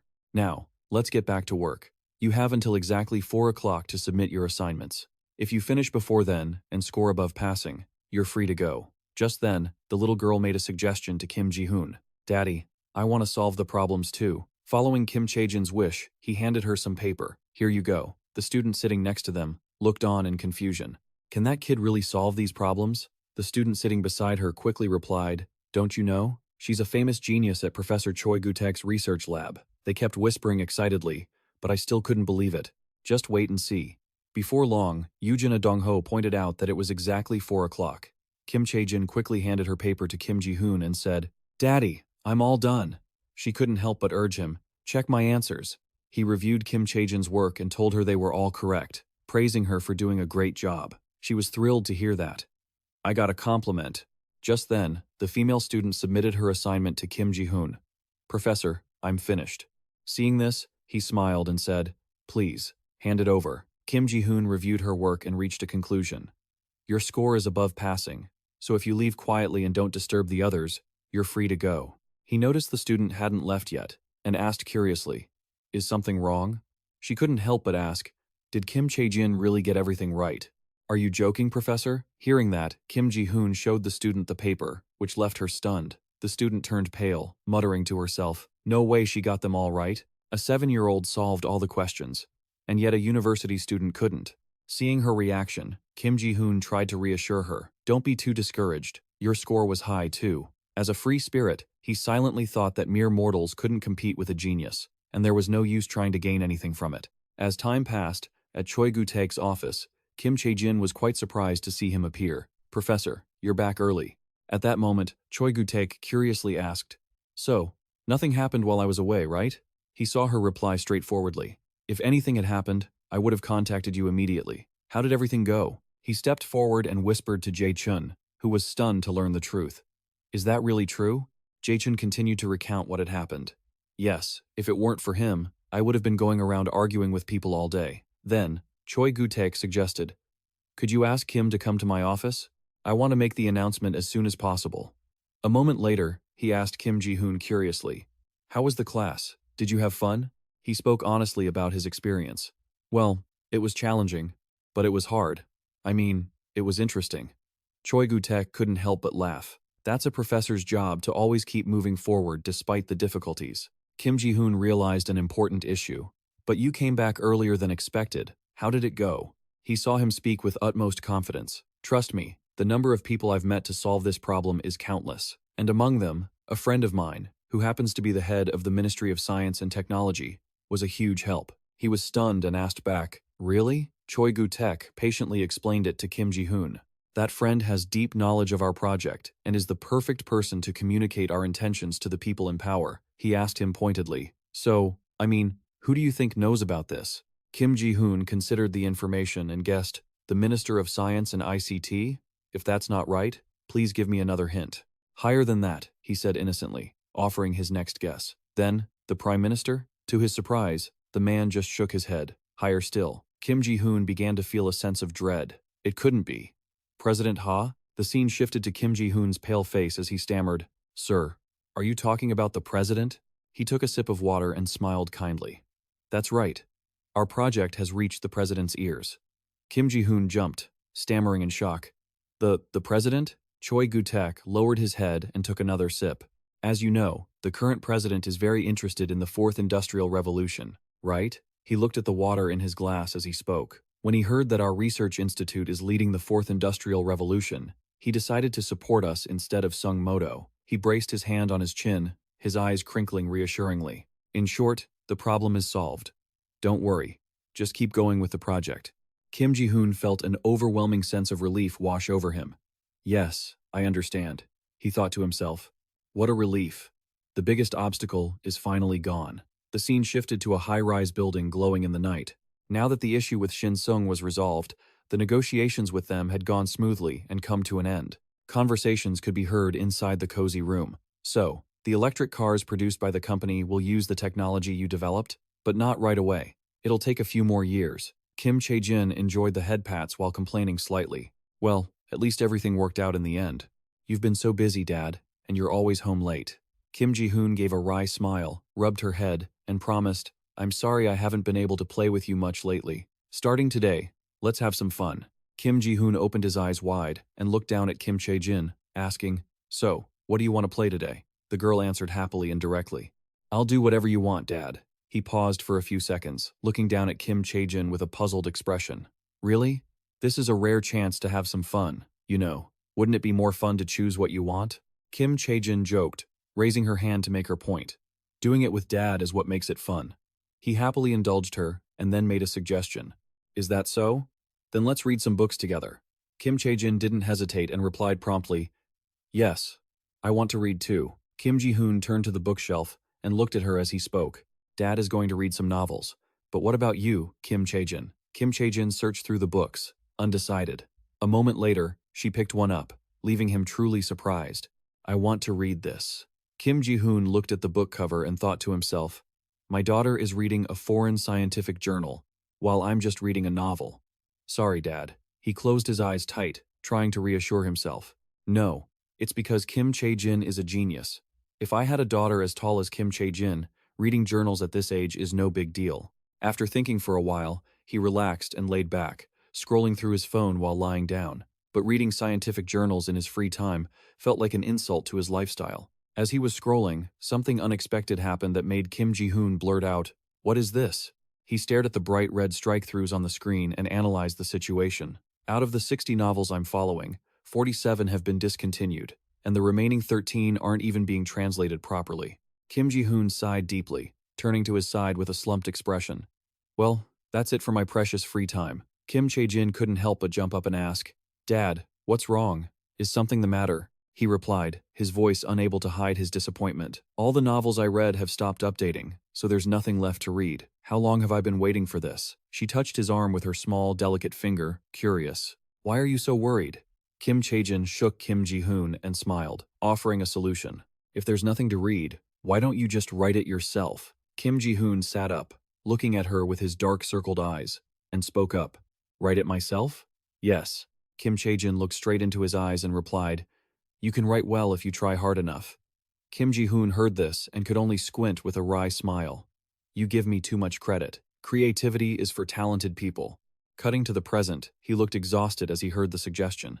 "Why don't you try writing a novel?" Kim Ji-hoon was startled, breaking into a sweat as he stammered, "Me? Write a novel? Why all of a sudden?" Chief Choi folded his arms and spoke seriously. "Recently, I saw some news about an AI developed in Japan that won a literary competition with a novel it wrote itself." He smiled brightly, as if seeing a new horizon. "If they can do it in Japan, why can't we? So, we are thinking about trying to write with artificial intelligence." Kim Ji-hoon nodded, though he couldn't hide his anxiety. "So that's how it is. And to do that, Kim Chae-jin needs to write a story, right?" Chief Choi sighed helplessly as he looked at him and replied, "Exactly. So I thought Kim Chae-jin could participate and write with you. It would be great if you could publish a book. Besides, you're already in the process."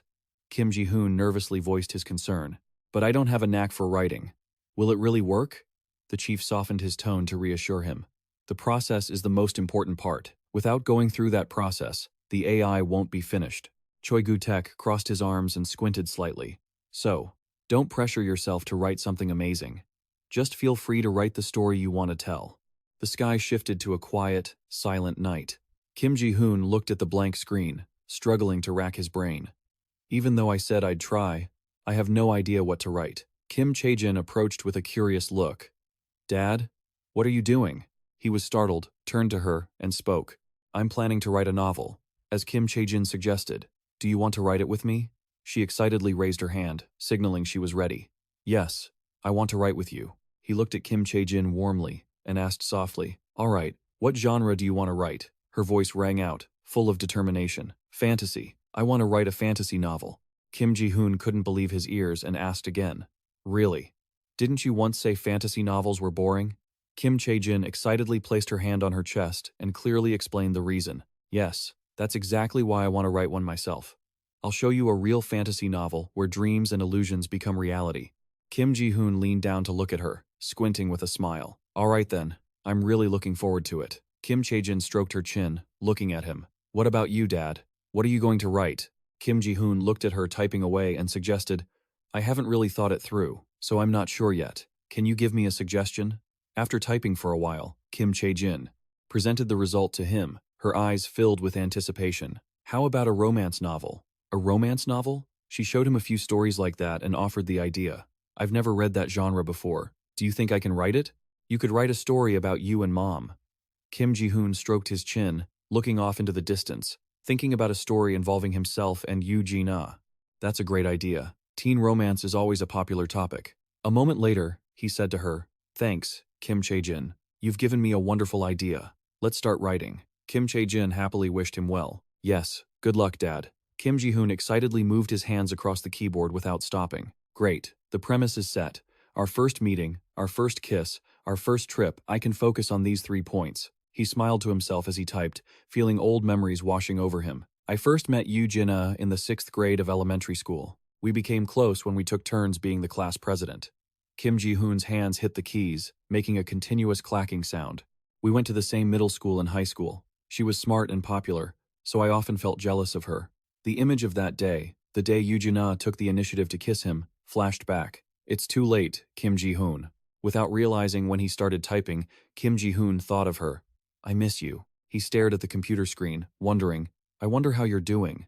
Yoo Ji-na, at an office where a hand was holding a thick stack of documents. A month later, Chief Choi adjusted his glasses, looking at the stack of papers, and remarked, Kim, you actually have a knack for writing novels. With a little more work, it could be considered for publication. Kim Ji-hoon was startled, unable to hide his surprise. Really?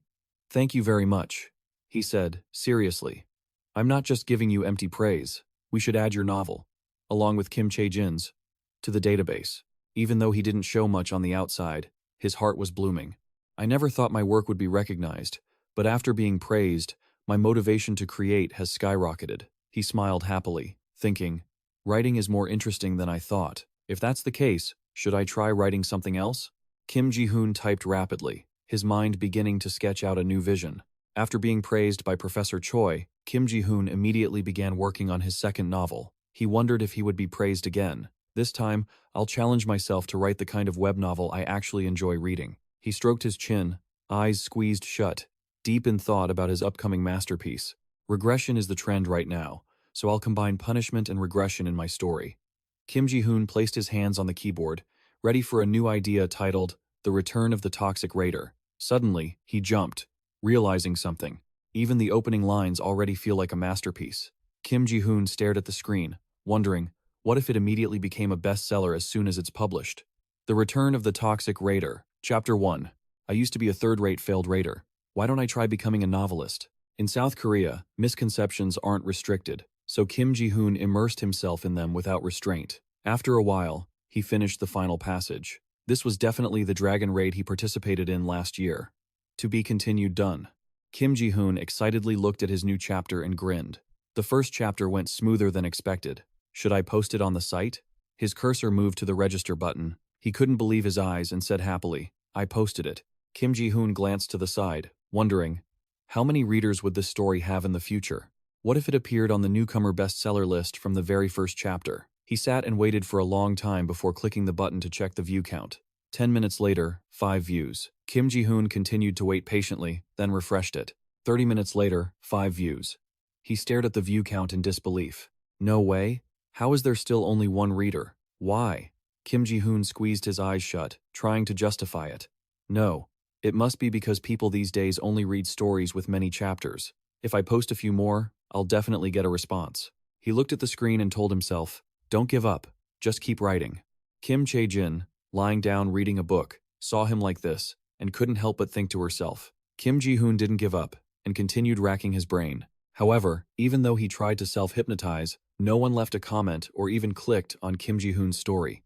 Even after he posted over 20 chapters, the return of the toxic raider, the annual announcement, he felt helpless and said dejectedly, creating a fantasy world is really hard work.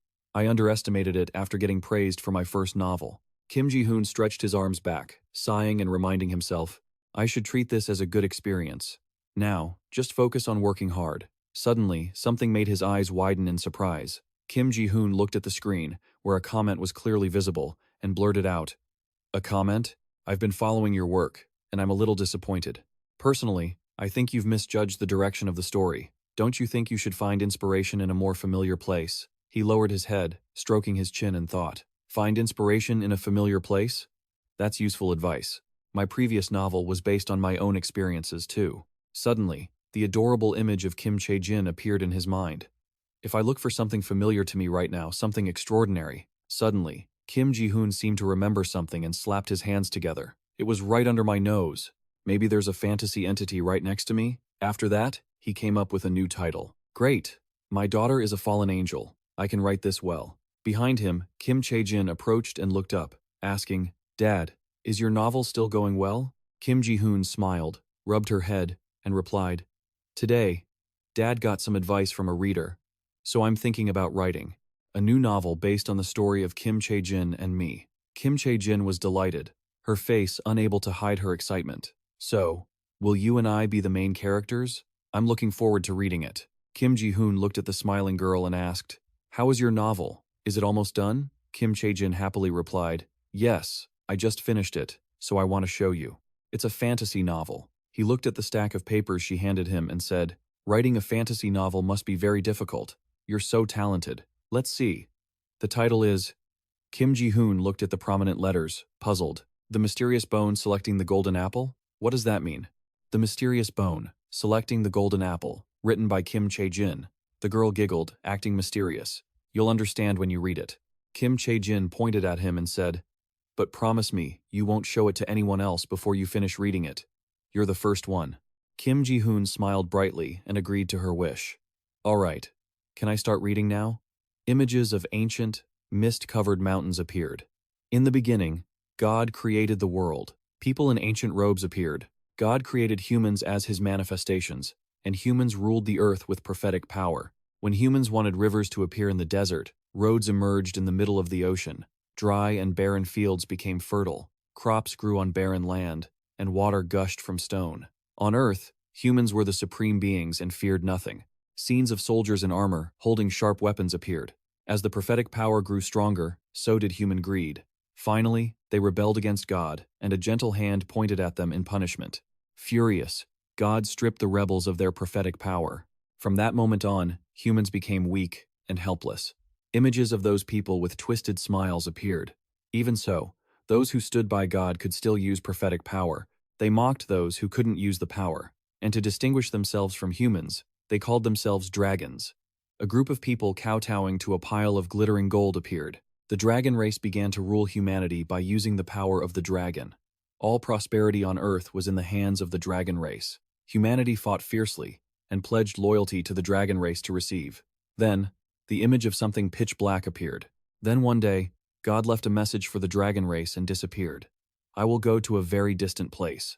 The people were chatting animatedly. God's absence caused the dragon race to split into factions. A man crossed his arms and said with a laugh, The Supreme Being is the reason we exist. We should follow the Supreme Being. A woman there had a different opinion. The Supreme Being said that he would choose those to be saved on the day of judgment. Until then, we should stay here and rule over humanity. In the end, they couldn't agree and decided to do as they pleased. Scenes of humans unable to resist that dazzling golden glow filled the screen. The dragon clans who chose to follow the Lord distributed their wealth to humanity. Mankind rejoiced, staring at the mountains of gold piled up before them. Those noble beings looked down on the commoners with contempt. The dragons mocked the humans, saying, "Greed for gold has blinded their eyes. No human will ever find the golden apple of salvation." Soon after, they saw humans fighting and tearing each other apart for that hoard of gold. Consumed by their own desire for wealth, humanity stopped worshipping the dragon clans. The remaining dragons on Earth hid their true identities and watched over mankind. An image of a woman with long hair appeared. In truth, the existence of the dragon clan became a mystery, and even the golden apple for the day of judgment was hidden away. Kim Ji-hoon stared at these words, stunned. The plot is pretty solid, isn't it? This isn't just good writing, it's incredibly good. He looked down at the little girl and asked, "Kim Chae-jin, how can you write so well? Is there anything my daughter can't do?" The little girl quickly replied, "Are you trying to hurt my feelings, Dad?" Kim Ji-hoon couldn't help but laugh at Kim Chae-jin's cleverness. "You're right. My Kim Chae-jin has never hurt my feelings." She squinted her eyes and replied, "That's right." Unable to suppress his curiosity, he asked Kim Chae-jin, "By the way, does your novel have an open ending?" She happily told him. "Is there no next chapter?" "The next chapter?" "Yes, there is. I'm planning to write about the Day of Judgment and how to get the golden apple." He picked her up, unable to contain his wonder. "Could you tell me how? I'm really curious." Kim Chae-jin rested her chin on her hand, deep in thought. "I shouldn't tell you, but since you're my dad, I'll tell you." The little girl looked up at Kim Ji-hoon and made a proposal. "But promise me you won't tell anyone else. Otherwise, I'll be really angry, okay?" She leaned into his ear and whispered. That was it. Kim Ji-hoon couldn't hold back his curiosity and asked, "Can you tell me in advance? I'm really curious." Kim Chae-jin rested her chin in her hands, looking thoughtful. "I'll tell you because you asked nicely, and because you're my dad." The little girl looked up at him and made a proposal. "But you can't tell anyone else. If you do, I'll be really angry. Do you understand?" Kim Ji-hoon laughed in delight at how serious she was. "I understand. I promise." Kim Chae-jin looked up to confirm. "Do you really promise?" She leaned into his ear and whispered, "I'm only telling you this. It's a secret." Kim Chae-jin spoke slowly, enunciating every word. "You already have the golden apple." Kim Ji-hoon asked her in surprise. "What did you say?" As for Kim Chae-jin, he was speechless. Looking at her bright, smiling face, he thought, "I don't think I heard that wrong." Kim Ji-hoon scratched his cheek, awkwardly wondering, did she intentionally mix everything up to avoid spoilers? It would have been better if she'd just told me to wait. Anyway, I shouldn't ask any more questions. If I just wait for the next episode, I can find out later, right? He gently hugged Kim Chae-jin and said, "Thank you for telling me." The scene shifted to the early morning at a formal building, then to Kim Chae-jin's place. Jae-chun looked at the stack of papers the man handed over and exclaimed in disbelief, "Is this really what Kim Chae-jin wrote?" Chong-soo, standing nearby, couldn't help but say, "She's not just a good student, she's talented at writing too. Is there anything she can't do?" Hearing this, Kim Ji-hoon proudly replied, "There is one thing she can't do." He scratched his head, looking puzzled. "What do you mean?" Kim Ji-hoon squinted as he explained, "Surprise me." Chang-soo heard this, his face full of disdain. "Why would you say something so stupid? It's so completely wrong that I can't even say anything," Kim Chae-jin's teacher continued. "By the way, I heard your new novel is quite popular lately. Do you have any plans to put it behind a paywall?" Kim Ji-hoon broke into a cold sweat, his expression troubled. "Well, the feedback seems pretty good, but you know I'm not a professional writer, so I'm not sure." He looked at the rankings and the comments, unable to hide his happiness. The novel he was currently writing had received much better feedback than before. The top 1 to 10 rankings: My Daughter, The Wingless Angel, The Return of the Toxic Attacker, The Demon King of the Blue Island, Legendary Gear Level 999. Is that a collaboration between Yoo Jin Dong-ho and his adorable daughter? Both the daughter and Yoo Jin Dong-ho are very charming. There's a warm atmosphere. It's really interesting. The daughter is very cute. Writing about Kim Chae-jin's daily life is a lighthearted story, and most of the reader's reactions are heartwarming rather than harsh. Kim Ji-hoon broke into a cold sweat, thinking to himself, "If it were monetized, we could earn some extra income, but I just can't do it." Suddenly, his phone in his pocket wouldn't stop ringing. Kim Ji-hoon pulled it out and answered, "Hello? Yes, what? You can't deliver it? So I have to come in person? All right, I'll be there right away." Suddenly, Chang-soo walked over and stared at him. Hey, why did you get such a suspicious package? Kim Ji-hoon jumped, looked over, and said, Geez, you saw that. Kim Ji-hoon showed him the phone screen and said awkwardly, Actually, Kim Chae-jin ordered a custom-made doll as a Christmas present. I thought I could have it delivered, but they said it might get damaged, so I have to pick it up myself. He looked at the price and blurted out, That's no joke. He happily replied, But having something like that makes her less lonely when I'm not around. It's for Kim Chae-jin's benefit, and it's not an amount I can't afford to pay once a year. Then, he hurriedly left. Anyway, I think I should go now. If Kim Chae-jin asks where I'm going, I'll just come up with a reasonable excuse. Jae-chun trembled in surprise and stuttered. Make up an excuse? Even if I say you're not here, I can still imagine what Kim Chae-jin's cold expression would look like. Chang-soo pointed at himself and asked, Brother, honestly, do you still not know? He turned to the two of them, bewildered, and asked, Know what? He crossed his arms and said seriously, During the Chuseok festival, you told us about where Kim Chae-jin wants to be the most. Do you still not know the answer? He suddenly realized the situation and explained, Right. I've been busy developing the parking lot and haven't thought about it. Chang-soo warned him anxiously, I see. Judging by your current actions, it seems you still don't know the answer. Please make sure CD isn't disappointed this Christmas by finding the right answer. At this point, Kim Chae-jin turned away, her tone revealing deep disappointment. Fine. Jae-chun wiped sweat from his neck, watching them, and remarked, She's really cold when you're not around. Chang-soo sighed. What can we do? Kim Ji-hoon, I can only hope that you find the answer quickly. The scene shifted to the early morning streets. Carrying a gift box, Kim Ji-hoon pondered his plan for the day. I'll give her the doll as a surprise gift this morning, and then I'll make her favorite breakfast. Shortly after, he looked around, thinking hard about his next move. The biggest problem is where should we go? Since this is our first New Year's Eve together, I want to create some special memories. Kim Ji-hoon looked up at the trees, feeling flustered. We've already been to the amusement parks and the shopping malls. Should we just rent a car and head out of the city? Maybe something like a game would be better. No, something even more than that. Suddenly, Kim Ji-hoon stopped walking and stood still for a long time, staring at the quiet road ahead in deep thought. I can become the kind of father who can do something meaningful for her. He looked at the gift in his hands, his lips curling into a smile. I really want to do something that truly makes Kim Chae-jin happy. I don't even know where she wants to go the most, but I promised we'd make special memories. Suddenly, he heard a little girl nearby calling for her parents, which made him glance over. Mom? Dad? The girl smiled happily and said, Today was so much fun. I want to play with you both every single day.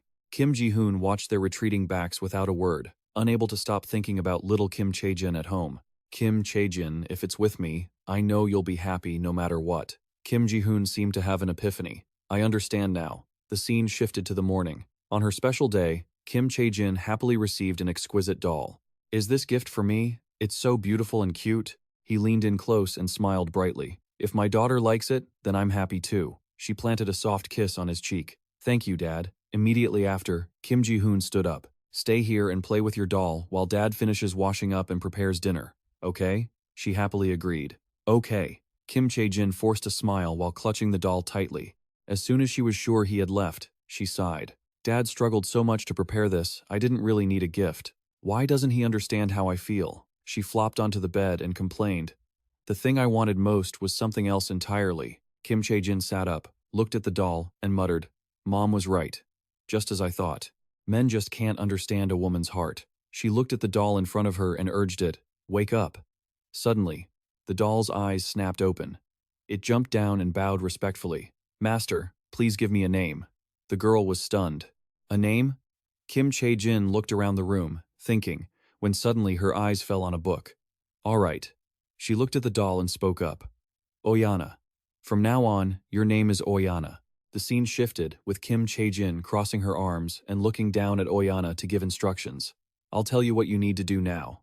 Oyana, you must protect this house while I'm away with my father. It bowed and replied, Yes, I will protect the house. Still worried, she continued to instruct it. You must notify me if anyone tries to break into the house. I'll take care of the rest.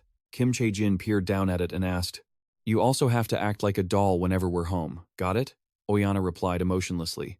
Understood. The girl sat on the bed and pointed. Then, just sit at that table for now. It obediently followed her instructions and walked to the spot she indicated. Then, it hopped up and sat down perfectly still, staring blankly into the distance. Kim Chae-jin sighed, leaning her chin on her hand, thinking, "This is the gift Dad prepared for me. I'm just glad I found a use for it." She squinted, planning what she would tell her dad once she was done playing today. Dad doesn't need to prepare things like this for me anymore. The image shifted to a vast ice rink, where a pair of feet glided gracefully in sheer joy. Kim Chae-jin, with a smile on her face, shouted to him, "Ice skating is so much fun, Dad." He leaned down to look at her and praised, "Is there anything my daughter can't do? You're a great skater." She laughed and spun around in response. "I guess it's because you taught me, Dad." Kim Ji-hoon looked down at her and said, "Let's skate a bit more, and then we'll go watch the sunset. What do you think?" Kim Chae-jin's eyes crinkled as she smiled brightly.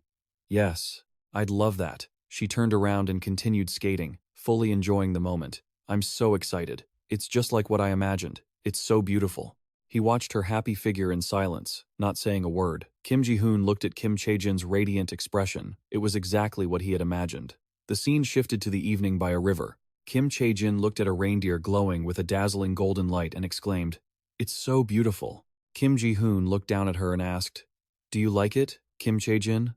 She nodded enthusiastically. "Yes. I remember seeing a Christmas tree at the amusement park." He smiled and scratched his chin awkwardly. "I'm so happy you like it," he said. Kim Chae-jin glanced up and caught that little gesture of his. He was staring at her again. "I'm perfectly fine, as long as I can be with you, Dad." Kim Chae-jin couldn't help but think, "I guess I have to tell him." Sighing helplessly, she called out, "Dad?" "Kim Chae-jin," he said, looking down at her from his height, his voice soft. "I know there's a place you want to go to more than anywhere else, don't I?" Kim Chae-jin's eyes went wide, and she stayed silent. Then, she shyly looked away and said, "I thought you didn't know." Kim Ji-hoon's voice replied, "Actually, I didn't." When he was preparing the gift, he knelt slightly, looking her in the eye. As he thought about what he should do for Christmas, it suddenly came to his mind.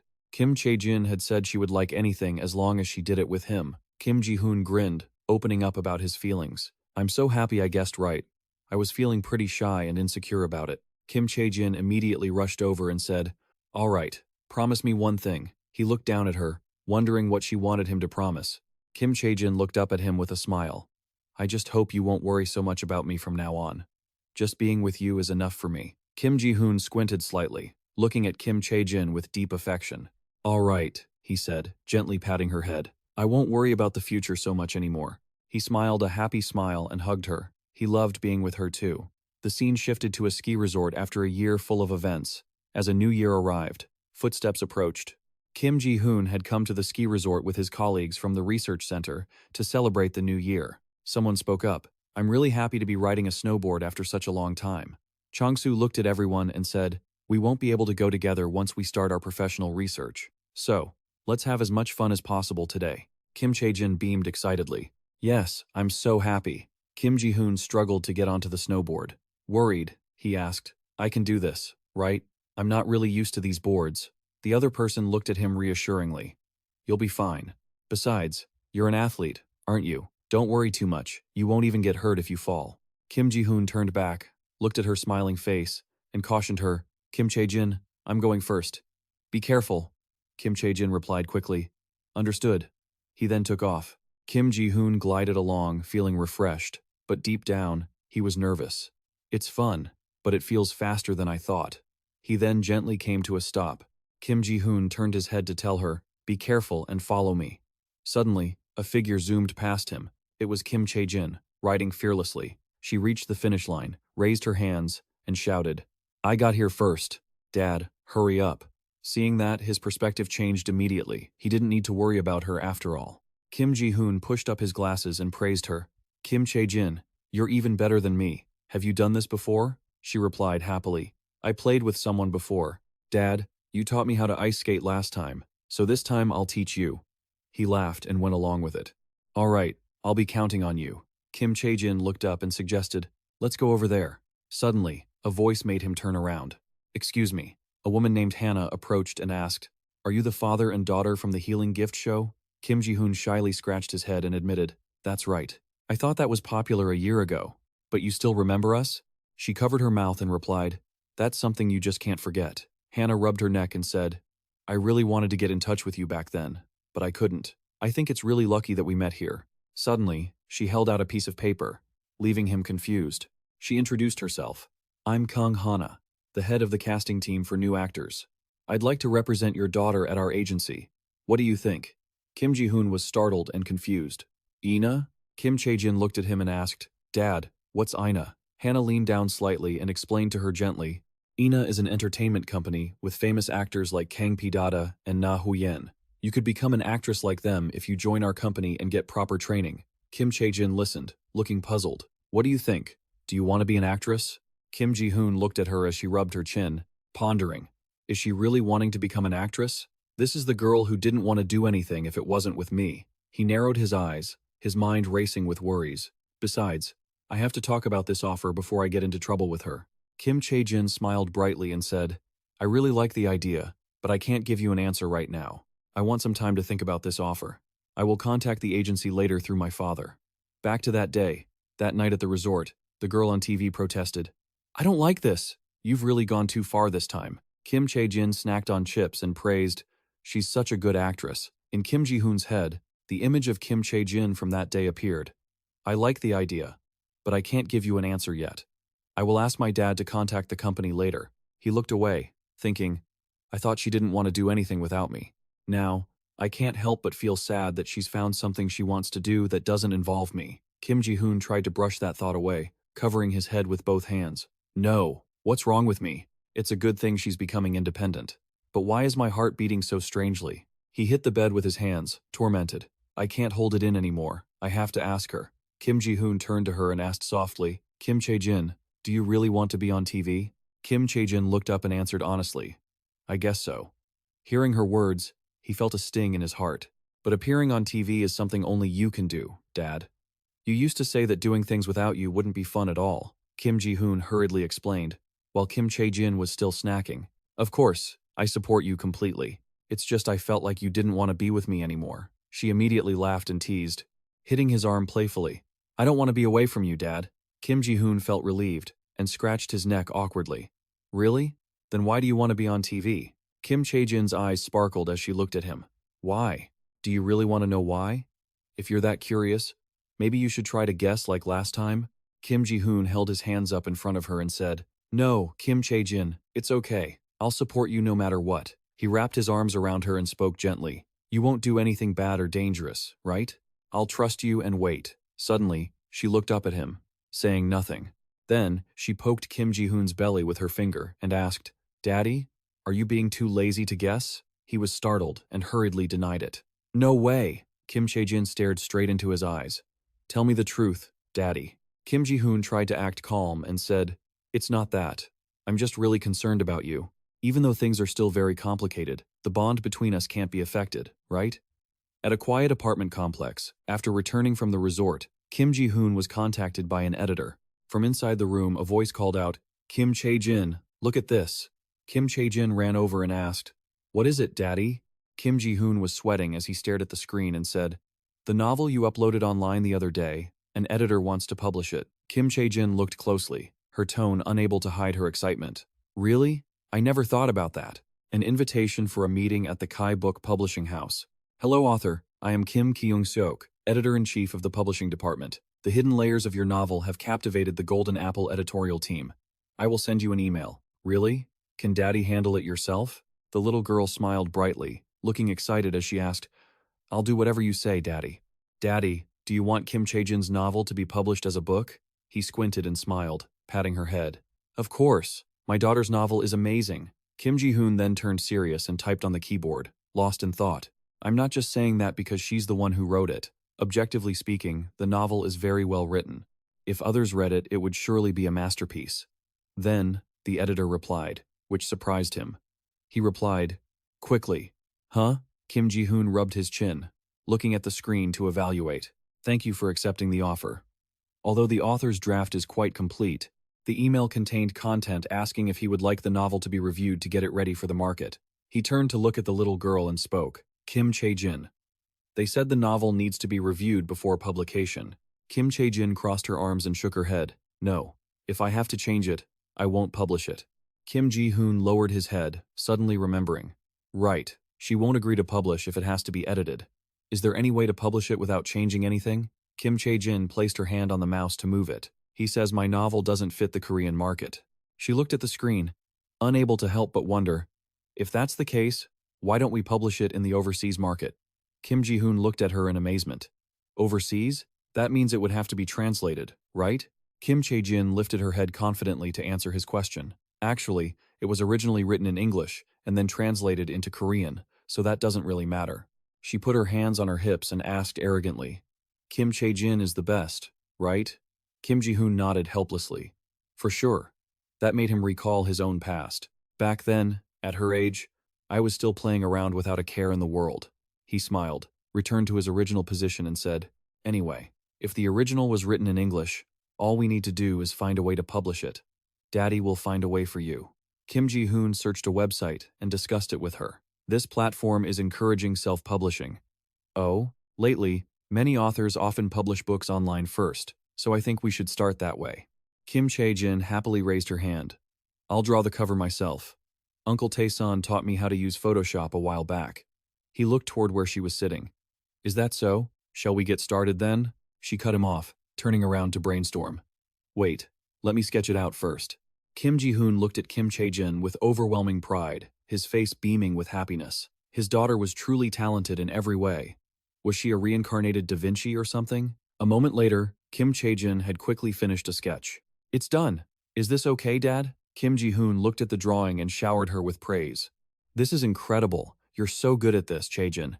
The hand looks like it's made of mist, or maybe it's reaching out to grab a golden apple. Then, Kim Chae-jin hesitantly looked at him and held up a drawing of an angel. What about this one? Kim Ji-hoon took the drawing, amazed. This one is beautiful too. How did you learn to draw like this? Kim Chae-jin answered excitedly. I also drew the cover for your novel, Dad. Dad, let's publish your novel together. Kim Ji-hoon thanked her immediately. Thank you for the kind thought, sweetie. But if my novel gets published, I'd just be embarrassed. That left Kim Chae-jin wondering. Why? Even the teacher complimented you. Kim Chae-jin clenched her fists and raised them, speaking with excitement. I want your novel to be recognized by everyone. I'll help you. So let's do it, okay? He couldn't hide his emotions, his eyes nearly welling up with tears.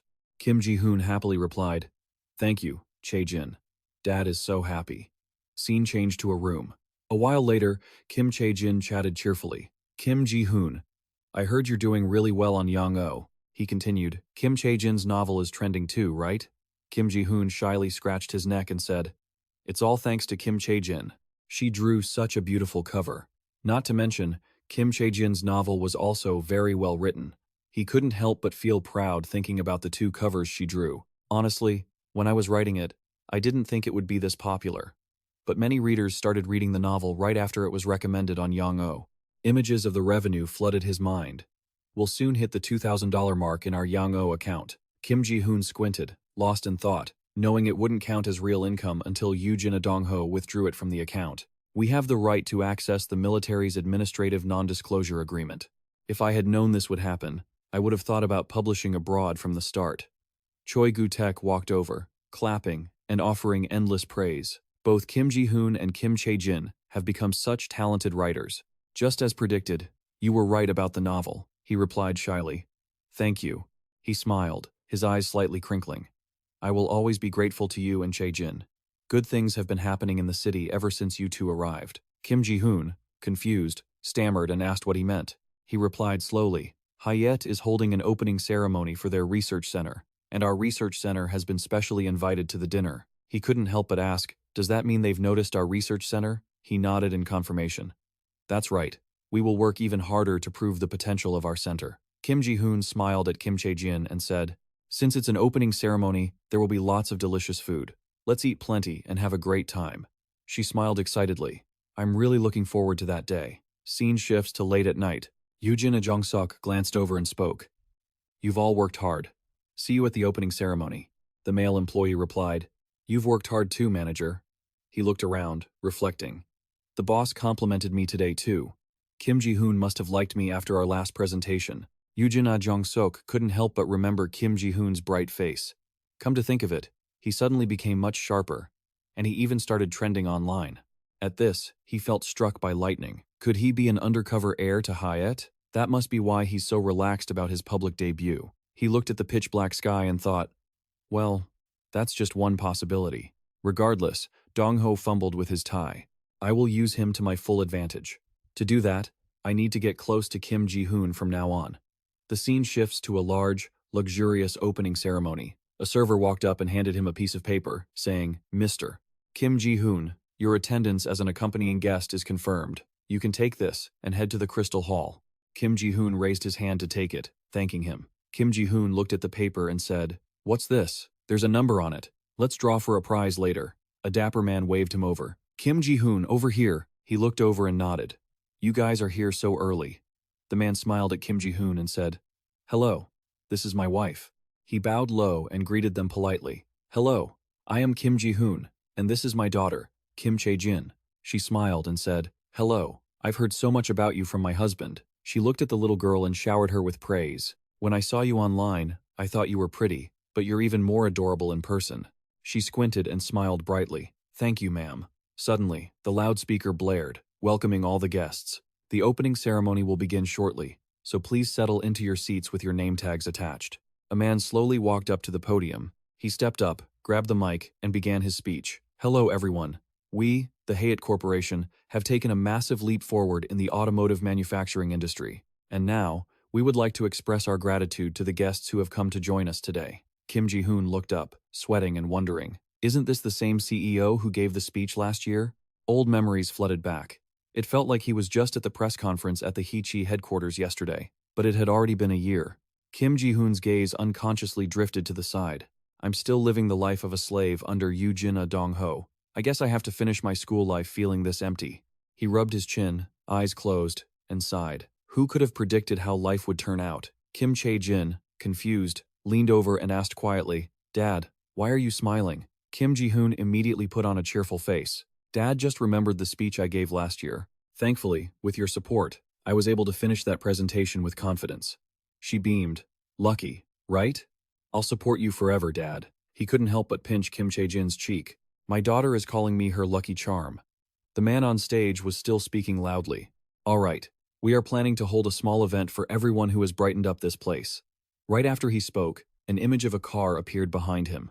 Everyone, please turn your attention to the project. The bright lights shine directly onto the car. This will be the best-selling model from He Motors, the SM7. His voice echoed throughout the hall. Upon arriving, everyone was given a raffle ticket. He looked at the paper in his hand and muttered, I really guessed it right. Tae-in stood there, pointing and speaking up.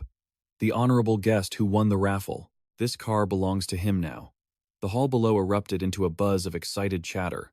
Wait, they're just handing over a car like that? Isn't that worth like 100 million won? If you win that, it's a total jackpot. Kim Ji-hoon looked at the ticket in his hand, praying it was real.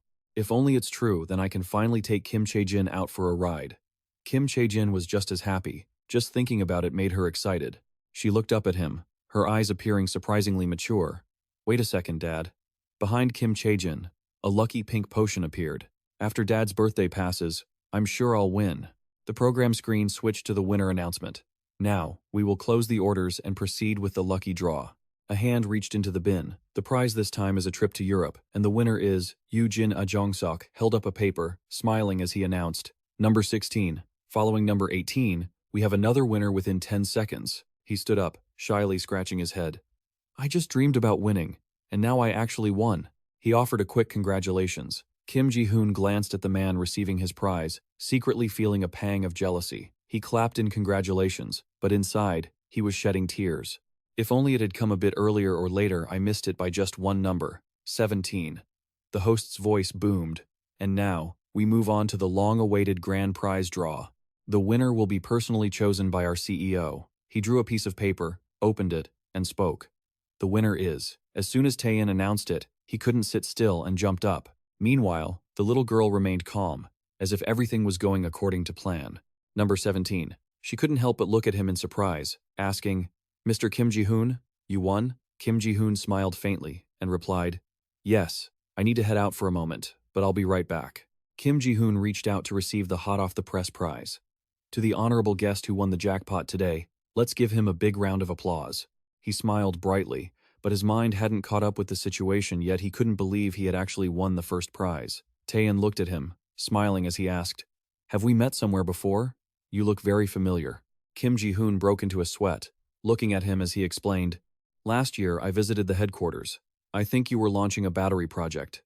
I had the chance to meet you, CEO. Also, I stopped by a few times as the person in charge of the autonomous parking module development. He patted his shoulder, laughing. So, you're the young man behind that autonomous parking module?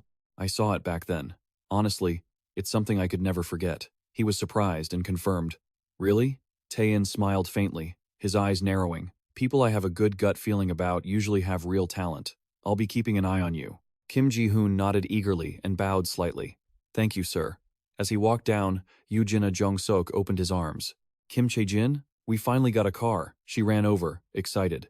That's amazing. Congratulations, Dad. Up on the stage, his expression turned serious. It's a good thing we're collaborating with Dr. Choi's Research Institute. We will provide full support for research funding if necessary. Cut to another location in the morning. After the ceremony, the He-Chi Group launched a joint business project with Professor Choi's Institute regarding autonomous vehicle operation. Inside a cozy cafe, the sound of conversation grew louder. The biggest obstacle is the lack of driving data.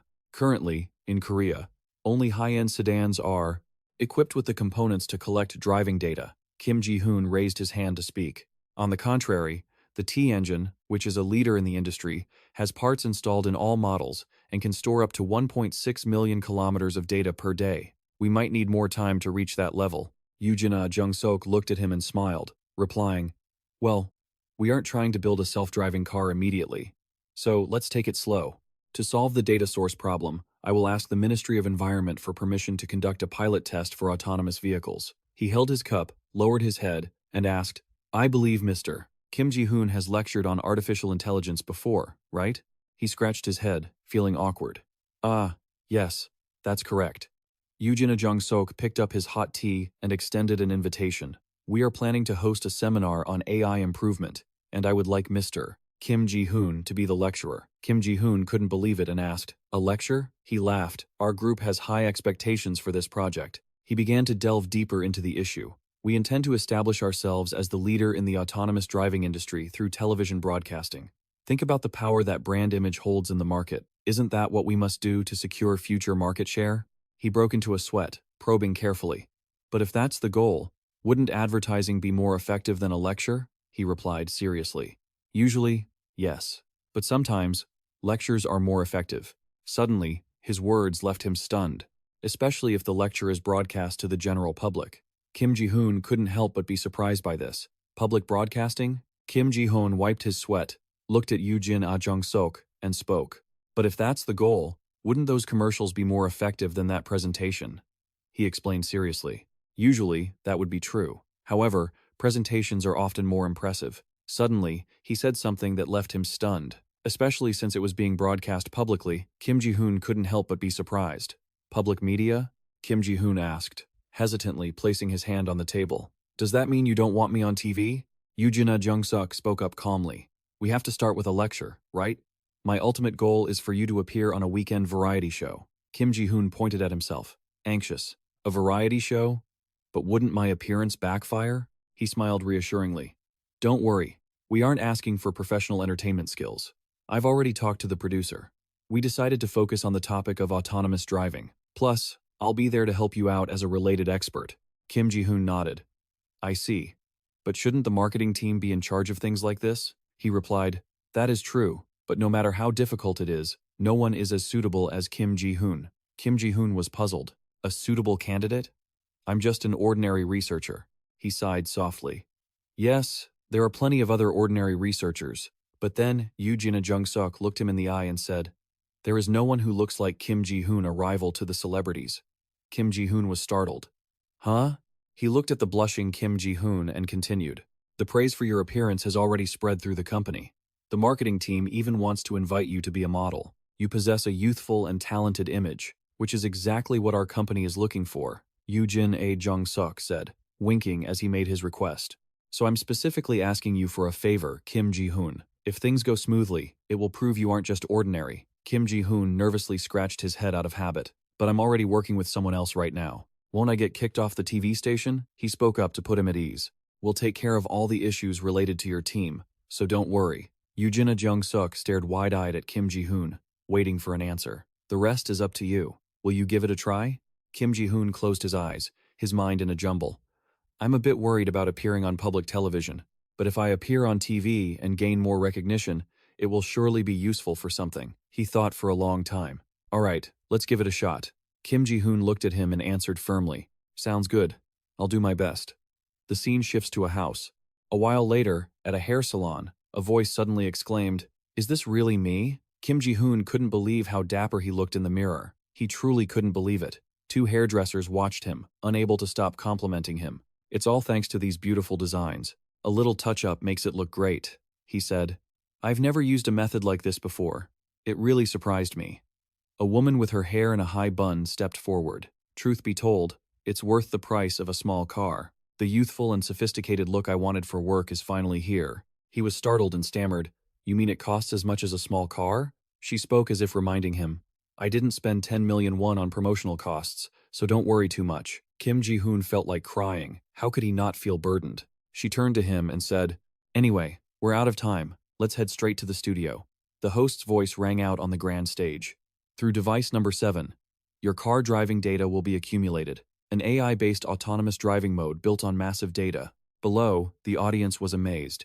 Amazing. I thought today's presentation would be boring because it's just a science event. They looked at the dapper Kim Ji-hoon and whispered, but there was nothing to worry about because he looked incredibly charismatic.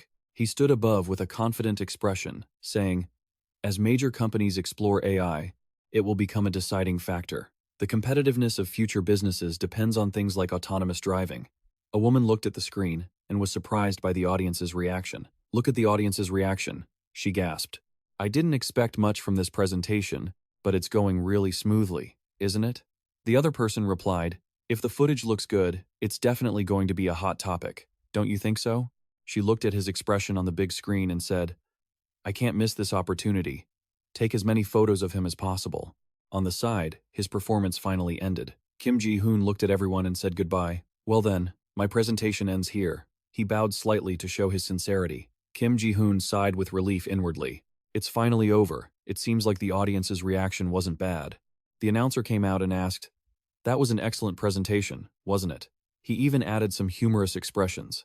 That made the audience engage and pay attention to the talk. Kim Ji-hoon looked at her and said, Thank you. You've worked hard too. She tucked her hair behind her ear and asked, It will be broadcast in 2 weeks. Will you come watch it live? Kim Ji-hoon smiled brightly at the announcer and replied, I've already planned to go watch it with my daughter.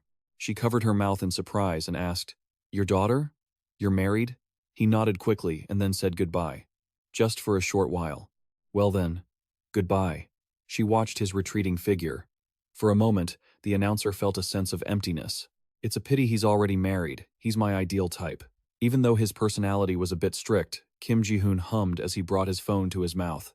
I miss Kim Chae-jin so much. I need to get out of here quickly to make dinner for her. The scene changes to the evening at his house. Kim Chae-jin happily welcomed him. Dad, I missed you so much. Kim Ji-hoon patted her head and replied, Dad missed you too, Kim Chae-jin. What did you do at home? Kim Chae-jin looked up at him and answered, I played with the doll you bought me. How was the presentation today? Was it fun, Dad? He smiled and replied, Yes, it was a lot of fun. Next time, let's go together. Kim Chae-jin exclaimed excitedly, That's amazing. Kim Ji-hoon turned around and told her, I'll get dinner ready in a flash. Kim Chae-jin, wait a moment. Kim Chae-jin obeyed obediently. Okay, I understand. Suddenly, his phone rang. Kim Ji-hoon looked at the caller and wondered, Why is the professor calling at this hour? When he answered, the voice on the other end said, Hello, Mr. Kim. Are you free to talk for a moment? Kim Ji-hoon replied, Yes. Is there a problem? The other side mentioned Kim Chae-jin's graduation, which he had proposed earlier. The Office of Education responded that they couldn't do it due to her age. He was startled and asked, What? But didn't we see a precedent for this? Professor Bae Nahi had clearly mentioned a case where a child the same age as Kim Chae-jin was allowed to graduate. The other side hesitated. Yes, but it seems even that child had to take legal action against the Office of Education to challenge their refusal to graduate, and only succeeded after that, which is why they're saying this. He seemed to recall something. Wait, is that so? The person on the other end urged him. Exactly. For Kim Chae-jin to be recognized for graduation, it seems she needs to file a lawsuit against the Office of Education. Kim Ji-hoon replied, Yes, I understand. I'll see you tomorrow. The professor walked out of Kim Chae-jin's room and asked him, Dad, will Kim Chae-jin not be able to graduate early? Kim Ji-hoon turned to look down at her and nodded. It seems so. The little girl looked sad and said quietly, Is that so? I wanted to enter university with Dad soon. Looking down at his little girl, his heart felt restless. Kim Chae-jin seemed so disappointed, and although the lawsuit didn't seem too expensive, could he really handle everything in his current situation? He quickly shook that thought away. No, as a father, he had to do whatever it took to provide for his daughter. He had to win this case for her. Back at the office that morning, Kim Ji-hoon leaned down to give Kim Chae-jin some final instructions. Kim Chae-jin, honey, I'm going to discuss your graduation plans with Miss Eun-jung. Did you skip your academy classes today? She quickly replied, Yeah, I'll just play in the lab, but you have to come back quickly, okay? He turned around with a smile. All right, when I get back, I'll buy you a really delicious lunch. She waved at him and shouted, Okay, see you later, Dad. Then, Kim Chae-jin slumped down and let out a sigh. Her dad was so busy lately. He seemed to have such a headache over building that database these past few days. She had to worry about her own graduation too. She stared at the computer screen and made a wish. I wish I could fix the database on Dad's computer like he does, but if I do that, he'll definitely know something's up. She rubbed her chin, deep in thought. Wouldn't it be easier to just get rid of that research institute? If it wasn't there, Dad could finally get some rest. Suddenly, she realized something, her eyes widening. Wait a second, could this idea actually be better than I thought? She placed her hand on the mouse, pondering, should I try it just once? Maybe blow up the research institute? Kim Chae-jin walked in with a bright smile, carrying some food. Kim Chae-jin, didn't you say there weren't any classes at the academy today? Do you want a snack before your dad gets here? Suddenly, she stopped, looking completely confused. Kim Chae-jin walked over to where the little girl had been sitting and wondered, she was definitely right here a second ago. Where did she go? The scene shifted to another building, filled with the sounds of conversation and frantic typing. When is Kim Chae-jin going to check it? I heard it's next year. Eun-jung looked at the report on her screen. Well, we still have plenty of time then. It's highly likely we'll get the results we want. Kim Ji-hoon could hardly believe it and asked for confirmation. Really? What are the odds? She waved her hand dismissively, looking confident as she replied, I'd say over 80%. We already had a good chance from the start. Even though South Korea doesn't really rely on legal precedents that much, they still show some level of respect for them. Hearing that, he voiced his concern. So, what if the Office of Education appeals? Eun-jung raised her hand, squinting as she replied, Then we just follow in the footsteps of those who came before us. Didn't that genius kid use the media to secure a final victory? After all, she laughed, pointing at him teasingly. Besides, the chance of an appeal is already low, so don't worry about it. Kim Ji-hoon smiled and asked her, Thank you. How much is the fee? Eun-jung waved her hand, shaking her head righteously. Fee? What fee? If someone who isn't a lawyer takes a fee, that's going to cause big trouble. I'm doing this for you for free. Kim Ji-hoon scratched his cheek and made an offer. Well, how about we go out for lunch today? Do you want to join me and Kim Chae-jin? Eun-jung clapped her hands together, beaming. Really? I'd love to. I've been so stressed with work lately, but this makes it all worth it. He forced a smile, thinking to himself that there was no way she wasn't expecting a return gift. Suddenly, his phone rang, and Kim Ji-hoon quickly answered, asking how she was. Doctor, what's wrong? Is it Kim Chae-jin? Class is cancelled today. I'm heading to the lab. Then, something said on the other end left him looking drained. What? Kim Chae-jin is missing? The scene shifts to a brightly lit, sterile room. Meanwhile, in the United States, a man inside a room is coughing violently. Oh, my God. Bong Yoo-jin, a Jung-sok, watches Kim Chae-jin floating in the air and mutters, Lord, if you truly exist, please, just this once grant me a miracle. The little girl looks at him, sensing his desperate craving for life. With this, I can definitely negotiate with him. A short while ago, Kim Chae-jin had actually been thinking about destroying the laboratory. Her little hands tapped away at the keyboard. All right, I'll blow up the gas line early in the morning. Once this building burns down, the fire will put an end to everything. Kim Chae-jin held up her own genius hands, proudly saying, Perfect plan. Now I can finally hang out with Dad without any more work for a while. Suddenly, she froze, breaking into a cold sweat. Wait, if it's Dad, Kim Chae-jin imagined her father looking exhausted as he spoke. Kim Chae-jin. The lab burned down, and all of my data was destroyed. I don't think I'll be able to play with Kim Chae-jin until the data is recovered. I'm sorry. She rested her chin on her hand, deep in thought. If I act rashly now, I might not get to play with Dad. He's always so serious when it comes to work. Kim Chae-jin sighed, resting her hands against her chubby cheeks. Maybe I should help Dad in a different way. What should I do to help him? Suddenly, information appeared on the screen about a man that caught her eye. Sebastian, a world-renowned expert in artificial intelligence, currently hospitalized with a serious illness. Kim Chae-jin rested her chin on her hand, looking at the screen, her mind a mess of thoughts. Sebastian, he was also at that Boston symposium Dad and I attended. With this level of recognition, he must be very famous and have a lot of connections. She looked at the man's photo on the screen and decided, all right, I'll make this person a believer. And then, she would establish an AI company in the U.S. to help her father. A flashback appeared of when she first went to meet him, so Kim Chae-jin had gone to the U.S. to turn Sebastian into a believer. A believer is someone who acts as an agent to carry out the orders of the Dragon Clan. However, unlike Ojiana, to turn a human into a believer, they must do so of their own free will. Once they become a believer, they lose their freedom. A close-up showed Sebastian sweating profusely, unable to speak. And Sebastian, suffering from a severe illness, was in the perfect state to go looking for a miracle. The little girl's shadow appeared, calling out to Sebastian. He startled, his eyes widening as he stammered, "Who are you? Could you really be an angel?" The little girl held up her hand, immediately denying it. "I am no angel, but I can cure your illness." Sebastian touched the object and felt the pain instantly vanish. Kim Chae-jin then spoke, crushing his hopes. "You haven't escaped the Grim Reaper yet. I've only temporarily taken away the pain." He panicked, sitting bolt upright and screaming, "I'll do anything. Please, save me."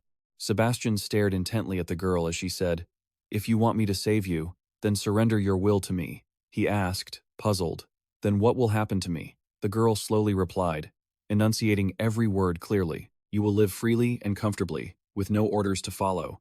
But if I give you an order no matter what it is, you must do this." He looked up at the little girl as if she were his last ray of hope.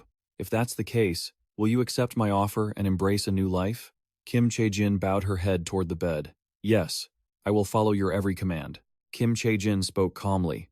"I can feel your resolve." The girl pointed her hand at him, and a ray of light shot out. "Sebastian, kneel. From now on, you belong to me." A brilliant golden light surrounded him. Then, his strength faded as he knelt down. Sebastian placed his hands on the warm blanket. He spoke with absolute reverence. "It is an honor to meet you." Kim Chae-jin leaned in to give instructions.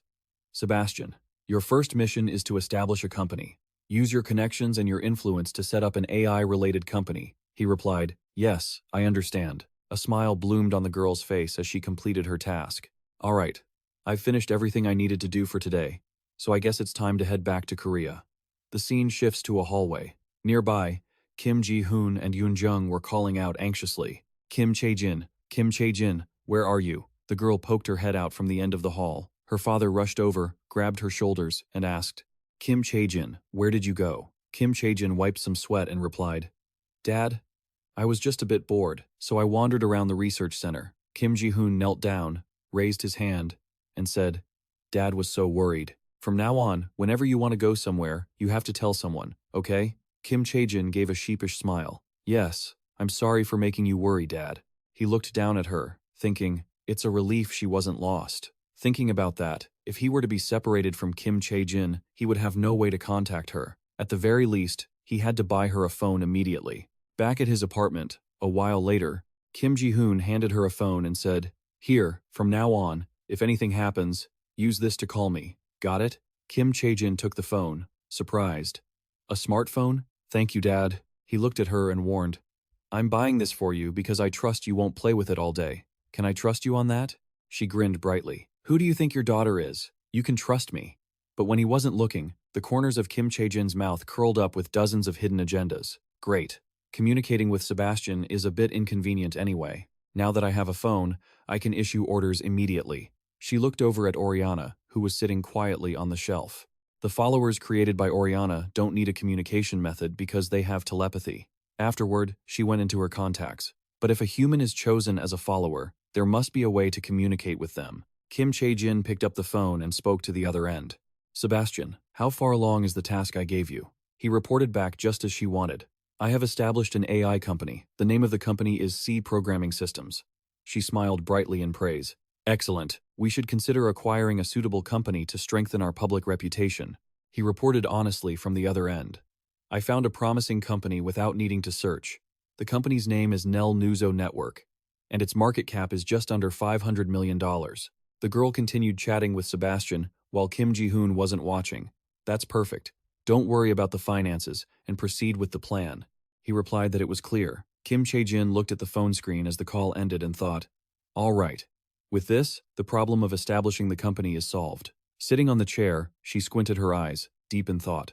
Dad is currently developing a module analysis system to improve recognition rates. To help Dad, I need to create a good database. What can I add to make sure it helps him? Suddenly, she thought of something and her eyes lit up. Kim Chae-jin turned to look at the doll, which bowed respectfully. Yes, Master, please give me your command. The girl looked up and spoke to it. To design a database for my father's research, I will grant your body a new ability. A sound echoed. The doll will fulfill the Master's command. The girl shot a beam of light directly at the doll. Afterward, she sat down and looked at Oriana, cautioning, it's better if you stay in a place with strong Wi-Fi. If possible, it could lighten the burden on your body. It replied obediently, I understand. Kim Chae-jin patted its head, relieved, thinking she was helping her father in some way. The girl looked at Kim Ji-hoon and assured him, Dad, just wait a little longer. Kim Chae-jin will bring you good news soon. Moving to the morning at Kim Ji-hoon's office, Kim Ji-hoon sat in his chair, stretched, and sighed. It's a new day with no changes. To create modules, a complete database is essential. He looked at an email notification, wondering what that email he received this morning was about. Kim Ji-hoon looked at it, sweating in confusion. Dr. Sebastian Get? Get is a famous scholar in artificial intelligence. Why would someone like him send me an email? He moved his mouse to click on the letter to read it. I was very impressed with you at the conference. Since then, I've discovered and read your papers. Did he want to cooperate with him? Is this real? The famous Dr. Get. Suddenly, Mr. Choi walked over to greet him. Is there something bothering you this morning, Kim? He turned and called out. Professor Kim Ji-hoon scratched his head and talked about what was happening. Yes, Doctor. Get contacted me about a research collaboration, he shouted in surprise. Dr. Get? You mean the Dr. Get? That I know? He stood up and explained. Yes. He proposed joint research to create a commercial model. Choi Gu-tak put a hand on his shoulder and encouraged him. Come on, kid, what are you doing? Why don't you accept the offer right now? He asked, stunned, to confirm. Really? You're allowing it? He gave a sheepish smile. I'd regret it if I didn't help create such a wonderful opportunity. If they refuse, I'll scold them. Kim Ji-hoon returned to a cheerful state and quickly replied, I understand. Thank you, Professor. The scene cuts to the other end of the line reporting the situation. Master, Professor Kim has agreed to the proposal. Kim Chae-jin said nonchalantly, Really? Well done. The girl seriously instructed Sebastian. Even without asking, he always provides the necessary data beforehand. I'm going now because of class. Kim Chae-jin quickly hung up. Yoojin and Jong-sok enjoyed the coolness, humming. As I expected, everything is going according to Kim Chae-jin's plan. Images of Kim Ji-hoon appeared. A lot of research regarding Kim Ji-hoon at the system, led by Dr. Get, shared the necessary database with Kim Ji-hoon. In exchange, all creative rights based on that would be transferred to Kim Ji-hoon, provided the source was disclosed. Both looked at the message and offered opposing opinions. This is truly amazing. Hello, Mr. Kim. This is Dr. Sebastian Get. Everything I mentioned is true. Considering that our goal at the system also aligns with creating a self-driving car for both sides, if Mr. Kim's analysis has been developed. If you wrote a novel like that, people would curse you.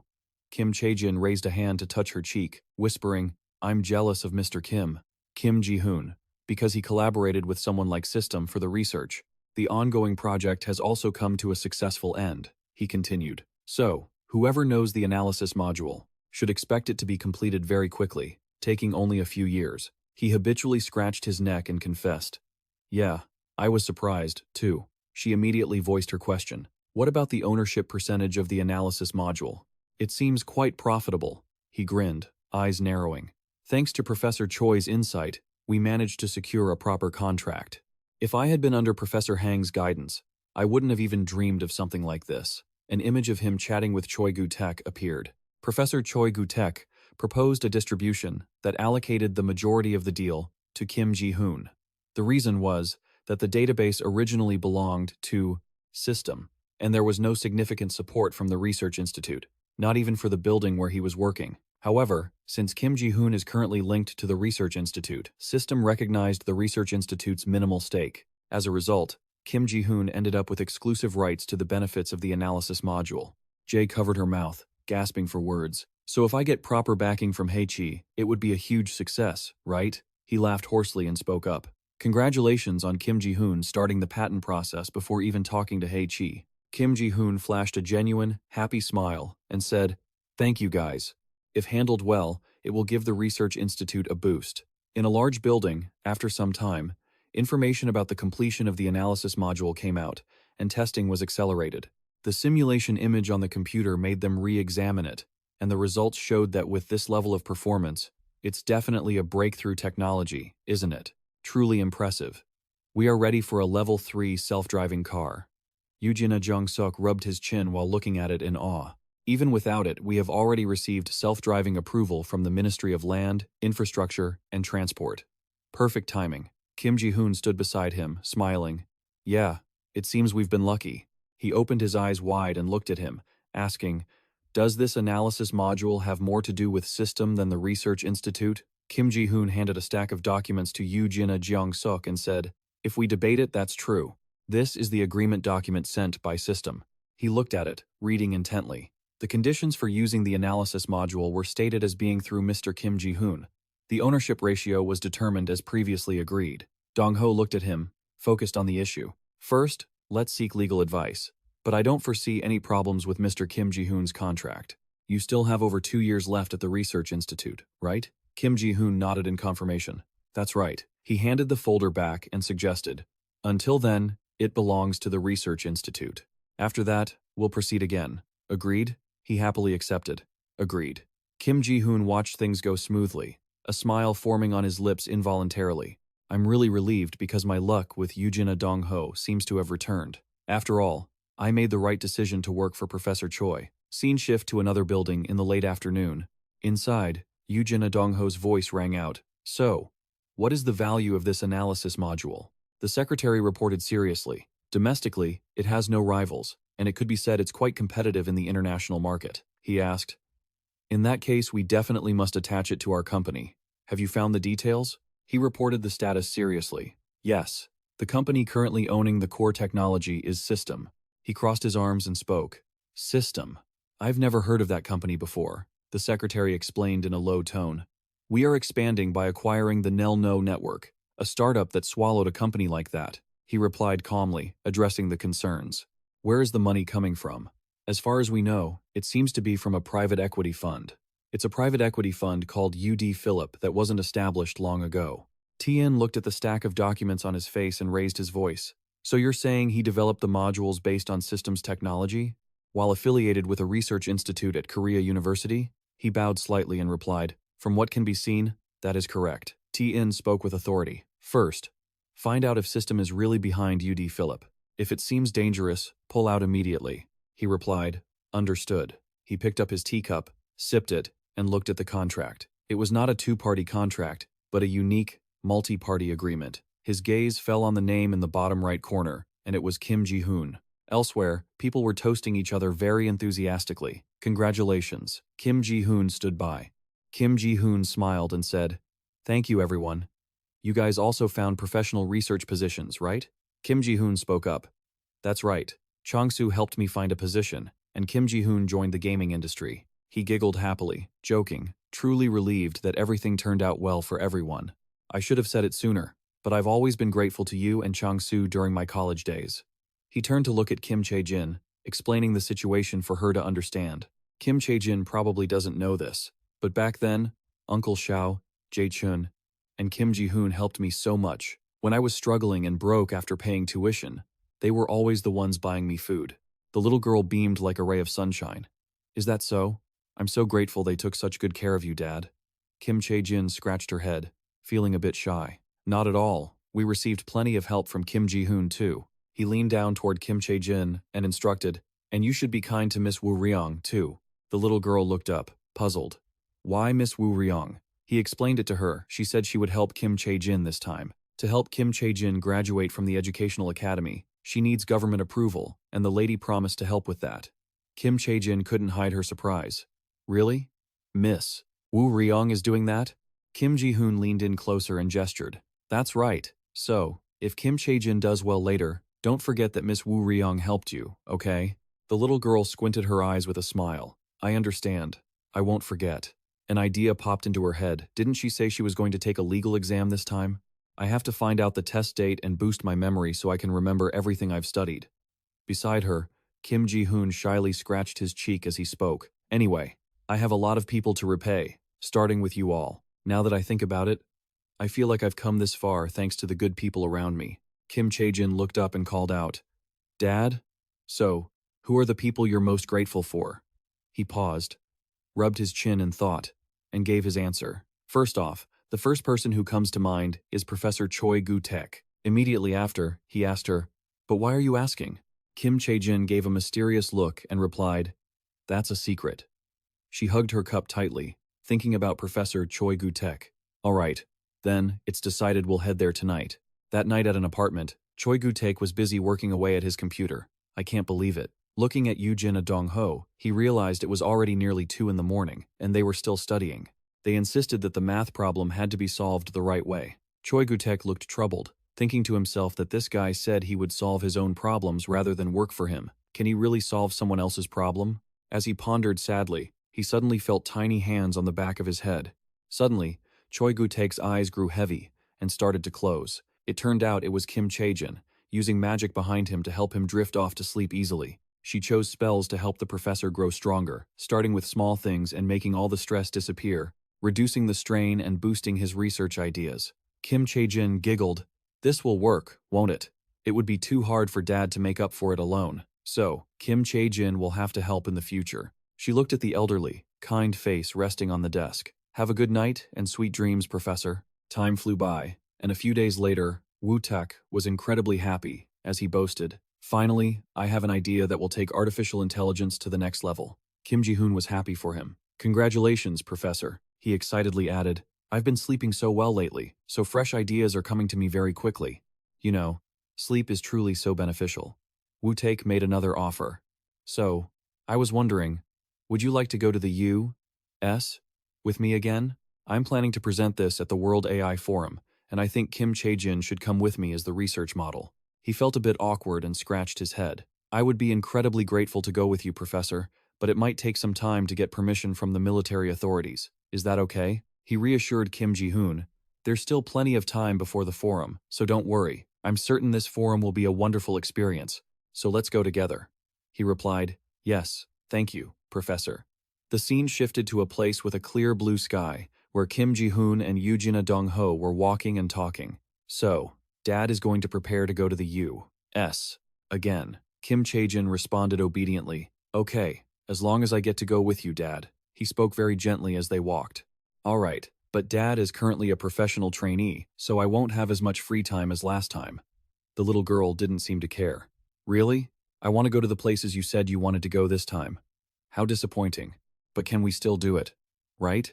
Kim Ji-hoon looked a bit disappointed. If it weren't for Dad's internship, I would meet with Dr. Ji-ket this time. I have so many questions I want to ask him. Kim Chae-jin looked at her father curiously. Really? What kind of questions? He looked a bit embarrassed and scratched his face. I'm just curious about how Ji-ket remembers me and his paper. To be honest, working with Dr. Ji-ket is a rare opportunity, even rarer than winning the lottery. The little girl happily comforted her father. Dad, you have so much more potential than that. You're amazing. Hearing such words from his daughter made him feel like his worries were as light as a feather. Of course. Thank you, Kim Chae-jin. I'll work hard to make sure I don't let Dr. Ji-ket down. Just then, Kim Ji-hoon's phone buzzed in his pocket. He answered, Hello, Woo Ryong, what's up? The person on the other end replied, I'm calling because I've finished the preparations for Kim Chae-jin's lawsuit. As I thought, it wasn't too difficult. Kim Ji-hoon answered happily, Really? That's great. Thank you so much. The other side continued to explain. There's a precedent, so you'll definitely win. Don't worry, and just file the complaint with the court. I've sent you the documents, so take a look. He immediately announced the good news to the little girl. Thanks to Miss Woo Ryong, you can graduate. Kim Chae-jin jumped up with excitement. Really? I'm so happy. Thank you, Miss Woo Ryong. The little girl walked along, chatting happily with Yoo-jin Dong-ho. I have to repay Miss Woo Ryung for helping Kim Chae-jin. Kim Ji-hoon looked at his child and smiled. Is that so? How will you repay her? Kim Chae-jin looked mischievous. That's a secret. A short time later, after filing the complaint with the court, he received a call from an official at the Educational Support Office. The man sat down and explained. According to education law, children under 11 are required to attend elementary school. I know your daughter is special. However, elementary school isn't just about learning addition and subtraction, is it? He continued. I'm sure you know it's very important to learn social skills in a small society like a school. Kim Ji-hoon nodded in agreement. That was true. But in his mind, he was thinking that they probably just wanted to avoid a troublesome situation, so they were trying to make him agree to it. But he wasn't going to agree to anything. With a firm mindset, Kim Ji-hoon decided to just listen for a moment and then leave. The man suddenly interrupted his train of thought, looking at the documents. She really is a brilliant prodigy. The words spoken by him left Kim Ji-hoon stunned. But I've seen many cases where genius kids without social skills end up becoming maladjusted. His hands clenched tight, showing restraint. Now, Kim Ji-hoon's face turned cold. Are you saying my daughter will become maladjusted? The official opposite him was anxious and hurried to explain. No, that's not what I meant.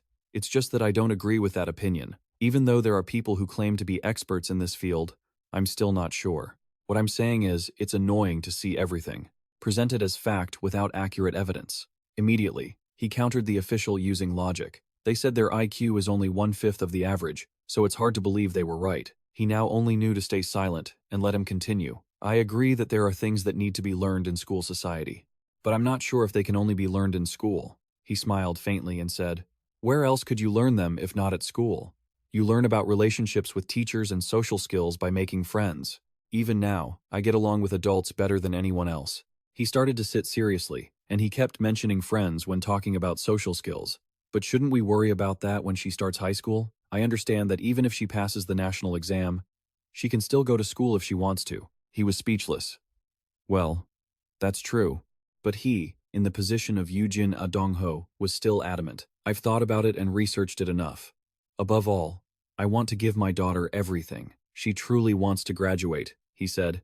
It would be great if everything could come true just because I wanted it to, but it will be very difficult for you to win. In reality, this senior student was still trying to have things her own way. As I said before, educational behavior doesn't work like that. I'm worried you'll just be wasting your time and money, which is why I'm telling you. His voice sounded resigned. Sigh, there's nothing I can do. Kim Ji-hoon made a firm move. If I lose the first trial, I will go on air with my daughter. Watching the stiff expression on his face, he continued. I heard that people who create precedents also appear on TV and get the attention of the entire nation. Actually, I was also invited to appear on TV recently. The words sounded calm, but underneath lay deep, hidden meanings. I don't think you want to make this into a bigger deal. But are you okay with that? He drank some water to steady himself. In the end, he had to compromise. All right, I'll let you know my opinion. However, this year is very difficult. The academic session has already ended. Kim Ji-hoon asked, so, can she graduate next year? He didn't want to blow things out of proportion. Yes, in that case, you will withdraw the lawsuit? You wouldn't push it to the breaking point either. If she can graduate, there's no need to cause any more trouble. He replied, I understand. A moment later, Kim Ji-hoon walked out of the building. He sighed, relaxing his body. I'm so glad we solved this without needing to go to court. Next year, when Kim Chae-jin graduates, I'll have to start preparing to return to university. Thinking about that happy future made Kim Ji-hoon unable to contain his excitement. University life with his daughter, this would be a precious and unforgettable experience. After that, Kim Chae-jin's graduation issue was resolved smoothly, and the day she left for the United States arrived in the blink of an eye. On the flight, an announcement played. Passengers, please note we will be taking off shortly. Please check your seatbelts.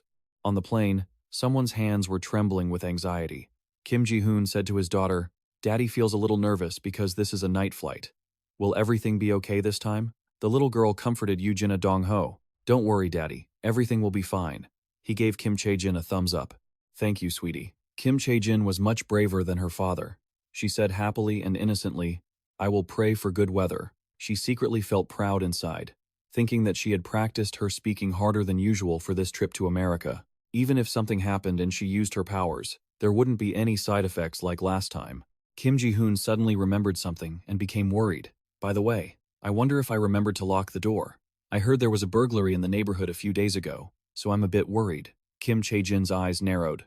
A burglary? She should tell Oriana to lock up properly. At the same time, in a familiar place, the little girl called for her doll, but there was no answer. Oriana, a thief wearing a thick mask, was breaking in and thought, this is strange. Looking at Oriana held in his hand, this doll definitely recalled the feeling of walking past and looking at it, the feeling that it was watching him. Oriana's eyes turned redder. Master, it transmitted news to Kim Chae-jin, who was on the plane. An intruder has trespassed into your domain. It said, if you give the order, I will eliminate the enemy immediately. The little girl just rested her chin on her hand and replied, no, just sit still. I will handle this myself. Her eyes burned with anger. Kim Chae-jin yawned. Daddy, I'm so tired.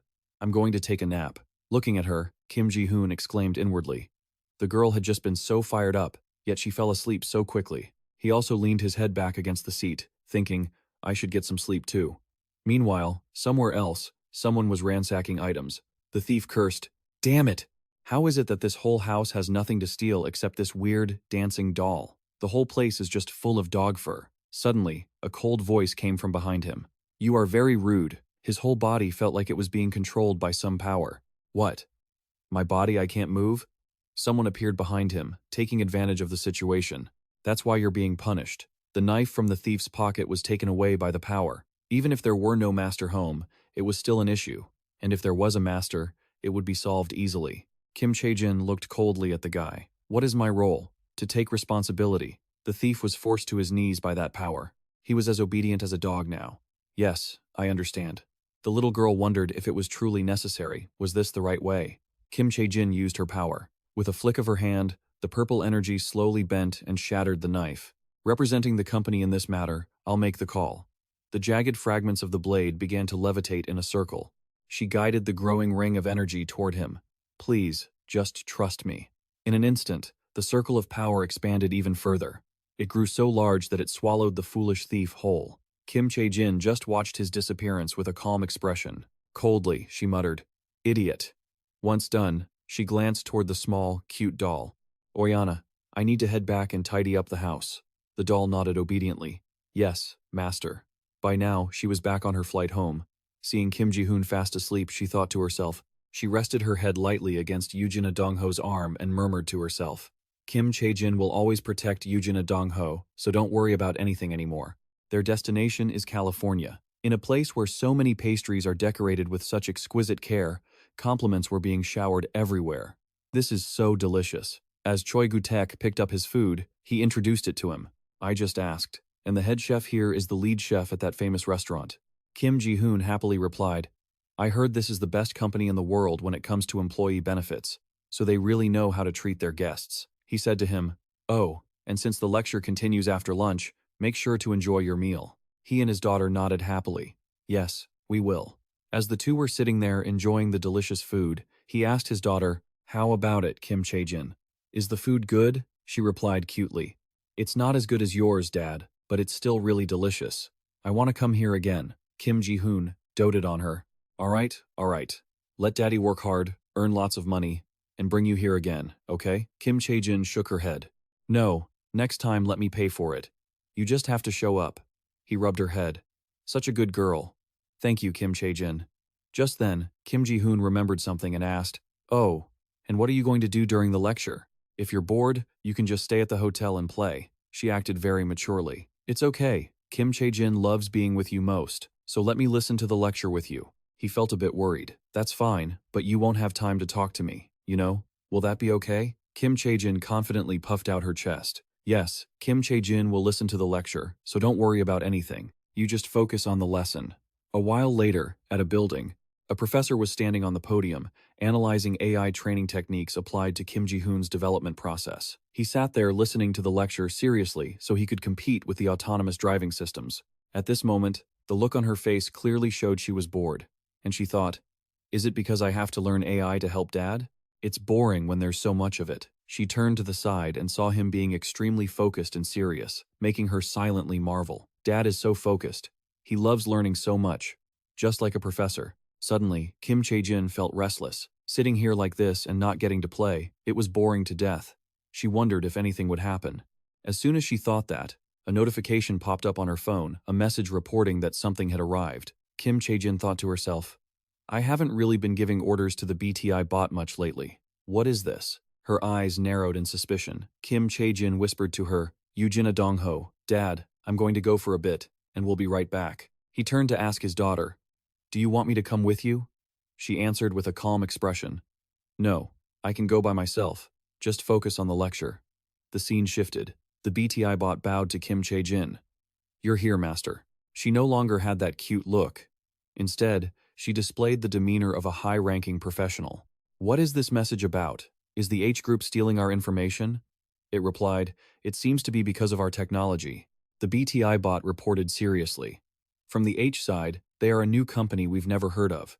But to develop the most advanced model in the industry, they are currently moving toward investigation to find the truth, masking their true intentions behind a facade. She sat lazily in the chair. So, what are their intentions? It replied confidently. I believe taking over the system architecture is their ultimate goal. Kim Chae-jin sneered. Taking over? Ridiculous. Her voice rang out majestically. The system architecture is something we built for Eugenia Dong-ho, yet H dares to covet it?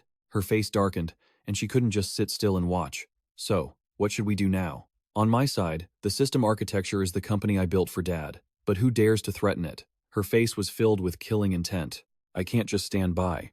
So, what should we do? The BTI bot asked respectfully. May I present my opinion, my lady? Kim Chae-jin agreed. What do you have in mind?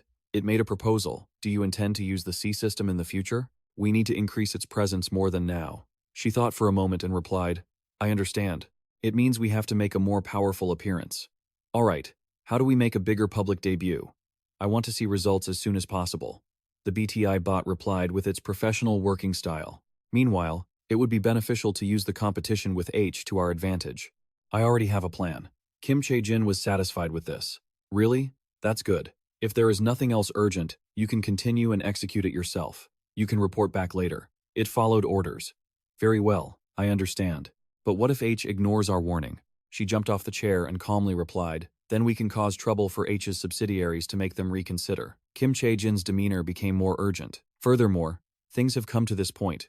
We should hire a lawyer. I'm leaving now. The BTI bot bowed. Understood. Immediately, Kim Chae-jin used teleportation magic to go elsewhere.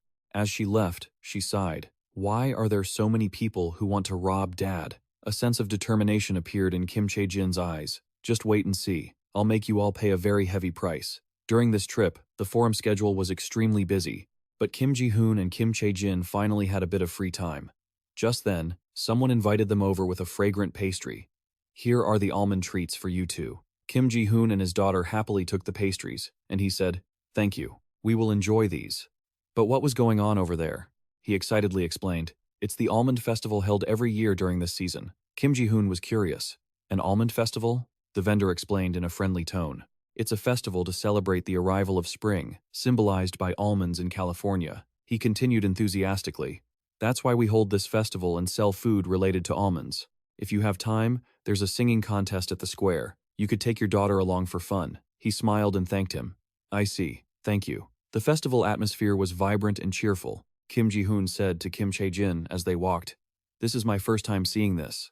I thought it was just a normal festival, but there are really a lot of things related to almonds here. Just then, a ticket seller on the street was warmly inviting people. There was an event for those who love singing. Come and join. The entry ticket is free. The two were immediately attracted. Kim Ji-hoon asked, Is this the singing contest the almond vendor mentioned earlier? Kim Chae-jin excitedly raised her hand. Dad, Kim Chae-jin wants to participate too. He agreed. Really? Kim Chae-jin must really love to sing, huh? She said to her, Eugenia Dong-ho.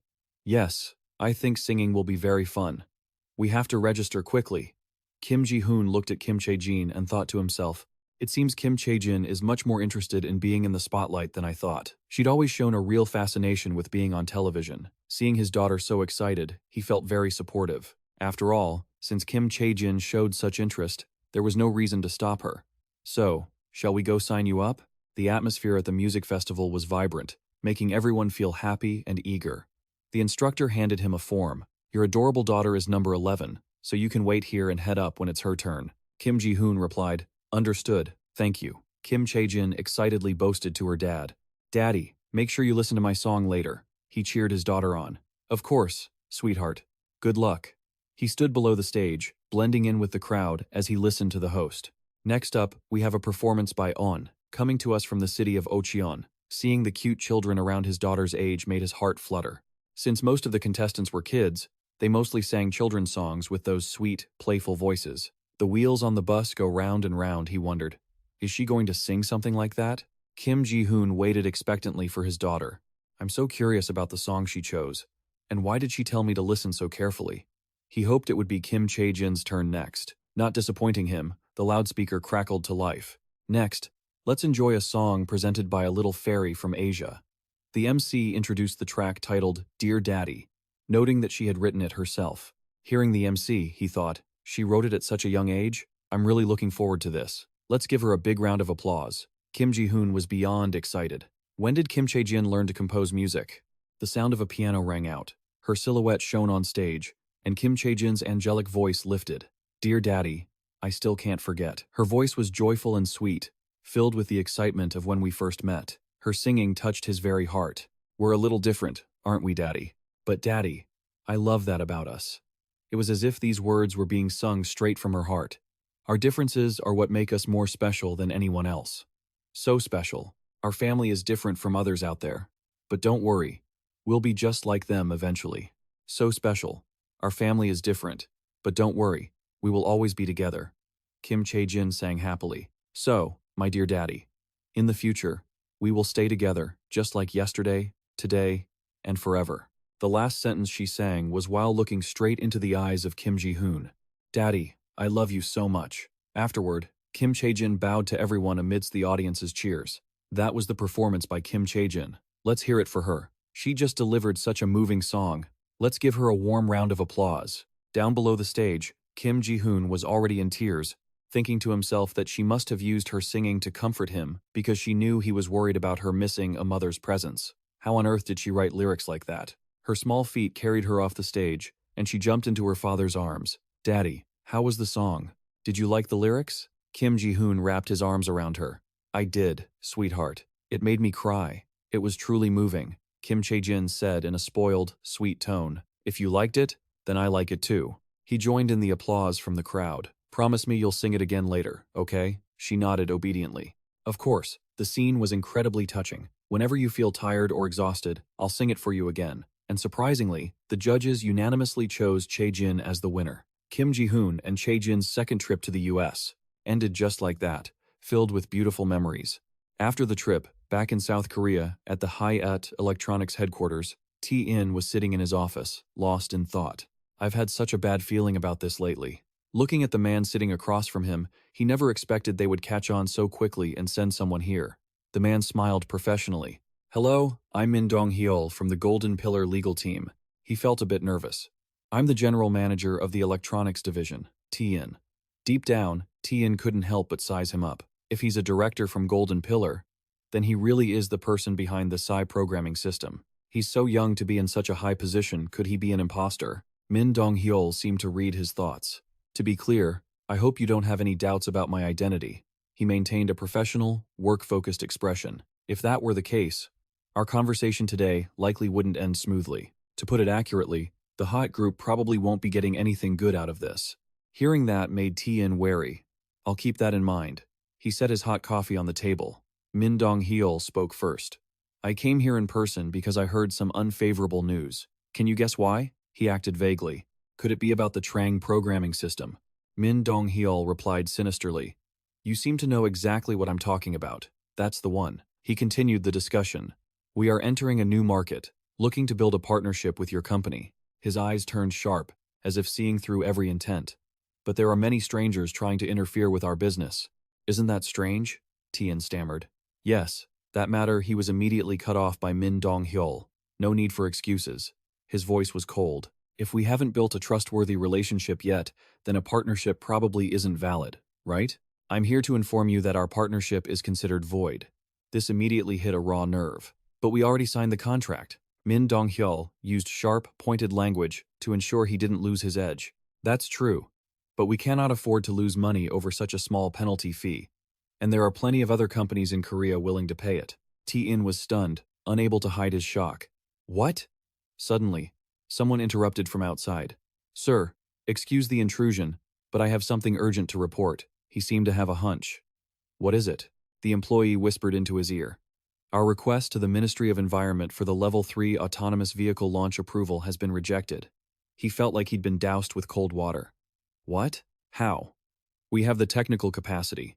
There's no reason for them to deny us. He continued anxiously. We need to investigate this thoroughly. But hearing this news made him feel like he was falling apart. The minister insisted that there was opposition from the Sinsung technical department. He looked across the room and saw him sitting there calmly, asking, why would they do that? Seeing Mi Yu-jin-adong's expression, he immediately sensed danger as the other man smiled. It's as if something terrible has already happened. He worriedly speculated, did your partner, Sinsung, contact them to threaten us? He remained determined. Fine, let them try. I won't give in to these threats. The scene shifted elsewhere, and a familiar voice spoke up. So, the approval request was rejected? Reporting as requested. Yes. He confirmed it was due to the board's consensus and concerns regarding safety. Kim Ji-hoon asked tensely, but that shouldn't be an issue if we can resolve it quickly enough to delay the launch, right? She was struggling to explain. We communicated that opinion to the minister, but he's still quite stubborn. Yoo-jin-ah Jung-sok's words made him suspicious. As for the internal team, we suspect the C programming system is behind this. Kim Ji-hoon blurted out. The C programming system? He analyzed his concerns. That's right. It seems the C system is the point of contact with Sinsung. Yoo-jin-ah Jung-sok continued. Results show that Sinsung is using a type of analysis module derived from the C system to beat us to the market with a Level 3 autonomous vehicle. The government seemed to be involved in this foul play too. This left Kim Ji-hoon unsure of how to react. He asked, so, I want to ask, do you have any information regarding this? Feeling suspected, he quickly defended himself. I have no idea. And while the C system provided the core data, the system's analysis module was developed by our lab. So, we can't just pin everything on Sinsung. He was also helpless and frustrated. But if negotiations with Sinsung failed, it would be a heavy blow for Kim Ji-hoon. The C system would be ready to discard that analysis module. He was stunned, unable to believe his ears. Discard it? To explain further metaphorically, the C system is the primary generator, and this C program analysis module is considered a byproduct of it. Therefore, if the C system blocks the use of this module, there's no way to counter it. He felt like he was collapsing, his hands clenching and trembling. But I wasn't told anything about this. When Kim Ji-hoon felt like everything was about to fall apart and all the effort he poured into the project would go to waste just like that, Yoo-jin Jung-sok added cautiously, furthermore, our only current link to the C system is you. Kim Ji-hoon. In this case, the launch of this next-generation vehicle might be postponed indefinitely. We need your help. Contrary to expectations, he only rubbed his head. I'm sorry, but I mentioned this from the beginning. I have no expertise in this. My knowledge of this system only comes from an acquaintance. He could only reply sadly. I know.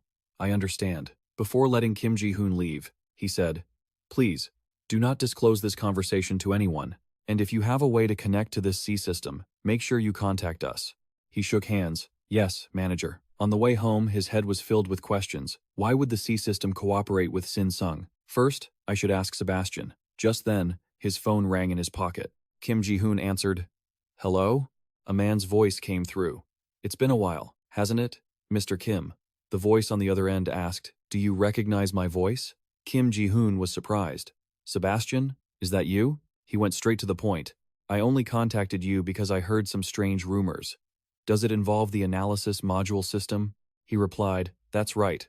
It seems the Hichi group hinted that the C system would have to discard the analysis module. Is that true? Sebastian affirmed to put Kim Ji-hoon at ease. No, the analysis module will still be useful because we have the Hichi group's consent. However, on the other end of the line, he was there with your close friend's daughter sitting next to him. This only happens if the cooperation between us and the Hichi group remains intact. What the C system is doing is like training a pack of dogs. Kim Ji-hoon was stunned by the remark. Hichi dogs? Sebastian explained. Because our company's investors want to reduce the Hichi group's influence, he continued. So, if anyone from their side asks, just say you don't know. As for the rest assured that our investors are fully aware of the Hichi group's influence and have promised us that there will be no harm to you, Mr. Kim, or the research lab, he added. So, please just watch in silence. I quite like the work I've done. I don't want all of this to be meaningless. He was also worried on his end. Honestly, it's really hard to believe that this won't cause any danger. But if the main players in this war were the Heechee Group and the C-System investors, he couldn't intervene. He seemed to resolve himself. From now on, he had to trust Sebastian. Kim Ji-hoon hesitated and said, "Understood. I will wait for updates regarding the analysis module system." That anxiety ended when the fruits of his labor arrived. A month later, the wait paid off. It was gold pillar at any cost. They could interfere with Heechee's revenue structure and make this matter reach the chairman of the Heechee Group. CEO Kim T quickly requested to meet with Gold Pillar. Inside the room, familiar faces met again as Mi Yoo-jin Adong sat enjoying his drink, praising it. "The coffee here is excellent." T-in sat opposite him with a haggard expression. "What do you want?" He smiled slightly. "What do I want? It's simple." A seemingly huge demand was made. "Don't try to find out anything about us, anything at all about Gold Pillar, or even the smallest connection." He found this unexpectedly simple. "Is that all?" Mi Yoo-jin Adong replied, "That's right. We won't tolerate any meddling or harm to anything belonging to Gold Pillar, as long as you don't cross the line. He is showing clear goodwill, and we could be good partners. As for all the information related to C programming system that we've investigated, get rid of it. The news says our group's business operations will now be able to penetrate the global market." The employee replied, "Yes, understood." Sitting at his desk, what is he calculating? Our group's business operations will now be able to penetrate the global market. And if the Gold Pillar stands with us, there is no doubt about it. This will be the most powerful support. It's as if he's had a worry on his mind for a long time, and he doesn't care what others think. Kim Ji-hoon. The name alone made it clear that he had a close connection to the Golden Pillar. Kim Ji-hoon accepted the trade-off. In this situation, he was willing to sacrifice a portion of the company's profits to secure a valuable relationship. As a result, after the negotiations between Yoo-jin Dong-ho and CEO Kim, the contract was signed, and the Golden Pillar immediately provided full support to the group entering the electric vehicle market, and he tagged along as well. At the same time, Kim Ji-hoon also had a stroke of luck, like hitting the jackpot. He was surprised when he calculated his potential profits. This was an unbelievable win. If they could sell over 1,000 electric vehicles, worth 30 million won each month, that kind of money was astronomical for someone as young as Kim Ji-hoon. He would earn at least 600 million won per month just by sitting here. Now, he could live without ever having to work another day in his life, but he still felt a bit uneasy.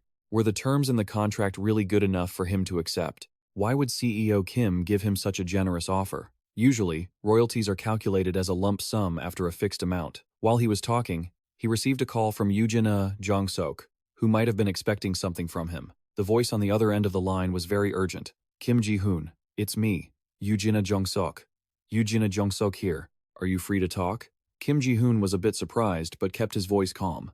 "Yes, manager. Is there anything I can help with?" he asked directly. "Since the issues we had with the Minister of Resources and Environment were well resolved earlier, I'm thinking about doing a second broadcast to raise public awareness about autonomous vehicles." He replied, "Oh, really? Then what kind of show will it be this time?" Jung-sok mentioned the name of the show, which stunned Kim Ji-hoon. That's right. The show he would appear on this time would be the top weekend variety show, Friends Who Love Adventure. Kim Ji-hoon stammered, "What? A variety show?" He explained more about the show. The weekend entertainment show was very popular. The highlight was its talented producer, an outstanding writer, and a cast that had maintained great chemistry for nearly 10 years. Thanks to them, any guests who appeared on the show became famous overnight. Thinking about the stage pressure made him flustered. Was he really going to appear on a variety show? Yoo-jin Jong-sok was still enthusiastic about helping Kim Ji-hoon. "That's right. Your image at this special presentation seems quite promising. You've reached your ultimate goal faster than you expected." Kim Ji-hoon tried to object, saying, "I remember you mentioned last time that entertainment skills weren't necessary. Is that still valid?" Yoo-jin Jong-sok laughed. "Of course, as long as you focus the presentation primarily on AI and electric cars. During the filming, the members will discuss this field together, and that will be the topic of the shoot." With that, he felt a bit more at ease and asked further, "I see. So, should I mention the lecture topics I did like last time?" The man on the other end of the line replied, "Since there are still concerns about the safety of autonomous vehicles, focus this presentation on safety." And after a few more words of advice, Kim Ji-hoon said goodbye. "All right, I understand. I'll see you at the meeting then." Looking at his phone after the call ended, he cheered himself on. "Don't worry, It's just a variety show. Just give the presentation like you normally do. Don't worry. And the day finally arrived. At the variety show studio, a professional voice echoed, "All right, let's start the opening scene." 5 people appeared, looking radiant and happy. "Hello, audience. We are Zagan, and today we have a special guest, Hannah, a singer from the girl group Amidat." One of the members, looking anxious as usual, said, "Producer Kim, are you tormenting us with a different shooting topic again?" Another person in a blue shirt just said, "Since we have a special guest today, let's follow a healing concept." There was an argument as Beanie Nim said, "That's right. This time the theme is mystery. We will also spend some time learning about the trending topics of AI and electric cars." Dong-hoon was frustrated. "Beanie, do I really need to learn this? If I had studied these things in school, wouldn't I have gotten into a famous university?" He happily said to Yujin a Dong-hun, "Well, we've invited a professor from Hankook University to make it special for you, Choi Yujin a Dong-hun." Just then, someone appeared at the door, drawing everyone's attention. "Oh, someone's coming. Huh? Isn't that a professor from Hankook University?" Everyone was wide-eyed in amazement, all because of Kim Ji-hoon's incredibly flashy and handsome appearance. "What is this? Isn't that a model? Am I the only one who sees an aura?" He's wearing a dapper shirt. "Hello, my name is Kim Ji-hoon, and I am currently a researcher at Hankook University." Dong-hun judged him immediately. "Did this guy Kim bring a model and try to trick us again?" A staff member said, "It's the first time in my life I've seen such a handsome professor. Is it true that you're from Hankook University?" He hurriedly explained, facing the skeptical gazes. "Yes, I really am a researcher at Hankook University." He smiled and said, "I'm sorry, Professor, but I need to confirm this." The maknae was there. The maknae, meaning the youngest, introduced himself. "Hello, I'm Chi Dong-won, the brains behind the group Zagan." Chi Dong-won wrote complex math puzzles on the board. He said, "If you're from Hankook University, I'm sure you can solve this easily, right? I'll give you exactly 20 seconds." Before he could finish his sentence, Kim Ji-hoon gave the answer, 30. A series of questions poured toward him. Did he solve it just in his head? What? Is that the correct answer? What? The correct answer? "Hey, did you actually give the questions to the production team beforehand?" he asked in surprise. "No, I just thought of these questions on the spot." Beanie Nim laughed at Dong-hun. "So, at your age, Choi, you should study really hard. And don't make baseless accusations about what the production team has prepared," he replied, looking slightly guilty. "Ah, you're right. I was just a little suspicious about you bringing such a handsome guy to the podium." He returned to his dapper demeanor. "Anyway, let's start the lesson now." Kim Ji-hoon confidently stood before the podium. Kim emphasized that people's concentration wasn't high. "I have prepared the simplest topic that I could.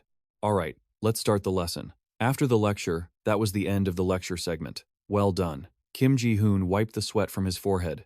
That ending was such a relief. Filming the lecture for the variety show actually went pretty smoothly. I guess it's because the cast responded so enthusiastically to the atmosphere. The people who were doubting him earlier are now completely won over and in high spirits. "Thank you for all your hard work today. You really are a rising star in the entertainment world, and your lecturing skills are impressive too, Professor," he says humbly in response. "Oh, not at all. It's all thanks to everyone's participation." Dong-hoon starts rummaging for something. "Well, I guess this is fate." He pulls his phone out of his pocket. "Would you mind if I got your contact information?" Professor Kim Ji-hoon is so surprised he blurts out, "Wait, what?" Even so, he goes ahead and exchanges numbers. "If you don't mind me asking, sir, why do you want my number?" Dong-hoon chuckles. "It's nothing major. But I have a feeling you're going to be famous later on. Professor, we should become friends before you hit it big." Chi-dong sees his chance too. He doesn't really trust Dong-hoon with much, but he does trust his eye for talent. "Professor, could I get your number too?" A female staff member jumps in as well. If the others are doing it, she wants in too. "Please, let me have your number." As they exchange numbers, Kim Ji-hoon can't help but worry, wondering if this is actually real. Am I really trading phone numbers with these celebrities? He scratches his head. I was hoping to go grab a drink as soon as filming ended, but since we still have a few small scenes left, I'm a little disappointed. With his quick wit, he offers an idea. "How about this? It might be a bit late, but would you like to hang back for a bit and go for a drink together?" He feels a bit flustered but smiles, truly appreciative of the offer. "Actually, it's a bit difficult for me today, and the reason is, suddenly, Kim Chae-jin appears, looking adorable. I brought my daughter along to the set today." The little girl says politely, "Hello, My name is Kim Chae-jin. The people around them look thrilled. She's so cute. She looks way more mature than the other child actors, right? Dong-hoon wonders, wait a minute, how old are you if you have a daughter that grown up? Kim Ji-hoon gives his age. I'm 28 this year. He holds up 2 fingers. So, you're only in your 20s? That's impressive, Professor. He continues. Anyway, since your daughter is here, you should head home and get some rest. We'll be in touch soon, so let's grab a meal together sometime. He replies, yes, I understand. Before leaving, he says to Kim Ji-hoon, oh, and I want to tell you one more thing. I truly believe you're going to become famous very soon. Just keep an eye on us, wait, and see if I'm right after the episode airs. Of course, Kim Ji-hoon still doesn't believe he'll actually get a call for that meal, and he doesn't buy the prediction about becoming famous. On TV, the program shows the segment where he solved that math puzzle in his head, along with some emphasized subtitles. He ended up with a significant amount of screen time, exactly as predicted. Kim Ji-hoon accidentally becomes an internet celebrity. Most of the comments are like, he solved that in 3 seconds? That's way too simple. I could have solved that too. They must have prepped him beforehand. Or maybe he actually solved it on the spot. But that guy from Hanyul University is actually way more handsome than the other celebrities. Maybe he's an actor? He reads the comments about himself and feels a bit embarrassed. I feel a mix of happiness and shame. I went there to promote the electric vehicle technology, but it seems like I'm being dragged into something else entirely. Just then, an unknown number calls. Kim Ji-hoon says, hello? The familiar voice catches him off guard. Hello, Professor? It's Choi Dong-hun. Kim Ji-hoon is stunned. Huh. Oh, hello, sir. Dong-hun continues. The thing is, after our last day of filming, the cast decided to have a dinner together, and we were wondering if you'd like to join us. He's quite surprised. Yes, I'd love to. Kim Ji-hoon thinks to himself in disbelief. Does he really want to have a meal with me? I thought he was just joking, but he actually wants to eat together? Seeing the silence on the other end, Dong-hun asks, are you busy? But someone as capable as you should really pay more attention to your career. He replies, oh no, I'm very honored by the invitation. Please let me know the time and place. I'll be there right away. He says, great, I'll text you the time and place. Oh, and bring your daughter along too. Hannah mentioned she really wants to meet her. Kim Ji-hoon agrees. Yes, that's fine. I'll see you then. Kim Chae-jin walks up from behind and asks, Dad, who was that? What's going on? Kim Ji-hoon explains, oh, that was Mr. Dong-hun, the person we met at the final filming. He wants us to join him for dinner, and he wants you to come along. Are you okay with that? The little girl obediently agrees. Sure, whatever you want, as long as we go together. He pats her head. We're the best father-daughter duo, so let's go meet Mr. Choi and have a delicious meal. Deep down, Kim Ji-hoon still can't believe how fast things are moving. I never expected him to ask for my number, and then I thought, would Mr. Choi really call me? Yet here I am, actually going to have a meal with him. He rubs his face. I've been hit with so many surprises since last year that I thought nothing else could possibly shock me anymore. Cut to a building. Kim Ji-hoon hears something unexpected and blurts out, wait, hold on. What did you just say? Choi Gu-taek, sitting in his chair, says, I'm serious. I got a call from the Blue House secretary's office asking about you. A voice full of confusion rings out. He called from the Blue House? Kim Ji-hoon feels his heart drop and thinks, why? I've racked my brain, and I can't think of a single reason why. Did I accidentally do something that negatively impacted the country? Choi Gu-taek sees the look on his face and asks bluntly, you look nervous. Did you get into some kind of trouble? Kim Ji-hoon rushes to deny it. No, I swear, I haven't done anything. Hearing that, he just chuckles and says, well then, relax and listen. You've been selected for the J20 International Summit on Information Systems this July. Kim Ji-hoon can't believe it and points to himself. What? Me? Why me? Choi Gu-taek replies with a casual shrug. I'm not entirely sure myself. There must be a reason for it, right? Just think of it as an important conference abroad. He asks, so, is it similar to the forum we attended before? The man thinks for a moment and replies, considering the president will be there will be security guards everywhere, but apart from that, there's nothing to worry about. Kim Ji-hoon starts shivering and mutters, the security guards, it feels like a real high-stakes negotiation. Choi Gu-taek comforted him, saying that going abroad would be a huge boost for his career. This is a once-in-a-lifetime opportunity, he said, so you should be grateful, and just go. Kim Ji-hoon nodded, understanding. Okay, I get it. But deep down, he still felt uneasy. Joining the presidential entourage, it's a bit nerve-wracking, but I guess it's a great experience. As time passed, The day of the meeting with Choi Dong-hun arrived. As soon as Dong-hun heard the news, he burst into laughter. The presidential entourage? That's amazing. Didn't I tell you that you'd make it big? In the restaurant, Kim Ji-hoon sat chatting with him. Do you think I was chosen because I appeared on that show? Dong-hun beamed. Of course. Why else would it be? Let's take this chance to celebrate. Chi-dong sighed with a hint of jealousy. I'm so envious. When I was younger, I dreamed of being part of a presidential entourage. Meanwhile, Hannah was chatting happily with Kim Chae-jin. Hey, if you went back, you'd probably be in your prime, right? Little Kim Chae-jin responded with great enthusiasm. Yes, you're still so cool, Uni. He chuckled, remembering the past as his eyes misted over. Come on, we're too old to be idols now. The average age of the group is already 31.1. It felt like so many years had gone by. Dong-hun turned to him and grumbled, Hey, man, even if you went back to that legendary group, you'd be a completely different person now. Honestly, he said, I think your group was the one that started it all. Their playful bickering left him sitting there in silence. It felt like he was listening to secret industry gossip. Should he even be hearing this when he had nothing to do with the entertainment industry? Kim Ji-hoon held his glass, lost in thought. Honestly, he couldn't believe he was sitting here with celebrities. He took a sip of his drink, wondering, did they invite me here just to hear this? Who knew? Just then, Dong-hun called out, Hey, bring out the cake. The person next to him replied, Right. Their conversation made Kim Ji-hoon wonder. Wait, is someone's birthday today? He turned and answered, Oh, not today, but we're celebrating a bit early. Hearing that, he closed his eyes and thought, I completely forgot tomorrow is my birthday. Why did I have a feeling they'd celebrate early? And as Kim Ji-hoon suspected, they were throwing a party for him. Happy birthday, Kim Ji-hoon. Kim Ji-hoon was completely stunned by the surprise. Wait, for me? Dong-hun appeared out of nowhere with the cake. Since tomorrow is your birthday, we planned this surprise for you.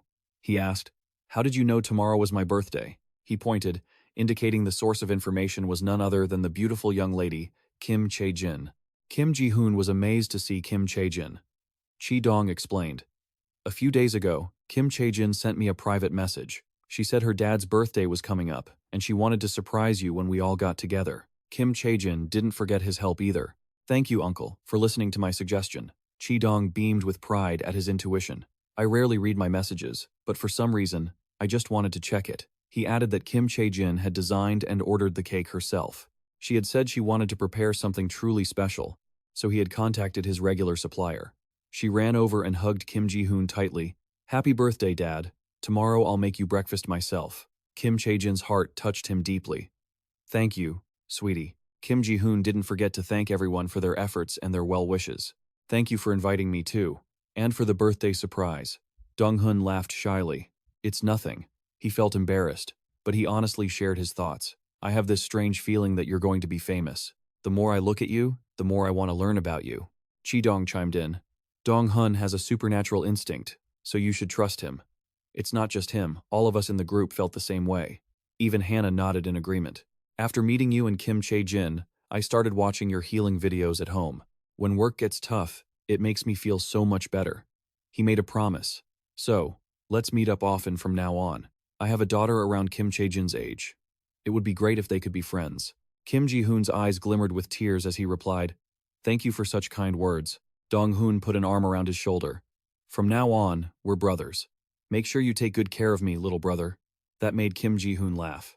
I will, brother. Meanwhile, Kim Chae-jin stood in the corner, thinking, Dad, have you always been alone on your birthday all this time? From now on, I'll be by your side. She sincerely wished him happiness. Thank you for bringing me into this world, Dad. You have to live happily and receive lots of love from everyone around you. And so the party ended. The next morning, at the headquarters of HCT, Tien asked, not hearing clearly, What? What happened, Commissioner Jun? His secretary immediately recounted the story. Commissioner Jun has introduced a proposal to cut vehicle safety standards. In reality, it's a regulation aimed at us. That report gave him a headache. Just when I thought I could breathe a sigh of relief because the gold bullion incident was resolved, he continued the discussion. Yes, I think Commissioner Jun has been campaigning for Shin Sung's vehicles. Once the consultation period for the proposal passes, Shin Sung's representatives will have a private meeting with Commissioner Jun. This situation made Taein even more exhausted. It seems they don't want to share the market fairly. Suddenly the secretary hesitated. Oh, and there's one more thing I haven't confirmed it yet, but he sat up straight, serious. Just report it. I'll make my own judgment. Given permission, he continued, the rumor is that the key to South Korea's revenue at the upcoming G20 summit is the electric vehicles from our conglomerate. There's also talk that, because of this, the Blue House is watching our company's every move. Taein was surprised to hear this. Is that true? I think this is even more important than the Shin Sung situation. After hearing it, he made a decision. Find out more about this. Be very careful. If there's anything suspicious, report it back to me. The secretary quickly took the order. Understood. Should we use a check on Commissioner Jun? Hearing that, Taein placed his hand on the desk and replied, I think they'd have too easy a life if we did that. I want to watch that man fall. Then he issued an urgent task. So, develop a customizable technology that can meet all the needs of that proposal. The maximum deadline is 3 months. It's better to finish it as soon as possible. The scene shifts rapidly. At the HG Automotive Research Institute, a loud voice rings out. What? 3 months? A woman, full of hesitation, expresses that it will take more than 6 months to develop the custom technology the CEO requested. The colleague opposite her also shares his perspective. If we have to finish it before that deadline, we'll have to work with the Hanok University Research Institute. The guy with glasses hears this and immediately shows his opposition. Collaborating with them again? When will we stop being dependent on the South Korean Institute for this project? He hears this and starts to argue. But this is the CEO's directive. Do you think I want to develop this on our own? Don't you think I know? Just like that, a gloomy atmosphere settles over them. This is so frustrating. Just then, someone raises their hand, but she presents the information she knows. I heard the raw data the application uses to generate the analysis system isn't from HG University, but from the C programming system. If we get approval from the C programming system to use their raw data, do you think we could develop it at our own institute? Another female employee sees this and feels it's a solid idea. That's true, isn't it? We're having trouble developing the analysis module because of the lack of data. He also feels hopeful about this. If we have enough data, we won't have to work with Hanok University anymore. Finally, the last guy compromises and agrees. All right, I'll try to contact the C programming system. The group's conversation lasts until sunset. Inside the building, an exchange is taking place. I will pay a fair price. The other party slowly asks, You're going to spend money to use the programming system's raw data? Sebastian, full of contempt, says bluntly to the other side, If it weren't for my boss's orders, I would never associate with a company like yours. He turns his chair to talk to someone else. You all always make me nervous. There's no need to ask the higher-ups about this. Mi Jung Dong-ho, I think you should get back to work. A call is flashing on the phone screen. Sebastian talks to the person on the other end of the line. Mi Jung Dong-ho, I think you should get back to work. It seems Chi has already thrown away their last warning. Outside, the sky is clear and warm. Inside the room, Mi Jung Dong-ho pushes up his glasses and speaks. I didn't think we'd meet again this soon. He suddenly questions him. Was the last warning not enough for you, CEO Kim Chae-jin? He breaks into a cold sweat, thinking to himself that he told them to develop that technology as soon as possible. What on earth did they do to get him summoned to the U-Data office? Thinking this, Taein bravely speaks up. I don't know what you're talking about, but there's definitely a misunderstanding here. Mi Jung Dong-ho changes his tone. A misunderstanding? Requesting raw data from the C programming system, wasn't it your idea to exclude Kim? Wait, what else? He adds. I don't know anything about that. There must have been a mistake in the manager's orders. Mr. Kim is our talent. If you try to negotiate without him, Mi Jung Dong-ho's final sentence makes him go pale. Our company will unilaterally terminate our relationship. His sharp gaze is full of warning. If you want to maintain a business relationship with us, don't ever leave Mr. Kim out of the conversation. Cho-soo will take every possible action regarding this matter. And just like that, the conversation ends. A voice rings out. Damn it. Taein is almost losing his mind over what just happened. Why is the automotive division of the C programming system reaching out to lecture us? The secretary quickly reports, the lab says the task is hard to complete within the deadline. It seems we'll need data from them if we want to develop the technology quickly. He hears this and thinks painfully to himself. Finally, if I want to execute my plan, I have to work with the C programming system. For sure, their data and Kim Ji-hoon's capabilities are a major resource for the gold pillar. But deep down, Taein doesn't want that. But right now, this is too much for us. If this continues, won't we be completely dependent on them? Taein becomes more determined the more he thinks. Now is not the time for excuses. At any cost, we must be the first to release an autonomous 4-phase car. Thinking is doing. He looks up and orders his secretary. Tell the business department that from this moment on, they are not to let them contact us whenever they want. And Taein asks him to call and tell Kim Ji-hoon that they will cooperate and provide everything he needs. This moment will decide his future. We must take a risk and grab that resource right now. The scene shifts to a room. Kim Ji-hoon can't believe it and asks, so the automatic brake activation will be based on the safety distance standard? Yoo-jin and Jung-sok explains the situation. Yes, our priority is finding a solution rather than worrying about the delays. The CEO is very eager for this issue to be resolved, and you understand the underlying implications. Unfortunately, the data belongs to the C programming system, and we need their approval. He asks urgently, I know. That's why I'm seeking your help. The safety standard issue will be resolved. Yoo-jin and Jung-sok's puppy dog eyes leave him helpless. The department manager looks truly desperate. Finally, Kim Ji-hoon has to give in. All right, I'll try asking the C programming system again to see if we can use the data. Evening falls at Kim Ji-hoon's house. He is relaxing after a day of work. He has sent the email. Now it just depends on Dr. Ji-hoon's decision. Just then, Kim Ji-hoon's phone rings. It should take a few days to get a meeting about this. The person on the other end is exactly the one he needed to find. Mr. Kim, this is Dr. Ji-hoon. Is now a good time to talk? Kim Ji-hoon happily answers. Yes, of course, Professor. Have you checked your email? He adds another thing. Yes, I've been waiting for this call all day. Sebastian hears this and laughs, asking, My call? Did you expect that I would call you? He calmly speaks. Yes, actually, Hichi recently made the exact same request.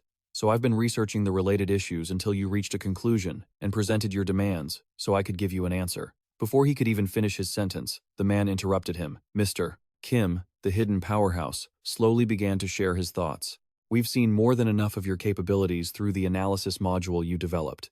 You're a talented researcher, and I hope to see you become a scholar in the future. That's why we've decided to respect your choice, he added, explaining the deeper reasoning. We do not agree with Hichi's intentions. The people who bypassed you and contacted us directly. Suddenly, the hidden BTI's tone shifted completely. So, if you feel bothered by Hichi's actions, you can just ignore their demands. However, he then offered a new promise. If you accept our request, you can use our data and analysis module. In the future, we will make the best arrangements for you. The high expectations from the hidden BTI left him hesitating for a moment.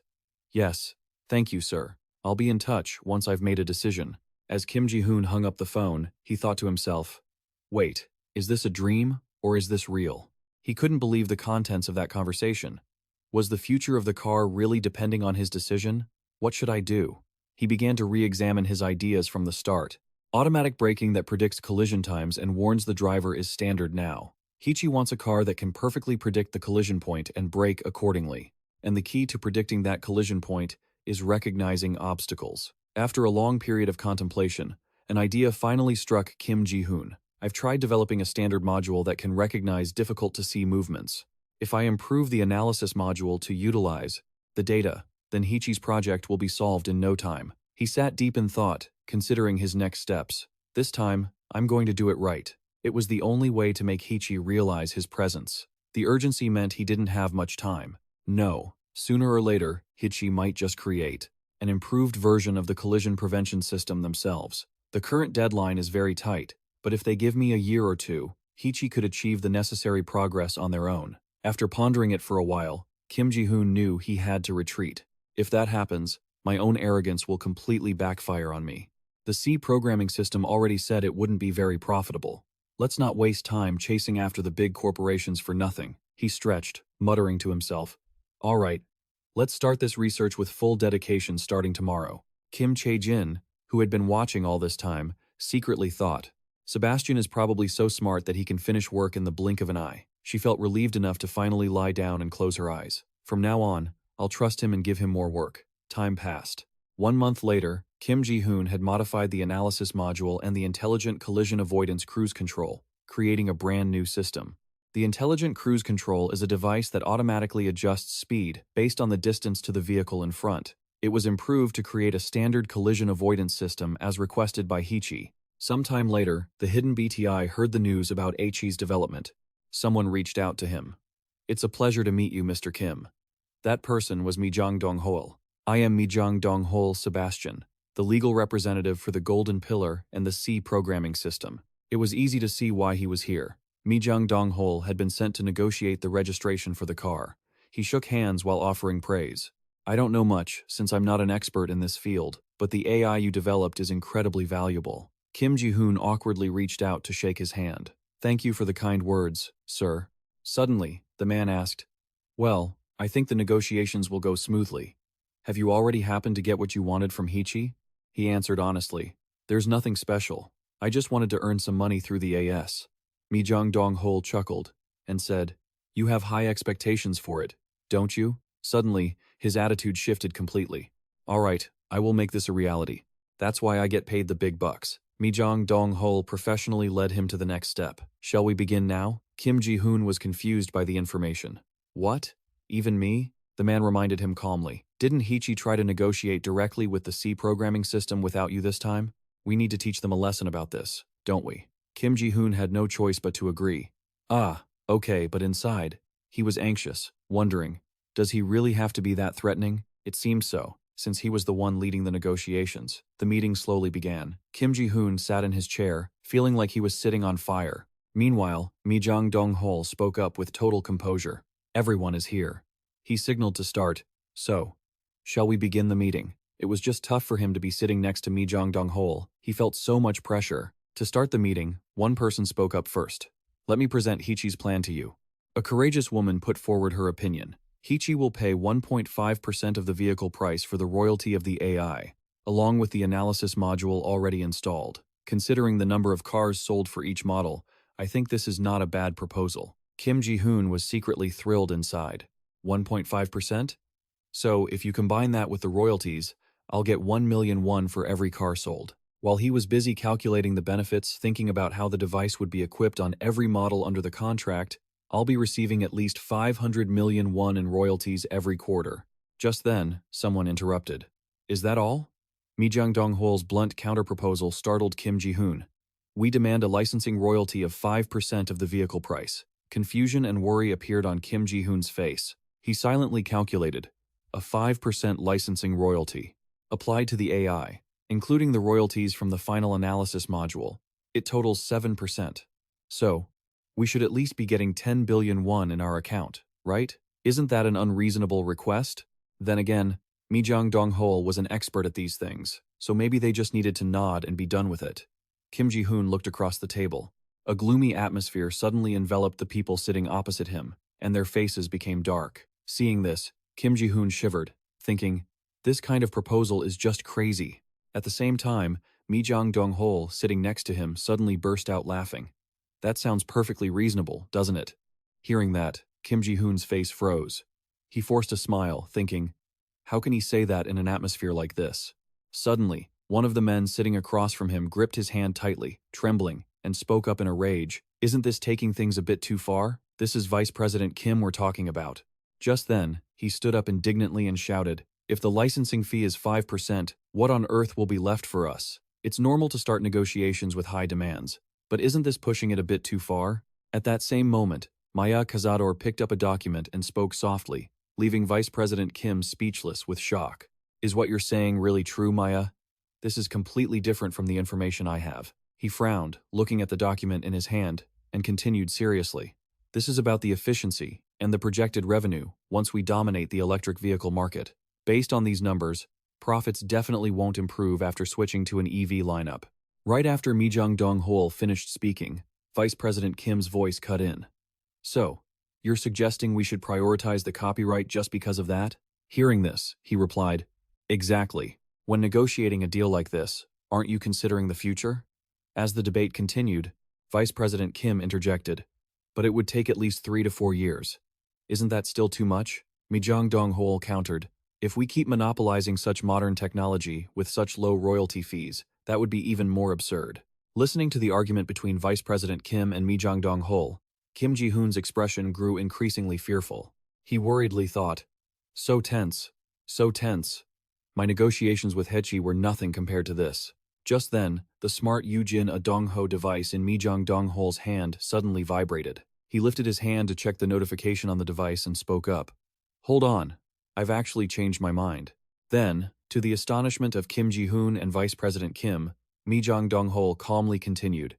Instead of 3%, I will remove the exclusive possession rights, which will apply to both the after-sales service and the previous analysis model system. Hearing this, Vice President Kim immediately stood up, looking anxious, and asked in shock, "You want to remove the exclusive possession rights?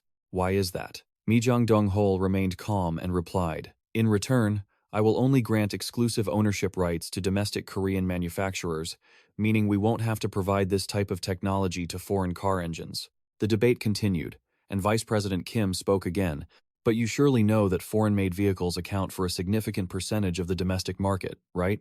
Mi Jong-dong-hol responded, "Foreign car companies are pushing for self-driving technology too, so it won't be easy for them to accept our proposal." Mi Jong-dong-hol furrowed his brows and spoke seriously. "By the way, since Hechi has already established a dominant position in the domestic market, this issue needs to be resolved quickly, doesn't it?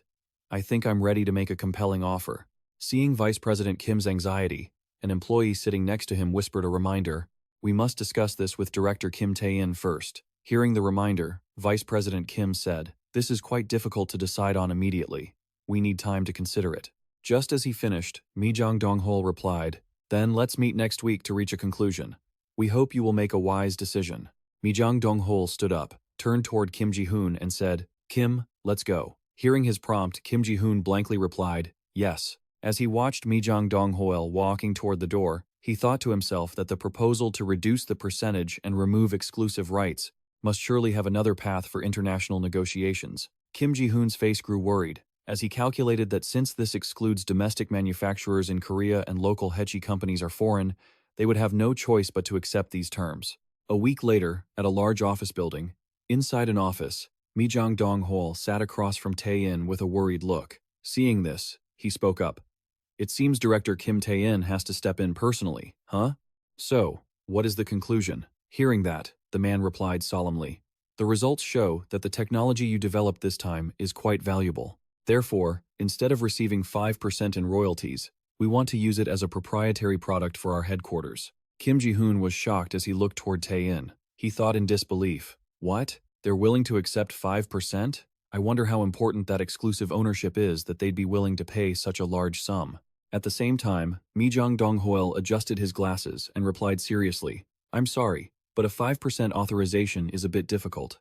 To Kim Ji-hoon's surprise, Mi Jong-dong-hol confidently continued, "Maybe if it hits 10%, we might have something to talk about." Hearing this, Tae-in spoke up, "What nonsense are you spouting? Do you think 10% is easy?" Mi Jong-dong-hol calmly replied, "Things have changed since last week." After he finished speaking, Tae-in immediately asked, "What changed?" Mi Jong-dong-hol leisurely adjusted his suit sleeve and answered, "While you were busy calculating profits last week, I was quite busy too." He then continued mysteriously, "V Group has already accepted our offer. They agreed to pay 2% in royalties without requiring exclusive ownership rights." Kim Ji-hoon immediately turned to look at Mi Jong-dong-hol, thinking to himself that this was truly unbelievable. V Group? Really? Hearing that, Tae-in trembled. He asked in a panic, "Is V Group for real?" Mi Jong-dong-hol calmly replied, "Yes, I used to work there, so I know a few people. Plus, I'm quite close with the chairman of the North American branch. I could try proposing this idea to them, and I'm sure it would receive a very positive response." He then continued the negotiation calmly. "So, now I'm asking for a price, and if it's better, I'll turn down the V Group offer. If you reject the offer, I'll have to proceed with the negotiations with V Group." The office air suddenly became tense. Mi Jong-dong-hol spoke again. "So, what do you want to do?" Tae-in fell into deep thought, thinking that this was clearly the type of technology he wanted to monopolize. But even if royalties went up to 5%, it would still have a major impact on their bottom-line profits. He clenched his fists, wondering if paying that much money was like being ripped off. No matter how much they wanted to dominate the market, now wasn't the time to be greedy. Thinking this, Tae-in's face looked helpless as he conceded, "I will give up the exclusive ownership rights. In return, I want to adjust the current 3% royalty to match the 2% offered by V Group." Hearing that, Mi Jong-dong-hol calmly said, "That won't work. 1% will be a penalty for your company's mistake." Seeing this, Vice President Kim behind him immediately asked, annoyed, "What's this about a penalty?" Tae-in, at the same time, tried to calm things down. Vice President Kim, "Stay calm." Mi Jong-dong-hol then spoke up. "As expected, the director knows, doesn't he?" Amidst Kim Ji-hoon's anxiety, he calmly continued, "Wasn't it your company's plan to develop this without Kim? This decision was made at headquarters to protect Kim's reputation. Hearing this, Tae-in's side immediately fell silent. Mi Jong-dong-hol's voice rang out again. There, the 1% issue is explained. As for Kim Ji-hoon, he worriedly glanced at Mi Jong-dong-hol, who was still rambling on, having said everything he could. Then, Mi Jong-dong-hol happily took out a folder and continued, "Let's end the negotiation here," having already said everything there was to say. Maya then cheerfully pulled out a folder and added, "Let's end the negotiations here. Instead, we will guarantee exclusive ownership for local producers elsewhere." Kim Ji-hoon then faced Eugene Dong-ho, and he spoke up. "You've worked hard. I didn't expect you to go so far and make such an offer. You're truly exceptional." Hearing this, the other man replied, "Isn't that why I received such a generous guarantee? You look so tense, though." Kim Ji-hoon replied with a reluctant expression, "Well, standing in a position like this, how could I not feel the pressure? I've met director Kim Tae-in a few times, but I always feel uneasy." Maiko smiled and advised him, "You'll have to meet people like that in the future, and now, even representatives from global companies want to meet you." Hearing this, Kim Ji-hoon was surprised, pointed at himself, and asked, "Why would they want to meet me?" The cherry blossom branches swayed in the breeze at twilight, creating a poetic scene. As Kim Ji-hoon listened, Eugene Dong-ho continued to chat happily with him in the afternoon sun beneath the petals blowing in the wind. Meanwhile, in another part of the city, the entire view of Yanbin City appeared. Just like that, the royalty negotiations between Hee-chi and him reached an end, and Kim Ji-hoon could finally enjoy the coming spring. Kim Chae-jin smiled happily, and the little girl said, "It's so fun to go cherry blossom viewing with Dad." Kim Ji-hoon looked at her with a smile and gently replied, "Dad loves watching them with Chae-jin too. Dad isn't too busy anymore, so let's go together more often, okay?" Hearing this, Kim Chae-jin excitedly answered, "Yes, it's a deal. I want to go on a picnic with you and stroll by the Han River too." Kim Ji-hoon then asked, "Really? Should we move to a place where we can see the Han River by the end of the year?" Hearing his question, she laughed out loud and replied, "As long as I'm with you, anywhere is fine." Then, Kim Chae-jin hesitated and continued, "If we move, should I have my own room? But I still want to sleep next to you." Seeing this, Kim Ji-hoon smiled kindly, patted her head, and replied, "All right, we'll sleep together there too." A breeze blew by, sending cherry blossom petals dancing in the air. Kim Ji-hoon's thoughts drifted. "That's right, it feels like it was only last year that I was struggling just to put food on the table." Both Kim Ji-hoon and Kim Chae-jin looked toward the riverbank simultaneously. His thoughts continued, "But now, it's not like that anymore. I can do the research I want, earn money, and spend my free time hanging out with my precious daughter." Just then, Kim Chae-jin suddenly spoke, cutting off his train of thought. She asked, "Dad, should we order fried chicken?" Kim Ji-hoon heard her and replied, "That sounds great." Suddenly, a voice rang out, catching his attention. The person said, "The weather is so beautiful." In front of Kim Ji-hoon was a drunk man. Seeing that, he thought uncomfortably, "What is this? Making such a scene in broad daylight, drinking like this."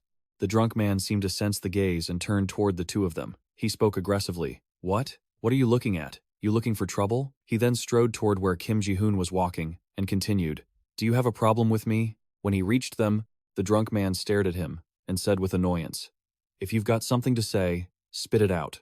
He reached his hand toward Kim Ji-hoon and shouted, "Are you deaf?" Kim Ji-hoon's eyes turned cold as he glared at the hand reaching out toward him. He then immediately stood up to the man's surprise. He shouted, "Stop it." Kim Ji-hoon stared at the drunk man and warned him, "Don't you dare lay a hand on someone else like that." With onlookers watching, the man pointed at Kim Ji-hoon and said, "Why are you looking at me like that? You want to fight me? Do you think you've got a lot of money?" Kim Chae-jin looked at the man and said uncomfortably, "Sir, aren't you ashamed of yourself with so many people around? Stop bothering my dad. Go away." Hearing that, the drunk man became enraged, raised the beer can in his hand, and shouted, "What? You brat? You dare talk back to me?" He then threw the beer can hard at Kim Chae-jin, causing her to scream in fear. After that, Kim Chae-jin's face was filled with anger. She tried to stay calm, thinking she had to act the part because she didn't want to use her powers. But this rotten man didn't even know who he was messing with. How should she deal with him? Suddenly, her eyes widened in surprise as if she saw something. Just then, a hand clamped onto the drunk man's throat, causing him to choke out a sound. Kim Ji-hoon was incredibly angry at this moment. He lifted the man into the air. Seeing this, Kim Chae-jin could only gasp in surprise. "Dad!" The drunk man, now hoisted up, had a distorted, trembling face from the lack of air. Kim Ji-hoon's voice rang out, drinking yourself senseless in broad daylight and then causing trouble for others. His expression as he looked at the man was incredibly fierce. His cold gaze locked onto the man as he said, "How dare you speak so recklessly?" The people around saw him lift the man with just one hand and began to murmur, "Look at that. He's lifting a person with just one hand." "Yeah," another replied. "That's insane." Someone asked, "Should we intervene?" Another replied, "Why would you invite trouble like that?" At the same time, Kim Ji-hoon glanced over at Kim Chae-jin. She tilted her head, looking at him with concern. Suddenly, Kim Ji-hoon threw the drunk man hard to the ground, causing him to cry out in pain. Then he knelt in front of him and threatened, "Apologize to my daughter right now." The drunk man's face was full of fear, but he still stubbornly shouted, "You were trying to kill me. What's wrong with you?" Seeing this, Kim Ji-hoon's expression shifted. He stared at him with a warning gaze and growled, "Apologize, now." The drunk man panicked and stammered, "All right, about that." Then he turned around, panicked, and ran away while screaming, "I'm sorry." Kim Ji-hoon watched him run off with a murderous look. Then, as if realizing something, he sighed, and his face returned to its usual gentle expression. Kim Ji-hoon turned back, placed a hand on Kim Chae-jin's shoulder, and asked with concern, "Chae-jin, you must have been so scared, right?" "I'm sorry. I lost my cool because I was so angry." She smiled reassuringly. "It's okay, Dad. It wasn't your fault. Thank you for getting angry for my sake." Hearing this, Kim Ji-hoon gently pulled her into an embrace and said softly, "Thank you, Chae-jin." At the same time, he wondered to himself, "What was that just now? I didn't know I could be that angry." He looked at his own hand and continued to ponder. And how did I lift him with just one hand? Kim Chae-jin looked at him and said gently, "Let's go home, Dad. I want to rest for a bit." Hearing that, Kim Ji-hoon asked anxiously, "Really? Are you very tired?" She smiled and gave a mysterious reply, "Yes." Meanwhile, behind the drunk man, purple fireballs were chasing after him. Kim Chae-jin's voice sounded steady as always. "I still have work to do." Late at night in a quiet apartment building, a few days later, Kim Ji-hoon's voice suddenly echoed inside the apartment. Kim Chae-jin watched him. A news article popped up on the screen, showing details and photos of a brawl. A man had been arrested for causing a disturbance and drinking at Hangang Park. The culprit was known for frequently drinking and disturbing the peace at Hangang Park. He continued, "Isn't that the guy who picked a fight with me last time?" Kim Chae-jin looked up at the article and innocently remarked, "That's that old guy, isn't it?" Hearing this, Kim Ji-hoon looked confused as he replied, "He's the one who messed with me." Talk about instant karma. At that moment, Kim Chae-jin sank into her own thoughts. "Seems like he's doing all right for himself," she pondered. "He'll have to regret his mistakes tonight." Then, she looked toward Ji-hoon, who was busy with stacks of documents, and she thought to herself, "Honestly, Dad looks pretty scary when he's mad. I'd better stay here to avoid any unnecessary trouble." She quietly clenched her fists. Her thoughts continued, "We need to be together." Kim Chae-jin then thought, "But Dad is leaving for 8 days for his trip abroad, so that's out of the question." Thinking of this, she was so startled that she let out a loud, senseless shout in front of Kim Ji-hoon. Startled, he looked at her with concern and asked, "What's wrong? What is it?" she asked. Kim Chae-jin slumped over the table, wilting as she replied, "I can't go out with you anymore.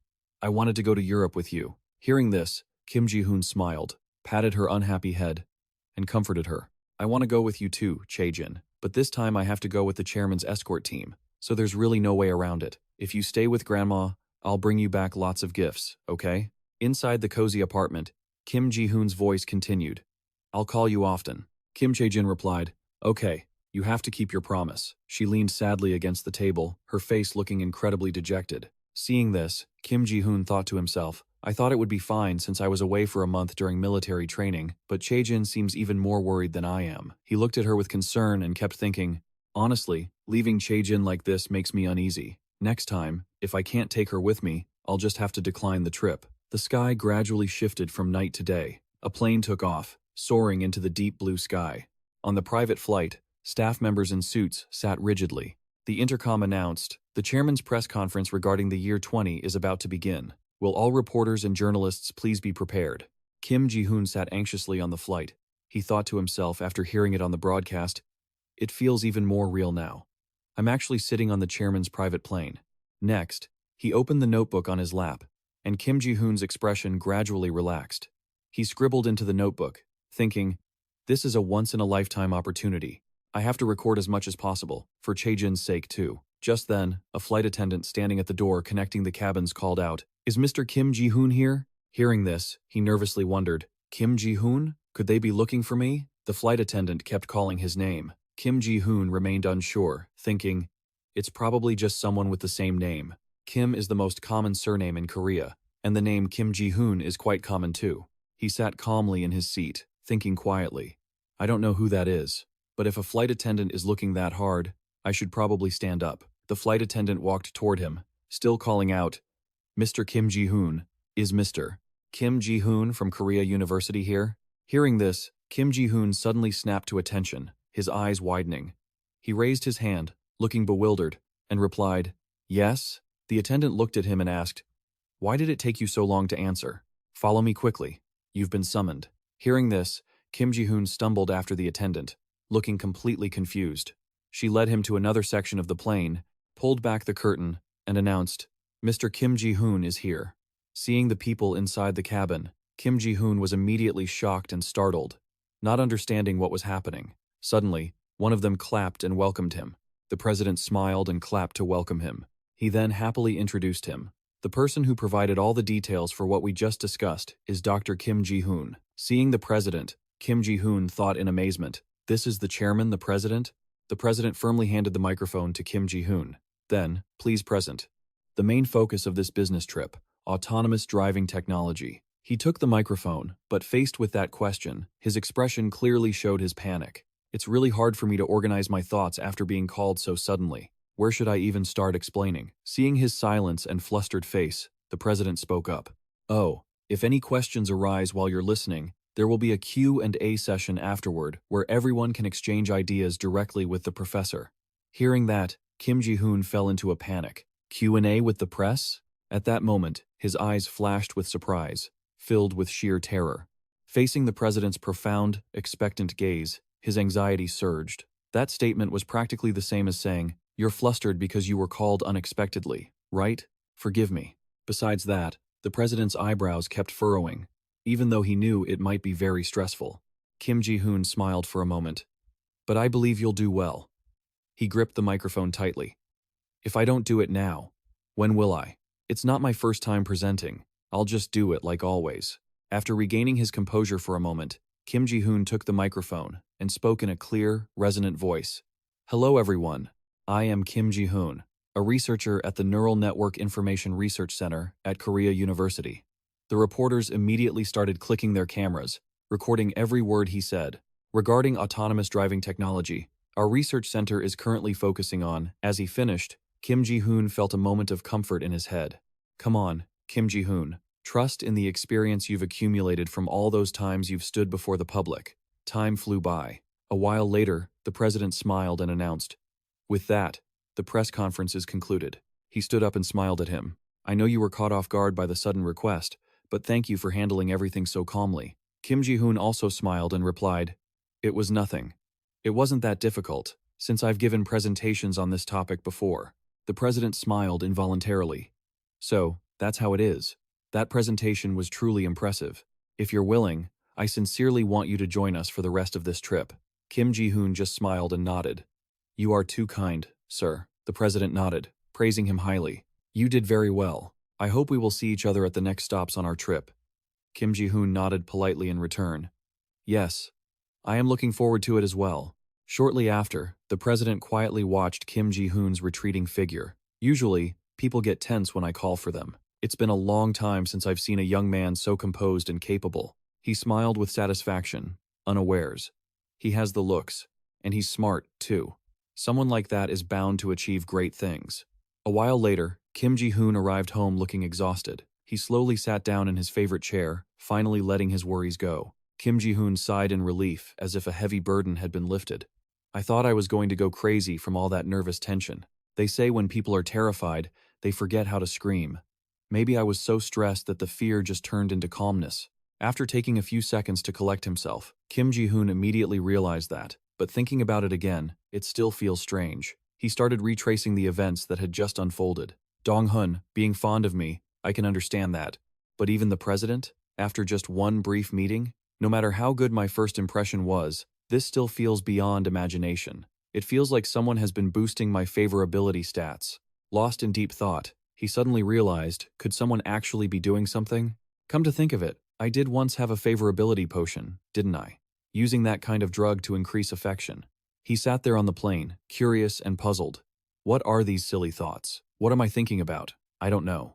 I must be reading too many fantasy novels. My head is full of magic and potions. Just then, Kim Chae-jin appeared suddenly right behind him. Panicked, he thought. Did Dad find out about that potion? However, she immediately dismissed the idea. No way. I must just be overthinking things. Dad has a vivid imagination, but he's not the type to easily believe this kind of stuff. Anyway, it's good that everything is going smoothly. I just want to call Dad quickly and tell him everything. She looked at Kim Ji-hoon's attentive expression and messaged, I'll be waiting for you, Dad. Come back soon so we can talk, Kim Chae-jin. Time flew by, and Kim Ji-hoon's business trip schedule was lighter than usual. His main task was helping the president learn about self-driving technology. But because the president was so busy, the two of them barely had a chance to meet. Unexpectedly, that meant Kim Ji-hoon had quite a bit of free time. He lay on the bed and happily answered the phone. That's great. Knowing my Kim Chae-jin is being so good makes me feel at ease. The girl on the other end of the line quickly replied, Of course, Dad. I'm listening to Grandma really well. What is Dad doing? Kim Ji-hoon replied in a soft, doting voice. Dad is resting. I have a lot of free time, but without Kim Chae-jin here, I feel a bit lonely. Hearing that, she replied sadly. Kim Chae-jin is sad too because Dad isn't here. Is Dad off today? He sighed, lying on the bed and complaining. Not entirely. I still have to attend a banquet celebrating the mission at the German embassy. I'll tell you if anything interesting happens right away, okay? Kim Chae-jin nodded in agreement. Yes, Dad, I'll wait for you. I love you so much. Kim Ji-hoon also responded lovingly. Dad loves his little girl too. Sleep well, we'll talk more tomorrow. Once the rare call ended, Kim Ji-hoon looked at his phone screen with a heavy heart. The time zone difference meant the two of them couldn't talk for long. I really just want to go home soon. Meeting Kim Chae-jin, he sat up abruptly and started contemplating something. After all, I heard someone from the TER family would be at this banquet. The TER family isn't the largest shareholder, but they're basically the owners of the V Group, right? Thinking of this, a satisfied smile appeared on his lips. If I have a chance, I definitely need to talk to them. This time, there are contracts with U Group and V Group, so taking this opportunity to build connections is the right thing to do. Everything went on until the banquet started. Kim Ji-hoon, dressed smartly, slowly walked into the party. His eyes darted around, and he secretly sighed. I've attended so many parties like this, yet I still feel constrained and can't get used to it. If only Kim Chae-jin were here, that would be great. I wonder if the people from the PER family have arrived yet? The party has been going on for a while, but I don't see them anywhere. Suddenly, a man walked up from out of nowhere. Finally, I get to meet Professor Kim. He reached out to shake hands and introduced himself formally. Nice to meet you. I am Jung-gun, chairman and CEO of Shinwong OT. Out of courtesy, he reached out to respond. I am Kim Ji-hoon, a researcher. Your name has been buzzing around the industry lately. I heard the ACH system was developed by Professor Kim, is that right? He smirked modestly. I also heard the project was initially started thanks to our group's cooperation, but in the end, you burned bridges and handed it over exclusively to H Group. It's truly a pity. Kim Ji-hoon, hearing that, replied straightforwardly. If I remember correctly, it was Shinwong that was the first to refuse the parking project. I really wanted to work with Shinwong too, but things have reached this point. It's hard to change, isn't it? Jung-gun suddenly crossed his arms arrogantly. Is that so? Well, it's not too late to cooperate now. He narrowed his eyes at him and smirked. So, what do you think? Kim Ji-hoon bowed politely and refused. I'm sorry, but I don't have the authority to make business decisions. Please excuse me. As soon as he turned to leave, he frowned, confused. They ask for favors, but talk like they're giving orders. Even if you are the CEO of a large corporation. Just as he walked a few steps away, Jung-gun's arrogant voice rang out. As far as I know, the reason H Group won the technology exclusivity was largely due to your influence on that decision. But if you keep denying it so stubbornly, I have no other choice. When you return to Korea, quite a few interesting things will be waiting for you. Once done, he turned and left. Anyway, I have other business. Cheers. Those words unintentionally affected his mind. Quite a few interesting things waiting. I keep wondering why he was so arrogant and confident. Is he trying to threaten me? But thinking it over, Shinwong doesn't have anything left to use as leverage against me. So what is it? Just as he was lost in thought, a hand poked his back. Kim Ji-hoon instinctively turned his head and saw that the person was Maya. Kim Ji-hoon, why do you look so confused? Is something wrong? He was surprised to see her. Maya, what are you doing here? She laughed and explained. I was invited, of course. You came with the president's delegation, right? Kim Ji-hoon was suddenly stunned. How did you know? No, wait. Why were you invited? Maya noticed his surprise and just laughed. You're just like always. You never know anything about me. As soon as she finished speaking, she took out a black card and handed it to Kim Ji-hoon. Now, let me formally introduce myself. She smiled at him and introduced herself. I am Maya Kazadar-Devik, a descendant of the former Yugoslav royal family, and also the CEO of Forzet. Hearing such shocking news, Kim Ji-hoon was completely stunned. You are both a royal descendant and a director at Forzet? From the very first time I met you, I felt you didn't come from an ordinary family, but this is truly beyond my wildest imagination. Faced with his astonishment, Maya could only smile. Seeing him so surprised made her feel a bit apologetic. The reason I'm here at this event today is to meet you. Kim Ji-hoon stood there, frozen in disbelief for a moment. Maya nodded and explained, Yes. Forzet Group recently conducted a comprehensive assessment of the technology you developed and concluded that it holds immense strategic value. As soon as I learned you would be attending, I came here as a representative of Forzet to personally make you an offer. Kim Ji-hoon still stood there with his mouth agape. An offer? At that moment, a thought instinctively crossed his mind. That technology had already been discussed thoroughly internally and had received quite positive feedback. If this were a proposal for a technological partnership, positive feedback would certainly be the right response. Maya suddenly reached her hand toward Kim Ji-hoon's face and suggested, Mr. Kim, headquarters believes you have a promising future. So, would you consider moving to Germany to work with us? If you agree, you will receive the best benefits we can possibly offer. Facing that proposal, he was momentarily stunned, his heart filled with panicked reflection. Does she want me to take on German citizenship? Honestly speaking, he had never even thought about changing his nationality. Even though this was an invitation from Termoli, Forzet, it was definitely hard to accept right away. Seeing the blank look on his face, Maya spoke softly. I understand how you feel. Actually, I had intended to arrange a formal meeting to discuss this in more detail, but fearing that other companies might approach you first, we decided to act early. It might be a bit sudden, but I hope you will think seriously about this proposal. Kim Ji-hoon instinctively scratched his head, his tone somewhat hesitant. I'm truly surprised. I never imagined I'd receive an offer for naturalization, and from Maya herself, no less. She smiled playfully and replied, And I never expected to be the one making the offer to you, Mr. Kim Ji-hoon. Maya continued to affirm, Regardless, I am very grateful that Forzet recognized your potential. Kim Ji-hoon felt shy, his gaze quite timid, but since he had no intention of changing his nationality at the moment, he had to politely decline. Maya exclaimed in surprise. Oh, is that so? What a pity. But please remember, our invitation is always valid.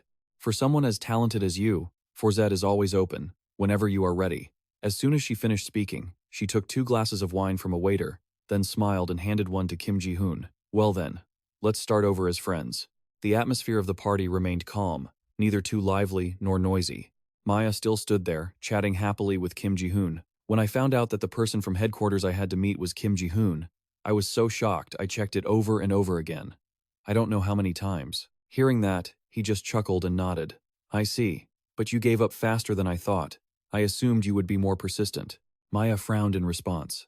Is that so? After chatting for a while, she reached out and linked her arm through his. Her eyes filled with tenderness. She hinted, So, would you like to talk more? If you want to, I don't mind. Time slipped away, but the look in her eyes toward Kim Ji-hoon remained completely unchanged.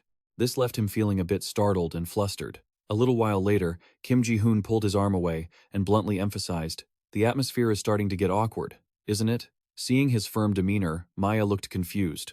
Usually, other men wouldn't stop so easily. Kim Ji-hoon frowned, his tone extremely serious. I'm a father, you know. Maya suddenly remembered and let out a light laugh. Right, how is Kim Chae-jin doing lately? Kim Ji-hoon recalled Kim Chae-jin and said the little one was growing up so fast. It's just a pity I couldn't bring her along this time. Maya heard him and suggested that next time he should definitely bring the little one. Staying here for a few days would be fine too. Kim Ji-hoon smiled instinctively. He would have to ask his little princess what she thought first. Oh, by the way, is there anywhere around here to buy gifts? She nodded and pointed out the way for him. There's a shopping area nearby. Are you looking to buy something? Kim Ji-hoon touched his chin, stroking it thoughtfully. He wanted to find a truly cute gift for Kim Chae-jin, but couldn't think of anything perfect yet. Throughout the entire trip, his mind was occupied only by that.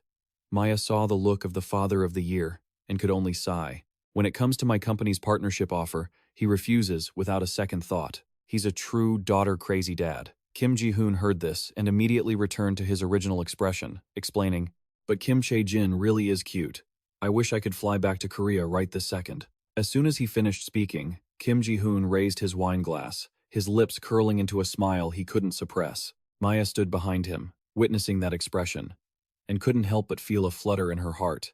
The more she looked at him, the more attractive he seemed. If only he weren't a married man, I would have pursued him to the end. Time passed silently until the next day at the train station. Kim Chae-jin had been waiting since early morning. As soon as she saw him, she jumped for joy. "Daddy, I missed you so much." Kim Ji-hoon walked over and scooped her up into his arms, showering her with affection. "Kim Chae-jin, are you still doing well? Daddy missed you so much too." His mother stood behind them and just laughed. "Look at how happy she is to see her dad." Kim Ji-hoon immediately took out the gift he had prepared beforehand. "Here, Kim Chae-jin, Daddy has a gift for you." Kim Chae-jin took the teddy bear, her eyes widening with delight. "It's so cute. Thank you, Daddy." After that, he went over to his parents and apologized sincerely. "I'm sure you two must have worked very hard taking care of Kim Chae-jin." His mother laughed, waving her hand in dismissal. "Oh, not at all. Thanks to Kim Chae-jin, we've felt happy all day long. You must be tired from your long trip. Go get some rest with her." Kim Ji-hoon smiled and replied with gratitude, "Yeah, thank you both." Right then, his phone started ringing. Who could be calling? Kim Ji-hoon politely answered the phone. "Yes, hello? Professor Choi Gu-tak. I just got back, but I have to head out now." Suddenly, his expression darkened. "What? What is it?" The moment he hung up, he rushed straight to where Choi Gu-tak was. When the professor saw him arrive, he looked a bit apologetic. He could tell the young man was exhausted. "I'm sorry to bother you at this hour, but this is an urgent matter that couldn't wait." Choi Gu-tak looked down, clearly distressed. "There's a formal complaint alleging that you violated the regulations regarding holding multiple concurrent positions as a university professor. They're demanding that you report to the Military Manpower Administration to explain yourself." Upon hearing this, Kim Ji-hoon reacted sharply. "What? A violation of the multiple position policy? Could it be?" The professor gave a heavy, somber nod. "Yes. It seems they've tracked down your involvement with the company established by the Neural Network Research Center and the system. It was set up specifically to clarify the shareholding structure for the technology I developed." After hearing the situation, Kim Ji-hoon immediately argued that such regulations usually only apply to executive-level positions or higher. "That system is just a minor support role related to my research duties. We've already verified that there are no legal issues. Why is this being brought up now?" Choi Gu-tak nodded in partial agreement. "In principle, you're right. But because your role there carries influence equivalent to an executive, it's still being treated as a violation in practice." Hearing that, he instinctively remembered the cryptic warning from Ingun at the party. This is exactly what the CEO of Shinseung Moto in Germany mentioned. At that thought, his hands trembled as he clenched them tight. There was no doubt about it, the complaint definitely came from them. Then, Choi Gu-tak asked in a serious tone, "Before you returned, I managed to look into it briefly. It seems the government is trying to use this opportunity to put financial pressure on you." Kim Ji-hoon stood frozen. "The government?" Choi Gu-tak looked awkward as he explained. "You know how it is.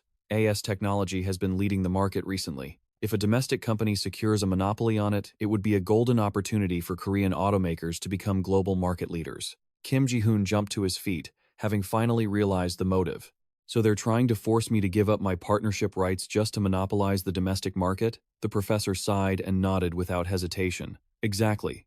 If you don't terminate your technology agreement with Volkswagen, there's a high chance your military service will be extended, and you'll have no way to protest." He rubbed his face, looking completely helpless. "And if you don't withdraw your entire stake from the project, even your professorship could be revoked." Kim Ji-hoon was left in complete shock. It didn't stop there. Choi Gu-tak emphasized, "Worst of all, you could be recalled for active duty." Soon after, he returned home. The sky had already turned to night. After hearing the news, Kim Chae-jin wailed, her eyes filled with heartache. "What? Daddy has to go to the military again?" Kim Ji-hoon gave a helpless nod. "Yeah, I'm really upset about it too. I knew I should have just agreed when Aunt Maria suggested I apply for German citizenship." Kim Chae-jin slammed her hand down in frustration. "That's so unfair. Why does everyone have to make things so hard for you? Seeing the little girl so upset and pouty, Kim Ji-hoon tried to soothe her. I'll have to focus on clearing this up for a while. We probably won't be able to hang out for a bit. Facing that comforting, yet sad news, Kim Chae-jin furrowed her brow, biting her lip in indignation. We were finally having fun. Why do these problems keep popping up? Maybe I should just blow away Shin Seung-modo, the government, and all those annoying people. But if I do that, Mommy will scold me to death. What if I solve it neatly, quietly, without anyone noticing? Just then, she muttered, as if she had just come up with a brilliant idea. That night, the house was unusually quiet. While Kim Ji-hoon was fast asleep, Kim Chae-jin quietly woke up. Soon after, she slipped out of bed. Kim Chae-jin floated into the air, ready to cast her magic. This time, as she carried out her plan, a look of smug satisfaction filled her face. As she always did when faced with trouble, she hovered in midair and began to observe. Aiming straight for the person in charge is the fastest way. The night sky was eerily quiet, with only a lonely moon shining down. Using her innate magic, Kim Chae-jin instantly appeared at the president's residence. She took one look around and concluded, "So, this is the president." Then, Kim Chae-jin slowly reached out to touch his forehead, deciding to read his memories. I need to be sure if the president is actually involved in this. As she sifted through his memories, Kim Chae-jin couldn't help but note that all the memories involving her father were just from that meeting on the plane, and he actually had a good impression of him. Seeing that things seemed fine, she smiled in relief. Well, that's a relief. If he were behind this, it would be a huge mess. I'll just handle it through him. She reached out and cast a spell over the president's face. After finishing the enchantment, she waved goodbye. I'm counting on you, Mr. President. You'd better take care of my daddy's situation. After her mission was complete, she vanished like a gust of wind, leaving no trace behind. Moments later, the president sat alone in his room, feeling a strange sensation. How strange. I'm buried in work, so why does the face of that young man I met during the visit keep popping into my head? Instinctively, a strange, indescribable feeling washed over him. Immediately after, the president shook his head as if trying to deny it. He pulled himself together and muttered to himself, "No, now is not the time to be thinking about such things. First, I need to finish the report on the visit." Just then, he felt something odd. What is this? Time passed, and by morning, the sky began to brighten. As the morning sun started to rise, Kim Ji-hoon received some good news before he could even start his day. Really? So I don't need to report to the Military Manpower Administration to explain anything? Choi Gu-taek nodded silently. Yes. I'm not sure how, but the president personally ordered them to drop the case. Hearing this, his expression froze. The president himself? Choi Gu-taek looked just as puzzled, but he explained, I was curious too, so I asked an official. I heard he criticized the government for pressuring scientists while this nation is supposed to be prioritizing science and technology. Regardless, I'm glad the issue regarding your multiple positions has been resolved. I never expected the president to intervene directly like that. Did something happen during the visit? Kim Ji-hoon scratched the back of his neck, his eyes showing clear wariness. I only gave a brief presentation on autonomous technology during the press conference. He seemed quite interested that day, but I never expected him to get involved in my personal affairs like this. Tate smiled, looking at him with trust. I can learn a few things from you, Kim Ji-hoon chuckled modestly. I was just lucky. Then, his expression grew thoughtful, shifting into something hard to read. I wondered why the president would get involved personally, but regardless, I just felt relieved that I wouldn't have to worry about being drafted back into the military. Before long, Kim Ji-hoon returned to his base. As he walked, he pulled out his phone to make a call. Director Dong-hol, it's Professor Kim Ji-hoon. I'm calling about the documents regarding the conflict of interest regulations I asked you about. Luckily, it's been resolved, so you don't need to send them anymore. Director Dong-hol replied immediately from the other end. That's great news, though it's a bit of a shame. If things hadn't worked out, I was planning to suggest that you apply for citizenship. Kim Ji-hoon pondered for a moment before remembering. Now that you mention it, when I was on a business trip, a representative from Forzet suggested the same thing. They said if I took German citizenship, I'd get full support. He sounded slightly confused. Why just Germany? A talent like you, Kim, would be welcomed by the United States with open arms. He involuntarily offered a strained smile. Director Dong-hol nodded bluntly and explained, Right. I have a friend named Joseph who works for the U.S. government. After hearing about your situation, he said he would seriously propose an official invitation for citizenship. Kim Ji-hoon laughed, looking quite pleased. Really? Director Dong-hol continued. Building trust. I believe your technology is the foundation that will dominate the market for the next 10 years. No matter what you choose, I will support you fully. Personally, I just hope you find a place that truly values your worth. The US isn't a bad choice at all, so just think it over carefully. After chatting for a while, Kim Ji-hoon sighed, the corners of his mouth curving into a small smile. Thank you for the advice, Director Dong Hoel. He replied with a polite laugh. Don't mention it. Talk to you again soon. As soon as the call ended, Kim Ji-hoon began to reflect. The last time he heard about the offer for German citizenship, he was surprised, and now an invitation from the US. He unconsciously looked up at the sky, deep in thought. I always thought I'd spend my whole life in Korea, but perhaps it's time to seriously consider it. And so, things continued peacefully, until not long after. Kim Chae-jin's birthday was approaching, and Kim Ji-hoon had brought his daughter to Jeju Island to celebrate this special occasion. Kim Chae-jin walked along the white sand beach, her sandals off, the waves washing over her feet. She walked with an excited smile. Dad, the ocean here is so beautiful. Kim Chae-jin happily immersed herself in the atmosphere, getting to hang out here with you in such a pretty place. It's so wonderful. Seeing her innocent smile as he followed her, Kim Ji-hoon felt his own heart lift. I'm so happy. It's like a picture-perfect scene. And my daughter looks like the happiest person in the world. Seeing Kim Chae-jin playing happily, he felt his worries fade away. I want Kim Chae-jin to experience so much more in the future. Lost in his joy, he suddenly froze for a second. But to do that, should I take her abroad? I still think life in Korea is fine. But for Kim Chae-jin, if going abroad helps broaden her experiences, then the US is definitely an option worth considering. For now, even if he asked, Kim Chae-jin would just say wherever her dad is, she's fine. But when she gets older, he would have to have a serious talk with her about this. Immersed in the deep blue water, Kim Chae-jin dove under. She immediately spotted a blue-ringed octopus hiding beneath the white sand. Locking eyes with this strange yet fascinating creature, Kim Chae-jin put on a curious expression. Looking at the octopus underwater, she suddenly realized something.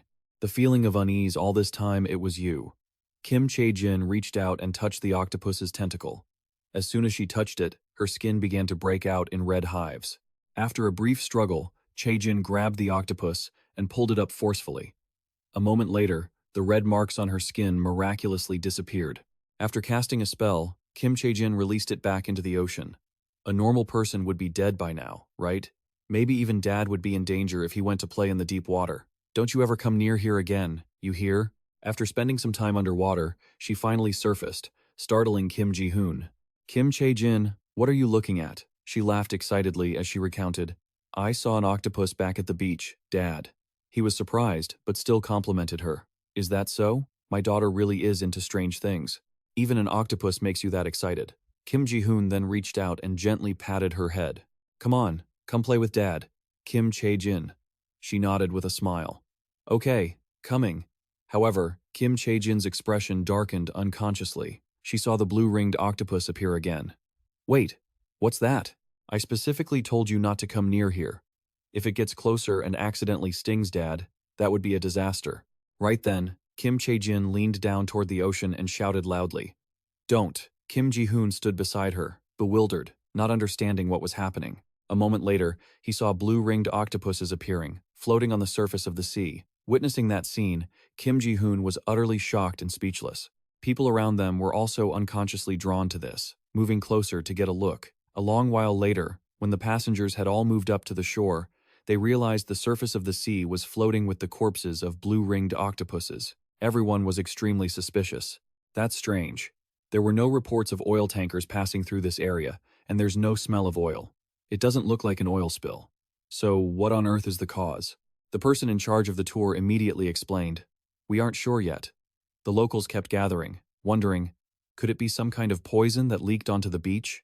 Kim Ji-hoon stood behind her, worried, asking repeatedly, Kim Chae-jin, are you okay? Are you hurt anywhere? She shook her head and answered calmly, I'm fine, Dad. He carefully picked her up and instructed, we probably can't keep playing today. We should go to the hospital to be sure. Kim Chae-jin nodded obediently. Okay, I think so too. As they left, she kept looking back into the distance, thinking to herself that she only meant to make them faint for a while, not expecting them to actually die. Kim Chae-jin leaned her head on his shoulder, her expression becoming gloomy. I'm sorry, I just wanted to protect you, Dad. I didn't mean for it to turn out like this. That evening at their vacation spot on Jeju Island, it took him a while to finish cooking. Then he set everything out on the dining table. Kim Chae-jin, let's eat. I just grilled some meat for you. Kim Chae-jin looked and exclaimed excitedly, that looks so delicious. Since they returned from the beach, Kim Ji-hoon had kept noticing and wondering, Kim Chae-jin, are you really okay? I'm still so worried, even though the hospital said there were no issues. She shook her head and confidently asserted, I'm really okay, Dad. Hearing that, the anxiety in his heart slowly began to subside. Guess I can finally relax. That trip was supposed to be fun, but who would have thought we'd run into such strange things? But just getting to see the beautiful ocean like this is enough for me. Plus, eating grilled meat with Dad in this villa is the absolute best. My little girl always knows exactly what to say to melt my heart. If you want more, just let me know. I'll grill some more for you. Chae-jin excitedly accepted and answered obediently. Yes, please. As the meal went on for a while, Ji-hoon coughed a few times. But honestly, the more I think about it, the weirder it gets. She looked up, eyes full of curiosity. What's weird, Dad? He asked, reflecting on what they had seen earlier that afternoon. Among those dead creatures earlier, there were octopuses and those fish, right? Fish might float after dying because of the gas bladders in their bellies. But how could octopuses and the others float up? Seeing Ji-hoon starting to dwell on it, Chae-jin spoke up to deflect. Dad, is that really so important right now? She looked up, her expression firm. I just want to cherish the time we have together. Why do you keep bringing up what happened earlier? Why are you stuck on that? Is it really more important than this moment? Realizing he'd overstepped, Ji-hoon immediately apologized softly. I'm sorry, Chae-jin. Of course it's not. Being with you is the most important thing to me. Sitting opposite him, she crossed her arms, her face set with determination. I want more meat. Keep grilling. Ji-hoon stood up to grill more, indulging her. All right, just wait a second. Chae-jin sat behind him, constantly encouraging him. Make sure this batch is even tastier than the last one. After a while, she raised her hand and sighed. Sitting alone in the dark, she pondered. Could Dad have discovered my powers? No. If he really had, he would have asked me directly. I just need to be careful not to let anything else suspicious slip. Maybe he'll just think it was a strange coincidence and forget about it. A long time later, Ji-hoon called out excitedly. It's perfectly golden brown now. Come and have a taste. Chae-jin chirped happily. You're the best, Dad. She tried to push all those thoughts out of her head and told herself, regardless, I was a bit careless. The meal continued, but amidst her restless thoughts, the night sky remained calm. Chae-jin sat happily enjoying her plate of meat, while thinking to herself, but as long as I can protect Dad, I have no regrets. Everything went on as usual, and after returning from the island, Ji-hoon began working on a new research project about electric vehicle batteries. If an anti-collision system is the core element of self-driving cars, then batteries are the key technology for improving performance. It was the perfect topic for Ji-hoon, who had been worried about energy consumption. He sat in front of his computer, feeling extremely excited. Before joining Professor Choi's lab, I majored in electrochemistry, so this fits me perfectly. I want to take this opportunity to apply the fundamental knowledge I learned. As Ji-hoon was busy with his research throughout the weekend, Chae-jin actively helped her father. Ever since they returned from the vacation, Chae-jin had started silently observing Ji-hoon's work and thinking, what can I do to help Dad finish this faster? No, that won't do. If I make too large a change, it will cause unpredictable variables. Mom might show up in the industry then. It would be ideal if I had an expert like Sebastian backing me up from the shadows, but it's hard to find someone who meets the criteria. Wait. Just as she was struggling, a thought crossed her mind. Do I really need to find someone new? I've heard that famous scholars often use proxies to avoid attention and keep their identities private. I could do the same. After a moment of planning, Chae-jin slowly approached. Dad, are you very busy? Yeah, I'm researching batteries. As Ji-hoon turned around, seeing her there, he set his work aside and explained, I plan to spend more time with you this weekend, but I'm afraid I have to postpone. I'm sorry. Chae-jin shook her head understandingly. It's okay. I'll go for a walk for a bit. He nodded and reminded her. If you need anything, call me right away. She smiled and replied obediently, I will. On the other side, that night in the Grand Castle, Chae-jin suddenly appeared, startling Sebastian. Master, is there something you need? Chae-jin walked closer to him and slowly expressed, Sebastian, I need American citizenship. He stood up, completely stunned. American citizenship? Are you planning to settle in the U.S.? Chae-jin shook her head and quietly explained, Not to settle. My father is working on a new research project regarding batteries. I want to create a virtual scholar. You will represent me and support him throughout that process. Hearing her words, Sebastian stroked his chin, frowning in thought. Create a non-existent scholar? That won't be easy. Chae-jin crossed her arms and sighed, responding bluntly like a little old lady. We need scientific papers to increase influence, and more importantly, we have to build a complete identity for someone who doesn't exist. What if that person is your adopted daughter, both a daughter and a student? It would be easier to build a reputation that way. Sebastian bowed respectfully. A persona that is both connected to me and a member of the family, that would be a great honor, my lady. Chae-jin nodded without hesitation. Good. Let's proceed with that. I will write a few papers under the virtual scholar's name and send them to you. As she spoke, her heart fluttered. Just wait a little longer, Dad. I will definitely become a famous scholar to help you. At the same time, in Ji-hoon's office, right as he was working, he received a call from Mi Jang-dong-hol. As soon as he picked up, the man rushed to speak. Mr. Kim, it's Mi Jang. Is this a good time to talk? Ji-hoon replied politely. Yes, what is it? Mi Jang immediately dropped a bombshell. Yesterday, Chairman Kim Tae-in expressed his intention to gift you shares in H-Tech Motors. Ji-hoon was stunned. What? Why is he giving them to me out of the blue? Mi Jang specifically added that the chairman wanted to apologize for the inconvenience during the previous copyright negotiations and expressed a desire to maintain a close relationship with Ji-hoon. Hearing this, he felt an indescribable emotion. I understand. Mi Jang hesitantly revealed that, in addition, to show his good faith, the chairman also mentioned issuing convertible bonds as further support. Ji-hoon was speechless. Convertible bonds? The man on the other end continued. Regardless, if you agree, we will continue working with Chairman Kim Tae-in. And in that process, we want to consult with a lawyer, in Korea, to ensure there are no legal issues. After a moment of silence, he slowly said, I understand. I'll think about it and get back to you later. The call ended, and Ji-hoon's mind was immediately flooded with thoughts. Hachimoto shares? I'd love to take them. But a gift this valuable, isn't this basically a bribe? I need to check what Himoto stock is actually worth first.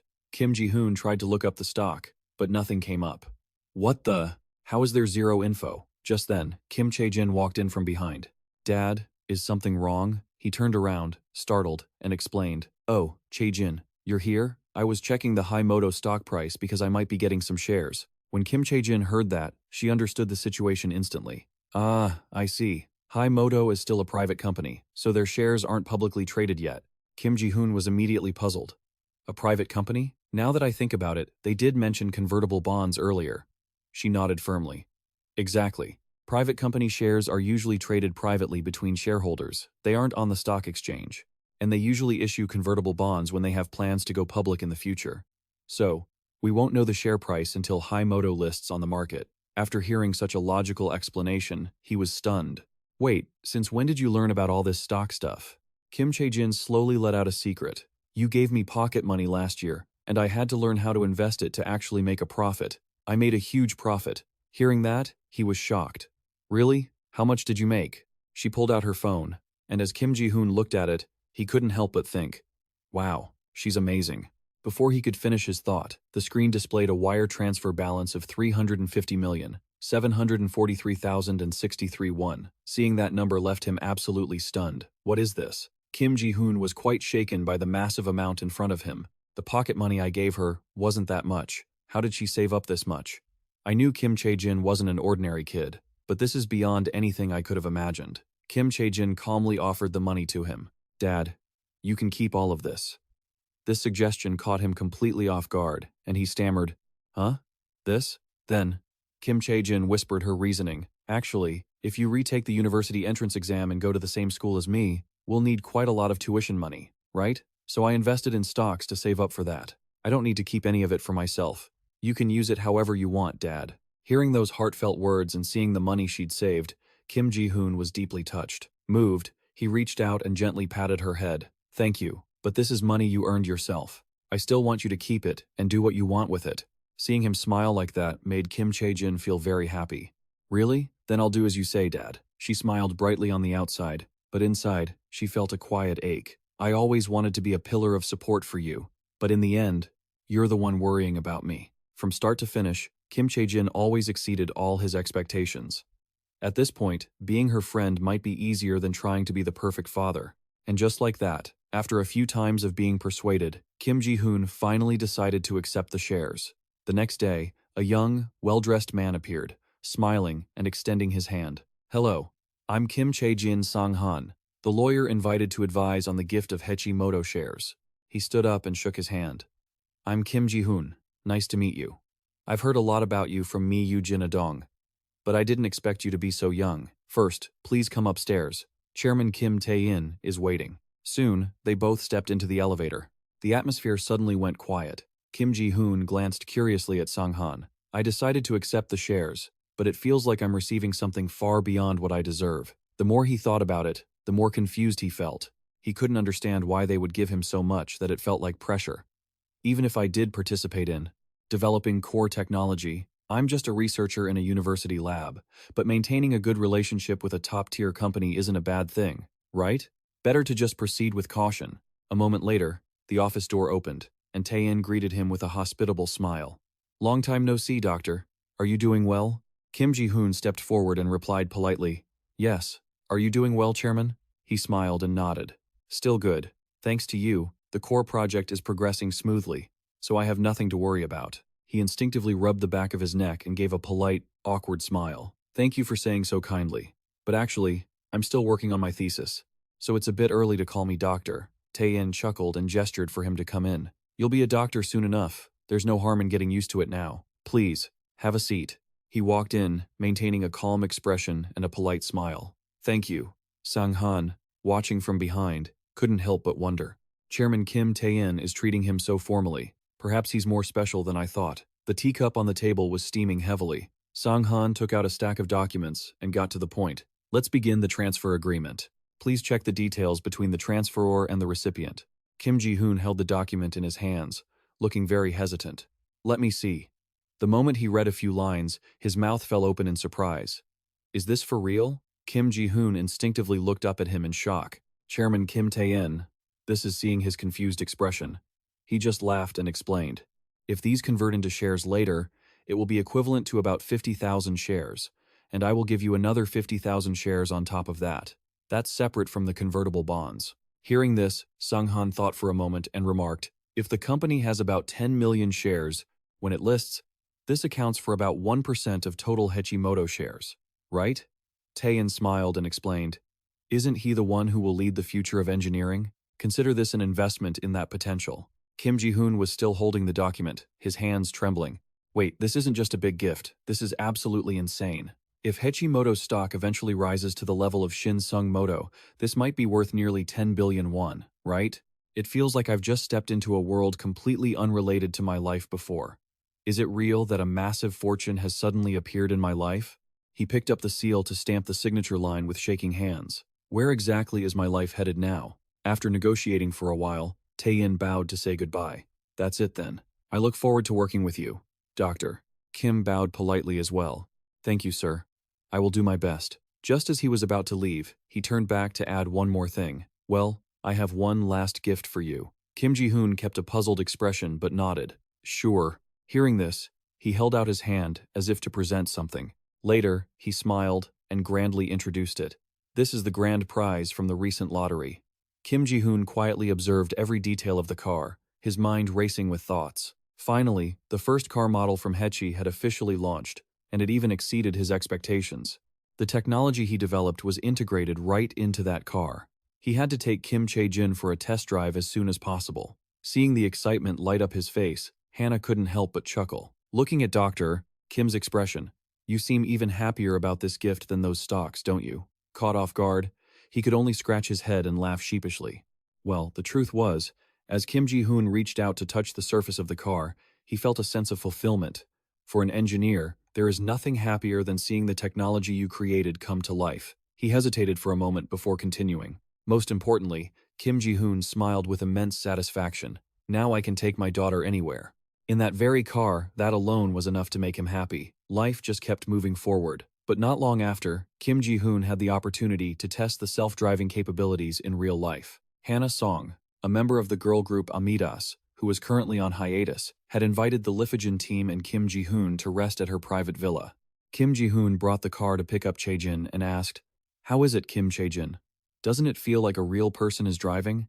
This is the technology your dad helped develop." You know, the little girl sat in the car, her face beaming.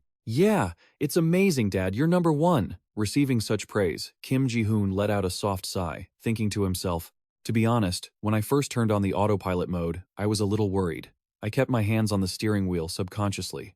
But the more I drove, the more stable it felt, so much so that I felt safe even with my eyes closed.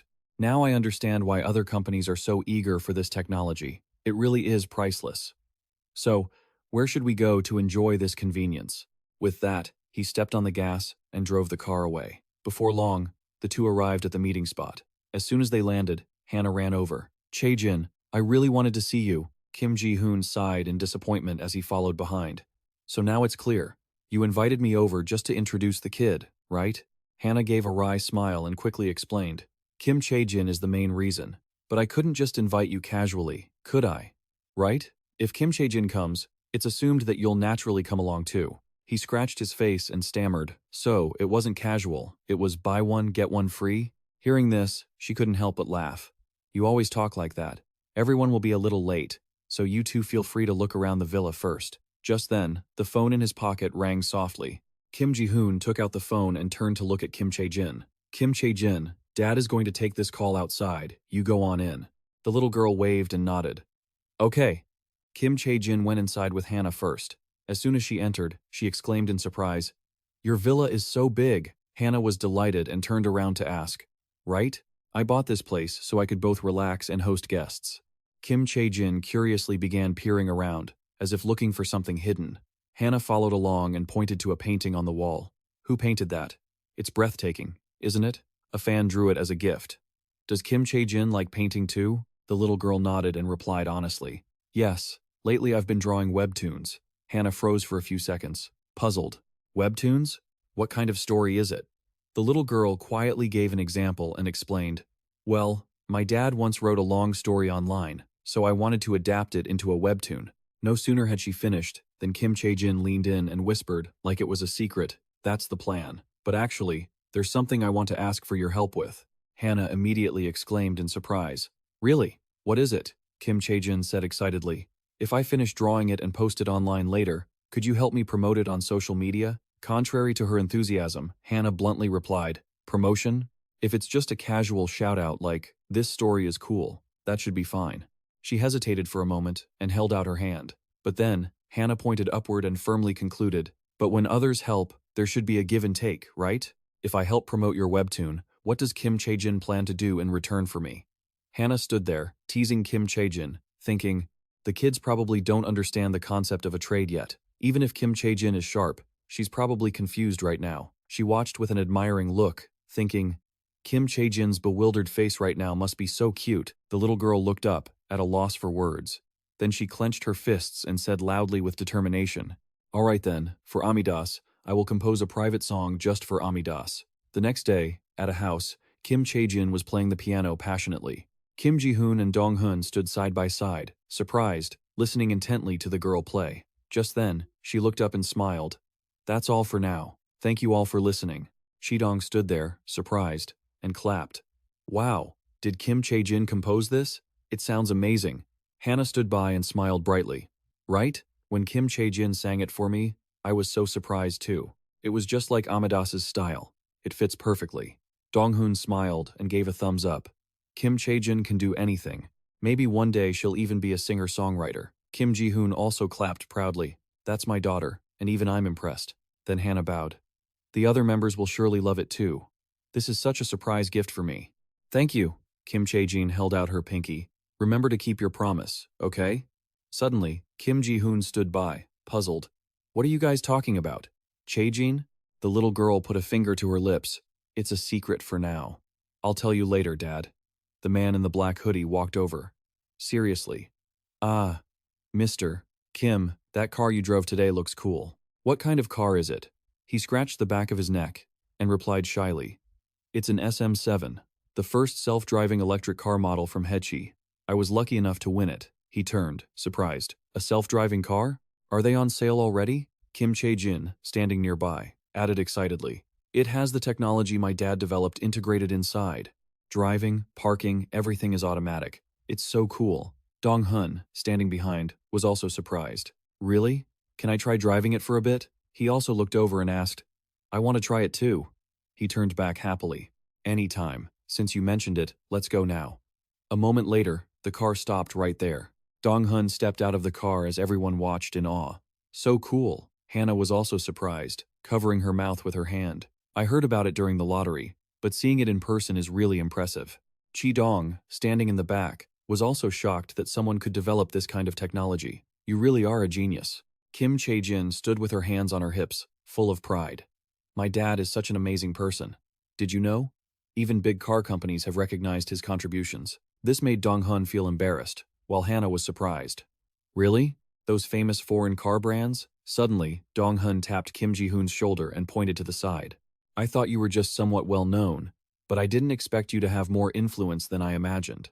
With a father like that, it's no wonder Kim Chae-jin is so talented. He shyly turned to answer, "Thank you." Then he looked to the side, smiling, and thought, this feeling is so strange. Recalling his first awkward social interactions with her, back when he first met Kim Chae-jin, he was struggling, so he always felt shy and guilty toward her. Looking at this car now that I'm slowly hitting my goals, I can confidently say, I am Kim Chae-jin's father. She gave him 2 thumbs up to show her satisfaction, making him think it was truly wonderful. Let's achieve even greater things together. And I will become a strong Yujin Dong-ho, worthy of making Kim Chae-jin proud. A while later, after visiting the mansion, Kim Ji-hoon was back at the building, pouring his heart into his battery research. He replaced his coffee stirrer with a spoon to dissolve the powder in his cup. Holding a newspaper in one hand and his coffee in the other, Kim Ji-hoon thought, nothing interesting in the news today. Has there really been no progress in battery research? Suddenly, he spotted something intriguing. This article was short, but quite profound. He looked at the details, and the name of the author was J. Racket Boston Massachusetts. Is that the same last name as Dr. Racket? He picked up his phone, thinking, the main area of activity matches too. Should I ask if they're related?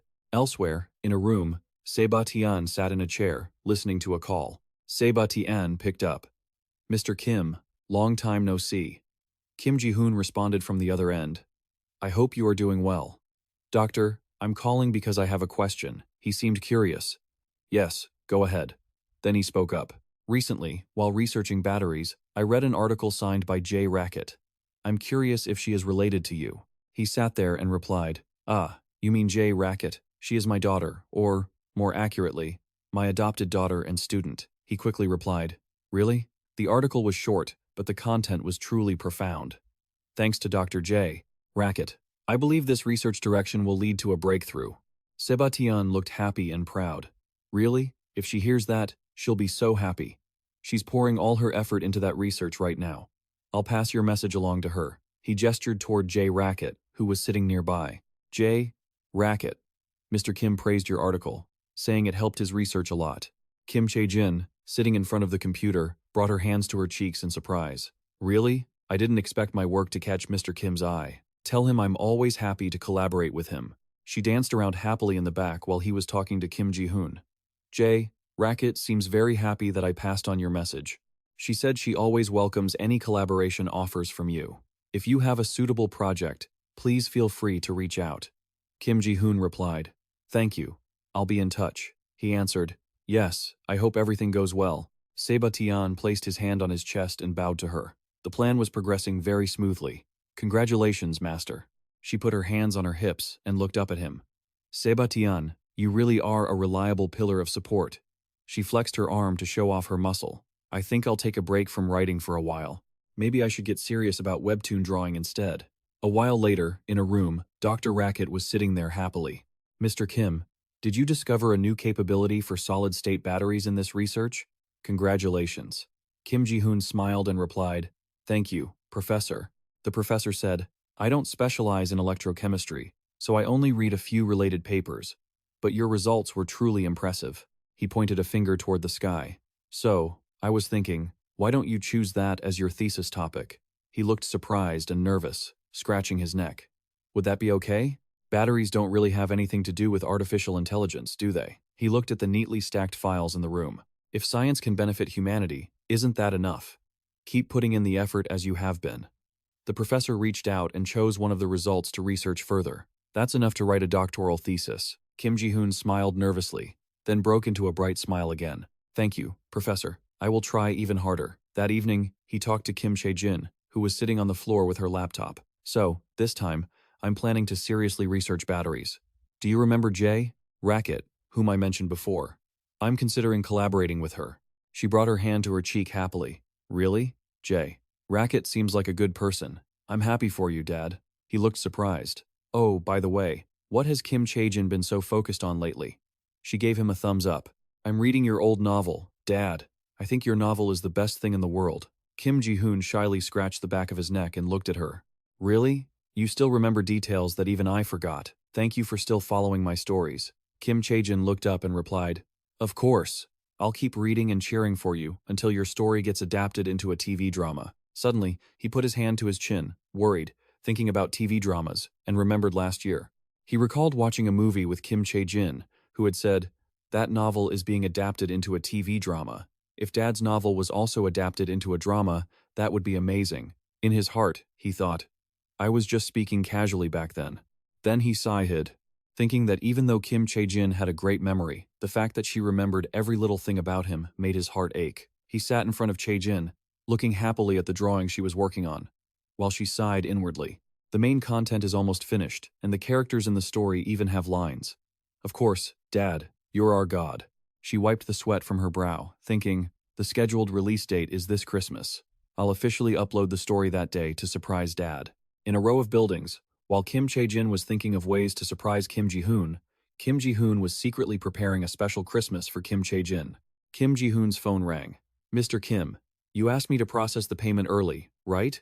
That's why I'm calling. He was sitting on a bench on the street and replied, Oh, yes. I need to buy a few things urgently. What is the total royalty amount? The voice on the other end said, A total of $13 million. He was shocked. $13 million? That's almost 150 billion won. The voice replied, I'm calling to ask how you want the transfer. Do you need it all converted to Korean won? He hurriedly replied, for now, just transfer 30 billion won to me. They finished their conversation. Once it's transferred, I'll call you back. He replied, Yes, thank you. That call was from Eugenia Dong-ho. Sitting there, Ji-hoon was trembling. Afterward, he jumped up and shouted, ignoring the confused looks from passers-by. I'm rich now. The people walking by whispered, What was that? Did he win the lottery? This guy looks so weird. He touched his head, glanced back, and felt embarrassed, realizing he was out in public. Then he looked at his phone, smiling as he thought that, with the money coming his way, he could finally start his secret Christmas plan. Images of beautiful rooms appeared on his device. Kim Chae-jin, just you wait. This time, I'm going to truly surprise you. The Christmas spirit is in the air, and this is Kim Ji-hoon's secret Christmas plan. Underneath their apartment building, Kim Ji-hoon quietly thought about buying a new home. Beautiful bedrooms appeared in his mind, and he planned to decorate Kim Chae-jin's room in the colors she loved without her knowing a thing. He imagined the look on Kim Chae-jin's face when she walked into the room in surprise, then planned to bring her to see it on Christmas Day for the ultimate reveal. Kim Ji-hoon was so excited as he walked her to school, thinking to himself that she surely wouldn't expect her dad to give her an entire room as a gift. Now that he had the money, he decided to take a half-day off to go house hunting. Suddenly, she looked up. Dad, why are you glowing today? He was startled and quickly replied, Huh? Oh, well, his voice booming. I'm just happy to be out for a stroll with Kim Chae-jin on such a beautiful day. She looked up at the sky and answered, But it's so gloomy today. He replied to his daughter, As long as I'm with you, every day is a beautiful day. Suddenly, Ji-hoon nudged Kim Chae-jin forward, surprising her. We're here at class. Study hard, all right? See you later. After that, she turned back and saw him hurrying away. She stood there, frowning. Something was definitely fishy. That look on his face, he only acted like that whenever he was hiding something from her. A while later, at a real estate agency, the agent who was eating instant noodles jumped as Kim Ji-hoon walked in. Excuse me, I'm looking to buy a house. The guy slurped his noodles. We don't sell studio apartments here. He frowned and retorted. What did you just say? He thought to himself. What kind of service is this? The guy just sat there slurping his noodles, looking like a student. We only deal with apartments, or look, if you aren't buying, just leave. He countered. I told you, I'm here to buy a house. The guy didn't stop eating. If you aren't actually buying, why are you even here? Suddenly the guy stopped, startled. Kim Ji-hoon sat there, arms crossed, looking serious. I'm here to buy. For real. Do you think I'm joking? I want to see the apartment at PM. Let me see it. The guy quickly set his noodles down and folded his hands nervously. So, you already had a place in mind? Fine. I'll take you to see it. Wait, are you actually going to buy it? He confidently showed his account balance, which shocked the agent. The agent then gave a shy smile and pointed to the left. Sorry, there have been a lot of weirdos lately, so I've been a bit guarded. Actually, there is a unit for sale right now. Do you want to take a look? He closed his eyes and nodded. Of course. As they stepped out, so, what do you think? This unit faces south. It's very nice. Kim Ji-hoon touched his chin while the agent enthusiastically introduced it. The owner kept it in great condition. This is one of the most requested units in E. He put his hand on his chin, thinking. It really was as good as the guy said. It looked solid. Looking at the design, he thought, the structure is sturdy, the space is well maintained. There's nothing here for Kim Chae-jin to complain about. But then, he shoved his hands into his pockets and turned away. I like this unit and I want to sign the contract. Let's go check the rest. Let's head out. The agent followed. Yes, of course, sir. The moment the elevator hit the first floor, the agent gestured for him to lead the way. All right, let's head back to the office to finish the paperwork. Suddenly, Kim Ji-hoon spoke up. Actually, wait, I do like the place. But, he picked up his car keys and clicked them. Thinking about it, there's something that just doesn't feel right. I'll be going now. If I change my mind later, I'll come back. He walked away without looking back, leaving the agent standing there, stunned. Huh? Wait, sir. He waved his hand as he walked. No need to bring me back to the office. As soon as he got in the car, Kim Ji-hoon smiled and opened the window to look back. That's it then. Goodbye. The car drove off, leaving the agent standing there, dumbfounded. He sat in the car thinking, I don't want to do business at a place that looks down on customers like that. Seeing the house was enough. I can just sign the contract somewhere else. He frowned and smiled. Now for the important part, figuring out what color Kim Chae-jin likes. But she's so sharp, I'm scared of getting caught. A while later, the sky had turned dark, and at their home, Kim Chae-jin appeared with her hands on her hips. Dad, what are you rummaging around in there for? Kim Ji-hoon was squatting in front of the closet, turning around awkwardly. Dad was looking for something, but I don't know where it went. She stood behind him. That's all my stuff in there. Looking into her closet, he asked, What about this, Kim Chae-jin? It seems like white is your favorite color, right? You have so many white clothes, she replied. Those are just the ones you and the ants picked out for me. He looked away as she seemed to be catching on to his game. But tell me the truth, Dad. You're secretly preparing a year-end gift for me, right? Kim Ji-hoon's next words made her jump. I've been found out. He scratched the back of his neck and laughed shyly. Even if you say you don't need it, receiving something special on a special day becomes such a fond memory. So this time, I decided to choose a gift based on the color you like. Kim Chae-jin's eyes were full of tenderness. Dad. She rushed over and hugged him. Thank you for thinking of me, but I don't like it when you neglect your work just to pick out gifts. He hugged her back. Don't worry. I won't let this interfere with my work. In his head, he wondered if he could actually keep it a secret. He looked away, trying to act cool. If I can't hide it, at least I can reveal that it's a gift. But she'd never guessed the actual gift is a whole new room. He turned to pack his bag, thinking, I need to change the subject, naturally. Then he spoke. Oh, right. I also prepared this as a surprise for you. But since you asked, I'll show you now. Kim Ji-hoon held up a book. It's my graduation album that you said you wanted to see. Kim Chae-jin looked excited. Let's look at it now, Dad. She eagerly opened the pages and laughed. I wonder if you were handsome when you were in school. He sat beside her, sleepy. Back then, suddenly, Ji-hoon's eyes widened in realization. Wait. Back when I was a student, he remembered a picture in this book. He looked completely different from now. His picture was right there, Kim Ji-hoon. She seemed amused to see it. It's been a while since I've seen you wear glasses, Dad. He was startled and tried to grab it back. Kim Chae-jin, really? Can we stop looking at this? I looked so dorky back then. It's embarrassing. But she held it up high. No way. You still look as handsome as you do now. She added, Now I understand why Mom fell for you. He retorted, Hey, be honest. I look totally different. It's not like I look the same as now. Then Kim Ji-hoon touched his chin and looked away, thinking, no matter how you look at it, I look nothing like I do now. What's handsome about that? Suddenly, Kim Chae-jin gasped, having spotted something. Ah, found it. Her next words made him look worried. Dad, come here and look at this. She pointed to a picture of a female student and cheered. How about this? I look exactly like Mom, right? A photo of Yoo-jin-ah from her student days appeared before them. Kim Chae-jin held up the yearbook, leaving Kim Ji-hoon looking a bit frozen. Well? Do I look like Mom? He reached out and caught the book. Looking down at it, he thought, she really looks just like her mother. He realized it had been a long time since he'd thought about her. A bright image of Yoo-jin came to mind. He remembered how beautiful she was back then, so different from him. So many people used to confess their feelings to her. Kim Ji-hoon felt a sudden wave of self-consciousness, breaking into a sweat. Why did she choose someone like me? He wondered. Looking at them now, the difference in their appearances was truly striking. Kim Chae-jin looked up, curious. What are you thinking about, Dad? He hesitated, then replied bashfully. Your mom was so beautiful back then. Unlike your goofy old dad. I've always wondered why she said yes when I confessed. The little girl spoke up. But you're handsome too, Dad. Mom told me she fell for you the moment she saw you because of how you looked. Sunlight streamed through the window as he replied, Thanks for trying to cheer me up.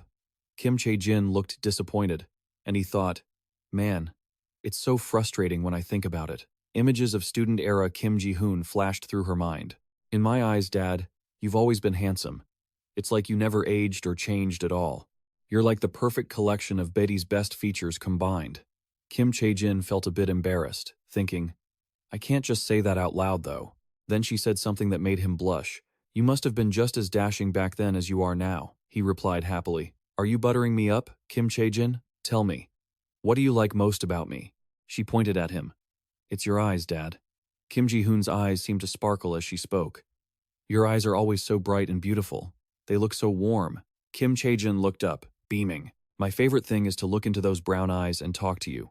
Brown is my favorite color, too, the color of your eyes. He gently ruffled her hair. I get it now. My daughter is so sweet. She giggled. I only say it because it's you, Dad. Then he asked, Is there any other color you like besides brown? She thought for a moment, looking at the picture of Yoo-jin.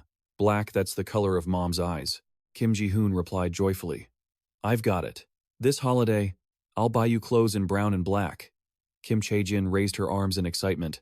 I'm really looking forward to it. He touched his chin, deep in thought. So, Kim Chae-jin likes brown and black. Suddenly, his room felt gloomy. But decorating a room for an 8-year-old girl with those two colors sounds way too mature. The next day, at the furniture store, the salesperson looked hesitant. You want to decorate a girl's room in black and brown? Have you asked her? Kim Ji-hoon awkwardly rubbed his neck. Those are the colors she likes. How can I keep the room from being too dark? The salesperson asked again while typing on the computer. Kids that age usually love bright colors. Your daughter is really unique, but it's not impossible. A modern-style room appeared on the screen. We can choose lighter shades of brown and black to be easier on the eyes, then add some vibrant decor to brighten the room up. He looked at it and replied, That works. It wasn't suffocating but kept the primary colors. Kim Ji-hoon looked surprised and slightly anxious. I thought it would be as dark as a cave, but this design looks great. Of course, if you can afford it, leaving it to the experts is always the safest bet. Under the room lights, he continued. Then let's have the expert design it that way. The salesperson replied, Understood. I'll email you the detailed contract. A while later, while walking outside, Kim Ji-hoon thought to himself, the surprise plan is going perfectly. Now, I just need to keep track of the construction progress. He looked up at the sky, full of hope. I've been earning quite a bit lately. I want to give something to my parents, maybe buy a new car. When the royalty money comes in, I'll buy them a house in a posh neighborhood. He walked along, feeling lighthearted. They'll be so shocked when they get these gifts. I've always felt guilty for not being able to help them much, but it seems like the time has come to repay their kindness. Suddenly, his pocket buzzed. Kim Ji-hoon picked up the phone. Hello? The person on the other end answered. Kim Ji-hoon frowned, feeling a sudden sense of dread. What happened? What's wrong? His legs felt weak, as the person on the other end replied. Your father. The next words filled him with terror. Emergency surgery due to a pile-up accident. A while later, at the crowded hospital, Kim Chae-jin sat next to her grandmother, who was trembling with her face in her hands, as Kim Ji-hoon arrived. Dad, what's going to happen to Grandpa? She was shaking. He's driven his whole life without an accident. Why would this happen now? He looked at her with deep sorrow. Mom, Kim Ji-hoon looked away, thinking heavily. No matter how careful you are, if someone else hits you, there's nothing you can do. He clenched his hands on his lap, trembling. I just started to get stable enough to take care of my parents. And now this. If Dad doesn't make it, Kim Chae-jin reached out to comfort everyone. Worried. Grandpa will be okay. I'll pray really hard so the surgery goes well. She clasped her hands, closed her eyes, and bowed her head, surprising him and her grandmother. Dear God, Please help Grandpa have a successful surgery. Please don't let him be in pain. He tried to place his hands over her grandmother's. Mom, just like Chae-jin said, Dad is going to be okay. The little girl smiled with her hands held in front of her chest when he spoke. Whenever I'm worried, Chae-jin is the one who gives me strength. For some reason, just hearing her voice calmed his heart. It felt like everything would be okay. It was so strange. The things he worried about finally seemed to be resolving. Kim Ji-hoon looked up, trying to stay calm. The doctors are giving it their all for the surgery, so he will definitely make it. Let's keep hoping. His mother wiped away her tears. Let's pray together. The little girl continued to clasp her hands and pray with her eyes closed. Her heart was full of sincerity. Grandpa, please get better soon. Please let the wounds heal quickly. The operating room light was still on as the girl continued her prayers. Please let the surgery go smoothly. Grandpa, please recover quickly. A long time later, in a hospital room with an open window, Kim Ji-hoon's father lay unconscious on the bed, and he stood beside him. When will you wake up, Dad? Suddenly, his father opened his eyes, startling him with joy. Dad! His father turned to him and asked, Where am I? He replied, This is the hospital, Dad. Do you feel okay? He looked frail. I remember driving like I always do. How Kim Ji-hoon replied, his eyes welling up with tears. Luckily, your vital organs weren't damaged. You're very lucky. It was a close call. He smiled. I'll let Mom and Chae-jin know you're awake. Just keep resting. But his father closed his eyes, looking troubled. I'm sorry for making you all worry. A while later, at the police station, footage of the accident appeared along with an explanation. The dashcam footage from the pileup yesterday afternoon in the city center has been released. According to the images, the cause was speeding, followed by veering into the opposite lane. She placed her hands over her heart and let out a sigh of relief. I was so worried all night that your father wouldn't wake up. Seeing him doing okay now, I feel so much lighter. Kim Ji-hoon sat nearby and smiled. It'll probably take more time for a full recovery, but it's great progress. Don't worry too much, Mom. She frowned and turned to ask, But what about you? Are you okay? He looked surprised. Huh? What do you mean, Mom? She raised her hands to her face, full of worry. The hospital bills, can you really handle them? Even with a successful surgery, your father needs a long recovery time, and he's in a private room now, not a shared one. Kim Ji-hoon waved his hand dismissively. Don't worry, I'm making pretty good money now. She replied, How much could a regular employee possibly make? Don't waste your money on this. Let us handle the medical expenses. Suddenly, he held out his phone to her. Look at this.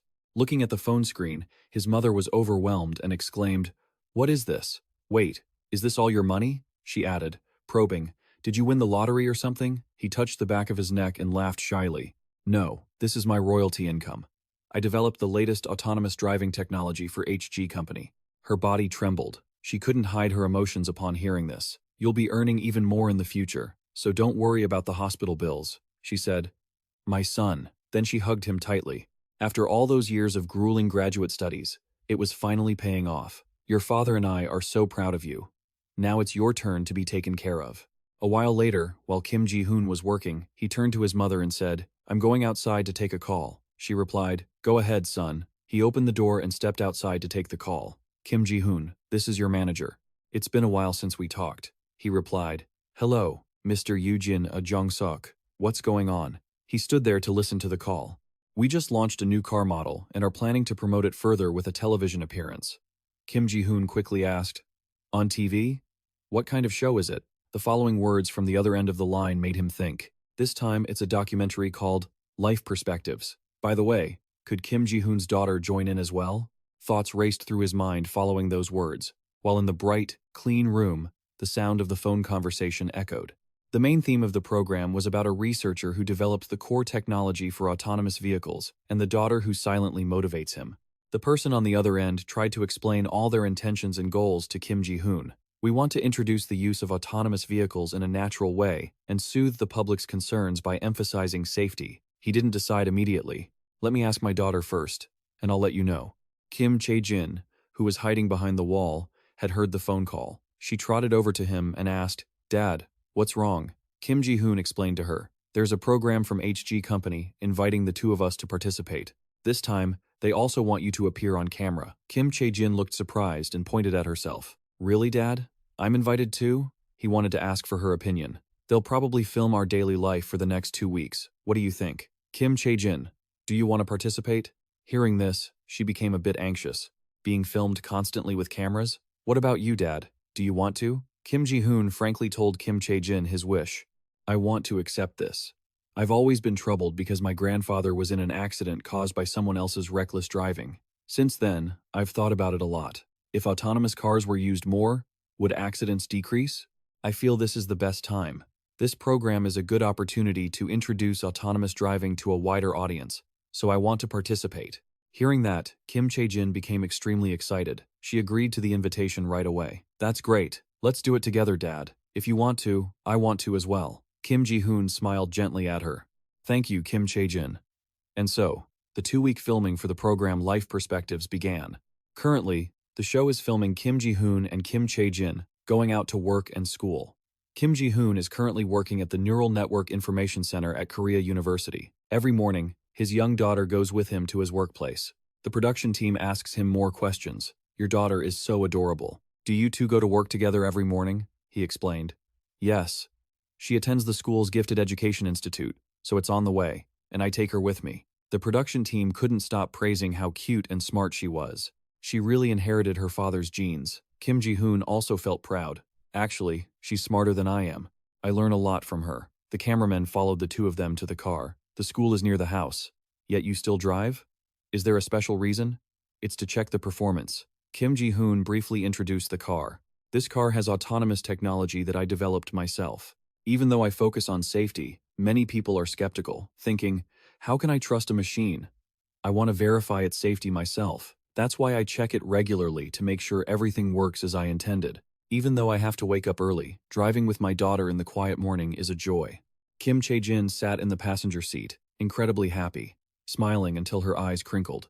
Dad, you're the one who created this cool technology? I'm so proud of you. My dad is a genius, right? I love being next to you like this. Scene change. The production team is sitting in front of a computer monitor, watching the episode filmed earlier. Dad, remember to do a good job with your research today.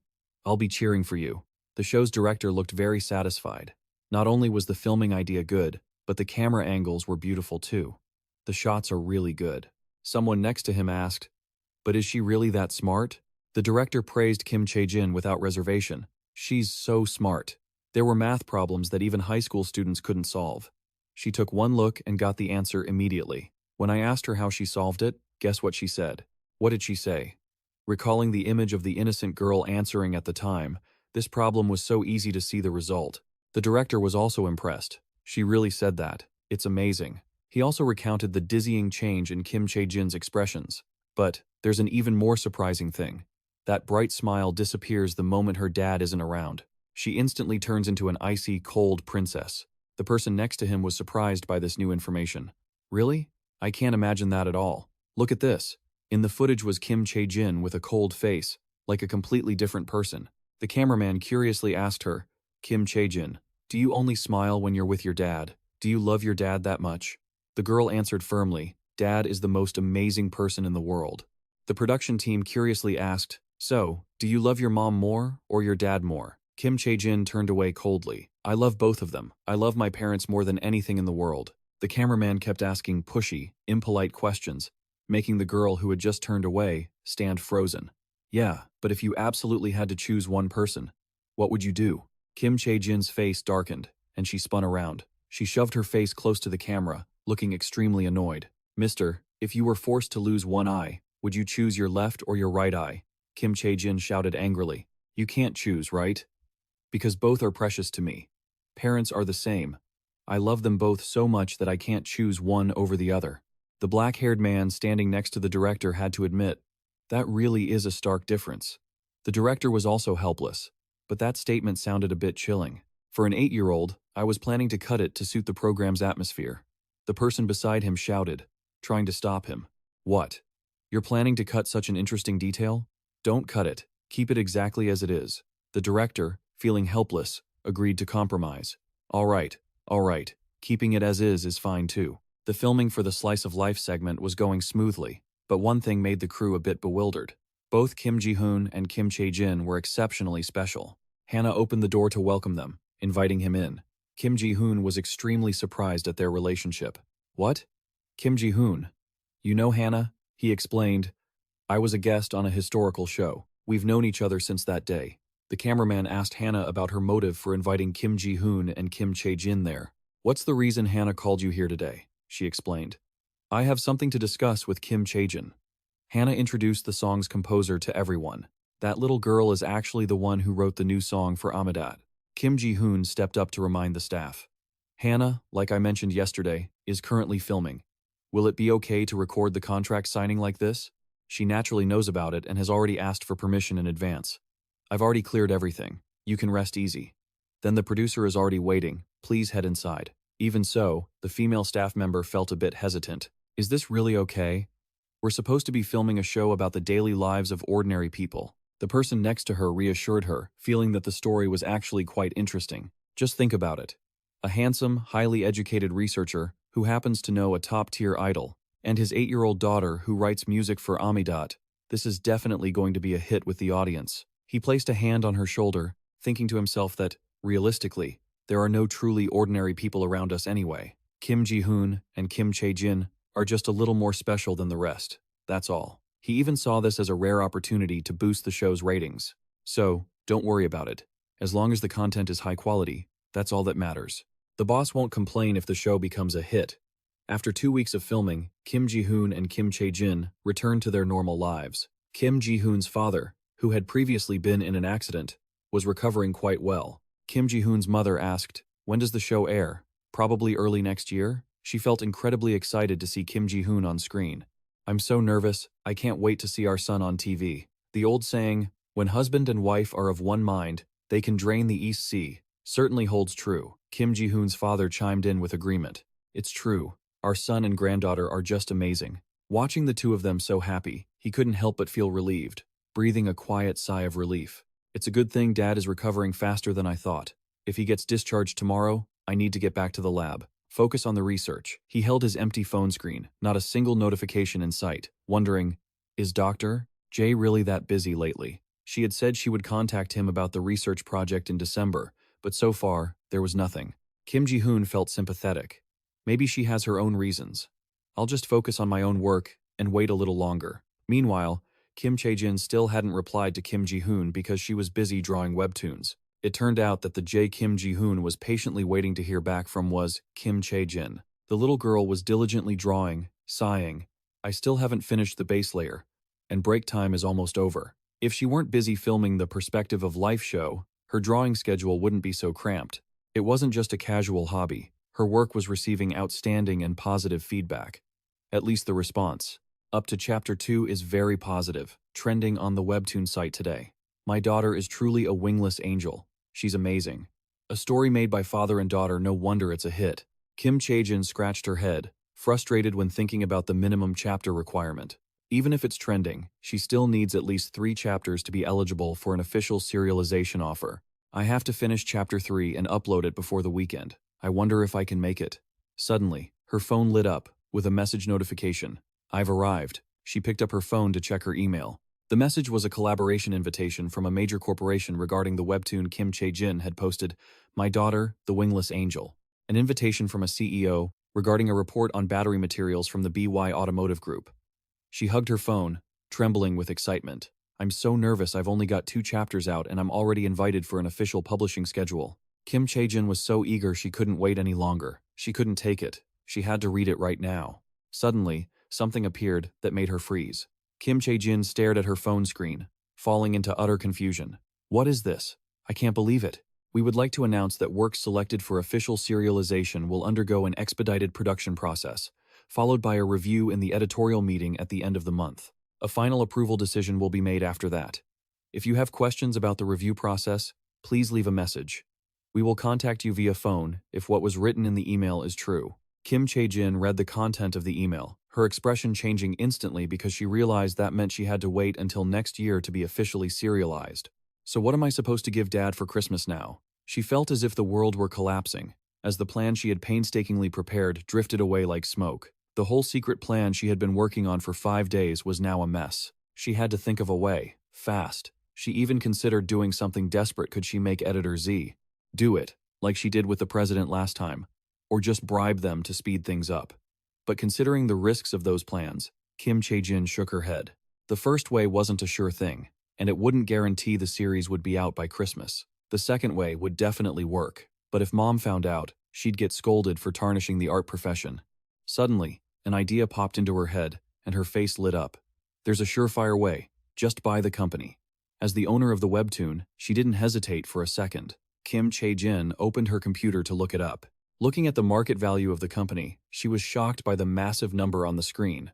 33 trillion won. Where on earth am I supposed to get that kind of money? Kim Chae-jin kept getting lost in thought, feeling that this plan wouldn't necessarily work either. It wasn't impossible, but it definitely wasn't easy. And then she thought, what if she wanted to buy it, but they refused to sell? Her whole body started to shake, feeling utterly helpless. That method was useless too. Kim Chae-jin felt regretful for not executing her plan sooner. She realized she should have started serializing it earlier. Was there really no other way? Nighttime at the apartment where Kim Chae-jin and Kim Ji-hoon live. He watched the time slowly ticking away on his phone screen, muttering to himself, Christmas is almost here. It feels like just yesterday was last Christmas. Time flies so fast. I'm really looking forward to it. I wish morning would come quickly.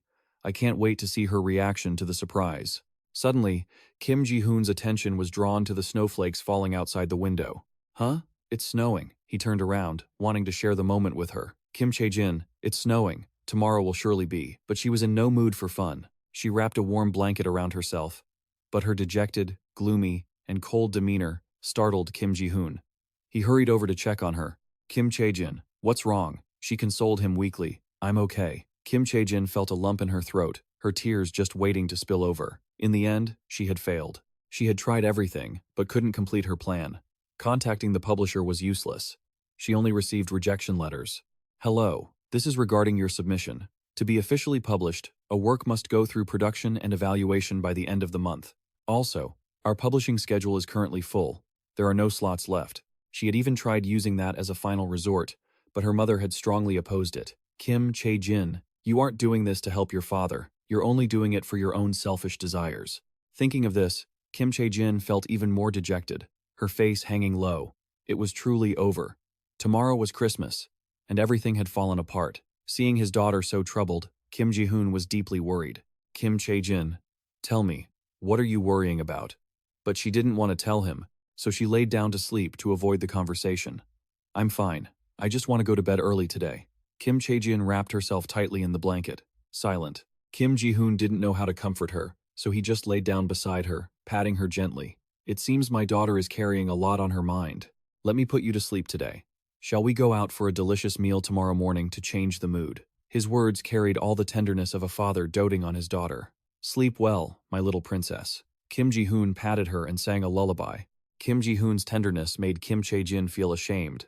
I'm such a fool. It's all my fault. Yet I was even angry at Dad. She closed her eyes, deciding to sleep. I'll sleep early today, stop thinking about anything, and apologize to Dad tomorrow morning. They both drifted into a peaceful sleep, intending to tell her father how truly sorry she was. The next day, the sun rose high. Rays of light pierced through the window. Kim Chae-jin drowsily rubbed her eyes, peeking through one eye, stunned by this strange place. Where am I? This place is so unfamiliar. She remembered everything that happened before falling asleep. I think I fell asleep while Dad was singing last night. Kim Chae-jin cautiously observed her surroundings. It felt strange, but also very comfortable. A sound drew her attention. Kim Ji-hoon opened the door and walked in. You're awake, my little princess? Kim Chae-jin was dumbfounded. Dad, seeing my face, you must know I succeeded. She didn't understand what he meant. He explained, don't you remember? I told you I would prepare a Christmas present. This is what Kim Ji-hoon wanted to give you. This room is the Christmas present I prepared for you. Kim Chae-jin's eyes sparkled like stars, and she gasped in surprise. Is this my new room? Kim Chae-jin jumped up and hugged her father tightly. I love you, Dad. This room is amazing. He was very happy. You're not sad anymore, right? Hearing that, her mood dipped slightly, and a sense of guilt crept in. Actually, Kim Chae-jin decided to tell her father everything. I drew your novel into a webtoon, intending to give it to you for your birthday. I wanted to wait until it was officially released on the platform to show you. She was sad that her surprise plan hadn't come to fruition, but the editor said it wouldn't be out until next year, so she couldn't give it to him as planned. That was why she was sad and even angry at her father. Kim Ji-hoon was astonished to hear this. What? You drew my novel as a webtoon? And it even got an official offer? Yes. I just wanted to see my work in a more special way. If it had been for Christmas, the gift would have been perfect. Kim Ji-hoon patted her head. So, that's why you were sad? He comforted Kim Chae-jin. I don't care about the official release. Just the fact that you drew a webtoon based on my novel has already moved and surprised me. She hugged Kim Ji-hoon tightly. Dad, knowing you understand is enough for me. I hope that from now on, you won't make things hard for yourself over such matters. Kim Chae-jin felt a burden lifted from her heart. Yes, I understand, Dad. They happily went to have breakfast together. Come on, let's have breakfast. You must be very hungry. Yes, this is wonderful. Stepping out, Kim Chae-jin exclaimed in surprise. On the table was a beautiful meal and a sweet cream cake. Kim Ji-hoon always tried to meet her wishes. You said you wanted to eat what I cooked, right? It's nothing special, but I tried my best while you were sleeping. Deeply touched, she wiped away her tears. It's okay. I'm really moved. Thank you so much, Dad. Kim Ji-hoon was equally happy and shy. Finally, I've successfully surprised Kim Chae-jin for the first time. It's so good to see you happy. They spent the morning together. A warm, happy Christmas. All right, Merry Christmas. Switching scenes, Kim Ji-hoon returned to the old apartment where they used to live. When he was secretly preparing to move for Kim Chae-jin, he hadn't had time to clear out his things from the old place. He decided to clean out some items in the cabinet to take with him. Since he had bought all new furniture and appliances, there wasn't much to take. But still, he should gather what was left in the drawers. Kim Ji-hoon suddenly pulled a stack of papers from the cabinet. He was surprised to see them. What is this? The content on the papers was clearly written. Diary tracking Dad's change in appearance. Kim Ji-hoon held the papers, dumbfounded. A diary tracking my appearance? Did Kim Chae-jin write this? He curiously opened the notebook. Kim Ji-hoon was startled. Could this be? As night fell, the apartment building lit up. Kim Ji-hoon walked up to Kim Chae-jin, who was eating snacks. Kim Chae-jin, I want to ask you something. What is it? What's the matter? He held out the notebook to her. I found this while cleaning the old place today. Seeing what he had, she became extremely panicked. Only now did she realize the existence of this thing.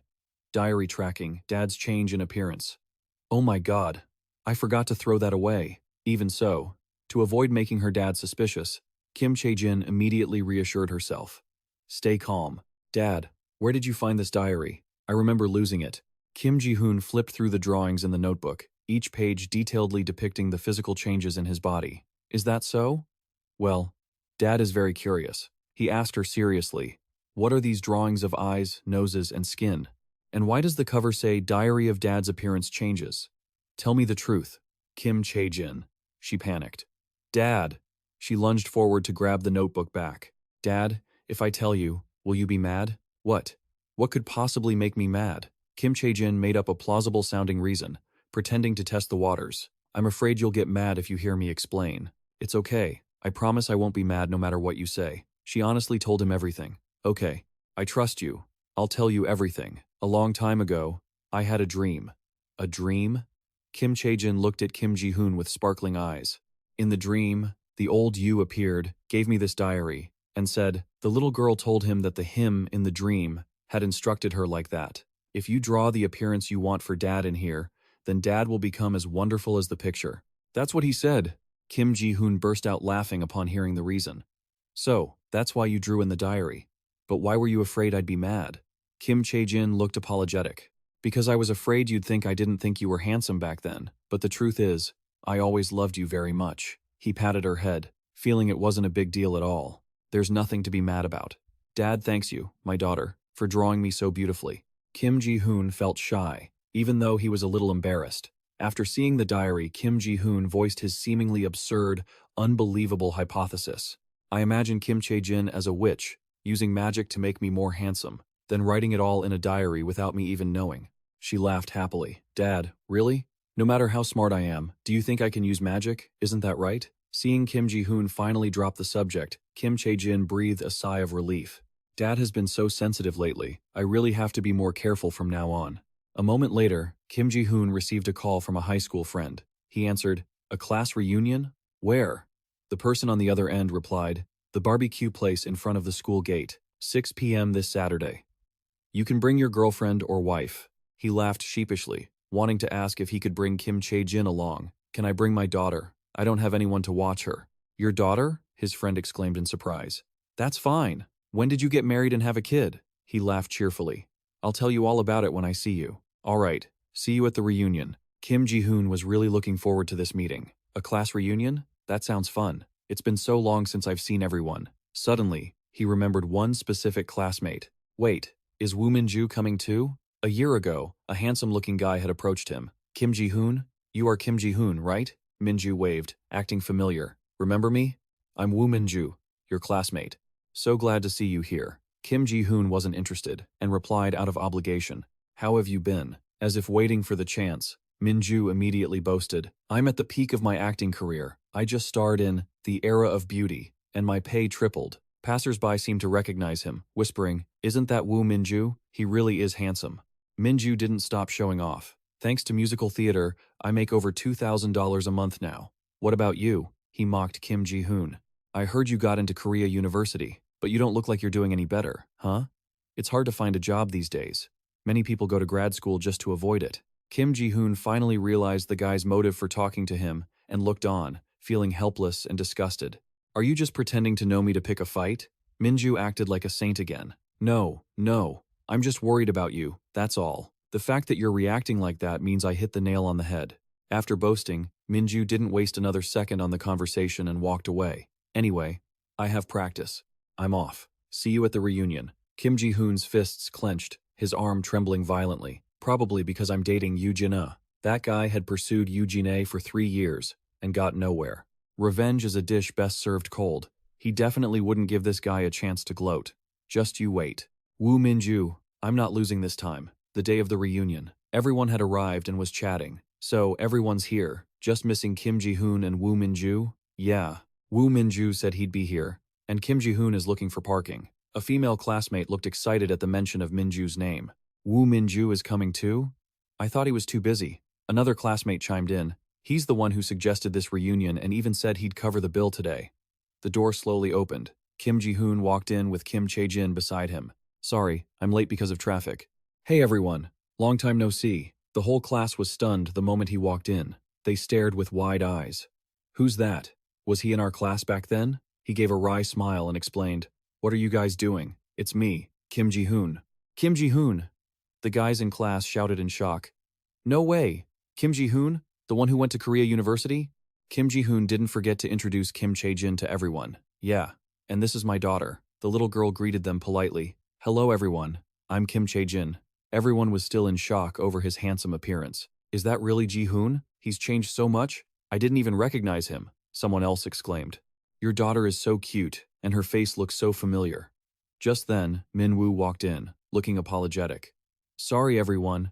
I got held up by my schedule, so I'm late. Kim Ji-hoon initiated the greeting. Oh, you're here, Min-woo? Hey. Min-woo froze for a few seconds. Seeing him stand out in the crowd, he, like the rest of the class, was puzzled. Who is that? A guy came up to him and whispered, You won't believe it. That's Kim Ji-hoon. I almost didn't recognize him either, but Min-woo brushed it off. What? Don't be ridiculous. Even after Min-woo sat down across from him, he still couldn't believe it, his face full of suspicion. Is that really Kim Ji-hoon? He greeted him again. Hey Min-woo, it's me, Kim Ji-hoon. Remember? We met at Rodeo Street 3 years ago. That really confirmed it for Min-woo. Oh, it really is Kim Ji-hoon. Still, he couldn't help but jab at him. You've changed a hell of a lot in just 3 years. God, did you get plastic surgery? Kim Chae-jin, sitting next to him, looked displeased. My dad didn't get any surgery. He's always been handsome. Min-woo looked at the little girl acting all feisty and felt a sense of familiarity. Kim Ji-hoon, since when did he have a daughter this old, and why does her face look so familiar? A girl next to him whispered, Doesn't she look just like Yoo Jin-ah? She must be Yoo Jin-ah's daughter. He was startled, his face turning pale. What? You mean Yoo Jin-ah? Kim Ji-hoon answered, looking slightly shy. As you all know, I dated Yoo Jin-ah back in high school. Things happened, and well, here we are. A silver-haired guy asked, So, where's Yoo Jin-ah? Why did you come alone? He explained, Yoo Jin-ah is busy with some personal business. She's staying with relatives overseas right now. I'll pass on your regards to her later. Min-woo was fuming, his face darkening. Kim Ji-hoon, how dare you with Yoo Jin-ah too? The dinner was served. Kim Chae-jin was attentive, feeding him. Dad, let me feed you. Sure, that's my good girl. The girls in class were all charmed by how cute and well-behaved she was. I wish I had a daughter as sweet as Kim Chae-jin. I never thought Kim Ji-hoon would change so much. He's so kind now. Because they were chatting, she accidentally dropped a piece of meat. It's so delicious. It happened to land right on Minwoo's pants as he sat nearby. Still nursing his anger, he exploded. What the hell? These pants are expensive. The girl looked apologetic. I'm so sorry, Minwoo. I'll pay for the dry cleaning. But he wouldn't let it go. He said sharply, you think dry cleaning money is enough? These pants cost 1.5 million won. They're hard to get. Kim Ji-hoon stepped in to calm him down. Calm down. Minwoo, please. He didn't want the reunion to turn into a fight over this. She already said she'd pay for the cleaning. We haven't seen each other in forever. Are you really going to start a scene over this? Kim Ji-hoon frankly criticized Minwoo's rotten personality.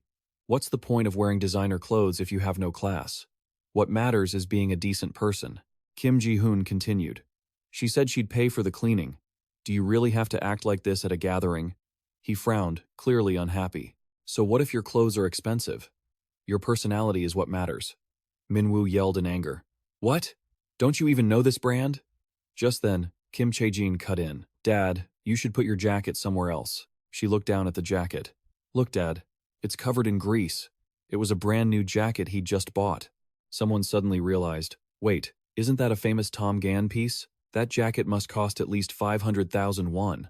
Everyone turned to look in amazement. What? 500,000 won? The guy next to him said in a panic. Oh my god.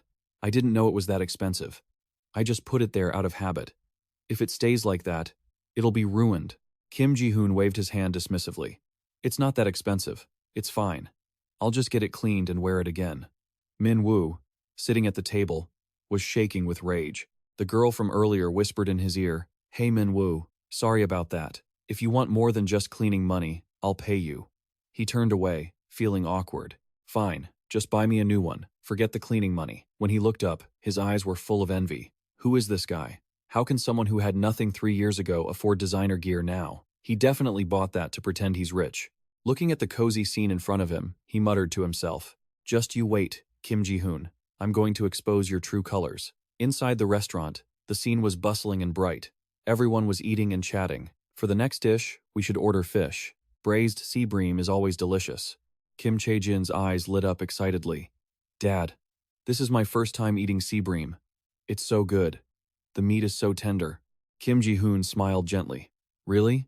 If you want to eat it again next time, just tell me, and I'll buy it for you. Minwoo, sitting opposite, crossed his arms and mocked him. Kim Ji-hoon, I paid for the first dish, so it's your turn now. Since you're wearing a 500,000 won jacket, you can definitely afford to pay, right? It would be great if you treated everyone today. A malicious glint flashed in his eyes. Fish is expensive, different from meat. I'll make it hard for him. Kim Ji-hoon was silent for a moment. The guy next to him leaned in and whispered, Fish is pricey. Can you really cover it? To everyone's surprise, Kim Ji-hoon turned and said generously, Tell the kids to order whatever they want. It's on me. Minwoo pointed, disbelieving. Kim Ji-hoon, are you pretending to be rich after taking out a loan? Kim Ji-hoon asked, confused. What are you talking about? I have plenty of money to pay for the kids' meal.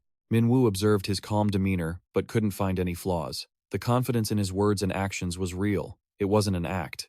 This aura, it comes from someone who's actually wealthy. He was seething. Damn it. He was wearing rags a few years ago.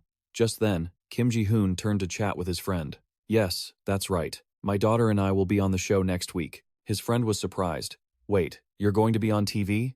Seriously, Kim Ji-hoon? Kim Ji-hoon replied casually. Yeah, I got an invitation. Everyone joined in, praising him. You got invited?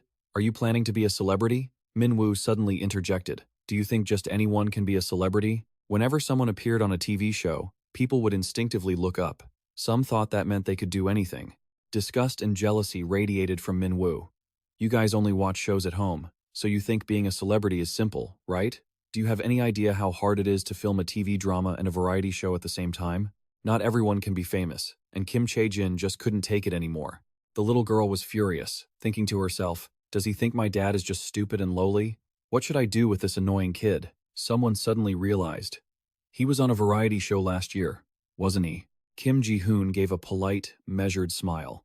At least it's not to the point where I get ignored or called stupid and pathetic in front of my daughter. The girl beside him looked amazed. I remember now. You appeared on that Fourth Industrial Revolution show last year, right? The friend next to her asked in disbelief. What? Really? On that famous show? She exclaimed. All the celebrities there are top tier. I wonder what they're like in real life. Kim Ji-hoon smiled and replied, They were all very kind and polite. I still keep in touch with Dong-hoon quite often. Everyone was surprised again. Dong-hoon? Do you mean you're close with the national artist Choi Dong-hoon? Kim Ji-hoon rubbed the back of his neck, feeling embarrassed. Yes, on the day of the shoot, he asked for my number. He even wished me a happy birthday and asked to connect. Minju gritted her teeth. She slammed the table and stood up. I don't believe you became friends after just one meeting. Don't lie, Kim Ji-hoon. You've always been nothing but a mediocre person. With that, Minju left in a rage. I have a shoot tomorrow.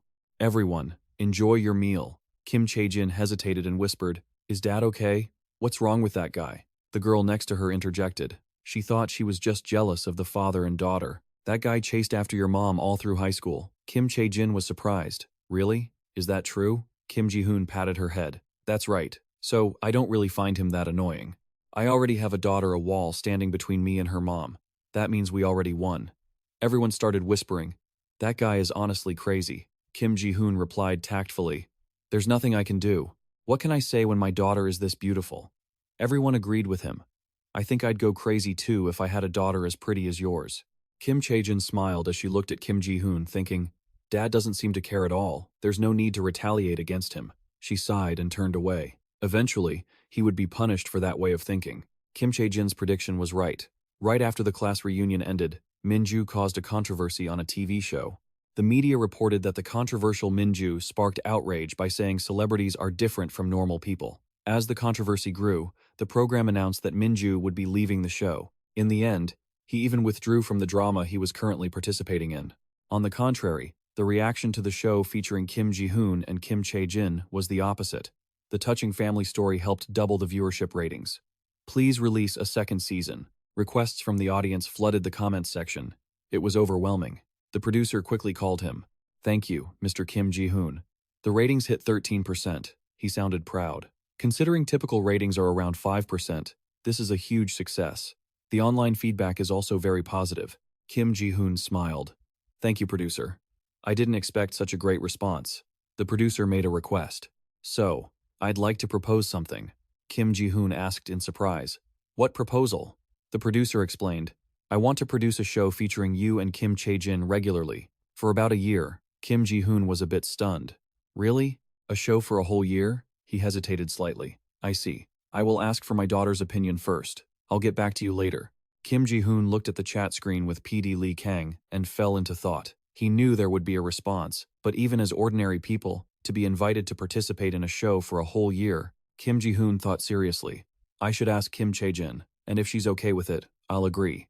I think this would be a good experience. Suddenly, Min Jang-dong-hol called again. Kim Ji-hoon looked at his phone, bewildered. Min Jang-dong-hol, what's wrong? I don't think there's anything worth calling about lately. He picked up. Hello? The person on the other end replied, It's Min Jang-dong-hol. How are you doing, Mr. Kim? Kim Ji-hoon asked back. I'm fine. But why are you calling? Min Jang-dong-hol replied, Nothing special, but I am worried about your recent activities. Kim Ji-hoon guessed, If it's about my recent activities, do you mean my appearance on that show? Min Jang-dong-hol nervously swirled his coffee. Yes, that's right. That program has a much larger influence than I thought. It's making you increasingly famous. He hesitated. So, this is a bit concerning.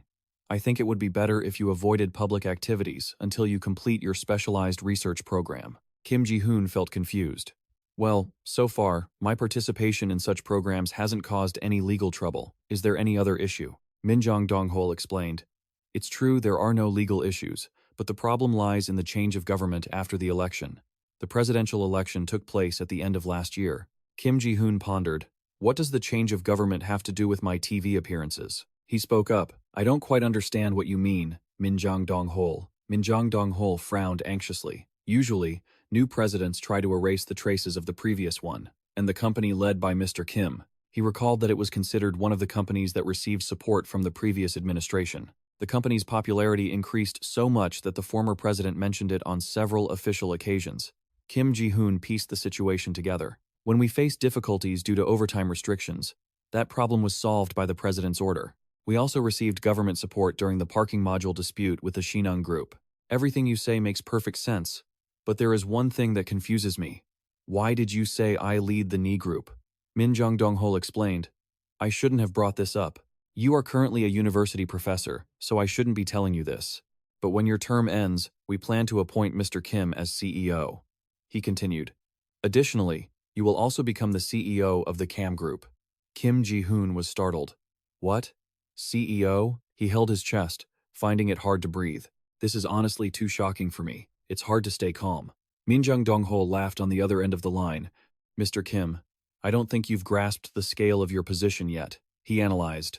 The net profit in the fourth quarter from royalties alone was $13 million, and the amount for the next quarter is expected to exceed $20 million. Minjung Dongho smiled lightly. All of this profit comes from the AS systems developed by you, Mr. Kim. So if you aren't the CEO, then who would be? His comforting words warmed Kim Ji-hoon's heart. So, please be proud of yourself. He nodded.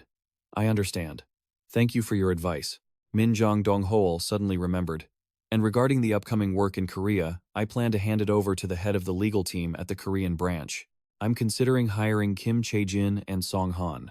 The lawyer has already advised us regarding the donation vouchers. Does that sound okay? Kim Ji-hoon pondered for a moment. Song Han is quite skilled at handling business, and since he comes from a top-tier national law firm, it's probably safe to trust him, right? Plus, Miyujina Dongho recommended him. In the end, he agreed. Yes, that sounds fine. Miyujina Dongho replied, good. Currently, the head of the legal team is also serving as the office manager, so feel free to delegate any necessary personal tasks to him. He adjusted his glasses slightly and turned back to the previous topic. Miyujina Dongho reminded him, please try your best not to attract the government's attention until your term ends. Most importantly, avoid appearing on television. If you do that, you'll be able to protect yourself. Kim Ji-hoon replied in a low voice, I will keep that in mind. Thank you. The screen displayed that the call had ended. He fell into deep thought. Me, a CEO? My heart is still pounding. Kim Ji-hoon let out a sigh, thinking that since it had come to this, he should decline any TV appearances and just focus on his research for the time being. Half a year passed by quickly. Kim Chae-jin graduated from the school for gifted students. She passed the qualification exams for middle and high school and received her diploma. Kim Ji-hoon and Kim Chae-jin happily celebrated her graduation. Kim Ji-hoon announced that he would stop researching electric vehicles, which had been controversial under the previous administration, and instead support Professor Choi Gu-taek in artificial intelligence research. The two of them worked very well together. Everyone exchanged data via computer, but that was just a front for outsiders. Kim Ji-hoon continued researching solid-state batteries with Professor Choi Gu-taek, and as a result, Choi Gu-taek smiled kindly and congratulated him. Congratulations, Kim. You have now officially become a doctor. Kim Ji-hoon could finally breathe a sigh of relief. Kim Ji-hoon became the youngest of Professor Choi Gu-taek's students to receive a doctorate. Choi Gu-taek praised his paper highly. Your work on the mass production of solid-state batteries is truly groundbreaking. This will be a revolution in the field. You have done a great job on this professional project and earned your doctorate. Kim Ji-hoon replied politely. Thank you, sir. If it weren't for you, I wouldn't be where I am today. Choi Gu-taek smiled. Not at all. You worked hard. No need to be so modest. He opened up, but, if you truly appreciate it, could you do me a favor? Kim Ji-hoon asked in surprise. What is it, sir? Choi Gu-taek recounted. I'm facing quite a troublesome issue. I've been trying to deal with it for the past year, but it's getting harder. He bowed his head worriedly. I can't explain it clearly to you right now, but when the time is right, I will tell you. I hope you will listen. Kim Ji-hoon hesitated. Yes. Deep down, he was uneasy. If the professor is saying this, it must be serious. What could it be? Before long, Kim Ji-hoon found out what Professor Choi's problem was. Kim Ji-hoon opened the door and entered the room. Professor, it's me, researcher Kim Ji-hoon. His eyes froze for a moment. Inside, besides Professor Choi, there was someone else. Kim Ji-hoon looked at the man anxiously, thinking, who is that? I've never met him, but something feels off. Dongshu turned back and smiled at the professor. The guest is here. I'll take my leave now. See you tomorrow. With that, he turned and left. Kim Ji-hoon hurried forward and asked, Professor, what's going on? Who is that man?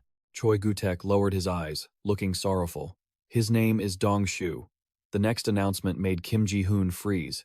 He will be the next director of this research institute. He slammed the table in shock. Didn't you say you would dedicate your life to this place? How can there be a new director? Choi Gu-taek was helpless. There has been an announcement from the board of directors. He recounted the reason. At the end of last year, funds were sent from Ma to the institute's bank account, and rumors spread that the amount reached 10 billion won. After that, The board of directors targeted the institute's financial situation, ousted me, and brought in their own person to be the new director. Kim Ji-hoon frowned. Even though the board holds significant power, there's no justifiable reason to fire you, is there? Choi Gu-taek stood up dejectedly. That's why they are framing me for embezzlement. They are going to convene a disciplinary committee to officially dismiss me. Kim Ji-hoon always believed in him steadfastly. If you are dismissed, then I will leave here too. If a new professor takes over, but the main technology developer who generates the profit leaves, won't that be a burden for them? Professor Choi's footsteps faltered upon hearing those heartwarming words. Even so, the institute still owns 20% of the shares. As long as they don't sell them, they will continue to receive royalties. And because the researchers trusted only me and worked here, this place must continue to operate. He smiled and turned his head gently to look at Kim Ji-hoon. So even if I am no longer here, could you stay at the institute for a while and lead the research team? This is the last thing I want to ask of you. The atmosphere fell into a dead silence. Kim Ji-hoon thought uncomfortably. Although it's a request from the professor, doing that will only benefit the new director. Isn't there any other way? That evening, at the apartment building where Kim Ji-hoon lived, Kim Chae-jin was worried after hearing the whole story. That's strange. So, what does the professor plan to do afterwards? Kim Ji-hoon could only sigh. Dad means it's really wrong for her to leave the institute in such a way. It's a bit dishonorable. Dad feels bad because he can't do anything to help.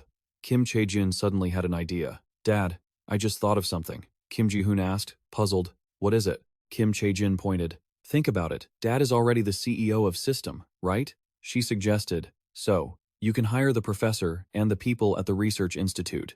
This way, they can continue their research. Kim Ji-hoon looked at Kim Chae-jin in amazement. Oh yeah, I could do that, couldn't I? She waved her hands triumphantly. What do you think, Dad? Is Kim Chae-jin's idea good?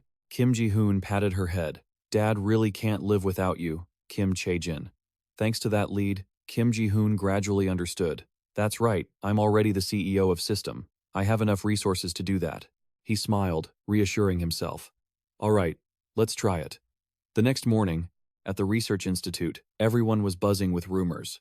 A researcher asked in surprise. What? You mean Professor Choi has already submitted her resignation? The person recounted. Yes, there is clearly talk about convening a disciplinary committee to address the misuse of research funds. Some say she resigned as director voluntarily.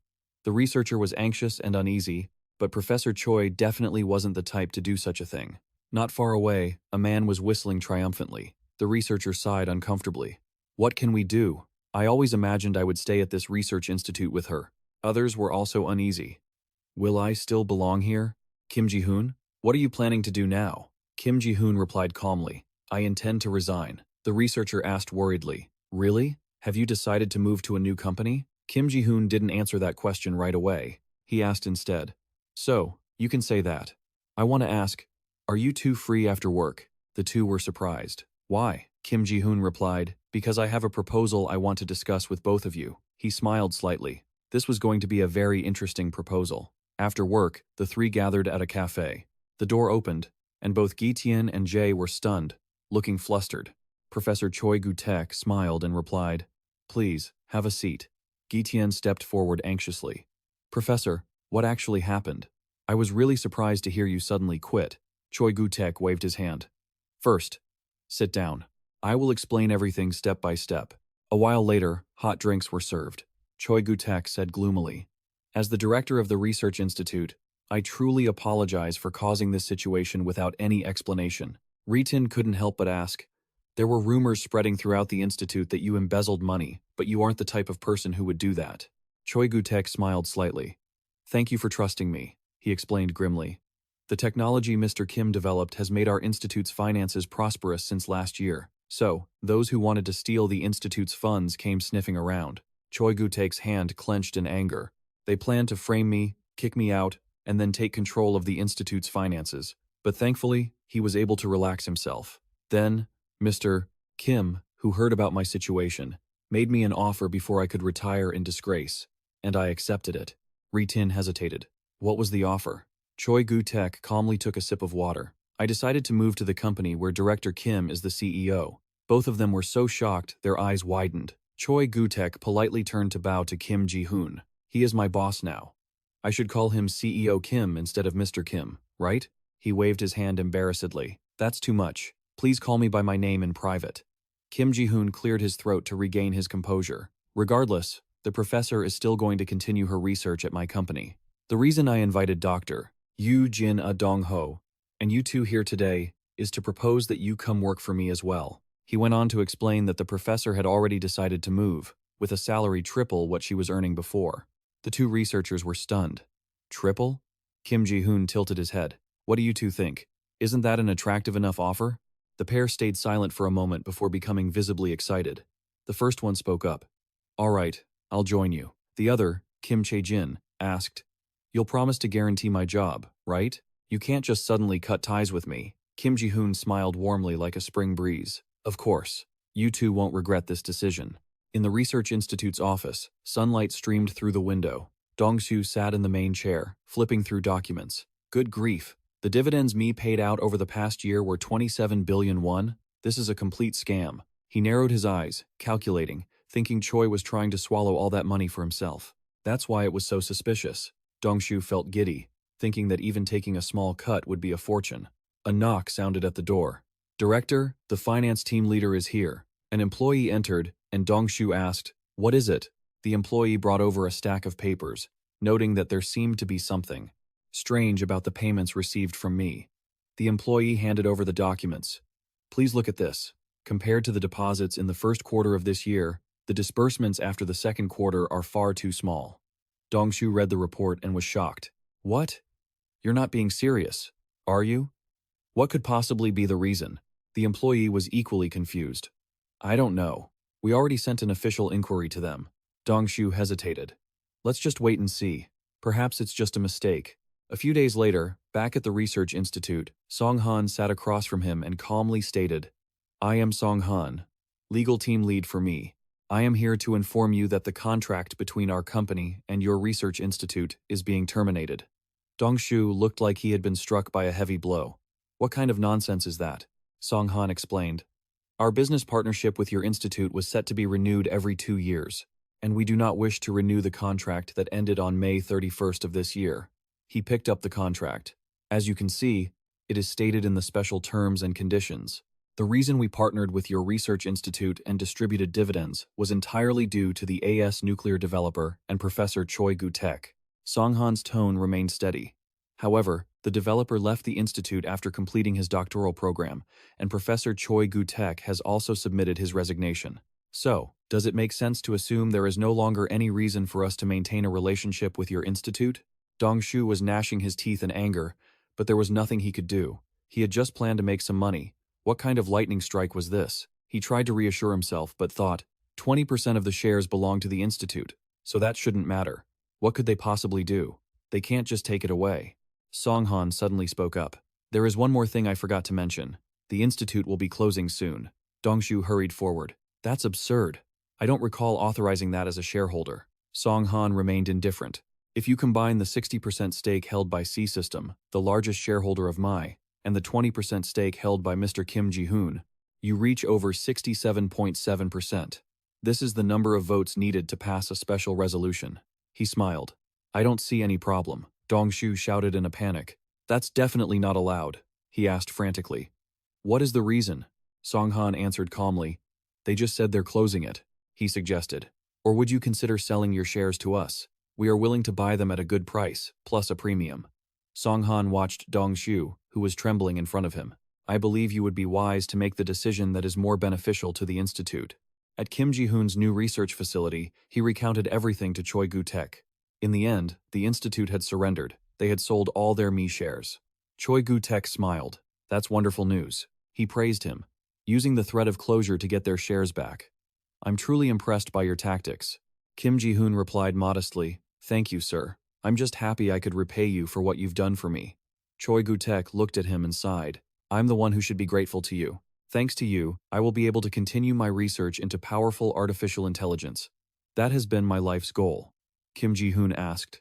Come to think of it, how has your research been progressing lately? Choi Gu-taek replied. There are some issues that seem nearly solved but aren't quite there yet. I'm worried whether I'll be able to finish the research before I pass on. Kim Chae-jin, standing nearby, suddenly spoke up. Excuse me, Professor. She smiled. If you agree, may I help you with your research? Choi Gu-taek looked at her in surprise. Kim Chae-jin? She explained, yes. Actually, while I was a research model for your project, I also became interested in AI. I've studied it a bit, Kim Chae-jin said confidently. I think I might be able to give you some ideas on the parts you're struggling with. If Dad and the professor allow it, I'd like to participate in the research too. Choi Gu-tak was still a bit worried. Kim Chae-jin's abilities have already been proven, so I feel fine about it. What do you think, Mr.? Kim Ji-hoon stroked his chin and thought. I've always thought it was important for children to grow up like children, so I've kept her from directly participating in the research until now. But now she's finished her high school graduation exams. I think it's fine to let her do what she wants. Kim Ji-hoon nodded at Kim Chae-jin. All right, if you want to do it, then go ahead, but you absolutely must not abuse it. Do you understand? Kim Chae-jin smiled and nodded. I understand, Dad. Thank you for letting me. Everything went extremely smoothly, and so Kim Chae-jin began supporting the AI research. Her ideas completely transformed Professor Choi's research, leading to a breakthrough in artificial intelligence. As a result, the computer screen displayed User Verification, Kim Ji-hoon. User Verification. Kim Ji-hoon has been verified. Kim Ji-hoon stood by to test it. Please tell me my main schedule and the current stock market trends today. The computer spoke. You have a meeting with AVL at 3 o'clock this afternoon. The following stocks are currently showing strong performance in the stock market. Kim Ji-hoon looked at the machine in amazement. This is incredible. To think it can seamlessly gather even the latest trends. It seems like it's processing things far beyond the stored data. At this level, I don't even need to hire a private secretary anymore, Choi Gu-tak said politely. If it weren't for Kim Chae-jin's ideas, it probably would have taken much longer, he explained. We will start by having it take on secretarial duties, but soon, it will be able to handle all administrative tasks and even research work. This is the cornerstone of the era of powerful artificial intelligence I've always dreamed of, Kim Ji-hoon said with a chuckle. Congratulations, Professor. Have you decided on a name for the AI assistant yet? He replied, I think Kim Chae-jin should name it. That would be fair. After all, the focus of the whole project is thanks to Kim Chae-jin's ideas. Hearing this, Kim Chae-jin declined. Oh no, that was only possible thanks to your lifelong research, Professor. That's why I want you to name it, she insisted. Choi Gu-tak looked at the young girl, deep in thought for a long moment, then placed his hand on the machine. In that case, I want to name it Kai-ket. Kim Ji-hoon was surprised. Kai-ket? Isn't that the evil AI from that famous superhero movie? Choi Gu-tak's hand gently stroked the cold screen. That's right. The Kai-ket in the movie was an evil force that destroyed humanity. But the AI we are creating will be the bridge that helps humanity reach a truly ideal world. He smiled. And Kai-ket is also an iconic symbol in the age of AI. If we can preempt that name, the ripple effect will be huge. The explanation caught Kim Ji-hoon off guard. Kim Chae-jin sympathetically comforted him. Don't worry, Dad. Just like the professor said, our Kai-ket won't cause any problems at all. She smiled brightly. If she says it's okay, then it's always going to be okay. So please trust her this one more time. Kim Ji-hoon nodded slightly. Indeed, life began to change, and thus the name of the AI assistant was decided as Kai-ket. Kim Ji-hoon signed an AI technology partnership with the company, Avland Games, to test the AI before its official launch. When Avland was impressed by the performance of the AI, they requested higher-level goals. Kim Ji-hoon also started aggressively expanding the company's scale. One evening, Kim Ji-hoon was finally resting, as things were becoming increasingly busy with the company's growth. He sighed. However, thanks to Kai-ket, I can handle my work smoothly. It's truly lucky. Without it, I wouldn't have had time to prepare for the college entrance exam, and there's only 1 month left. Kim Chae-jin rushed over excitedly. Dad, give me the results of the September mock exam. We agreed to show each other our scores today, remember? Kim Ji-hoon was uneasy but replied, except for English and math, most of them are at a first-grade level, but my science and second foreign language scores are a bit. Kim Chae-jin looked at the scorecard worriedly. Oh my god. Dad, you really need to study harder, you know? Kim Ji-hoon sighed helplessly. I chose humanities and social sciences because I thought it would be interesting to learn about management when I become a CEO, but it seems I should have just stuck with the natural sciences. He asked how Kim Chae-jin had done. She happily held up her paper, beating a drum roll. Kim Chae-jin showed off a perfect scorecard, leaving Kim Ji-hoon stunned. Oh my god, a perfect score? I can't believe my eyes. Oh, since when have you been studying so hard for college entrance exams? You must be busy helping the professor with research. Kim Chae-jin replied nonchalantly. Actually, I don't study separately. Maybe the questions were just too easy, so the answers came naturally? Kim Ji-hoon awkwardly reminded her. Kim Chae-jin, Don't say that anywhere else, okay? Understand? Kim Chae-jin asked back, confused. What are you talking about, Dad? Kim Ji-hoon had to explain. Whenever the questions are too easy, especially when you are on TV or something, you shouldn't say that. Understand? Kim Chae-jin wondered. Why can't I say something is easy when it's actually easy? Kim Ji-hoon looked at Kim Chae-jin's face and fell into deep thought. Could she really be that innocent, not to know why? How should he explain this? He frowned and thought for a long time. Then finally, Kim Ji-hoon rubbed her head. Kim Chae-jin, you are more special than others. He looked at her with worried eyes. One of the reasons, my daughter, especially because your bright eyes sparkle just like your intelligence, but not everyone is as smart as you. Kim Ji-hoon explained. The world sometimes likes special people, but sometimes they might not. He hesitated, thinking, wait, honestly, my daughter has talent. It's enough just to not be rude or contemptuous, right? Finally, Kim Ji-hoon shook his head. No, I said that wrong. You can say it, but I hope you don't say it with a rude attitude. Kim Chae-jin asked, what is considered a rude attitude? Kim Ji-hoon replied, treating everyone who doesn't get a perfect score on the test like an idiot just because you got everything right. Don't do that. He still felt a little worried inside. Honestly, he couldn't blame her for getting a perfect score. I can't just say that. Kim Chae-jin understood and replied, okay, I won't look down on others. Kim Ji-hoon smiled back. Good, then that's settled. Kim Chae-jin suddenly remembered. Oh, that's right. I have something to tell you. Kim Ji-hoon was surprised. What is it? Kim Chae-jin handed him her phone. I received this email this morning. Kim Ji-hoon looked at the screen. Chia? Isn't that a pretty famous film company under Pei Mao? Why are they contacting you? The next piece of information shocked him. Kim Chae-jin wants to adapt the novel you wrote, The Legendary Mist, Swallowing the Golden Apple, into a movie? Oh my god, is that for real? Kim Ji-hoon asked joyfully. Kim Chae-jin, what do you think? Do you want to do it? Kim Chae-jin waved her hand. I don't really care that much. You can do it if you want, or you can skip it if you don't. Kim Ji-hoon thought about it. Since it was an American film company, it seemed he would have to go to the US for a meeting. He suddenly realized, what about the trip to the US after the college entrance exam is over? Since there is a lot of work to do, it would be convenient to have the meeting during that trip. Kim Ji-hoon asked, Kim Chae-jin, do you want to take a trip to the US after your college entrance exam? Kim Chae-jin was surprised. The US? Kim Ji-hoon explained, that's right. I want to meet the people at the American Film Company, and I'm thinking of seeing Dr. Kai-ket and Dr. Rin while I'm there. Kim Chae-jin suffered a massive shock. Rin? Rin is a fictional character I created. For heaven's sake, I can't make Dad meet someone who doesn't exist. What should I do? Kim Chae-jin silently calculated whether she should contact the hidden person and ask them not to meet her father.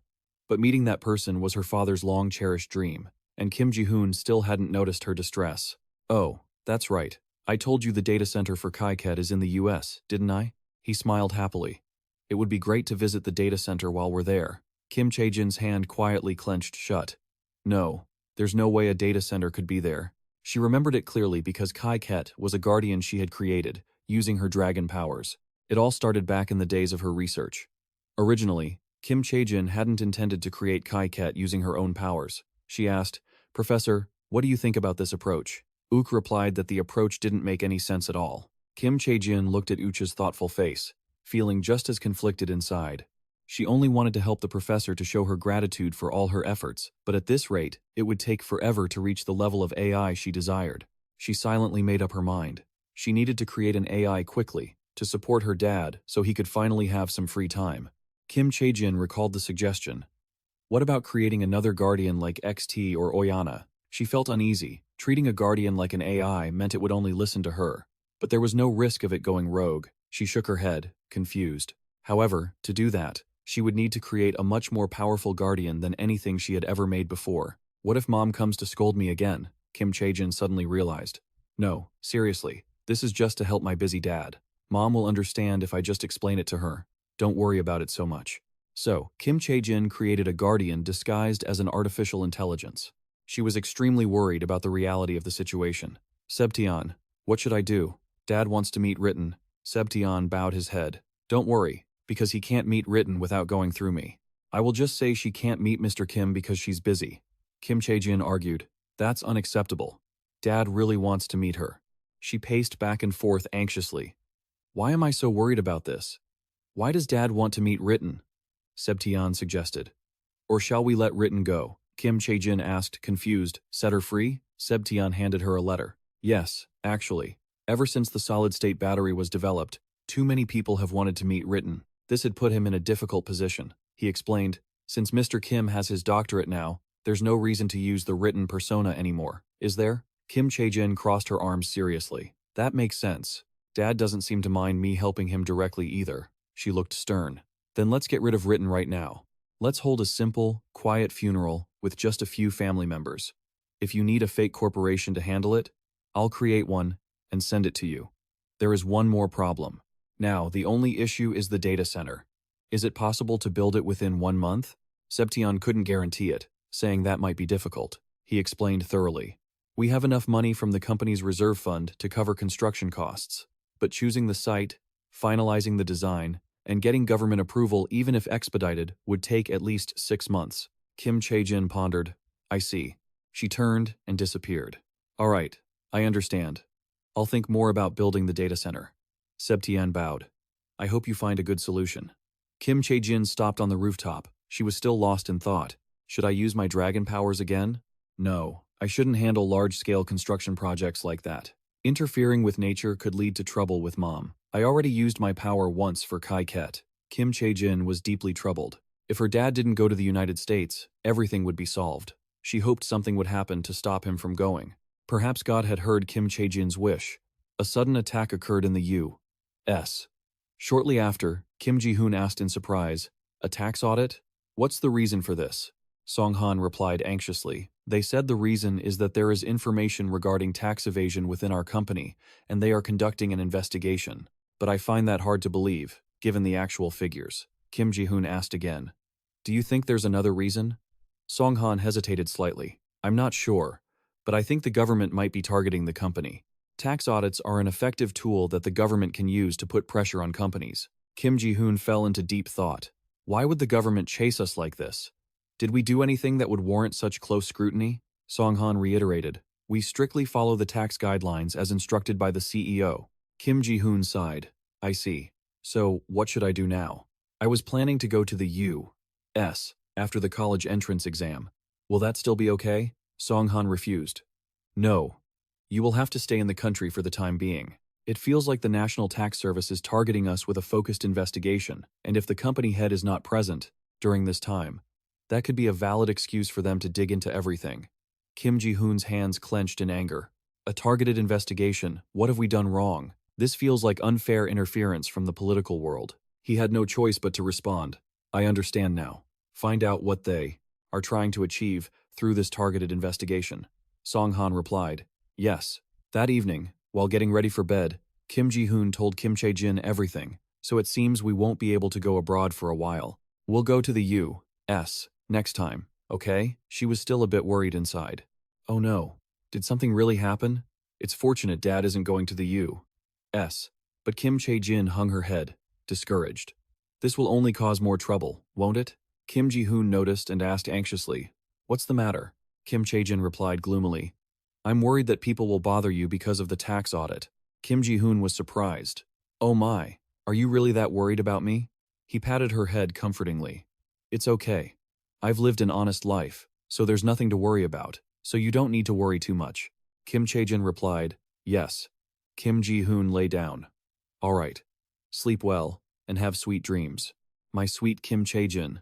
She replied, okay, you too, Dad. Kim Chae-jin's heart was in turmoil. Dad, I'm sorry. She squeezed her eyes shut. I wish I could help in some way. But if everything could be solved quickly, and her dad still wanted to go to the U.S., Kim Chae-jin grabbed Kim Ji-hoon's sleeve. Instead, I will keep watching from the sidelines to see if the issue is resolved properly.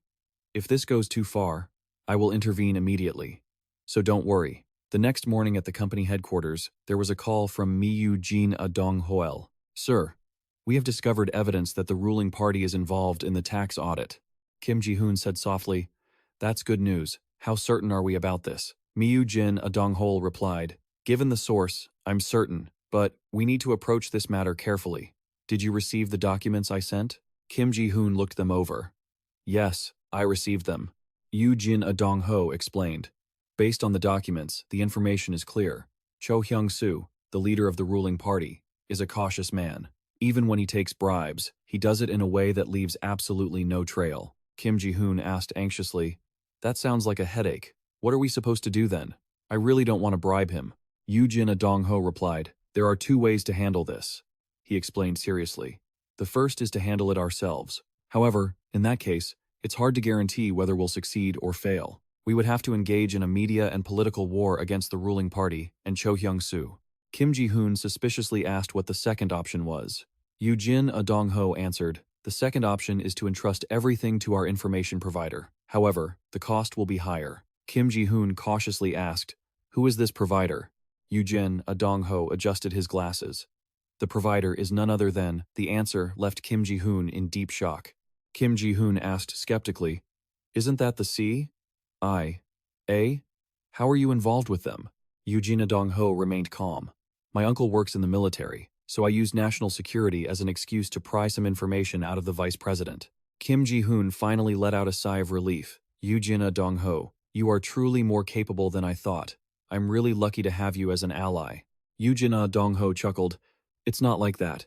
When I have such a great boss like you, I have to use every resource I can gather." Kim Ji-hoon asked for clarification. "So, if we entrust everything to them, how much do we have to give and what will happen? What's the arrangement?"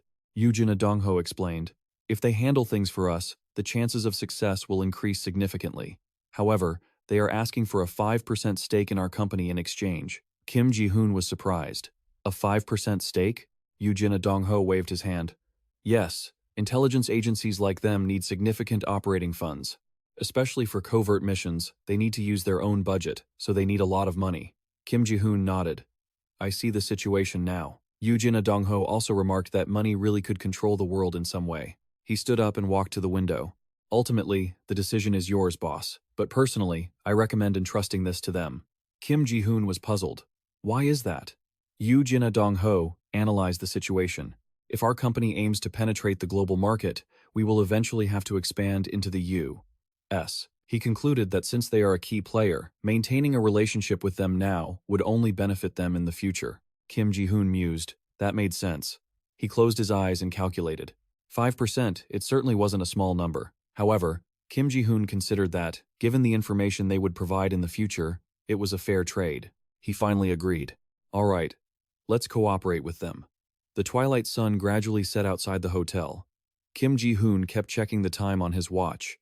It was almost time for them to arrive. Just then, David approached. "Hello, Mr. Kim." He politely extended his hand. "I am David, an agent from the Korean branch of the CIA."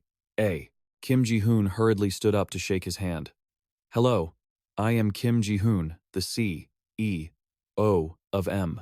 Inside, Kim Ji-hoon couldn't help but marvel. Wow, he's exactly like those CIA agents in the movies. He looked at David, who was smiling warmly in front of him. He had thought that because he was connected to the CIA, he would give off a more intimidating vibe, but he seemed quite friendly and exuded an approachable atmosphere.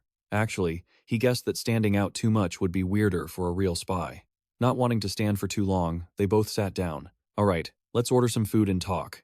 "Yes, that sounds good." The food was served quickly. David opened the conversation first. "It's wonderful that you're willing to retake the test to fulfill your daughter's wish. You truly are a great father." Kim Ji-hoon replied happily. "She is my only beautiful daughter, so I want to fulfill every wish she has." He poured the red wine onto the table. "Now, let's discuss the main issue." Kim Ji-hoon asked. "The CIA is requesting a 5% stake in exchange for providing information. Does the CIA make such offers to just any company?" David kept his gentle smile. "That is not standard practice. This is reserved for individuals who are useful to our national interests and whose identities have been verified. Mr. Kim and M have met these conditions, which is why we made the offer." Kim Ji-hoon still asked worriedly, "But there is still a certain degree of risk, isn't there? I could refuse that offer and disclose this to someone else." David sighed and then laughed out loud. "That's just a minor issue." David pointed a finger. "Even if Mr. Kim were to make such claims, credibility remains a problem. People would just consider it a common conspiracy theory." Then he pointed his thumb at himself. "And if someone did believe it, we could easily make it the truth. That is the power of the CIA." Kim Ji-hoon hadn't taken his eyes off David's expression. David's expression changed instantly. Kim Ji-hoon thought to himself that it wasn't just baseless confidence. His own anxiety had diminished. All right, after I designate the company as the shareholder, we will complete the process. He continued, this feels like a fresh and simple solution. I hope I can get rid of that troublesome issue quickly. A few hours later, the room door creaked open.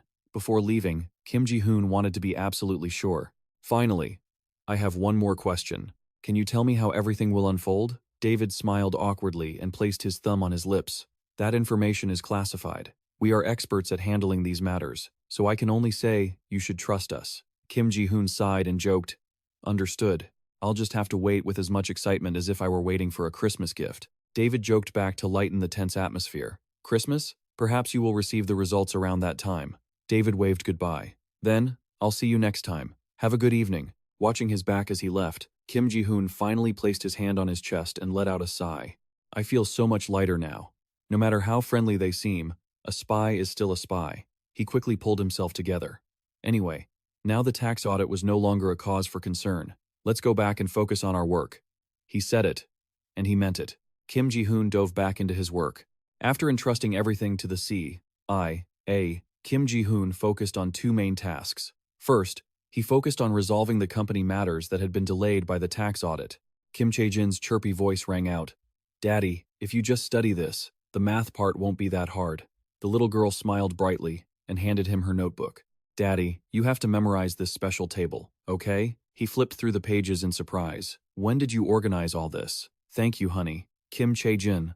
I'll study even harder now that I've been praised. Kim Chae-jin beamed with joy. Yes, and I hope you do well on the exam, Dad, so we can get into the same university in Korea. A wave of warmth filled Kim Ji-hoon's chest. Of course.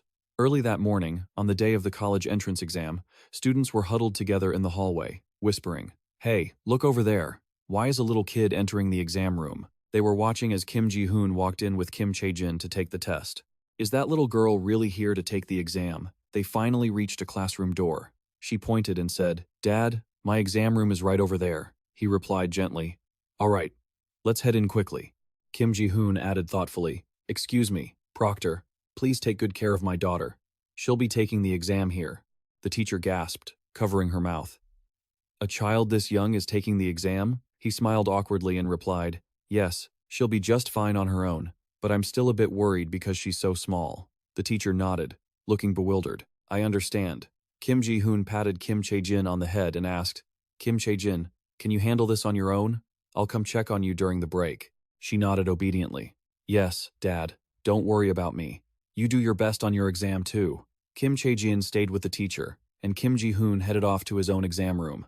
The teacher worriedly wondered if this little girl was truly taking the college entrance exam. Inside the classrooms, the loudspeakers blared at the same time. This was the first subject. Kim Chae-jin sat right in front of the teacher's desk, diligently working on her test.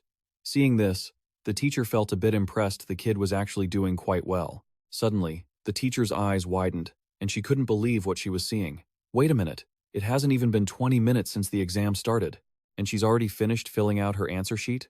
The teacher's mind was flooded with confusion. Of course, taking the college entrance exam meant the girl must have a high school diploma, but this was just too fast. No matter how she looked at it, she couldn't help but think the girl must have just guessed her answers at random. She shook her head, trying to convince herself.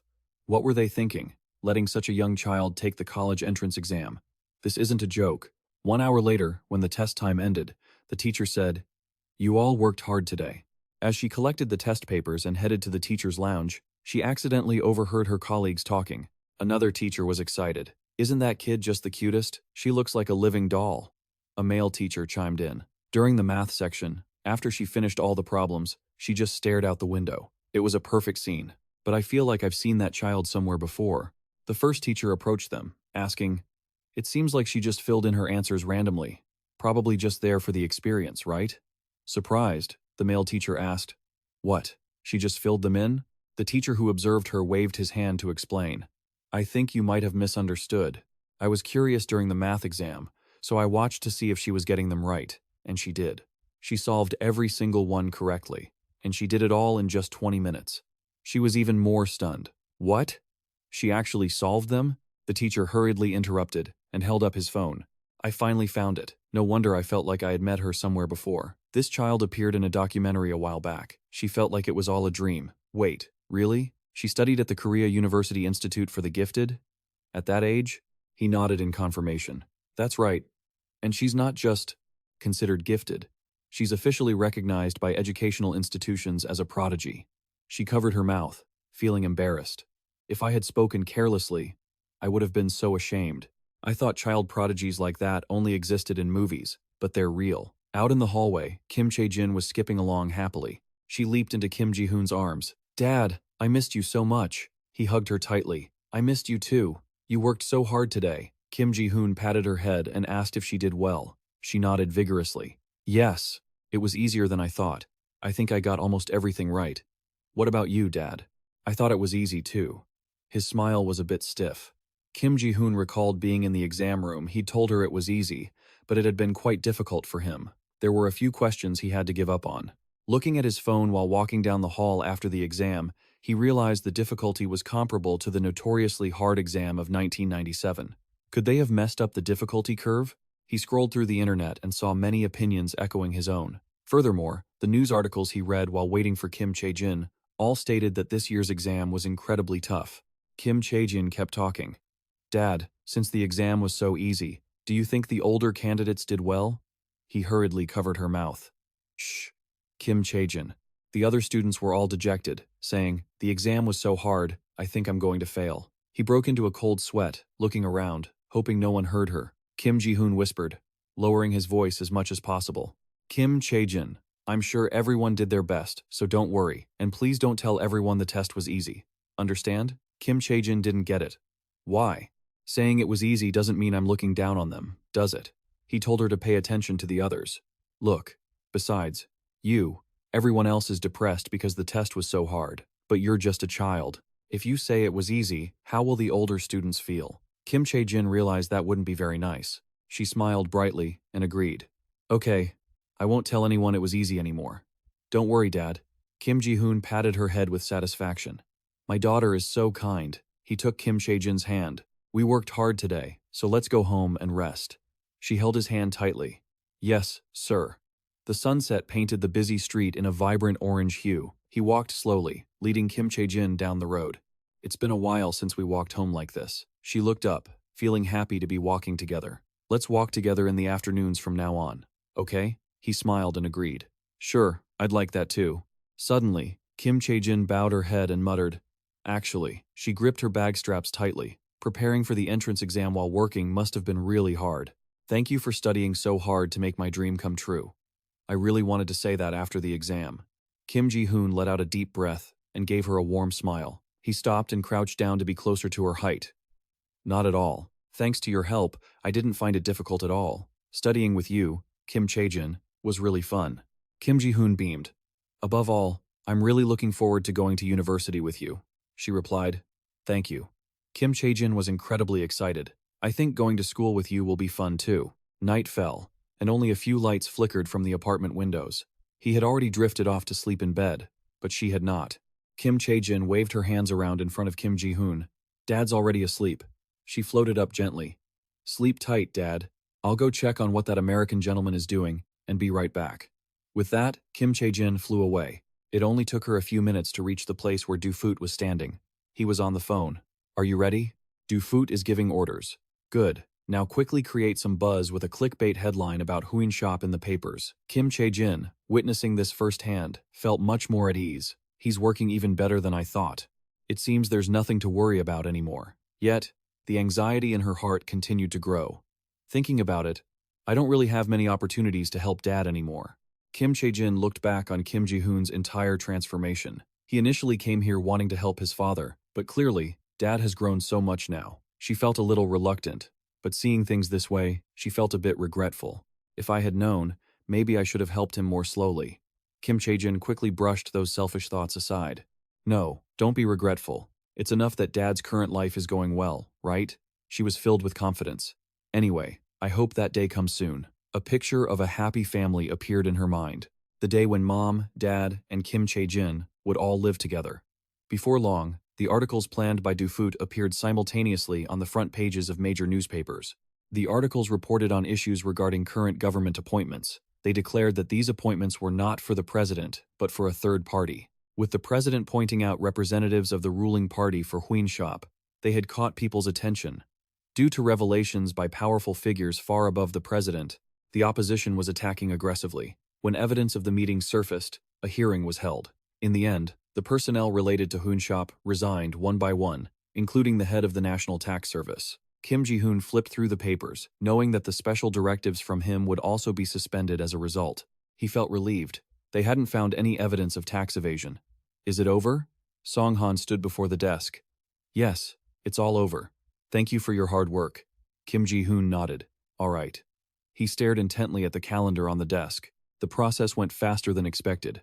It's already the beginning of December. The influence of that matter is greater than I thought. Kim Ji-hoon closed his eyes and analyzed silently. Although the tax investigation was a bit troublesome, it also created an opportunity to have a strong ally, so I should think positively about this. Night fell again, signaling the end of a long day. When Kim Chae-jin heard the news, she cheered excitedly. Wow, it was solved that quickly? He chuckled. That's right, isn't it scary? She turned her face away to hide. Yes. Kim Chae-jin was screaming on the inside. Why is he doing so well? If he keeps solving things this quickly, Dad is going to suggest going to America sooner than I thought. She had barely thought it, and Kim Ji-hoon immediately brought it up. That's right, Kim Chae-jin. Last time we planned to go to America. Kim Chae-jin responded stiffly. Yes, that's right. With every word he said, her heart sank a little. Because the tax investigation went faster than I thought. I'm thinking of arranging another trip during Christmas. Kim Ji-hoon scratched his head shyly. But there are many internal issues at the company, and we're about to start school, so we can only wait until next summer. Kim Chae-jin was visibly relieved. Oh, that's okay. Her heart, which had been hanging in the balance, finally settled. Thank goodness. I would have lost 10 years of my life. She excitedly tapped the table. We can go to America during the next break, so don't worry, Dad. Now, let's look at the entrance exam results. He broke into a light sweat. All right. Kim Chae-jin smiled brightly and opened the paper. My score is. She turned the scorecard toward Kim Ji-hoon and shouted, a perfect score. He held the paper and praised her. They said this year's entrance exam was much harder than last year's, but my daughter is so brilliant. Looking back, I still can't believe it. Kim Chae-jin playfully reminded him. Now it's your turn to see your results, Dad. Kim Ji-hoon was very reluctant to show his scorecard. I didn't grade it myself, so I have no idea how I did. I guess it's probably okay, except for a few tricky questions. He took a deep breath. Let me take a look first. Kim Ji-hoon's eyes were met with an unexpected score. Huh? Kim Ji-hoon stared at the scorecard. Is my score almost the same as Kim Chae-jin's? Kim Chae-jin lost patience and held out both hands. Dad, don't look at it like that. Let me see. I'm so curious. He handed the paper over. Here you go, she exclaimed in surprise. All A pluses. You did an amazing job, Dad. Yeah. The result was better than he thought, so he felt quite happy. Kim Ji-hoon scratched his neck shyly. Based on these scores, Kim Chae-jin probably got a perfect score on the entrance exam. He rested his chin on his hand, thinking he only missed 1 or 2 questions. Kim Ji-hoon felt a bit of regret. If I had tried harder, maybe I would have been second in the country. He trembled with joy. Dad is second in the country, and my daughter is first. How wonderful. Kim Chae-jin gave him 2 thumbs up. Dad is the best. Not long after, Kim Ji-hoon's wish came true. A professional reporter was introducing them. This year's exam was rated as very difficult, and it was expected that there would be no perfect scores. They were filming and interviewing Kim Ji-hoon and Kim Chae-jin live, but young candidate Kim Chae-jin excelled by achieving a perfect score, and her father, Mr. Kim Ji-hoon, came in second with only 1 wrong answer. The reporter asked the first question. At such a young age, you're top in the country. What is your study method? Do you have any special methods? She thought it over. Kim Chae-jin was choosing her words carefully. After being taught a few times, I can understand almost everything without having to study much. But Dad told me not to say that. She organized her thoughts and answered fluently. I focus on mastering the basic knowledge. Then I read many documents and explained the concepts. I also analyzed the questions to illustrate my points and study more deeply. And most importantly, studying with my dad is much more efficient. Reporter Huang Mi looked at him. Yes, studying with Dad increases study efficiency. Do you have any special methods for studying and teaching your daughter? Kim Ji-hoon waved his hand shyly. No. I'm the one who learns a lot from my daughter. He placed a hand on Kim Chae-jin's shoulder. Because I'm so busy with the company, I don't have much time to study. My daughter summarizes the key points and teaches me back every night. Only then can I get high marks. The reporter asked the question everyone was wondering about.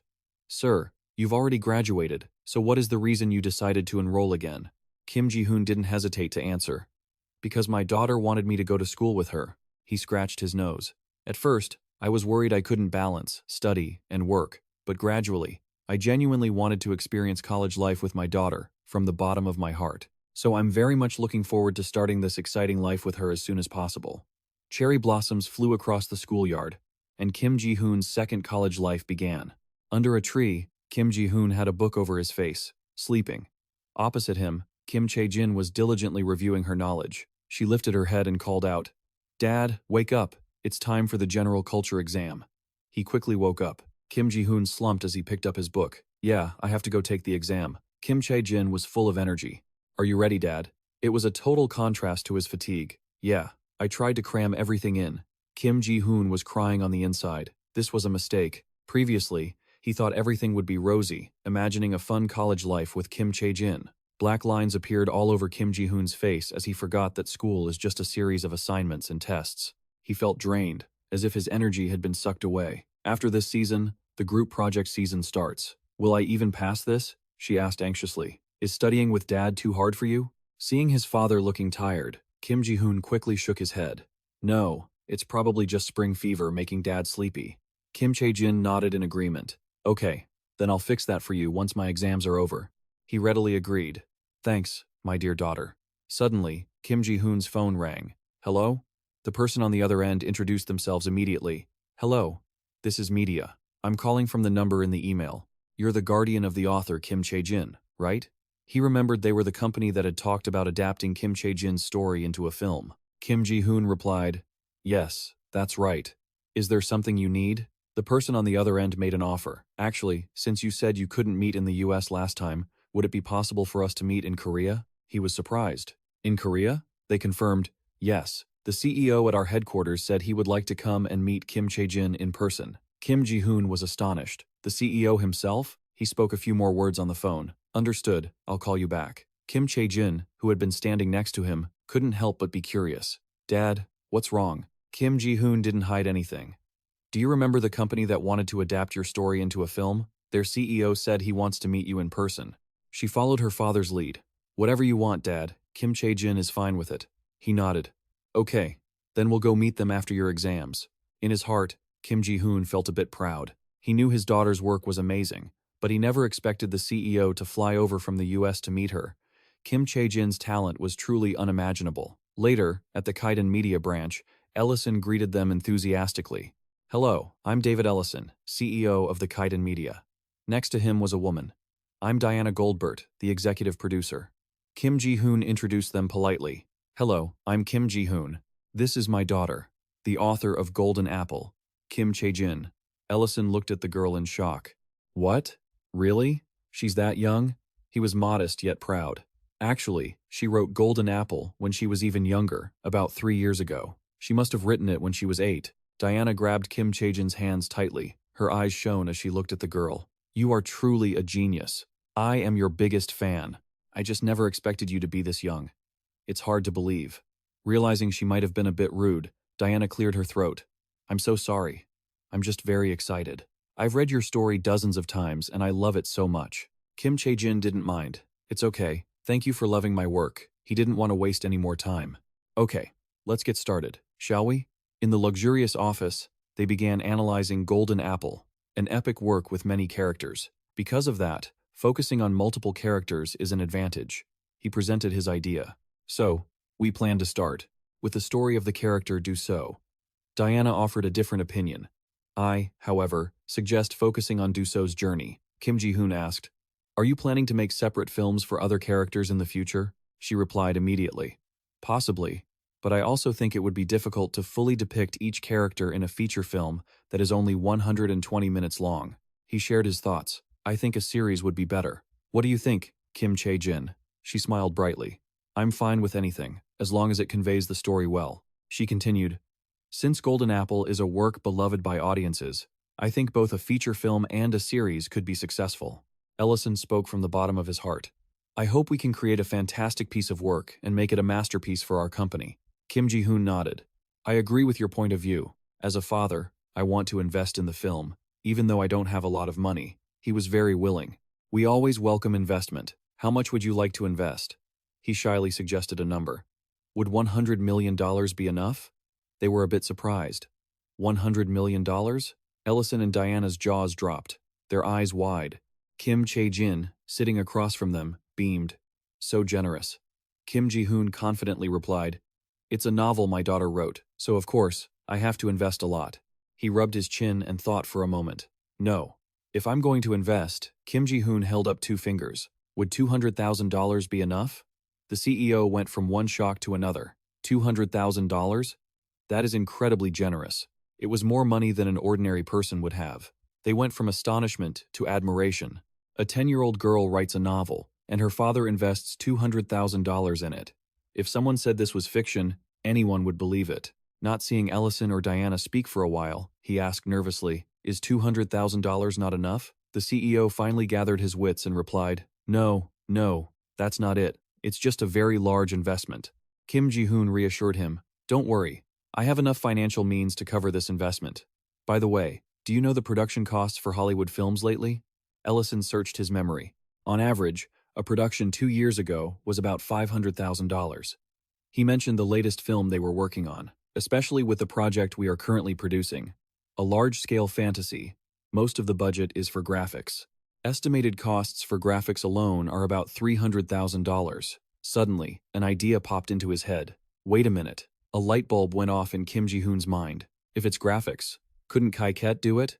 As soon as he thought of it, he turned to ask Kim Chae-jin. Could Kai-ket handle the graphics if we requested it? She nodded. Yes, it can do it. Kim Chae-jin added, but it doesn't allow frequent use, so I have to do it myself. Ellison and Diana fell into a stunned silence regarding Kai-ket. Kim Ji-hoon nodded. I see. If that's the case, it's worth a try. He spoke to the CEO, Mr. Ellison. Would it be possible to handle the graphics using artificial intelligence? Ellison hesitated. Using AI? Is that even possible? Kim Ji-hoon assured him. Yes, I have discussed this with the designer of the AI, and I received feedback that it is possible. He pointed to Chae-jin and introduced her. My daughter is the designer of the AI, Kai-ket. In their entire careers, they had never been this shocked. What? Both of them widened their eyes again. That little girl created an AI? She's so young. Diana remembered herself when she was that age. At that age, I only knew how to bake cookies. This is truly unbelievable, Ellison asked, trembling. Can you tell us more about Kai-ket? She hopped off her chair. I think it's better if I show you both. Kim Chae-jin made a request. Mr. Ellison, could I borrow your computer for a moment? I'll design the graphics on it. A moment later, she was focused on working on the computer. The 3 adults held their breath, standing behind the screen as it flickered constantly.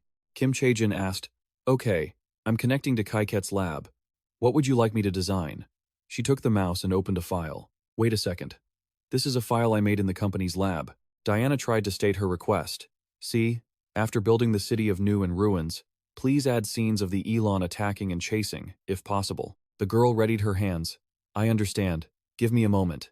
After that, everyone just watched as Kim Chae-jin typed and clicked the mouse frantically. Diana and Ellison couldn't take their eyes off her rapid movements. In contrast, Kim Ji-hoon smiled with pride. Just a moment later, she finished with a final tap on the keyboard. Done, she said, spinning her chair around. What do you think? She covered her mouth in shock. It was incredible. It was exactly the scene she had imagined. She hadn't thought it would be this simple. Kim Chae-jin explained it simply. It's easy for me, but it might be difficult for others. This system was modeled after my own brain. Diana felt a wave of confusion. Honestly, she didn't understand a thing. Ellison was no different, but it was clear that both of them were thinking the same thing. They had to get these people on their side. They couldn't miss out on them at any cost. He grinned brightly and asked, So, may we use this final version? Diana and Ellison asked in unison. Yes, of course. I want to sign the contract right now. He said sincerely that this technology was unbelievable, as it saved an incredible amount of time and money. We can't miss the chance to work with such a genius girl. Kim Ji-hoon clapped his hands together. Great, let's draft the contract and meet again later. He wore a friendly smile. You two will acknowledge the shares, right? Since the final version is an advantage of this place. That was how the movie Golden Russo was produced. Kim Chae-jin participated in the production as a scriptwriter, reviewed the script as the author, and balanced the characters. Kim Ji-hoon stepped in from behind. My daughter is so talented. You've been so busy with school, yet you still handled both the script and the graphics yourself. Kim Chae-jin replied modestly. Well, Dad was busy working at the company when he was in school too. Are you using the features added to the final version well? He shyly scratched his head. Handling work is much easier than before. If it weren't for the final version, I would have had a miserable first term. The girl chirped, I have to keep improving it to help you, Dad. Kim Ji-hoon patted her head in praise. Thank you, honey. My daughter is the best. Suddenly, he mentioned something. Oh, that's right. The vacation is coming up, isn't it? We are definitely going to the U.S. next year. Kim Chae-jin froze for a moment, then pretended to pick up her phone. Why is the studio calling me? She told her father she would take the call for a moment. Kim Ji-hoon nodded blankly. Okay, sweetie. She ran into her room and carefully locked the door. Kim Chae-jin was actually on the phone, but not with the studio. Sebasti, about the data center we discussed last year. How is the progress? He replied. The new project was just finished. We just need to wait for approval to use it. The girl urged him anxiously. Really? My dad is planning to go to the U.S. during the next vacation. Will the approval be done by next month? Sebastian reassured her. It will be done soon. Don't worry. Kim Chae-jin wasn't fully reassured and added, okay, and when you talk to Din, don't forget to act natural. He replied helplessly. I understand, ma'am. Meanwhile, in the living room, Kim Ji-hoon was focused on typing. He looked toward her room with concern. They've been talking for a while, haven't they? Is it an issue with the script? Kim Ji-hoon imagined a pile of script problems. Maybe there was a dispute with the recording studio. Just do it then. I've already decided to invest. Suddenly, his phone rang. Who is calling at this hour? As soon as he answered, the voice on the other end made Kim Ji-hoon freeze. He was stunned and speechless. Kim Ji-hoon slowly brought the phone to his ear. Long time no see, Kim Ji-hoon, right? Her voice was devoid of emotion. Yeah, long time no see, Benna. It's been 3 years, hasn't it? Yoo-jin was standing somewhere else. I'm sorry, I had things to take care of, so I couldn't contact you. Kim Ji-hoon replied vaguely. You must have been very busy, huh? Why are you calling me? She hesitated before replying.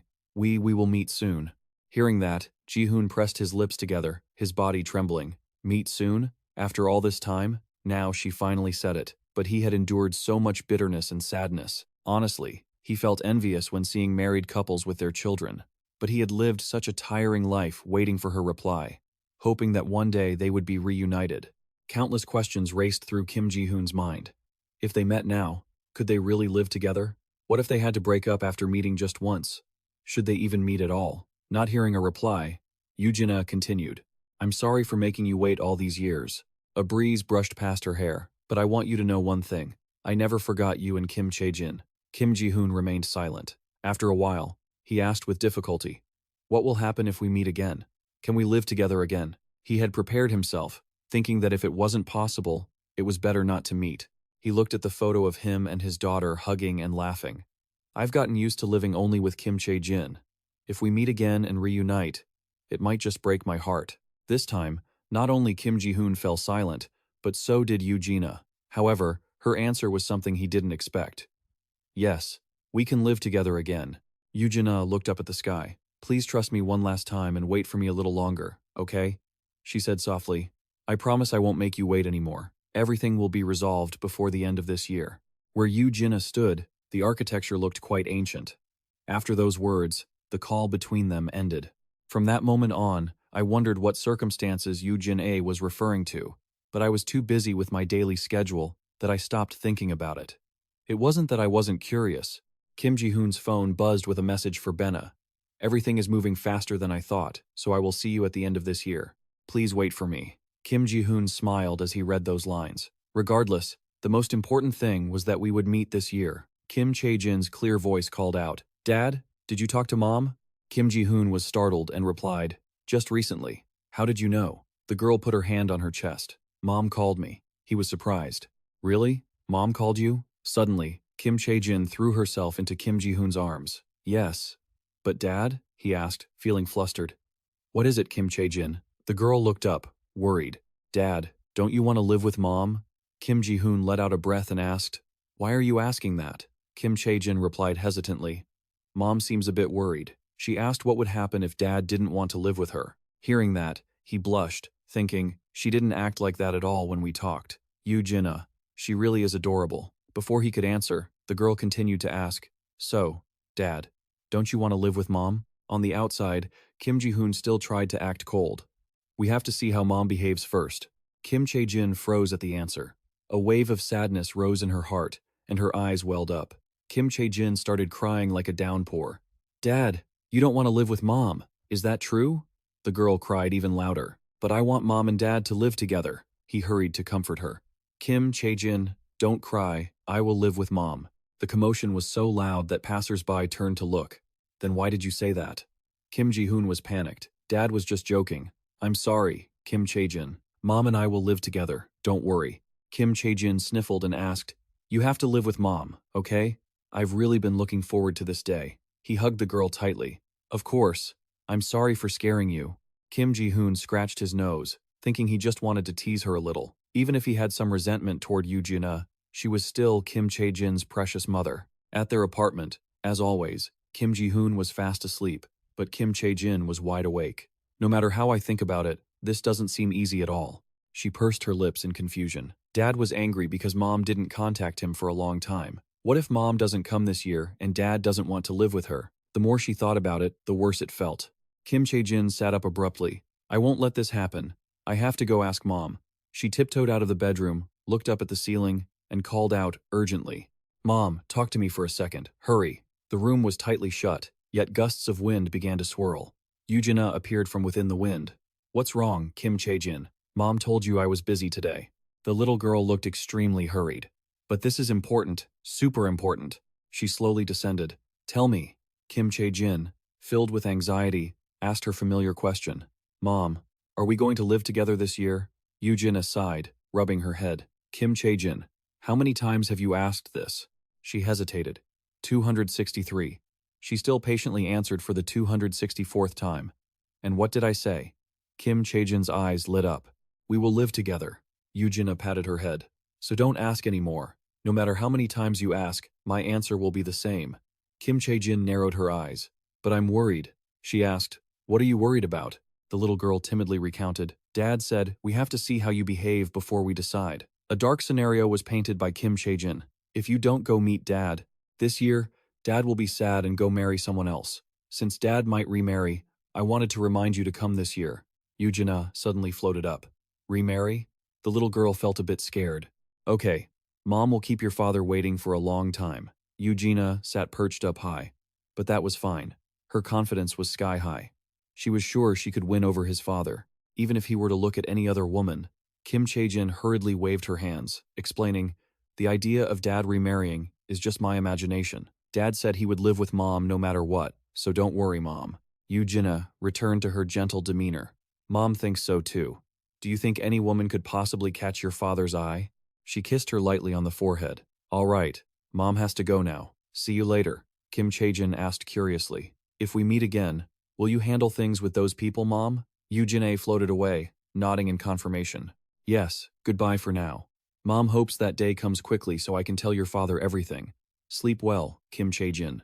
Yoo-jin disappeared, leaving behind only a trail of light as proof she had been there. In an ancient palace, Yoo-jin walked barefoot down the hallway. With every step, her outfit and accessories changed. Finally, Yoo-jin was adorned in a princess gown with sparkling jewelry. She walked up to a table where 3 people were sitting. The blue-haired girl spoke up. You're here? Yoo-jin replied. Sorry I'm late. I was just talking to my child for a moment. The blonde young man sneered. It's fine. Since you're hosting the meeting today, you can show up at the very end, right? She acted as if she didn't hear the subtext and calmly sat down. Thanks for sticking up for me. Yoo-jin folded her hands on the table. I suppose everyone is here now. She looked at the other 3. Let's begin. Dropping her serious tone, Yoo-jin joked. To be more precise, it's more like an interrogation for me and Kim Chae-jin. The blonde guy cleared his throat. Let's start with the first item on the agenda. He questioned her. It's been 4 years since Kim Chae-jin left you, so why did you let the kid go? She pouted. I didn't give her permission. She left on her own. The blonde guy jumped up. You mean a child just left her mother without permission? Do you think that makes any sense? Yoo-jin stated her point. My daughter has enough qualifications to become a member of the Dragon Clan. She became angry. You represent your own clan, yet you question that? That's an insult to our Dragon Clan. Yoo-jin puffed up, defending Kim Chae-jin. My daughter can use the dragon language fluently and is a full-fledged member of the Dragon Clan. She softened her voice again. So, you don't have the right to decide where my daughter goes. He still wouldn't yield, but Kim Chae-jin has caused trouble for the human world several times already. The blonde guy listed them off. She used the dragon language at will, bringing natural disasters upon the human world. He even mentioned Kim Ji-hoon's company. She even used human money to start a company. Eugenia giggled. That's such an absurd claim. I didn't know the Dragon Clan cared so much about those useless humans. Her gaze turned icy. Kim Chae-jin handled those disasters herself. Considering she restored everything, I've already scolded her myself. Eugenia glanced at them. Besides, essentially, everything in the world belongs to the Dragon Clan. Even if my daughter took everything in the world, what could the humans say? She concluded. In any case, Kim Chae-jin has taken responsibility for her actions as a member of the Dragon Clan. If Kim Chae-jin failed to handle those things herself, I would have helped. So, don't worry about it. Just then, the black-haired man spoke up. Then what about Kim Chae-jin publishing a book, revealing our secrets? How do you intend to take responsibility for that? He criticized her harshly. Furthermore, that book mentions the Day of Judgment. We were adamant about not revealing the Supreme One's intentions to humanity, but Kim Chae-jin revealed it. How can we trust and just leave someone like Kim Chae-jin alone? Eugenia shook her head, refuting him. No, even if Kim Chae-jin hadn't written that book, humans would have found out anyway. The black-haired man was skeptical. What do you mean? She conjured up a book. I've read many books written by humans about the apocalypse. Eugenia held the book in her hand. Most of the content here is nonsense, but some parts are almost true. As long as the Supreme One doesn't take away human knowledge and language, there's no way to stop them from getting close to the Supreme One's intentions. She analyzed clearly.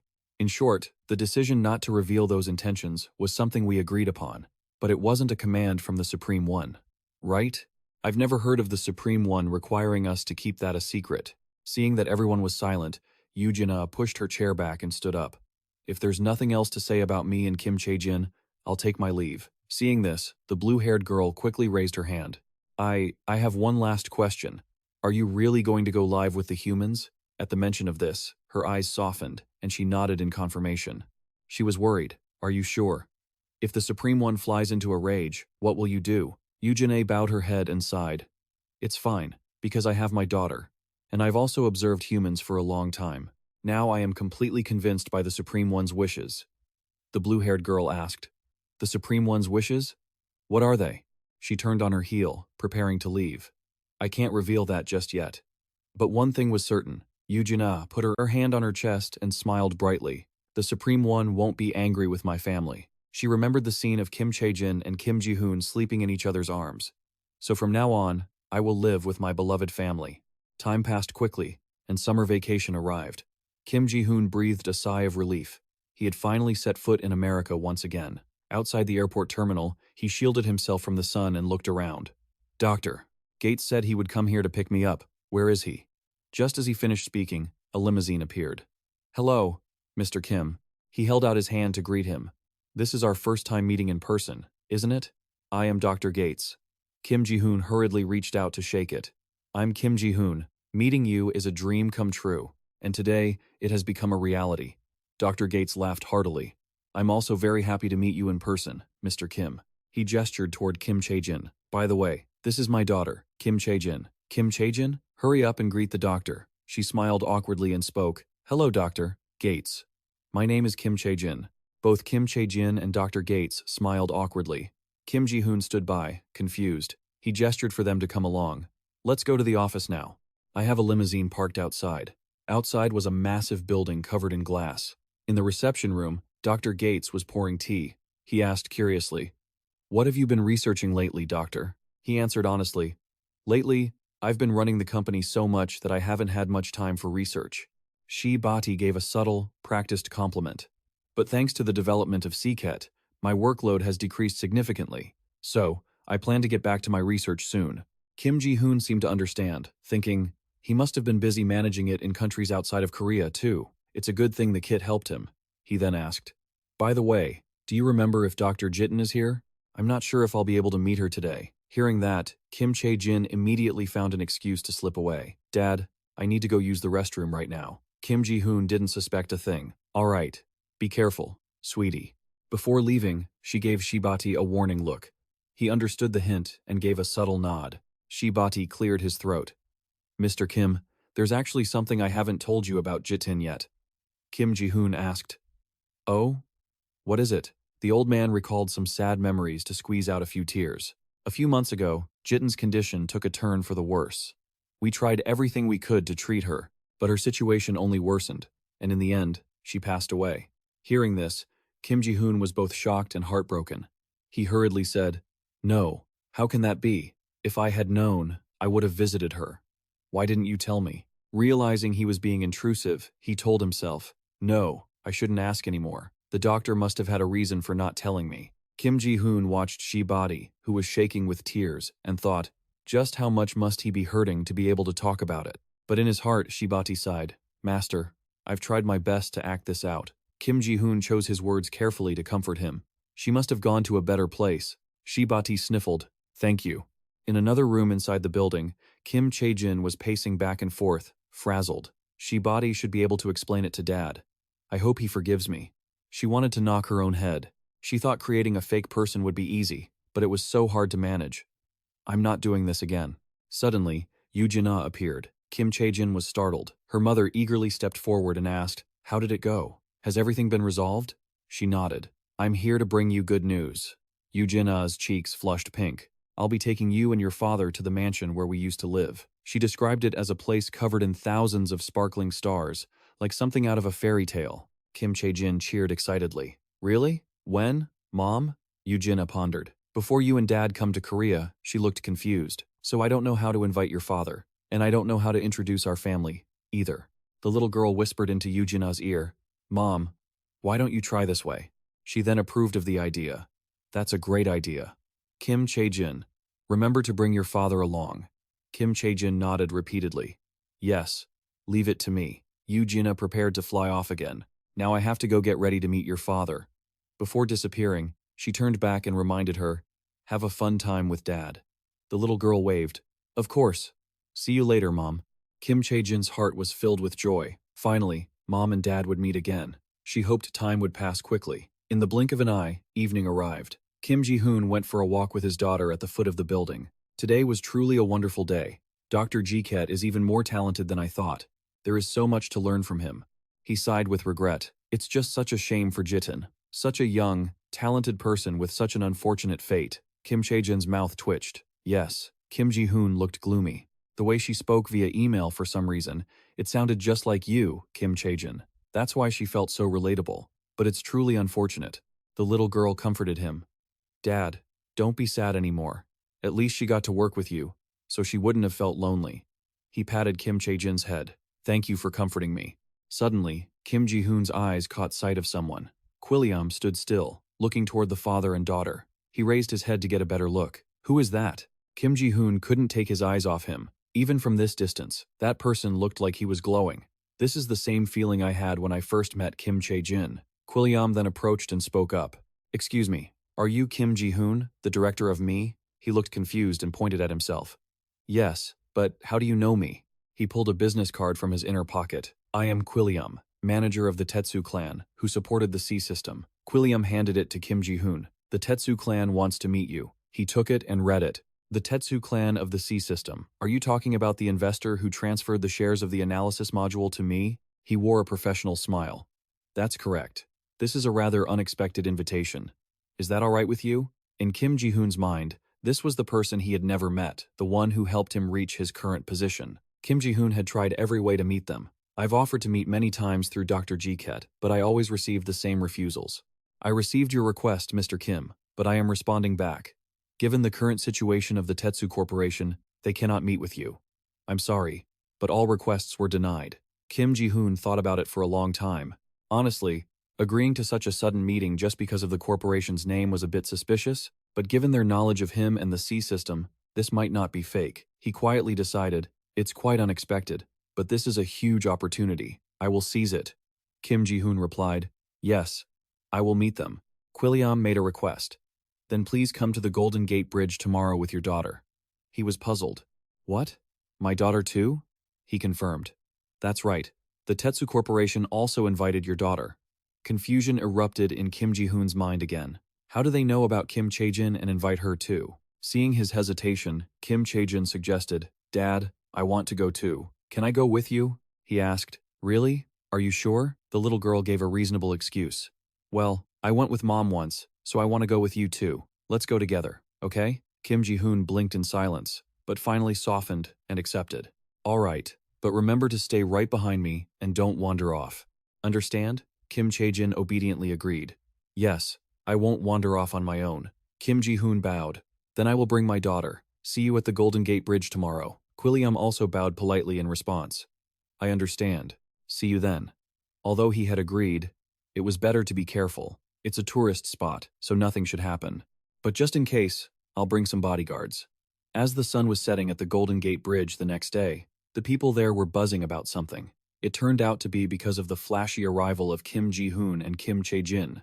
Ignoring the prying eyes, the little girl's eyes sparkled as she cheered. Kim Chae-jin ran to the bridge railing and pointed into the distance. Dad, come here, the night view is so beautiful. He slowly stepped up. So this is the famous Golden Gate Bridge. Seeing it in person is truly impressive. The little girl laughed brightly. It's still as beautiful as ever. The view here is just as lovely as when Mom and I watched it. Kim Ji-hoon's mood suddenly plummeted. Now that she mentions it, it's been a long time since I've contacted her. He looked off into the distance. She said we could meet this year, but when will she contact me again? Suddenly, he heard a commotion behind him. What's all that noise back there? A fleet of luxury cars screeched to a halt, led by Quilliam's vehicle, followed by a majestic motorcade. Quilliam stepped out to greet them. Good evening, Mr. Kim Ji-hoon. Kim Ji-hoon stared in shock at the spectacle. It was even more ostentatious than the bodyguards he had brought along.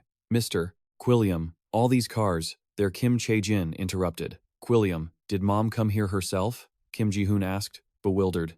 Kim Chae-jin, do you know this person? What do you mean by Mom? Quilliam replied, yes, the head of the OL family has come to meet you both personally. He still didn't understand.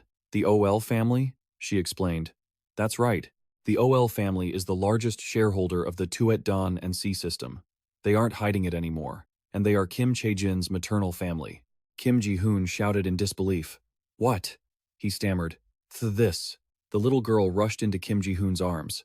The OL family is Mom's family. Quilliam is the butler who serves Mom. Quilliam gave a wry smile. The mansion has felt quite cold since you left, my lady. Kim Chae-jin, he pointed with a trembling hand. So, the person from the OL family coming to meet us is here right now. At that moment, the door of another car opened. That's right. It's me. Yoo-jin stood there elegantly. Hello, Kim Ji-hoon. It's been a long time, hasn't it? Kim Ji-hoon stood frozen as if unplugged. She greeted him gently. You have no idea how much I've been waiting for this day. Yoo-jin stepped slowly toward him. I've missed you so much. In that moment, Kim Ji-hoon felt as if they were the only two people in the world. Truth be told, he had been more anxious than excited. The thrill he felt in his student days had long since faded. So, he wasn't sure how he would feel meeting Yoo-jin again. Like a movie, scenes from his school days played in slow motion through his mind. Yoo-jin? Yoo-jin, Kim Ji-hoon held her tightly. I missed you too. Yoo-jin hugged him back even tighter. I'm so happy. He gently pulled her away and asked curiously, what are you happy about? Yoo-jin smiled. I thought you might not remember me as much as I remembered you. Out of sight, out of mind, right? Her eyes were filled with love. I thought about Kim Chae-jin and you every single day. Kim Ji-hoon's face flushed red for a moment, but he was still a little miffed. But you've been deceiving me all this time. Yoo-jin leaned in close. How could I deceive you? Quilliam and Kim Chae-jin stood by, happy for them. The Ben he knew was different from the Yoo-jin he saw now. She feigned annoyance and asked, so, you don't like me anymore? Kim Ji-hoon shook his head frantically. No, that's not it. I was just a bit surprised. Hearing the answer she wanted, she smiled. All right, I understand. So you still like me, right? Isn't that so? A man wouldn't refuse such a beautiful and wealthy wife, would he? The little girl finally spoke up. Dad, your face is all red. Are you shy, Dad? He denied it immediately. I'm not shy. Yoo-jin spoke up. Let's head home first. I'll tell you everything there. A little later, they were on a private jet, soaring through the sky. Kim Ji-hoon looked down from the window, unable to hide his amazement. He thought it would be big, but a vast campus and a magnificent palace lay before his eyes. Is this really where you live, Yoo-jin? Yoo-jin smiled. Yes, this is the OL family mansion. What you're seeing right now is our private runway. Kim Ji-hoon felt a bit embarrassed by the comparison. A private runway right in front of the house? Suddenly, our house in Korea looks so shabby. He chuckled foolishly, thinking, just yesterday we were living in a tiny room, and now I'm complaining because there's no runway at home. Kim Chae-jin noticed Kim Ji-hoon laughing to himself. Dad, why are you laughing? He scratched his ear. It's nothing. I was just thinking about how small our home in Korea looks now. The girl replied honestly. I actually like our small house though. We could live there together so warmly. Yoo-jin asked with a mischievous smile. Really? Then, Kim Chae-jin, do you like this house better? Kim Chae-jin stroked her chin, pondering the answer that would please them both. Her eyes lit up as she exclaimed, a house where I can live with mom and dad is the best one of all. Kim Ji-hoon didn't hold back his praise. As expected, our daughter says the sweetest things. She added happily, Mom likes this house too, because I can live here with Kim Chae-jin. Kim Chae-jin laughed happily. I love you both so much. A moment later, the plane landed. He could only gape with his mouth wide open at the sight before him. Standing in front of such an enormous estate, Kim Ji-hoon couldn't stop stammering. This is really Yoo-jin. Linked her arm with his. Honey, this mansion is huge, and there are so many things to see. Let's take a tour together, shall we? Kim Ji-hoon hadn't fully recovered his senses yet. All right. The little girl volunteered to lead the way. Come on in, I'll take you on a private tour. He thanked his daughter gently. Kim Chae-jin opened the massive palace doors. She scurried inside. Welcome to our home. She pointed to the nearest area. That door leads to the dining room. Kim Chae-jin introduced the next room. And if we go this way, it's the living room. It's the most beautifully decorated place in the house. The deeper they went, the more overwhelmed Kim Ji-hoon felt. It looked more like a museum than a house. Every piece of furniture and decoration looked like a work of art. Yoo-jin held her head high with pride. I put a lot of effort into it, knowing you would come. Seeing he didn't respond, she called out softly, Kim Ji-hoon? Yoo-jin began to confess. I should tell you this now, but the person you used to know wasn't the real me. Kim Ji-hoon faced another surprise. What do you mean? She clarified. Have you ever met my parents? He realized, in all seriousness, that he hadn't. Now that I think about it, I really haven't, have I? When we went out, it was always so hard for me to get permission from my parents. But I told you it was easy. Wasn't that strange? Kim Ji-hoon fell into deep thought. Now that you mention it, that's true. A memory flashed back. His own parents had been vehemently opposed to him going on a trip with his girlfriend before college. When Yoo-jin said she had permission, my parents finally agreed. Yoo-jin sighed. There was a reason. The truth is, she was living alone at the time. Are you really surprised, honey? She admitted frankly. Yeah, I'm sorry for hiding all of this from you. But then, Yoo-jin suddenly turned to face Kim Ji-hoon. I have my reasons, but there's one thing I want you to know. Her eyes were filled with love. I love you. Kim Ji-hoon? He lowered his gaze slightly, his heart in a tangle. Finally, Kim Ji-hoon asked the question he had been holding back for so long. He only had one thing to ask. Why do you love me? I had nothing back then. Stepping into this place, that doubt only grew stronger. To be honest, with such a huge gap in our backgrounds, there must have been a lot of opposition. What exactly did you see in me? But Yoo-jin answer was incredibly simple. Is there any reason needed to love someone? I love you because of your looks. He thought he had misheard her. Kim Ji-hoon pointed at himself. Really? Are you serious? You've liked my looks since high school? She covered her face, shy, but her words were overflowing with playfulness. Of course, she was serious. I love the way you look. You're very handsome and you're exactly my type. Yoo-jin pointed to his heart. To be precise, I fell for the beauty of your soul. She gave him a teasing look. Your soul has been the same since the day we first met. It's just that now, the beauty of that soul is shining through on the outside. Kim Ji-hoon's eye twitched. He was already surprised that she loved his looks, and now she was talking about the beauty of his soul. How could he believe this? Yoo-jin gestured toward Kim Chae-jin in front of them. If you still don't believe me, look over there. Look at that adorable, bright little girl. That was Kim Chae-jin. Is there any stronger proof of our love than Kim Chae-jin? Kim Ji-hoon let out a sigh of relief. I guess you're right. She smiled helplessly. I'll tell you the rest of the truth gradually since we'll be together from now on. Just then, Kim Chae-jin walked into a room. She excitedly introduced it. Here it is. This is the bedroom. Mom, Dad, and I will sleep together. But Yoo-jin refused. No, you should go back to your own room. Kim Chae-jin immediately protested. What? But I always sleep with Dad. She firmly pointed in one direction. Mom asked Quilliam to tidy up your room, so you should sleep there. Because of that. Yoo-jin still had a bright smile on her face, but her voice became firm with every word. Go to your room and sleep. The little girl walked away dejectedly, thinking, Mom is so mean. Kim Ji-hoon felt his heart soften.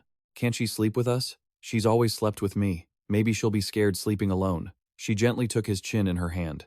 No. Yoo-jin said suggestively. We can't do that if Kim Chae-jin is here, right?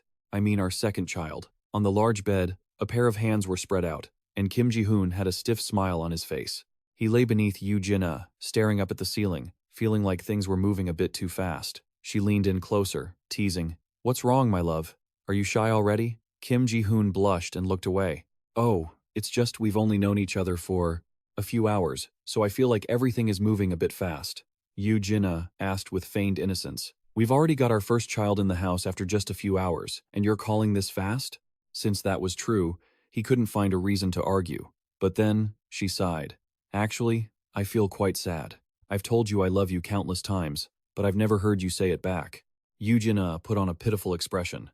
Earlier you said you were shy because of Kim Chae-jin, but now there's nothing to be shy about anymore. Am I the only one who's in love here? Kim Ji-hoon replied, I already said I missed you, didn't I? She disagreed. Missing me and loving me are two different things. Say it. Tell me you love me. Hurry up. He was as shy as a young boy. I love you. Yoo-jin immediately leaned in and kissed Kim Ji-hoon. She thanked him, satisfied. I love you too, Kim Ji-hoon. The moonlight illuminated the room, filled with love. One night passed, and the sun rose high. In bed, he stirred slightly. Kim Ji-hoon instinctively reached out and bumped into someone. He opened his eyes in surprise. Yoo-jin greeted him first. You're awake? Kim Ji-hoon was still disoriented. She laughed. What's with that strange reaction? He stammered, embarrassed. It's just Yoo-jin, teased him again. Why are you so shy? We're a couple now, remember? She wrapped her arms around him. We still have some time before breakfast. Let's sleep a little longer. Yoo-jin closed her eyes peacefully in his arms. Kim Ji-hoon watched her. I thought I was dreaming, but she's really here beside me. A few hours later, they had changed into new clothes. Walking down the hallway, he finally noticed something. There are so many paintings hanging in this hallway. Yoo-jin smiled brightly. There are even more throughout the house. This is just a small part. She pointed to a painting.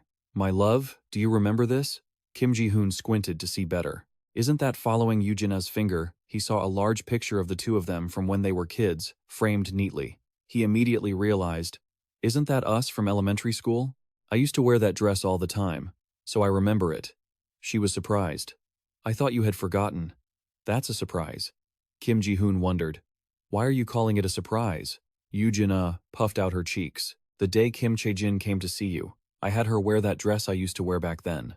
But you didn't even notice, did you? Were you stunned? Kim Ji-hoon searched his memory. That's right. Kim Chae-jin was wearing a white dress, and I was wondering why she was wearing such a thin dress in the middle of winter. She let out a sigh, her voice tinged with reproach. It's okay. It's been over 10 years. It's normal not to remember. He scratched his head. But why didn't I realize it back then? Just then, little footsteps ran toward them from afar, and Kim Chae-jin immediately bailed Kim Ji-hoon out. Dad, it's because I'm so pretty that you couldn't focus on Mom, right? Given an out by the little girl, he laughed out loud. That's the perfect answer. Yoo-jin glared at the two of them. I was planning to tease you, but who knew our daughter would jump in to save you? Kim Chae-jin giggled. If I didn't, who would protect Dad now? Kim Ji-hoon asked caringly. Did you sleep well? Were you scared sleeping alone? The little girl took both of their hands. No, this is my house anyway. Kim Chae-jin changed the subject. Anyway, let's go eat breakfast. I'm hungry. She added, I'll show you the rest of the paintings later. He agreed. Sure. The large doors leading outside were opened. Kim Ji-hoon gazed at the beautiful garden, unable to help but exclaim. The little girl was delighted. This place is even bigger than any restaurant I've ever been to. This garden really is beautiful, isn't it? Yoo-jin introduced it. This is the style I like. I love eating while looking at beautiful scenery. Seeing him silent, she asked, What's wrong? Are you shy? Kim Ji-hoon replied, flustered, I've never had breakfast in a place like this before. Yoo-jin reassured him, You'll get used to it, because from now on, all of this belongs to us. As she pulled out a chair to sit, she asked, By the way, my love, is there anything you want to eat? He was surprised. Anything I want? Isn't it all prepared already? Yoo-jin explained. Quilly Ami. He will cook anything we want. Kim Ji-hoon remembered. Quillam? Is he the one who picked us up yesterday? She nodded. That's how it was. By the way, is there anything you'd like to eat? He thought seriously. He didn't have any particular cravings. Kim Chae-jin spoke up. Then, let's have what I want. It's been a while. I'll ask Quilliam to make it. Eugenia agreed. All right, let's do that. A short while later, the food was served. Here is breakfast. Kim Ji-hoon was amazed again. Wait, did Quilliam cook all of this? Quilliam bowed humbly. Yes, cooking this much is simple for me. I am a guardian of the Dragon Clan after all. Now, please enjoy your meal. Eugenia forgot to mention. Honey, from now on, consider Quilliam part of the family too. You can just be yourself around him. I'm sure Quilliam would be happy too. He wasn't used to it yet, and he knew it wouldn't be easy. She just wanted Kim Ji-hoon to feel comfortable. As I said, everything here is ours now. He felt flustered. It sounded nice, but even if they said everything was theirs, he still felt like he was living in his wife's house. Eugenia nodded. Hearing you say that, I understand. Kim Ji-hoon realized the times had changed, but he was still technically a son-in-law living in the wife's home. On the side, Kim Chae-jin stared intently at her plate. I'm so hungry, but I can only eat once Mom and Dad start. He suddenly recalled a question. By the way, when will your parents be coming to visit? I didn't see them yesterday, so I wanted to say hello today, she said nonchalantly. They've already left. To put it simply or more accurately, they've ascended to heaven. Kim Ji-hoon was speechless. Eugenia asked, Why are you looking at me like that? A wave of guilt washed over him. I'm sorry, he exhaled. Apologize? What for? You haven't done anything that requires an apology. That happened a long time ago, and I'm fine now. Eugenia clasped her hands on the table. Actually, the reason I left without saying a word to you was also because of that. There were so many things I needed to sort out. He blamed himself for being too useless to help her. Perhaps that's why she didn't come to him. As if reading his thoughts, she turned to him with a serious face. My love, you're overthinking things again, aren't you? Are you wondering why I haven't reached out all this time? Kim Ji-hoon guiltily denied it. No, that's not it. Eugenia softened her voice. Don't misunderstand. It's just that I've been so busy dealing with so many people. The people she mentioned were the blue, yellow, and black-haired trio from before. Eugenia frowned. But actually, the main reason I couldn't see or contact Kim Ji-hoon until now is because of them. He asked curiously, but who on earth are the people you had to deal with? She stammered. Oh, they are underneath the table. Eugenia clenched her hands tightly. What should she do? She couldn't tell Kim Ji-hoon about the dragons yet. She made up an excuse. I'm sorry, but I can't explain clearly right now. They are my parents' friends. They are also shareholders in the company. Kim Ji-hoon exclaimed. Shareholders, huh? Eugenia introduced them. Their family, like our family, runs companies that operate globally. The more she talked, the more curious he became. Really? What field do they work in? Kim Chae-jin suddenly cut in. Daddy, her face had turned pale. I'm hungry. Kim Ji-hoon panicked and called out to Kim Chae-jin. He hurriedly asked, Why haven't you eaten anything? Kim Chae-jin was starving, because Mommy and Daddy weren't eating either, so I waited for you both to finish talking so we could eat together. Kim Ji-hoon quickly cut a piece of beef into small pieces. He brought it to her mouth. I'm sorry. You must be very hungry, right? Let's eat together. Kim Chae-jin happily opened her mouth wide. She said contentedly, This is so delicious. Kim Ji-hoon praised her happily. Kim Chae-jin is such a good eater. They were in perfect sync. Kim Chae-jin went along with it. It tastes better because Daddy cut it into small pieces for me. Suddenly, he felt a killing intent radiating from beside him. Kim Ji-hoon turned to ask Eugenia, What's wrong? Eugenia rested her chin on her hands. It's nothing. Of course, he didn't believe her. It doesn't look like nothing at all. She sighed. Don't worry about it. Truly. The little girl suddenly jumped up. Okay, Kim Chae-jin bluntly said. Mommy wants to eat meat cut by Daddy too, right? Eugenia shyly covered her face. That's not it. The little girl cheered. Oh my God, look at Mommy's face. Are you jealous of me? Kim Ji-hoon looked at her with affectionate eyes, and he skewered a piece of cut meat and held it out to Sina. Here, she obediently opened her mouth, and Sina's whole face brightened. So good. Kim Ji-hoon helplessly asked, Are you jealous because I only cut meat for Kim Chae-jin? She admitted. That's right. I just asked as a joke, but I didn't expect the answer to be true. What? Is that true? Eugenia rubbed her hands together. Actually, Kim Chae-jin has been by your side for over 3 years, but I have been away from you for nearly 10 years. She looked away. So I also missed the feeling of being loved by you. Hearing that, Kim Ji-hoon was stunned, his eyes filled with love and tenderness. Eugenia. Had she really missed him for 10 years?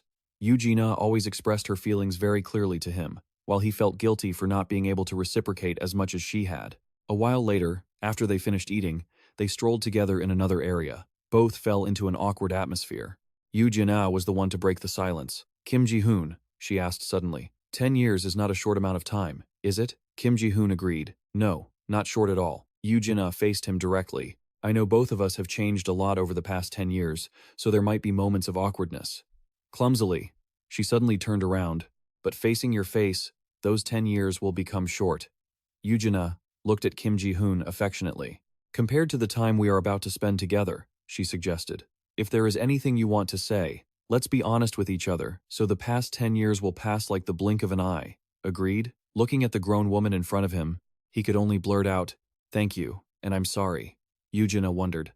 Sorry for what? Kim Ji-hoon realized he meant that she always expressed her feelings sincerely, while he only spoke when pushed by her. He tried to express his heart, although a bit shy. If he were to be honest, he really wanted to see her, and he truly loved her very much. Kim Ji-hoon remembered their lovely daughter. If he didn't love her, he wouldn't have reached out to welcome Kim Chae-jin. When she appeared so unexpectedly, he just wanted her to be at peace. So you don't need to worry about anyone's feelings. Tears had been rolling down Yoo Jin-ah's cheeks for a while now. It had been a long time since Kim Ji-hoon had seen her cry, so he couldn't help but panic. Why are you crying? Yoo Jin-ah quickly wiped her tears. I'm just so touched, he asked awkwardly. Really? Inside, he was flustered. What should I do to comfort her? It had been too long, he had forgotten. Reaching out to wipe her tears, she smiled. You dummy. Yoo Jin-ah proactively moved closer. In moments like this, shouldn't you kiss your woman? Kim Ji-hoon looked at her with adoring eyes, and the two embraced and kissed passionately in front of the palace estate. At the same time, at the headquarters in South Korea, the machine on the other end kept ringing. The subscriber you are trying to reach is currently unavailable. Song-han worriedly bit his fingernails. Chairman, where on earth are you? Unable to make the call, Song-han sighed and put the phone on the table. He was in deep, melancholic thought. The person who always worked hard even while on vacation had been out of contact for nearly 3 days. Currently, Song-han was extremely worried. On top of that, he had turned off his phone and refused to pick up. Just thinking about the possibility of something happening to him made him feel incredibly anxious. Oh no, Song-han realized the gravity of the situation. If the CEO leaves, the company is doomed. The scene shifts to a grand, luxurious castle. Kim Ji-hoon is on the top floor, looking down at the scenery in admiration. It's so nice. He feels quite relaxed right now. It felt strange at first, but now he feels as comfortable as if he were at a resort. Kim Ji-hoon can't help but calculate whether they should move their main headquarters here permanently. Yoo Jin-ah also says that everything here belongs to them. The more he thinks about it, the more satisfied he feels. That's a great idea, isn't it? So, Kim Ji-hoon takes out his phone, hoping to make his wish come true. Let's get it done right away. Better to be decisive. He quickly contacts Song-han. Hello, Secretary Song. A second later, he is screaming on the other end of the line. It's the CEO. Song-han's reaction catches Kim Ji-hoon off guard. Is something wrong with the company? You scared me. He quickly shares his thoughts. Your disappearance is the biggest problem. I was really worried because I couldn't reach you for 3 days. He can't believe his ears. What? 3 days? Kim Ji-hoon doesn't believe Song-han's words. No, that's impossible. I've been checking my phone regularly, but there haven't been any messages from the company. Song-han, relieved to finally reach him, is overjoyed. I was worried sick because you didn't answer anything. I thought something had happened to you. Kim Ji-hoon speaks up to reassure him. I've been on a wonderful vacation, so don't worry about it. Anyway, there aren't any major issues at the company, right? Song-han reports the situation back to him. No, just a few small things, but we've handled them all. He feels relieved after hearing that. Then that's fine. Yeah. And I had an idea while I was enjoying my vacation. Song-han can't help but curiously ask Kim Ji-hoon, what kind of idea? He doesn't hide his desire at all. I'm thinking about moving our headquarters to the U.S. Song-han is completely taken aback. What? Kim Ji-hoon thinks his idea is perfect, so he smiles and says, not bad, right? We'll discuss the details when I get back. He doesn't ask any further questions and replies, I understand. As if remembering something, Song-han curiously asks, oh, by the way, sir, is there a reason why you were missing for the last few days? He doesn't know how to explain it properly. Well, Kim Ji-hoon suddenly places his hand on Yoo Jin-ah's shoulder. He stares at her intently and says, there was a good reason for it. I met someone I've always missed. He doesn't dwell on that topic anymore and changes the subject. I see. May I ask when you plan to return? Kim Ji-hoon quickly gives Song-han an answer. I need to return soon because I have work to do. I'll arrange my schedule and head back tomorrow or the day after. After finishing his conversation with Song Han, he immediately hangs up. Yoo-jin-ah can't help but ask Kim Ji-hoon, honey, do we have to go back to Korea? He looks at her and replies, I've been away from work longer than expected. Then, Kim Ji-hoon starts to feel weird, but he is curious about one thing. The person he just called had tried to reach him but couldn't. Do you know why? Yoo-jin-ah seems to have realized the issue. That? Well, outgoing calls are blocked here. He finds it incredibly strange. Blocked? Why? She hugs Kim Ji-hoon's arm and explains, because this is a resort. Yoo-jin-ah explains thoroughly. This place is for resting, not for working. Our ancestors intentionally set it up that way. Hearing that, he thinks it makes sense. Kim Ji-hoon has no idea that she is currently thinking to herself that she actually blocked it herself because she didn't want to be disturbed. Next, Yoo-jin-ah suddenly turns away and says, Anyway, it seems like I need to prepare too. He curiously asks, Prepare for what? And sees her quickly reply, To go back to Korea with you. Of course. You weren't planning on leaving me behind, were you? Kim Ji-hoon hurriedly denies it. Oh no, not at all. I just thought you would be too busy with your role as the head of the family. Yoo-jin-ah can't help but put her hands on her hips. No matter how busy I am, I always have time to travel to Korea with you. She is very angry as she questions him. We decided that we would always be together from now on. Remember? You haven't forgotten, have you? Kim Ji-hoon hurriedly speaks up to reassure Yoo-jin-ah. Of course. I haven't forgotten. Only then does she stop being angry and say, That's right, never forget. After saying that, she quietly calculates in her heart, since she will be away for quite a long time, she needs to prepare thoroughly before leaving. Time passes, and night falls quickly. Darkness covers the sky. Now, she is slowly lying down beside him. Yoo-jin-ah begins to cast a spell on Kim Ji-hoon. Sleep deeply. She just stares at him and tells him to sleep well until tomorrow morning. Sweetheart, I'm going to do some work. A second later, Yoo-jin-ah suddenly vanishes into midair, then uses teleportation to arrive at another location. Quilliam sees Yoo-jin-ah appear and greets her. You have arrived? Master. She immediately mentions the main issue. Is the sealing of the estate going smoothly? He quickly reports the situation to Yoo-jin-ah. Yes, everything is going smoothly. There are no issues. Quilliam informs her of the potential events. If you leave this place, no one will be allowed to step foot in here until you return. She doesn't forget to reiterate, no one is allowed. He understands, bows, and replies, Yes, everything will be as you wish, Master. Only then is Yoo-jin-ah satisfied. All right, then let's begin the final ritual. The next second, she closes her eyes and begins casting. Yoo-jin-ah's body floats in midair. Her magic begins to affect the surroundings. Protective layers appear around the castle, covering every nook and cranny, making it difficult for outsiders to intrude. Yoo-jin-ah doesn't forget to speak the curse. No one is permitted to trespass on this land without my permission. She doesn't stop there. She points her hand toward Quilliam and says, My guardian, Quilliam Van Dui, answer me. He is kneeling on the ground, replying, Yes, Master. Yoo-jin-ah continues to relay her orders. You will represent me in managing this land, to push back and punish any intruders. Quilliam slowly absorbs her instructions and quickly bows to respond.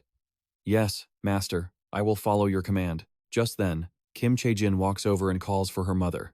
Yoo-jin-ah is surprised. Kim Chae-jin, you're still awake? She hears her daughter honestly reply, I was sleeping, but I sensed your energy, Mom, so I woke up. What are you doing? She explains to Kim Chae-jin. Mom is preparing to go to Korea with your dad. We'll be away from home for quite a long time. When she hears that, the little girl is excited. Really? I'm so excited. Can I bring this with me? Yoo-jin-ah feels quite curious. What is that? Just then, several golden feathers appeared in midair. Kim Chae-jin summoned the Thunderbird and laughed, saying, This one. Kim Chae-jin couldn't help but suggest, The Thunderbird also wants to go to South Korea with us. The little girl looked at her mother with sparkling eyes. Can we take it with us? They only saw her standing there sternly, calling Kim Chae-jin. Seeing that, Kim Chae-jin disappointedly asked, What?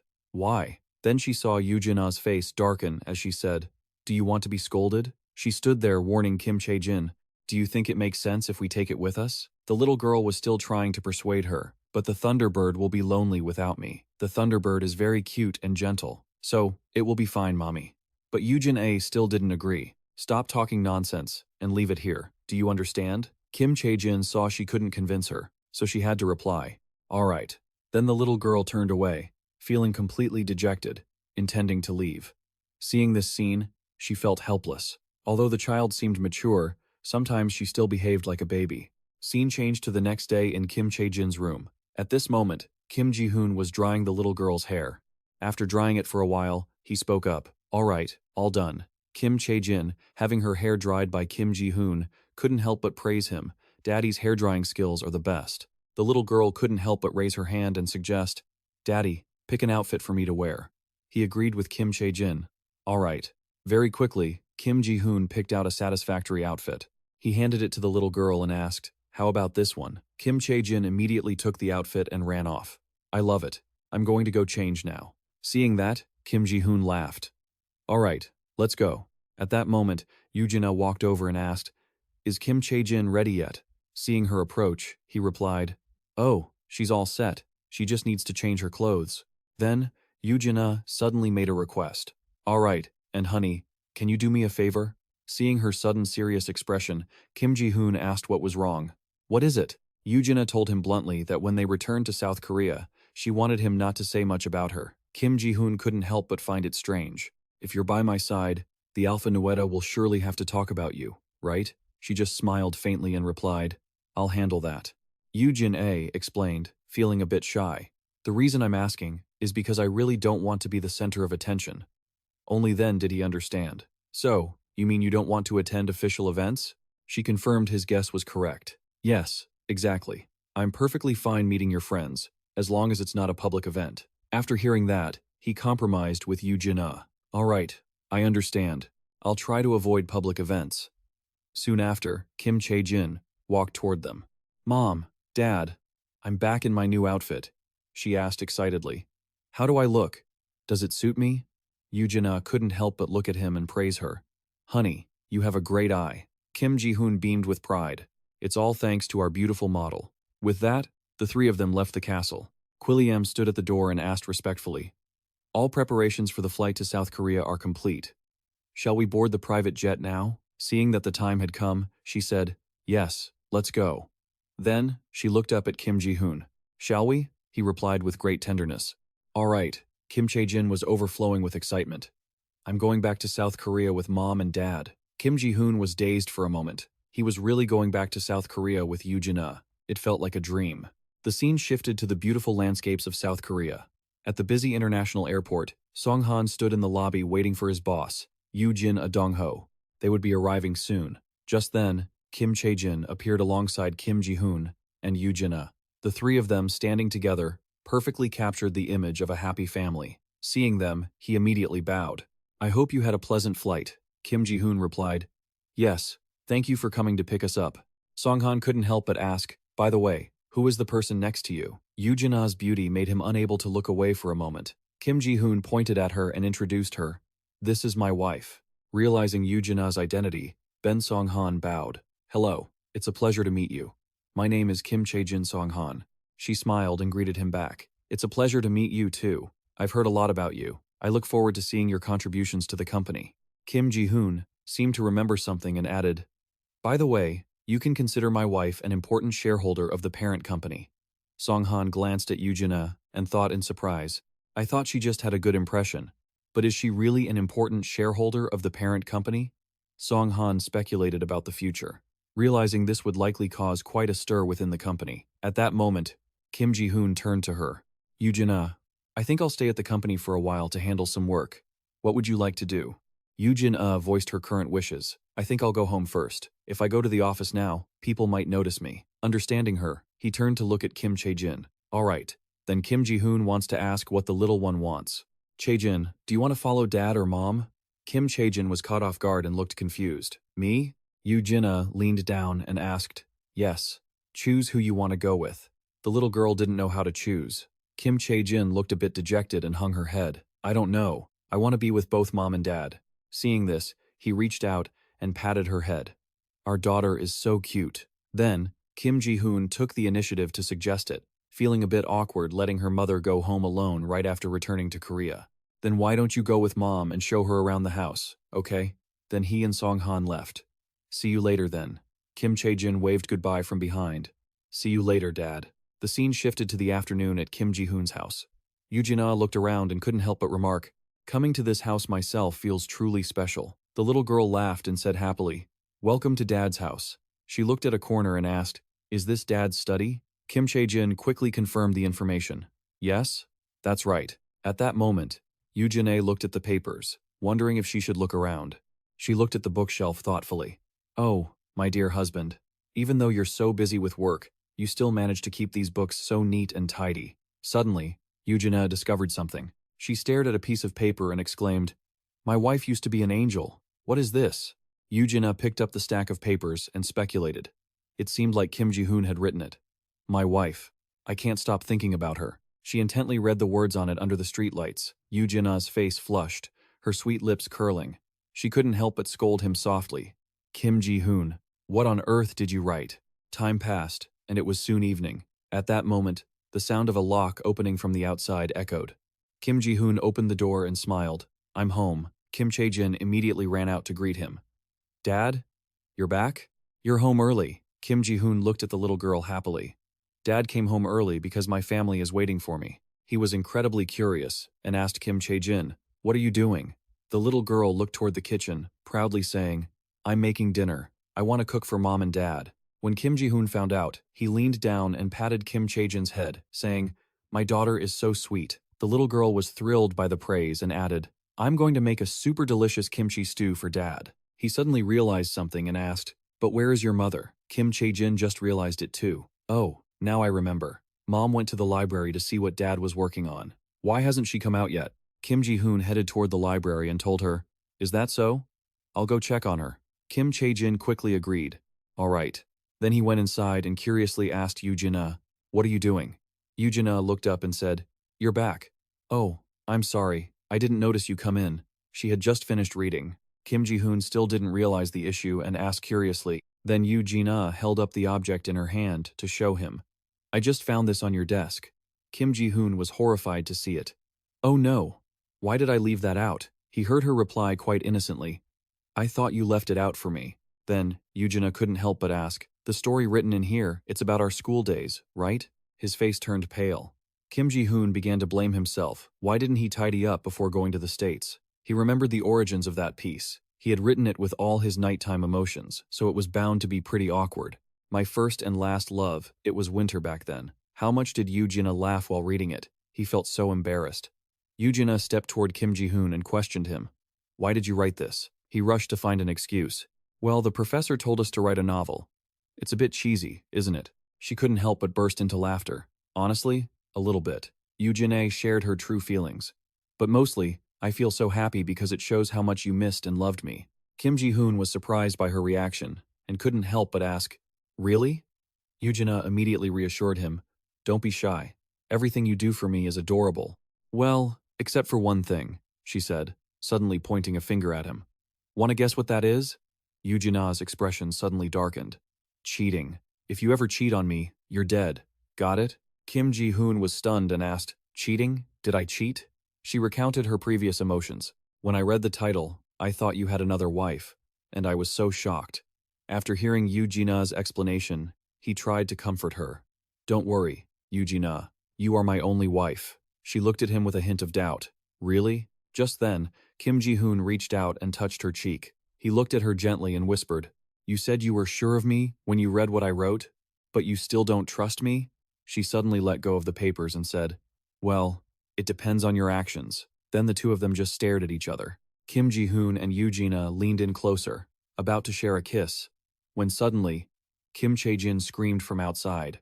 No! He ran out, incredibly worried. Kim Chae-jin, what happened? The little girl turned to explain that she had accidentally added too much sugar. Kim Ji-hoon finally breathed a sigh of relief. I thought you were hurt, she sighed in frustration. Seriously, the mood was just getting good. Right then, he reached out and took Yoo Jin-ae's hand.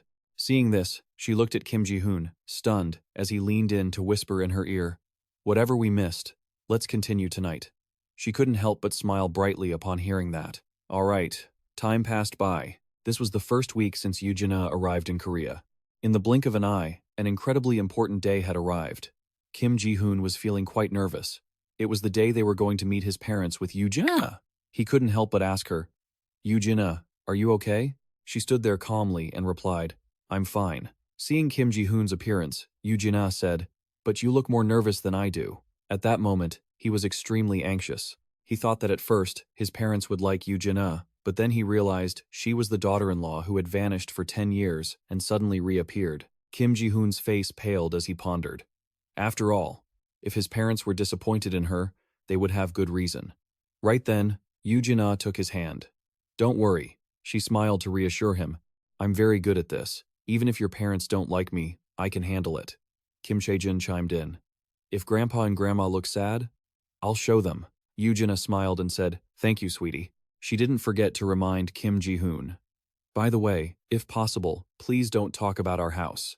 It's really not a relevant story." He understood the issue. Imagine if someone you knew suddenly became the daughter of a wealthy family. Then Kim Ji-hoon raised his hand to the doorbell. "I understand, don't worry." He pressed the bell to call those inside.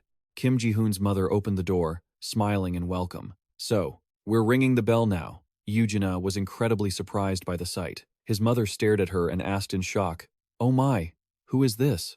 Kim Ji-hoon's mother stared blankly. "Oh my, who could this be?" Kim Ji-hoon, standing beside her, introduced her. "It's been so long, but she hasn't changed a bit, has she? It's Yoo-jin, the Yoo-jin you remember." When she heard that, she reached out and grabbed her hand in surprise. Kim Ji-hoon's mother looked at Yoo-jin excitedly.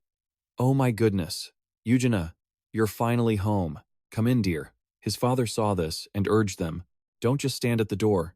Get the girl inside quickly." She suddenly realized, "Oh my, look at me.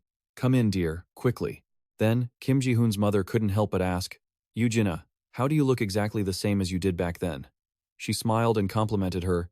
"You look the same too, mother. You haven't changed a bit." Kim Ji-hoon was relieved to see this scene. Compared to what he had been worrying about, things were going much easier than he thought.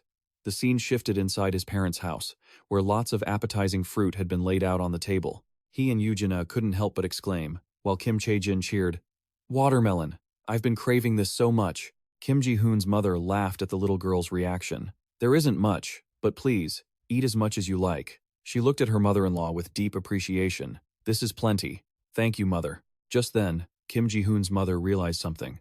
"But tell me, why couldn't I get in touch with you for all this time?" She looked flustered, not knowing how to explain the situation. Kim Ji-hoon, sitting beside her, immediately stepped in to help. She had some family matters and had to go abroad for a while. It was a bit complicated. His mother caught on to the key word complicated, and he explained with a heavy heart that Yoo-jin family had business in the States, and after her parents passed away suddenly, she had to go back to take care of everything. When Kim Ji-hoon's mother learned the truth, she took Yoo-jin hand. With tears in her eyes, she looked at her and said, "Oh my, you poor thing. You've really been through so much." Kim Ji-hoon's mother wiped her tears and whispered, "I really wanted to meet you and your daughter. I don't know how you raised her to be such a beautiful and well-behaved girl." Just then, Kim Ji-hoon's father coughed softly. So, he brought up the important issue. "When do you two plan to get married?" Hearing this, Kim Ji-hoon replied awkwardly, "We haven't thought about that yet." A second later, he started and looked at Yoo-jin. She was gazing at Kim Ji-hoon with hopeful eyes, so he immediately turned away and said with a smile, "Of course we've thought about it. If we start preparing now, December would be just in time." Kim Ji-hoon's mother, sitting opposite them, immediately reminded them, "Such a special occasion shouldn't be missed. Even though you are already a family, a wedding ceremony is a once-in-a-lifetime moment." Kim Ji-hoon's father agreed with her, saying, "Your mother is right." Suddenly, Kim Chae-jin proposed an idea. "Then I'll be the flower girl." Kim Ji-hoon was stunned and looked at her. "Kim Chae-jin, you want to be the flower girl?" Kim Chae-jin quickly confirmed it. "Yes, the flower girl is the one who brings blessings to the bride and groom, right? I want to bless my mom and dad myself." Kim Ji-hoon's mother couldn't help but burst into laughter. If Kim Chae-jin is also part of the wedding, it will be very meaningful. Yoo-jin smiled and replied, "I think so too." Meanwhile, Kim Ji-hoon was bashfully thinking, "A wedding? Everything is happening so fast that I'm still a bit confused, but for some reason, my heart keeps pounding." Time passed quickly, and it was soon late afternoon.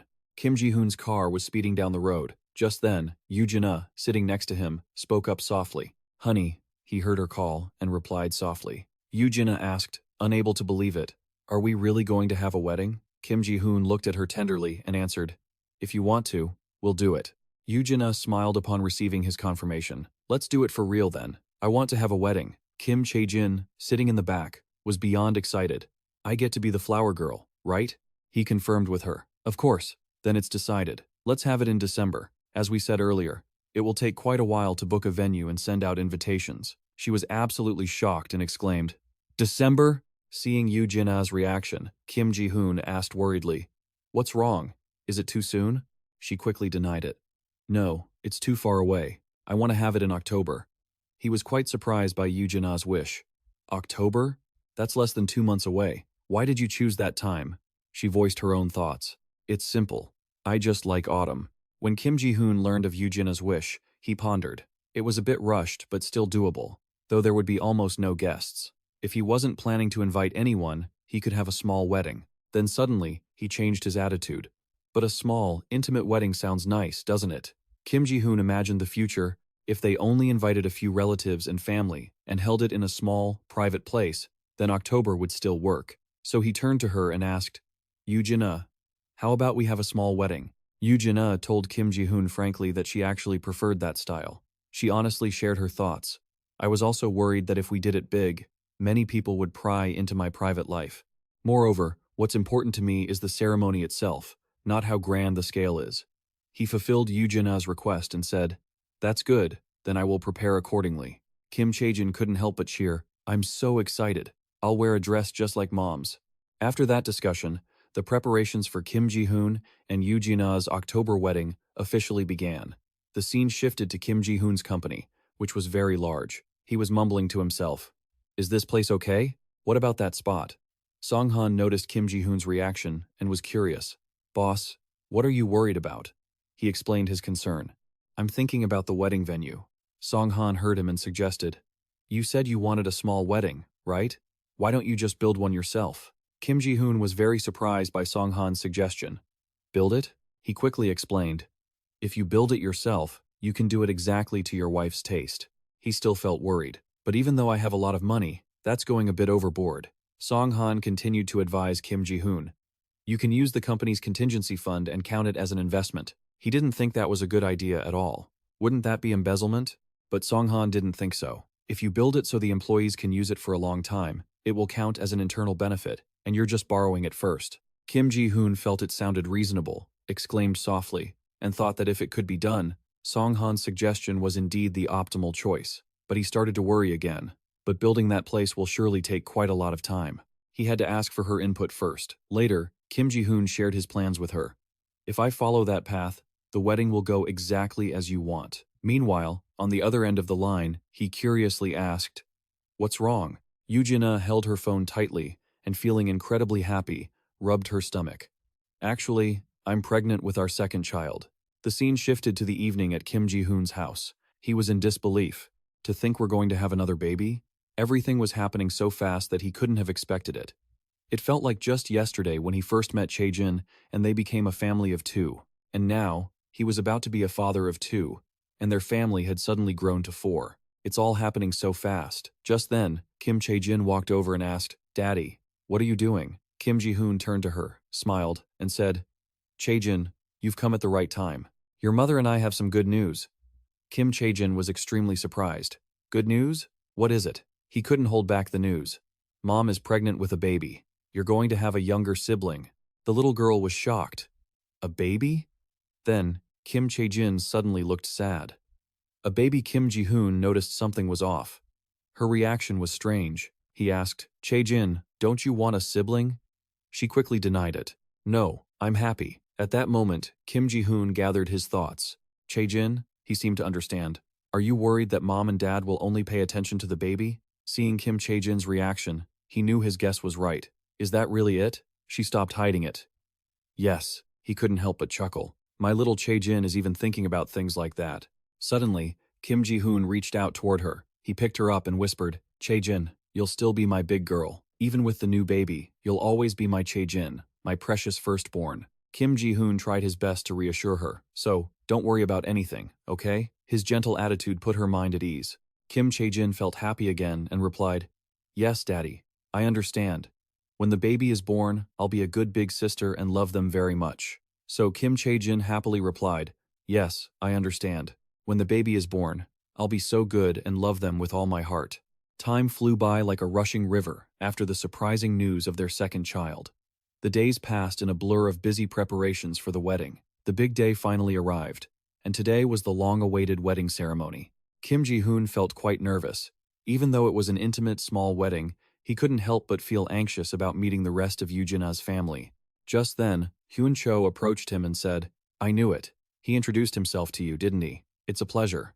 "Well, I'm Yoo-jin-ah's relative, Hyun-cho." "Ah, no, just a distant relative." Kim Ji-hoon bowed politely according to etiquette. "It's an honor to meet you, sir. I'm Kim Ji-hoon, and it's a pleasure to meet you as well." Hyun-cho looked him over and replied, "I've heard you're a decent man, so I was quite curious to meet you in person." Kim Ji-hoon felt shy at the compliment and replied, "Thank you for thinking so highly of me, sir." The older man spoke casually to him, "I only say what I see. Anyway, let's meet again if we have the chance." Kim Ji-hoon stood there watching Hyun-cho walk away. He let out a sigh of relief, thinking, he seems to be a high-ranking elder in the family, but he seems to like me. What a relief. Now I can be more confident when I go out to greet the rest of Yoo-jin-ah's family. The scene shifted to the bride's waiting room, bathed in bright light. Yoo-jin-ah was thinking to herself, they must be here soon. Right then, Hyun-cho walked in. "It's been a long time, hasn't it?" Seeing him, she spoke up immediately. "You're finally here." Yoo-jin-ah couldn't help but ask directly, "Where have you been all this time?